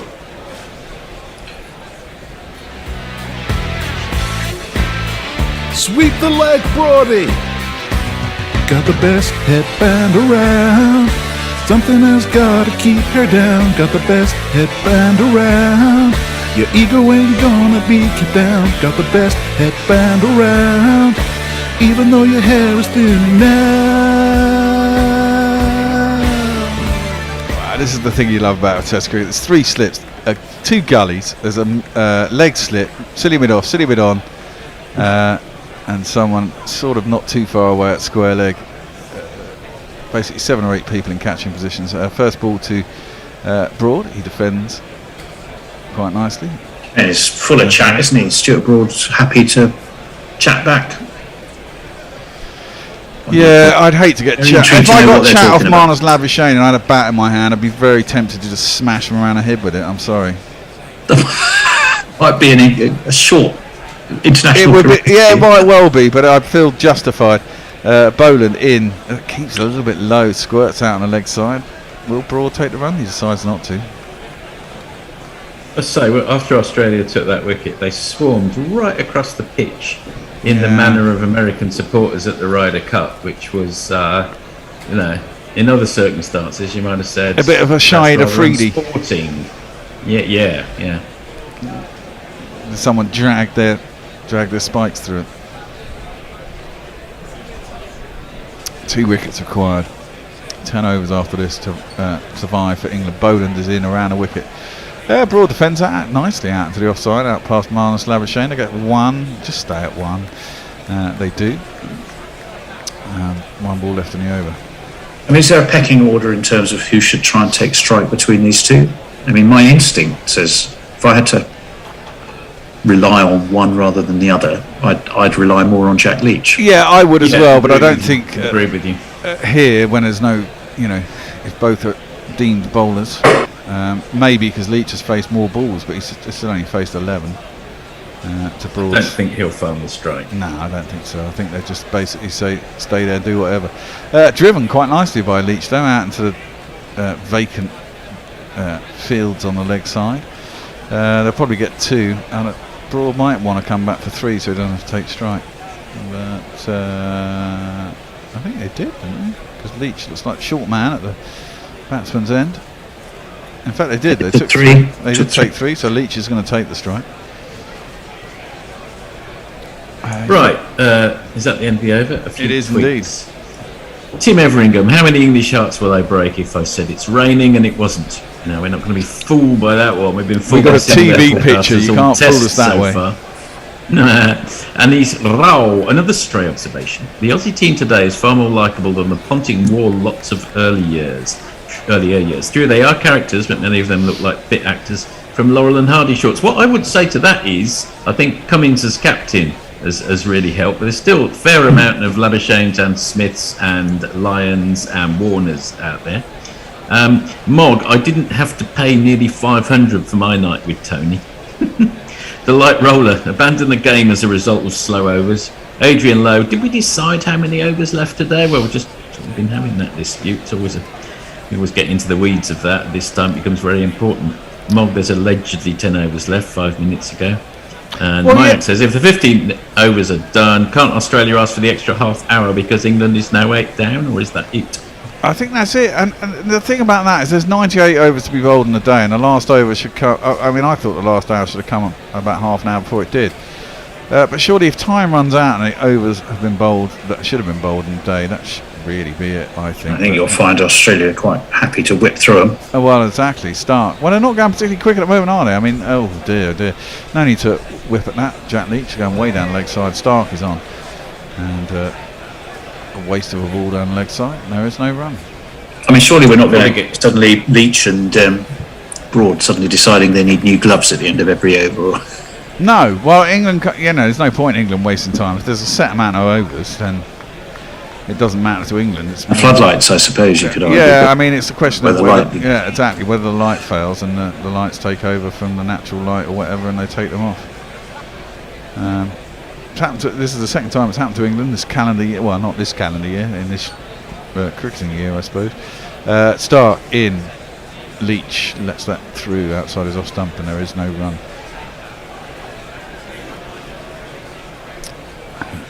So, we're now down to 9.4 overs left, is it? Yeah. That's a couple more overs, and there'll be a certain twitchiness about the Australians. Yeah. There isn't now. No. I think Panesar and Anderson had 12 overs to negotiate from memory. at Cardiff, and that was they were arguably Yeah, but for worse some batsmen weird than us. reason, Ponting was captain, wasn't he? He bowled Marcus North. He did. Which is very strange. Probably did England a massive favour. Stark is at the end But of the time. that was a much more significant test match than Yeah, this. exactly. Still sitting him on, leg slip, 4 slips, and well defended by. There's a fly slip as well as Nathan Lyon. There's Leach guides it down towards third man. The fly slip, who is Nathan Lyon, picks it up, and there'll be a single, which will bring Broad on strike. Now I imagine this ball is going to be very full. Yeah, a Yorker.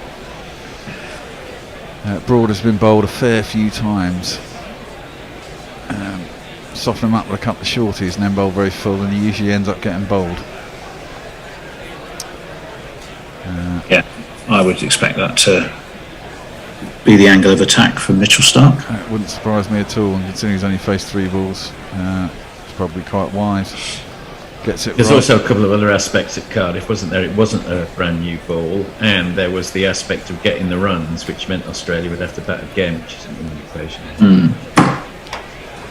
Yeah, didn't they end up getting ahead by a couple of runs as well? Did. Yeah. And of course there was the Collingwood rule earlier in the day as well. Start in very full on the pads, arms raised, but bat on it by Broad. It goes out to deep mid wicket. They'll run 2, and that will be it.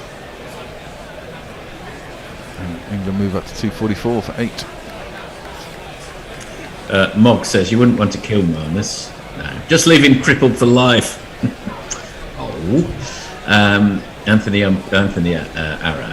says, got to ask the umpires. They have to think there's a chance for results in terms of when we shake hands. I think.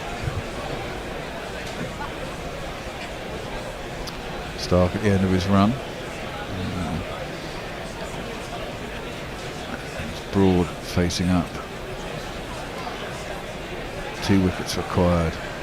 And, Stark bowls short, and Broad hops onto the back foot and defends it out past Marnus Labuschagne, who's at City mid off, and he'll get himself a single, leaving Leach to face the last ball of this over.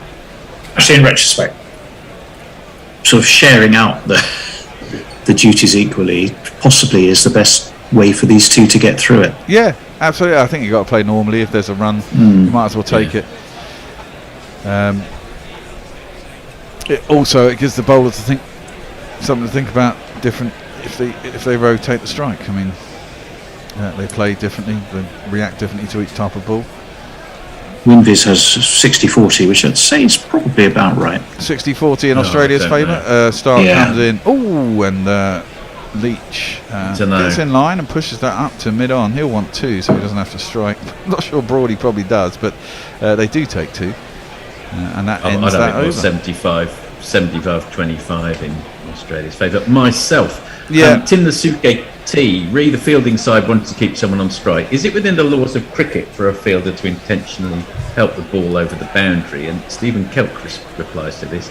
It's clearly not in the spirit of the game to deliberately concede a boundary, but in the absence of explicit laws, are there any catch-all laws preventing major breaches of the spirit of the game? I think there was an occasion that happened. Who did that happen to? It was in Australia from memory. Yeah, it wasn't that long ago either, was it? No. It was. I remember an incident. Somebody help us out and tell us. Yeah, I think there might even be a story about it on our website. Which one of you wrote? Yeah, I think it might have been me, to be honest. So you can't remember. No, I can't remember. And it's rather like the underarm incident, though, isn't it? It's almost not worth it. But I think it was looked upon quite dimly, wasn't it? Boland around a wicket to Broad, who gets in line and defends that.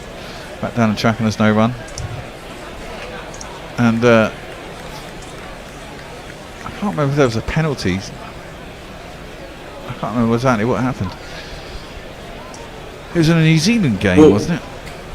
Warprint says, would personally think that's fair, given you're trading runs for a more favourable striker. If you can afford to give away runs, that is to your merit as a batting side. Yeah. Boland and Broad draws his bat inside the line, through to the keeper, and there's no run. So suppose there's a difference between deliberately booting the ball over the rope from a great distance and seeming to try to save it but not doing a very good job of it. Yeah, I think in this instance it was kind of kicked over the line because it didn't have quite enough momentum on it to get there for exactly those reasons. But there was a big furore about it. Boland around the wicket, bowling to Broad, who then pulls away. Wasn't ready. Concentrating hard. Everyone's concentrating hard. Cummins will want the victory. Broad will, England will want the get the draw. There's not many people in this stadium, is there? There's quite a lot of people away to the right as you look at this shot. Short and Broad just jabs his head back and lets it go through to the keeper. No run. Nice little twist from Mayank here. Rain showing on the radar in the next 15 minutes. Oh, come on, Rain. Come on, the Rain. Finally do what you're supposed to have done. That was 6 minutes ago. Well, there you go. Well, if that comes in, that'll be the end of the game, won't it? Because it's after the end of Stump's time officially. So, and I'm sure if it comes down, England will be saying immediately, let's get off. It's always quite difficult to tell on the TV, of course, as that's defended stoutly by Broad up towards mid-on. They're not going to go for the run.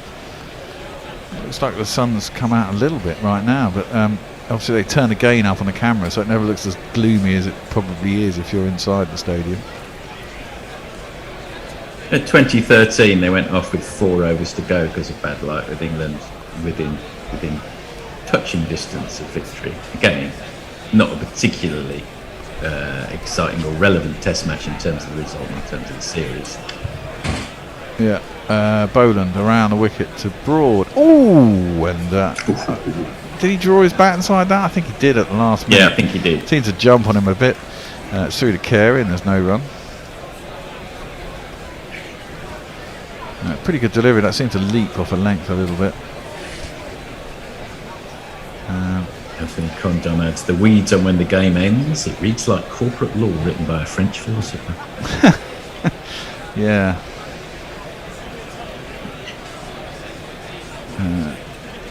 Last ball of Boland's 24th over, 3 for 28. Pretty good figures. Has he ever played in England? I doubt he probably has he? Full and defended by Broad. Out to the open spaces are past sitting mid off. He wants 2 because he doesn't want to strike. So they do run the 2. And that will end that over. 8 overs remaining in the day. 94 been bowled. Runs. Anis Rao thinks that, I see what you're saying about this being an arseholey sort of Australian team, but thinks that aside from Warner, none of them are particularly assholey. Mayank echoing the point that Wimbledon has 40% for a draw, it seems way too high in my opinion. I think out as well. Anis Rao, it happened in the movie Lagarde, replying to fiscal year. I'm not sure what that refers to. Sorry. Mayank Sehwag intentionally kicked a ball to the boundary once against South Africa in Kolkata. The penalty is 5 runs, which seems to be a very weak punishment. And Nestler seems to be the case, although one of my favourites, Vitas Karolaitis, won his only slam there in 77. Mr. Currell, why is Boland bowling round the wicket? From over the wicket, he goes across him and brings the odd one back. I'll break off. Yeah, I think he probably wants to, I don't know, be able to bowl at the stumps. It's the tail enders. But Stark is going to come in at the other end. It's short and Leach ducks underneath it, goes through to the keeper and there's no run. Cameron Green seems to be praying, or maybe he's warming up. He's got bloody big hands, hasn't he? Jesus. He sure has. Anis Rao, I wonder what must be going on in Anderson's mind right now. Perhaps what sort of a pep talk is Root giving him? He's probably saying, guys, just stay out there. I don't want to come out. That's what I'd be doing, shouting from the boundary. Just stay there. Stark starts his run up. He's bowling to Leach. Straight full and well defended by Leach. Pins it back past the bowler. They are going to get a single because there's basically no one in the outfield anymore. Probably there is down at long leg, and there is a third man fly slip area, but they've got 3-4 slips, or 3 slips in a gully. They've got a leg slip, they've got city mid off, city mid on. Probably someone out in the deep on the leg side, but there's certainly no one straight. And, as English, we tend to remember Jimmy Anderson at Cardiff, but there was also that awful time, was it against Sri Lanka? He was out of the last ball, wasn't he? Off the very last ball. That was tragic. That was when Mo got a ton as well, wasn't it? Yeah. We covered that match. I wasn't in for that day. Broad is facing up to Stark, short, wide, outside the off stump, and Broad lets it through to the keeper. No run. I did write an article, I can't find it. I've just been looking on the website because it was starting to annoy me. Shaheen Shah Afridi did it, but more by accident, and that was against Australia. But I don't think he did it on purpose. He just sort of stumbled and fumbled and ended up kicking it over the boundary. It's always hard to know what's going through a sportsman's head, though, isn't it? In the sense that they used to have a deliberate foul in the penalty area until people said, well, how do we know what was a deliberate foul and what wasn't? What, in football? But why would you ever do a deliberate foul in football? It's always a penalty. A professional foul, they called it a professional foul then. Yeah, but when you know what you're doing. You do professional. You do professional fouls on the halfway line. You don't do them in the. Sorry, maybe the word was intentional, but so how can you get inside a man's head and say what he's intending to do? Was always the problem. Starks coming around the wicket to Broad. Presumably it's going to be. Oh, it's full. It's a full toss, and he gets right across his stumps. Manages to jab his bat on it. Goes down towards third man. He looks at the toe of his bat. Thinks, thank Lord, I'm off strike. As that goes down there, and he'll go a single. England have got past 250, 251 for 8. Meaningless. As there are 7.2 overs left for England to survive. I did say when it ticks down from 9 to 7. Sort of twitch inside Australian flannels. Yeah, well, when it goes down to 5 as well, you can't think, only 5 overs left, 2 wickets to get. So when you start going, that's when maybe when you start trying a little bit too hard.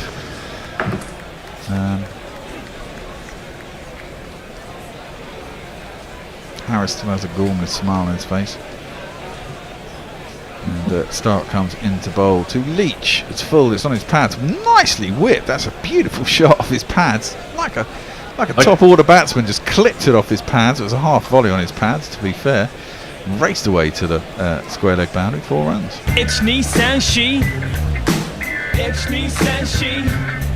And he moves into double figures with that 12 off 19. I love penny for the thoughts of Jimmy Anderson at the moment. Yeah, exactly. Not again might be high amongst them. Yeah. I could just see his face right now as he. He's probably on the phone to Monty. Monty, can you get us in? Well, the difference here going into Tasmania, if England get a draw or a loss, is quite big, I reckon. That's defended quite nicely by Leach out towards third man. Should get 1, probably 2. They do come back for 2. Yeah, I mean, in real terms, it should mean nothing. I mean, the series is lost, right? But and therefore losing this really makes no difference. Yeah, I guess, yeah. Anthony Condon, Lyon tried to be an arsehole, but it was ridiculous and got told to stop. Yeah, but maybe he was getting instructions. No, mate, just pick it up. David, pretty sad when England fighting for a draw has to be seen as some kind of victory. No, I don't think. No, Test cricket doesn't work like that. No. If you get a draw out of this, it's a really great result, and you take it for the test that it is. Yeah, and the test that it is that they lost the toss, and Australia put themselves in a great position by scoring 400 odd runs in the first innings, and always had England under the cosh from that situation. And you never know what's a turning point in England in a country's test history. Sometimes you can point to it and say, oh yeah, that time when we held out and all that kind of thing. So you just never know. Morg, it was a real scourge back in the day. So many ointments to clear it up. Well, Boland has been replaced by the captain himself, who's coming in to bowl to Broad. He's bowling around the wicket, and it's defended down into the ground, and there is no run.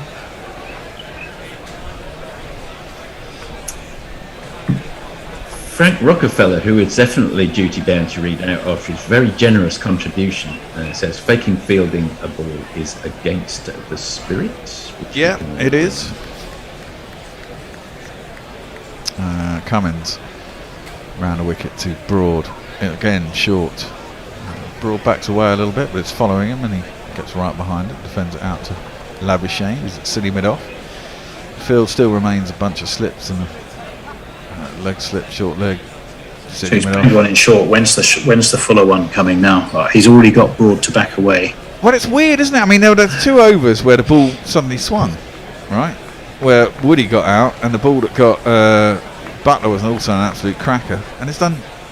Either they haven't tried it since then, or literally there's a sort of 10-minute period where the atmospheric's just about right for the ball to swing, and the ball was the right age, because none of that's happened since then. That's too wide of the off stump, and Broad draws his bat inside and lets it through to Carey, and there's no run. War Prince wondered why Stark didn't go successive toe crushes like he so effortlessly does. Yeah. I mean, I'd have probably tried a whole over of that. I mean, runs are non-important. And if you miss it, it hits. Cummins round the wicket to Broad. Again, too short, too wide. And it's let through by Broad to the keeper. There's no run. He opens his eyes wide, looks up at the sky. Maybe he's trying to say something to the umpire. I mean, it must be quite late in Sydney now. I mean, it's 7:30 here, which is the extra half hour after the extra half hour after the extra half hour. No, it's only 6:30. There's plenty of light left. Is it? Damn. Few nervous smiles on that England bench. They won't be moving. No. Broad facing up. Cummins in. Short again. I think he just dropped down on his arse. He did, but that's good. The ball goes through at the keeper, and there's no run. No one's going to help him up, fuckers. And there's no run. Made sure he got out of the way of it, though, didn't he? It's quite undignified. It is. It wasn't. He's enjoying it. I think he's enjoying the battle, I've got to be honest. He's got a big smile on his face. Yes, yeah, he loves this stuff. Yeah, exactly. Last ball of the over. Pat Cummins is 21st. It's full. In towards the pads, and defended by Broad out to Marnus Labuschagne. Still chewing on that poxy gum at silly mid-off. And there is no run. Ends that. It's 6 overs left in the day if the light doesn't close in. And it does look quite dark. But give us some tweets. Yes, Guerrilla Cricket, that's us, says my guest would be no pepping needed. It's hardly Jimmy's first rodeo. That was me. Sorry. Yes, well, that's good. There's a long tennis trick which I might just put to one side. Sorry, Nestlers. Anis Rao, surprisingly no obligatory shot of Jimmy all padded up. Maybe he's tucked away in the recesses of the dressing room. Mr. Curl, Marnus got penalised for fake fielding in the Shield game. Oh, did he? Is that true? I'm not sure. What's fake Nestlers, not many gym bunnies or vegans playing back in the 70s. And Adrian Lowe says, get those umbrellas up now. Well, indeed. This is interesting change. It is indeed. This man's going to come on to bowl. He's lying. He's not too bad. That's true. He's lying. Well, there are 2 3 slips to a spinner. Well, there is. Well, he's a left-hander. He's got 2 left-handers. He's going to spin it away from the bat. As you said, there's 3 slips, sitting mid off, sitting mid on, leg slip, a shortish cover. Shades of Derek Underwood at the Oval in 1968 with his field. That was on an uncovered wicket, wasn't it? That was an uncovered and unplayable wicket. There's also a sort of I mean, it's fucking crazy. There's a leg slip, leg gully, silly, short leg, silly mid off, 3 slips. And there's a kind of very straight on Hayden. Presumably you just prop forward at every opportunity, but instead Lyon drops it short, allowing Leach to go onto the mat foot. And there's no one outside 10 yards from the bat. No. But unless there's excessive turn and bounce, you back yourself to be able to defend it. Oh wow! Leach leaves that. well left, because it kind of went on with the arm, didn't turn. Didn't miss the off stump by much. The ball that will get him is the ball that got Milan, which is the faster one that goes under the arm. Yeah, but I don't think that Leach will play that like that. I think Leach will probably get forward to that ball and just smother it. And it didn't really turn. He does, exactly, gets forward. Plays it into the ground, out to green, at cover, and there's no run. It's tense, all right. It is very tense, isn't it? The Australians are tense. They want the 2 wickets. It makes no real difference to the Australians. They've won the series. Makes more difference to England, obviously, to survive this. It's tossed up a little bit outside the off stump for Leach, and wisely he leaves that alone, and there's no run. Spinner to spinner. Probably knows he probably knows what's going on inside Lyon's head. That's true. Yeah, 27 balls to go. Yep. He could do the same. Straighter, driven by Leach. There's no one out. Exactly. He should get himself a nice 2 little runs there, and he probably will. He's going to be happy. Well, he might get back for 3. As Skipper Cummins just jogs after it lazily. In fact, he does. And Broad. Now the question here is, will Broad lose his head and try and slap him out the ground on the leg side? I don't think so. He's I'd shown hope no signs of doing that yet.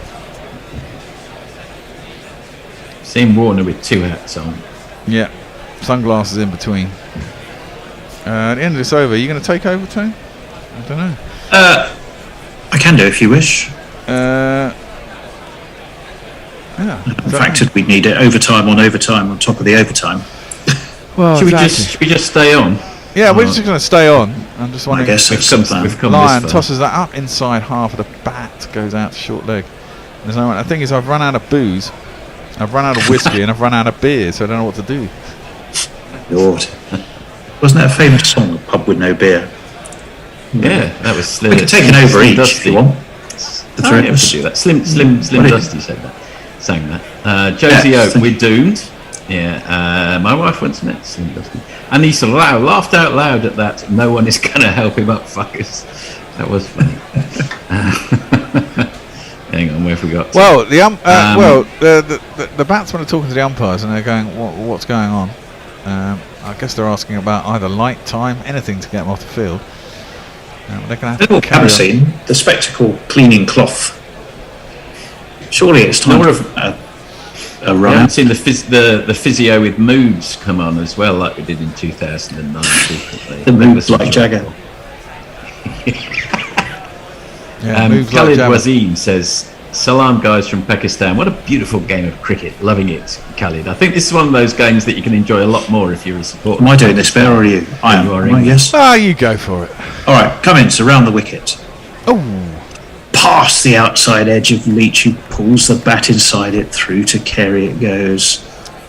And there's another dot ball ticked off. Yes, I've missed the famous glasses cloth that had its own Twitter account. It's by its absence here, isn't it? I'm going to run off and find some booze. Understandable. That could. If that buy, it's either going to be a master stroke or a disaster bear. You doing that from an England perspective? Yeah, you're not. Well, it did move a little bit, didn't it? Dorothy just. As did Bear. Cummins around the wicket again, very full, whipped off his toes, very nicely. Thank you by Jack Leach. So that's ambling its way towards mid wicket, and again the ball, not for the first time today, is going to go. Do you know what? I'm going to stop about 2 feet short of the rope. I'm not sure that will make a difference to. But what it does, they take 3, and they are going to let Stuart Broad. Stuart Broad is going to take strike against Pat Cummins. He's thoughtfully putting his gloves back on. His bat's currently tucked under his arm. Let's hope it isn't tucked under his arm after this ball, as he walks towards the pavilion. 4 slips, a gully, leg slip, forward short leg. Silly point, and Broad just about fences that out down into the leg side. Dot ball, little walk around, big intake of breath, chat with Jack. What do you think they're going to talk about, Forthy? Is it all about encouraging one another, or is it literally take your mind off the next ball? There's literally nothing to talk about, is there? You can't even go out probably because you're bubbled down. Tonight, as this one is played down on the bounce to gully where Mitchell Stark is down on his knees. It's another dot ball ticked off by Leach and Broad. It's the sort of thing that, you know, we say it's a cliche, but after 5 days, it's all come down to this, isn't it? This is like an opera, a ring cycle or something along those lines. This is what we watch Test cricket for, in a way. Well, absolutely. I mean, yes, it's a dead rubber, but I'll hold that thought as Cummins is around the wicket. That's really full, and Broad gets the bat down on it, squirts it away into the offside. They take a single. Bring Jack Leach onto strike. I have a sort of a mental image, actually, of the dressing room where Jimmy Anderson has a towel over his head and Joe Root sort of massaging his shoulders. Sort of Angelo Dundee style over behind Muhammad Ali. And you can do it, champ. You can take him. What Burnley's finest would be saying in reply, I haven't quite figured out yet. As this one's full and driven, sweetly driven, in fact, very sweetly driven. Once again, is the ball going to make it? It is going to deign to make its way all the way to the extra cover boundary there for 4 runs. The bear is still sharding the alcohol supplies and can't play us a jingle. But it's let's get some Japanese. Yes, it was Inchan Shanshi and so forth. Forgive my Japanese. Phil Wither watching the last few overs in silence. TV commentators just doing my head in and having issues with my Gorilla Cricket feed. Oh no, Phil, I'm sure you can find another platform somewhere, surely. Josie Oak thinks they should bring back uncovered wickets for tests. And Adrian Lowe thinks it's a joy to see a field like Lions, but come on, England. John Orford, morning from Madrid, willing the guys to survive. Nervous stuff, but then remember, it doesn't really matter in the overall scheme of things. Yes, I think as Jurgen Klopp said about football, it's the most important of the things that don't matter, and we can say that about Test match cricket as well. Yep, that's a very good way of thinking about life and sport. But it does matter. For that reason, it does matter. It does, yeah. 268 for 8. The score, well, only the 8 matters. The 268 really at the moment is neither here nor there. Look at that field as in comes Lyon, and on the bounce, it goes to Labuschagne, who's at City Point. And I think, Forthy, you should be calling this over because we were going to take one each, and I stole them. Oh, okay. As it were. Happy to, no problem at all. So shades of Cowdrey, D'Oliveira, Edrich and Illingworth all those years ago clustered round the bat at the Oval as Nathan Lyon comes in. That one's pitched more on leg stump. Stuart Broad manages to survive, he just knocks it down. Stuart Broad managing to put away those great lofty drives he's so fond of, and it must be itching at him to relieve the tension to have a great old smash, but he's with 3.4 overs, he'd probably never forgive himself if he did. Looks at overs over the bat. Here comes Nathan Lyon again. Rocks forward. Stuart Broad on very successfully with those long levers. It's good. Very successful forward defensive. It's 15, 16, 18 balls to go. So we taking two. Yeah, we're taking an over each. I think Excellent. we're taking it in turns now. England 2 wickets in hand. Rocks forward again. This time that ball's more on off stump. Labuschagne, the desperate dive to try and get underneath that forward defensive. Happy to say, from an English point of view, he failed. 2 balls of Lions over to go. The fielders crouched down. How would you describe the field, other than literally everybody is round the bat somewhere? It's a parapluie of a field, I would describe it. A parapluie? What does that mean? Umbrella? It's French for umbrella, isn't it? Beautiful word. Another dot ball goes by. Another dot ball goes by. See, on the TV, last ball. On the TV at Last the end ball of of the the last Lions over, they said there was 2.1 overs left. So the TV has left. Same thing again. Stuart Broad successfully negotiates that one by rocking forward. Still 2 wickets in hand. 3 overs to go. This is epic sport. Sport at its best. I'm now going to hand you over to some tweets before we go to the next. Bless you. You can stay doing social. Oh, right. okay. I'll hand over to myself. And the bear will do the next over. Well, the umpires are getting together. On your toes. They seem to be indicating something like 1 over left. I don't know what's going on. They haven't called for light meters. I can't really say about the light because no one's called for light meter, but everyone seems a bit confused about what is actually happening. There's a lot of chat being led by Marnus Labuschagne. You won't be surprised to hear. Maybe they're thinking of putting him onto bowl. Are they saying it's too dark to have fast bowlers? Possibly that's the case. Anis Rao says it's one of those games where the highlights are absolutely useless, but the live game is brilliant. Yes. Very true. Yeah, they have. It must be something to do with the light because this man is going to bowl. And Just stand still. Stop playing with yourself. Oh, it's very unsightly. Stop fiddling about. Stop playing with yourself. Oh dear. Stop You look a bit mental. Stop playing with yourself. Keep your hands to yourself. Stop Oh. Stop playing with yourself. You will go blind. It's one of those great fields that you rarely see. It's like silly mid. There's a short leg. There's a very silly mid on, silly mid off, leg slip, leg gully, 3 slips. What's that? 8 men around the bat plus the keeper. Smith is bowling and Broad hopefully doesn't lose concentration. Thinking, thank God I don't have to face up. It's Leach actually facing up. And doesn't think, got a break here, and defends that pretty solidly out to the offside, and there's no run. Tossed up again. Grand Theft Auto says, I have sciatic pain, booster pain and flu-like symptoms and the hangovers, so thank you for helping me stay sane these last few hours, you lot, as I'm thoroughly feel better. We hope. Defended yes, by Leach to Salim it off. Goes back, don't go back. Defends though, back down the track, and there's no run.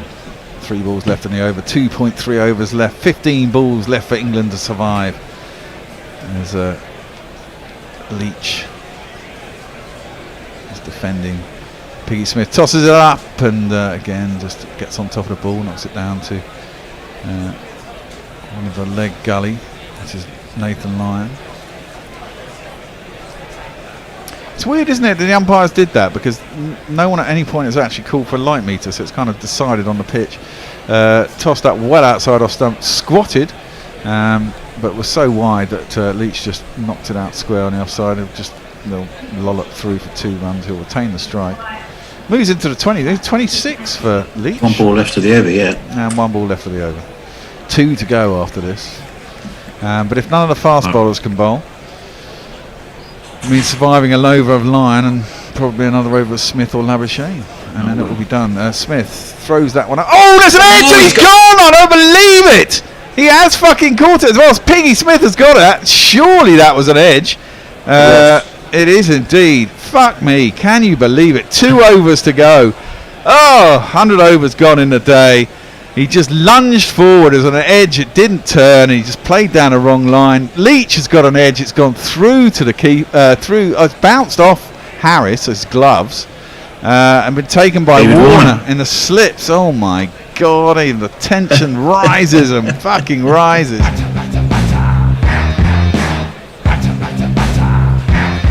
Oh my God! Could the tension be any higher with 2 overs to go? Really? Well, Jimmy. Leach can't believe it. Jimmy can't believe it. Although, if he knows he's not going to face the fast guys, then it's still bloody tricky. It's still bloody tricky. But you've got to, especially with the spinners, you've got to believe you can get forward, smother that spin, and just. Nestler's asked. Surely the bear has emptied all the booze from his mum's drink cabinet. No, I haven't, because most of that booze I don't like. That's why I've been hunting around for booze. I've managed to find some Ray and Nephew's rum, but I haven't got anything to go with it and no ice. So I'm just having very tiny little shots. That makes sense. That's the end of my over. 2 to go. Who's next? Tony? That's Tony. That's me, I think, isn't it? Oh Lord. Well, you've taken one of the wickets, Bear. Oh, fuck, I can't believe that. Piggy Smith as well. Jesus. Of all people. Yeah, exactly. Well, Smith and Warner, what a combination. Yeah, totally. I have to tell you as well that my wife has very kindly just chased a couple of pigeons off the deck and were threatening to come in. That would be all we needed right now. There must be an attraction there. We're watching a replay yet again of that ball. Leach just looks surprised, but there's no doubt it was a big old meaty edge. Yep. Dropped into the hands of David Warner, and Steve Smith it was who's done the damage. It's the last pair. It's Anderson and Broad. It's about 200 years worth of test experience as this one. It's met very tidily though by Stuart Broad. Well, there's an appeal there whether it hit his boot first. Umpire said no. Bowler. Stuart Broad, the batsman. I'll try and describe the field. Big front foot forward by Broad. He gets right on top of that. Kills any potential turn that may have been imparted by Nathan Lyon. I think it's safe to say, we'll just hold that thought as we wait for Lyon to come around the wicket. It's a half an appeal. Nathan Lyon's hands are on his head. Broad has survived the third ball, the penultimate over. That was a little bit shorter, wasn't it? Dragging it was a little bit shorter. Dragging him forward. Well, I think it was a slight withdrawal of the bat at the last minute. 11 Australian cricketers and literally everybody in the SCG's arms went up. Those few who were English would have been in horror. Those many who were Australian would have been in hope. England survive. In comes Lyon. Nicely forward comes Broad. Back to Nathan Lyon. 2 balls left of this penultimate over of the day. Lyon is bowling it from the Paddington end. 3 slips. Silly point. And this one again is played nicely into the leg side. Stuart Broad goes for a walk. There's the leg slip. There's the forward short leg. Suffice to say, you really don't need me to give you the fielding positions. Just assume that anyone that can be there is there. Everyone's around the bat. You can smell the breath of any fielder that's that close to you. Let's put it that way. I'm not suggesting they all have halitosis, but you know what I mean.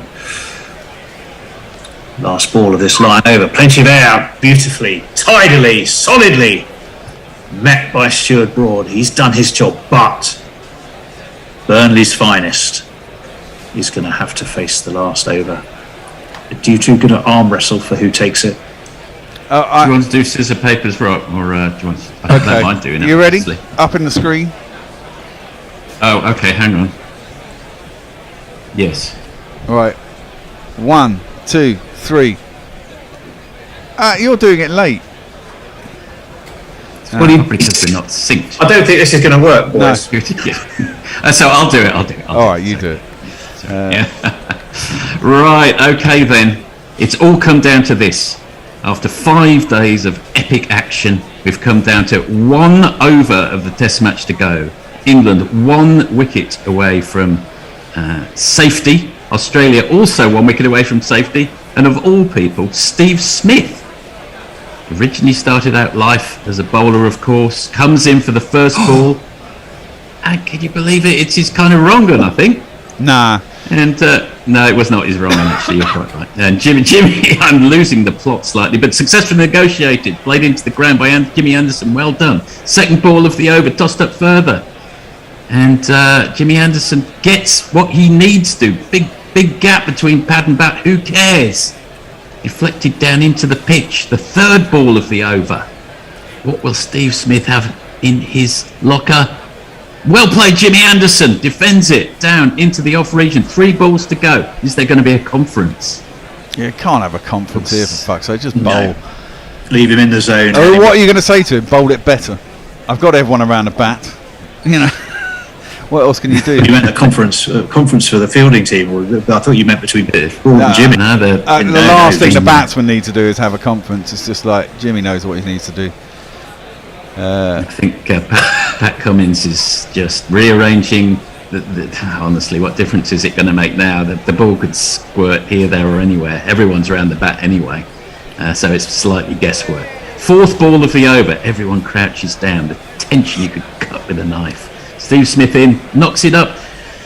Jimmy Anderson rocks forward and plays a rock-solid forward defensive. There are 2 balls of this test match to go. England 270 for 9, just 1 wicket away Australia, but 1 wicket away England. Everyone can bear. Johnny Bairstow can't watch, he's covered his eyes. Ben Stokes can't watch, he's covered his eyes. Do you think Jimmy's we have to watch again? We're commentating. Jimmy, Steve Smith, false start, comes in, stops, goes back again. Jimmy adjusts his gloves, memories of that awful incident against Sri Lanka perhaps in his head. He rocks forward to play a very solid forward defensive. There is 1 ball of this match to go. Tense, it all man. comes down to this. Comes down to this. 5 days of Test cricket. Ben Stokes has put his head inside his shirt. He can't watch. We're still watching. We'll see it for you. Here comes the last ball of this Test match. Steve Smith in. It's a horrible half-tracker. No problem at all for Jimmy Anderson. He defends it. We think that's the end of the Test match. Yes, it is. England have secured a draw. 270 for 9. Well done to them. Well done, Jimmy Anderson. Well done, Stuart Broad. Well done, all the English batsmen today. They have put up a lot of fight and a lot of grit, and this has been a great Test match in many ways. And the fact that England are 3-0 down in the series shouldn't obscure the fact that this has been epic Test cricket at its best. There have been so many things we could talk about, but the bottom line is it's a draw. Both sides are equal, and we go to Tasmania with just 3 to Australia and not 4. The sides shake hands. It's been played in very good spirits, even right at the end there. Everybody accepts, I think, that England did well, Australia did well as well. Sport at its best, Test cricket at its best, and I'll hand it over to you two guys to make your comments. Well, yeah, I mean, I think that, as I said all along, Australia won the toss, made the right decision, put the runs on the board, and England have always been under pressure ever since, At the end of that first innings, we had to chase 400. We haven't scored over 300 in the Test innings. We managed to scrape out of it somehow in that first innings with that ton from Bairstow and Stokes getting the 60. And since then, a few interruptions for rain. But you have to give praise to England after it's been a gruelling tour. Must be mentally draining and been battered through the whole thing. Come out and actually hold it up for 98 overs and actually more. There's 102 overs in the day, I think. 103 maybe.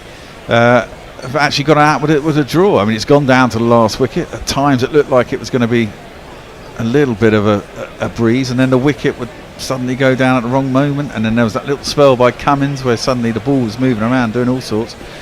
But I think England will take a lot from that, to be fair. They've always been playing catch up a little bit, and they have been helped by the weather, but they've shown spirit, they've shown heart, and when you're 3-0 down, most people with their hands on their hearts, I suspect, will have expected just more of the same. Game over in 3 days in Sydney, game over in 3 days in Hobart, done. Demoralised team heading home.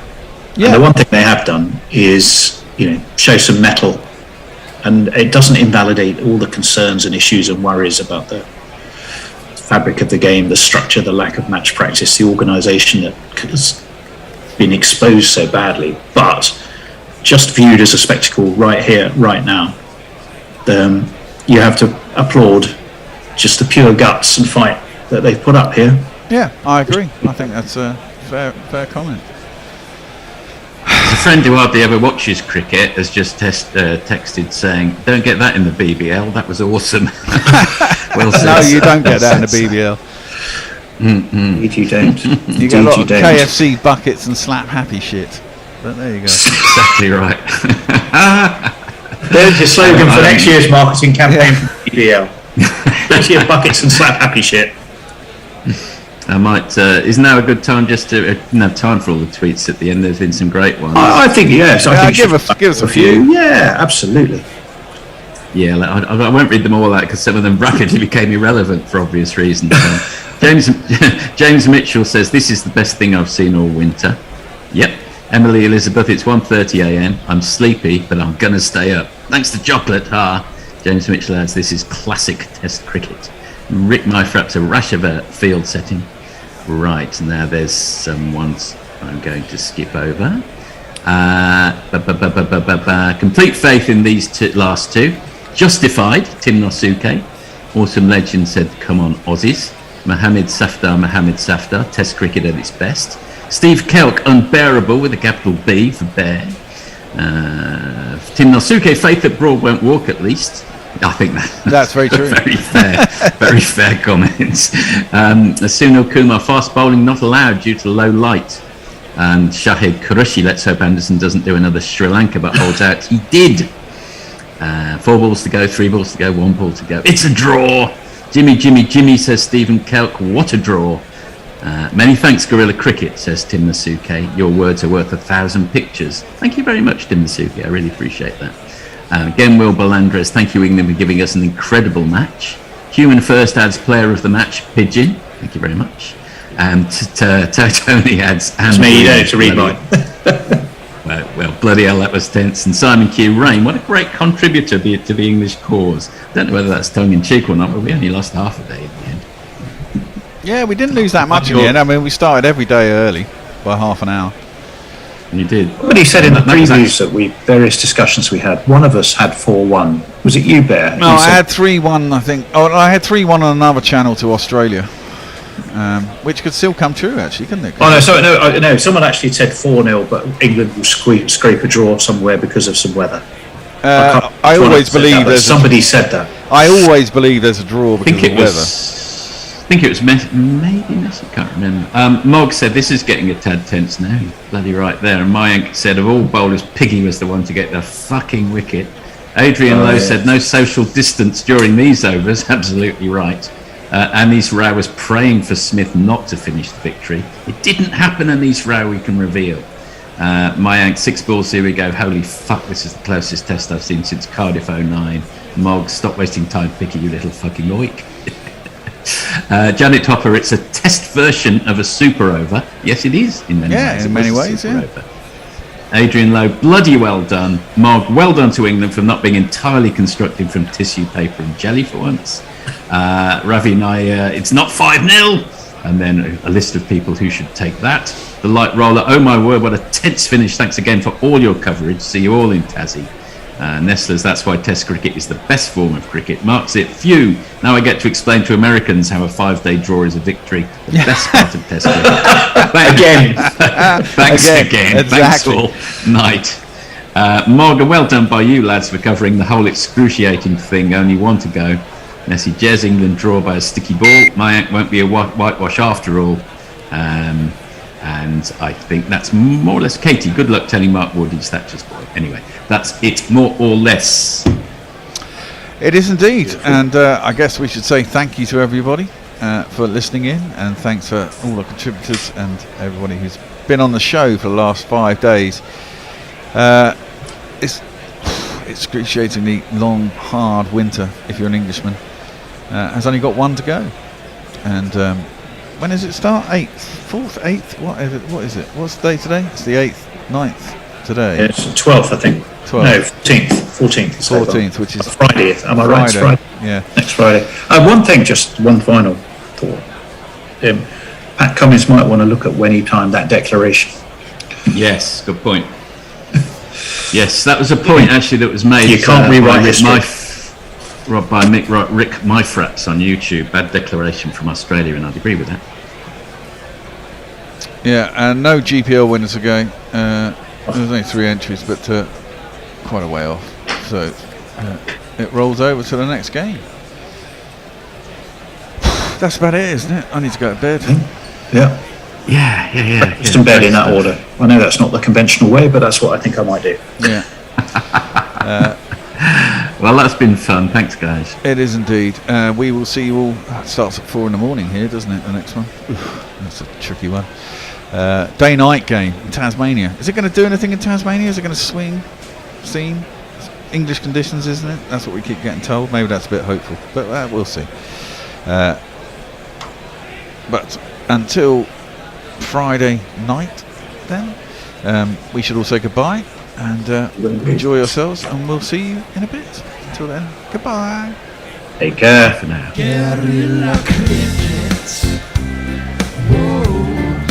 Guerrilla crickets. Whoa.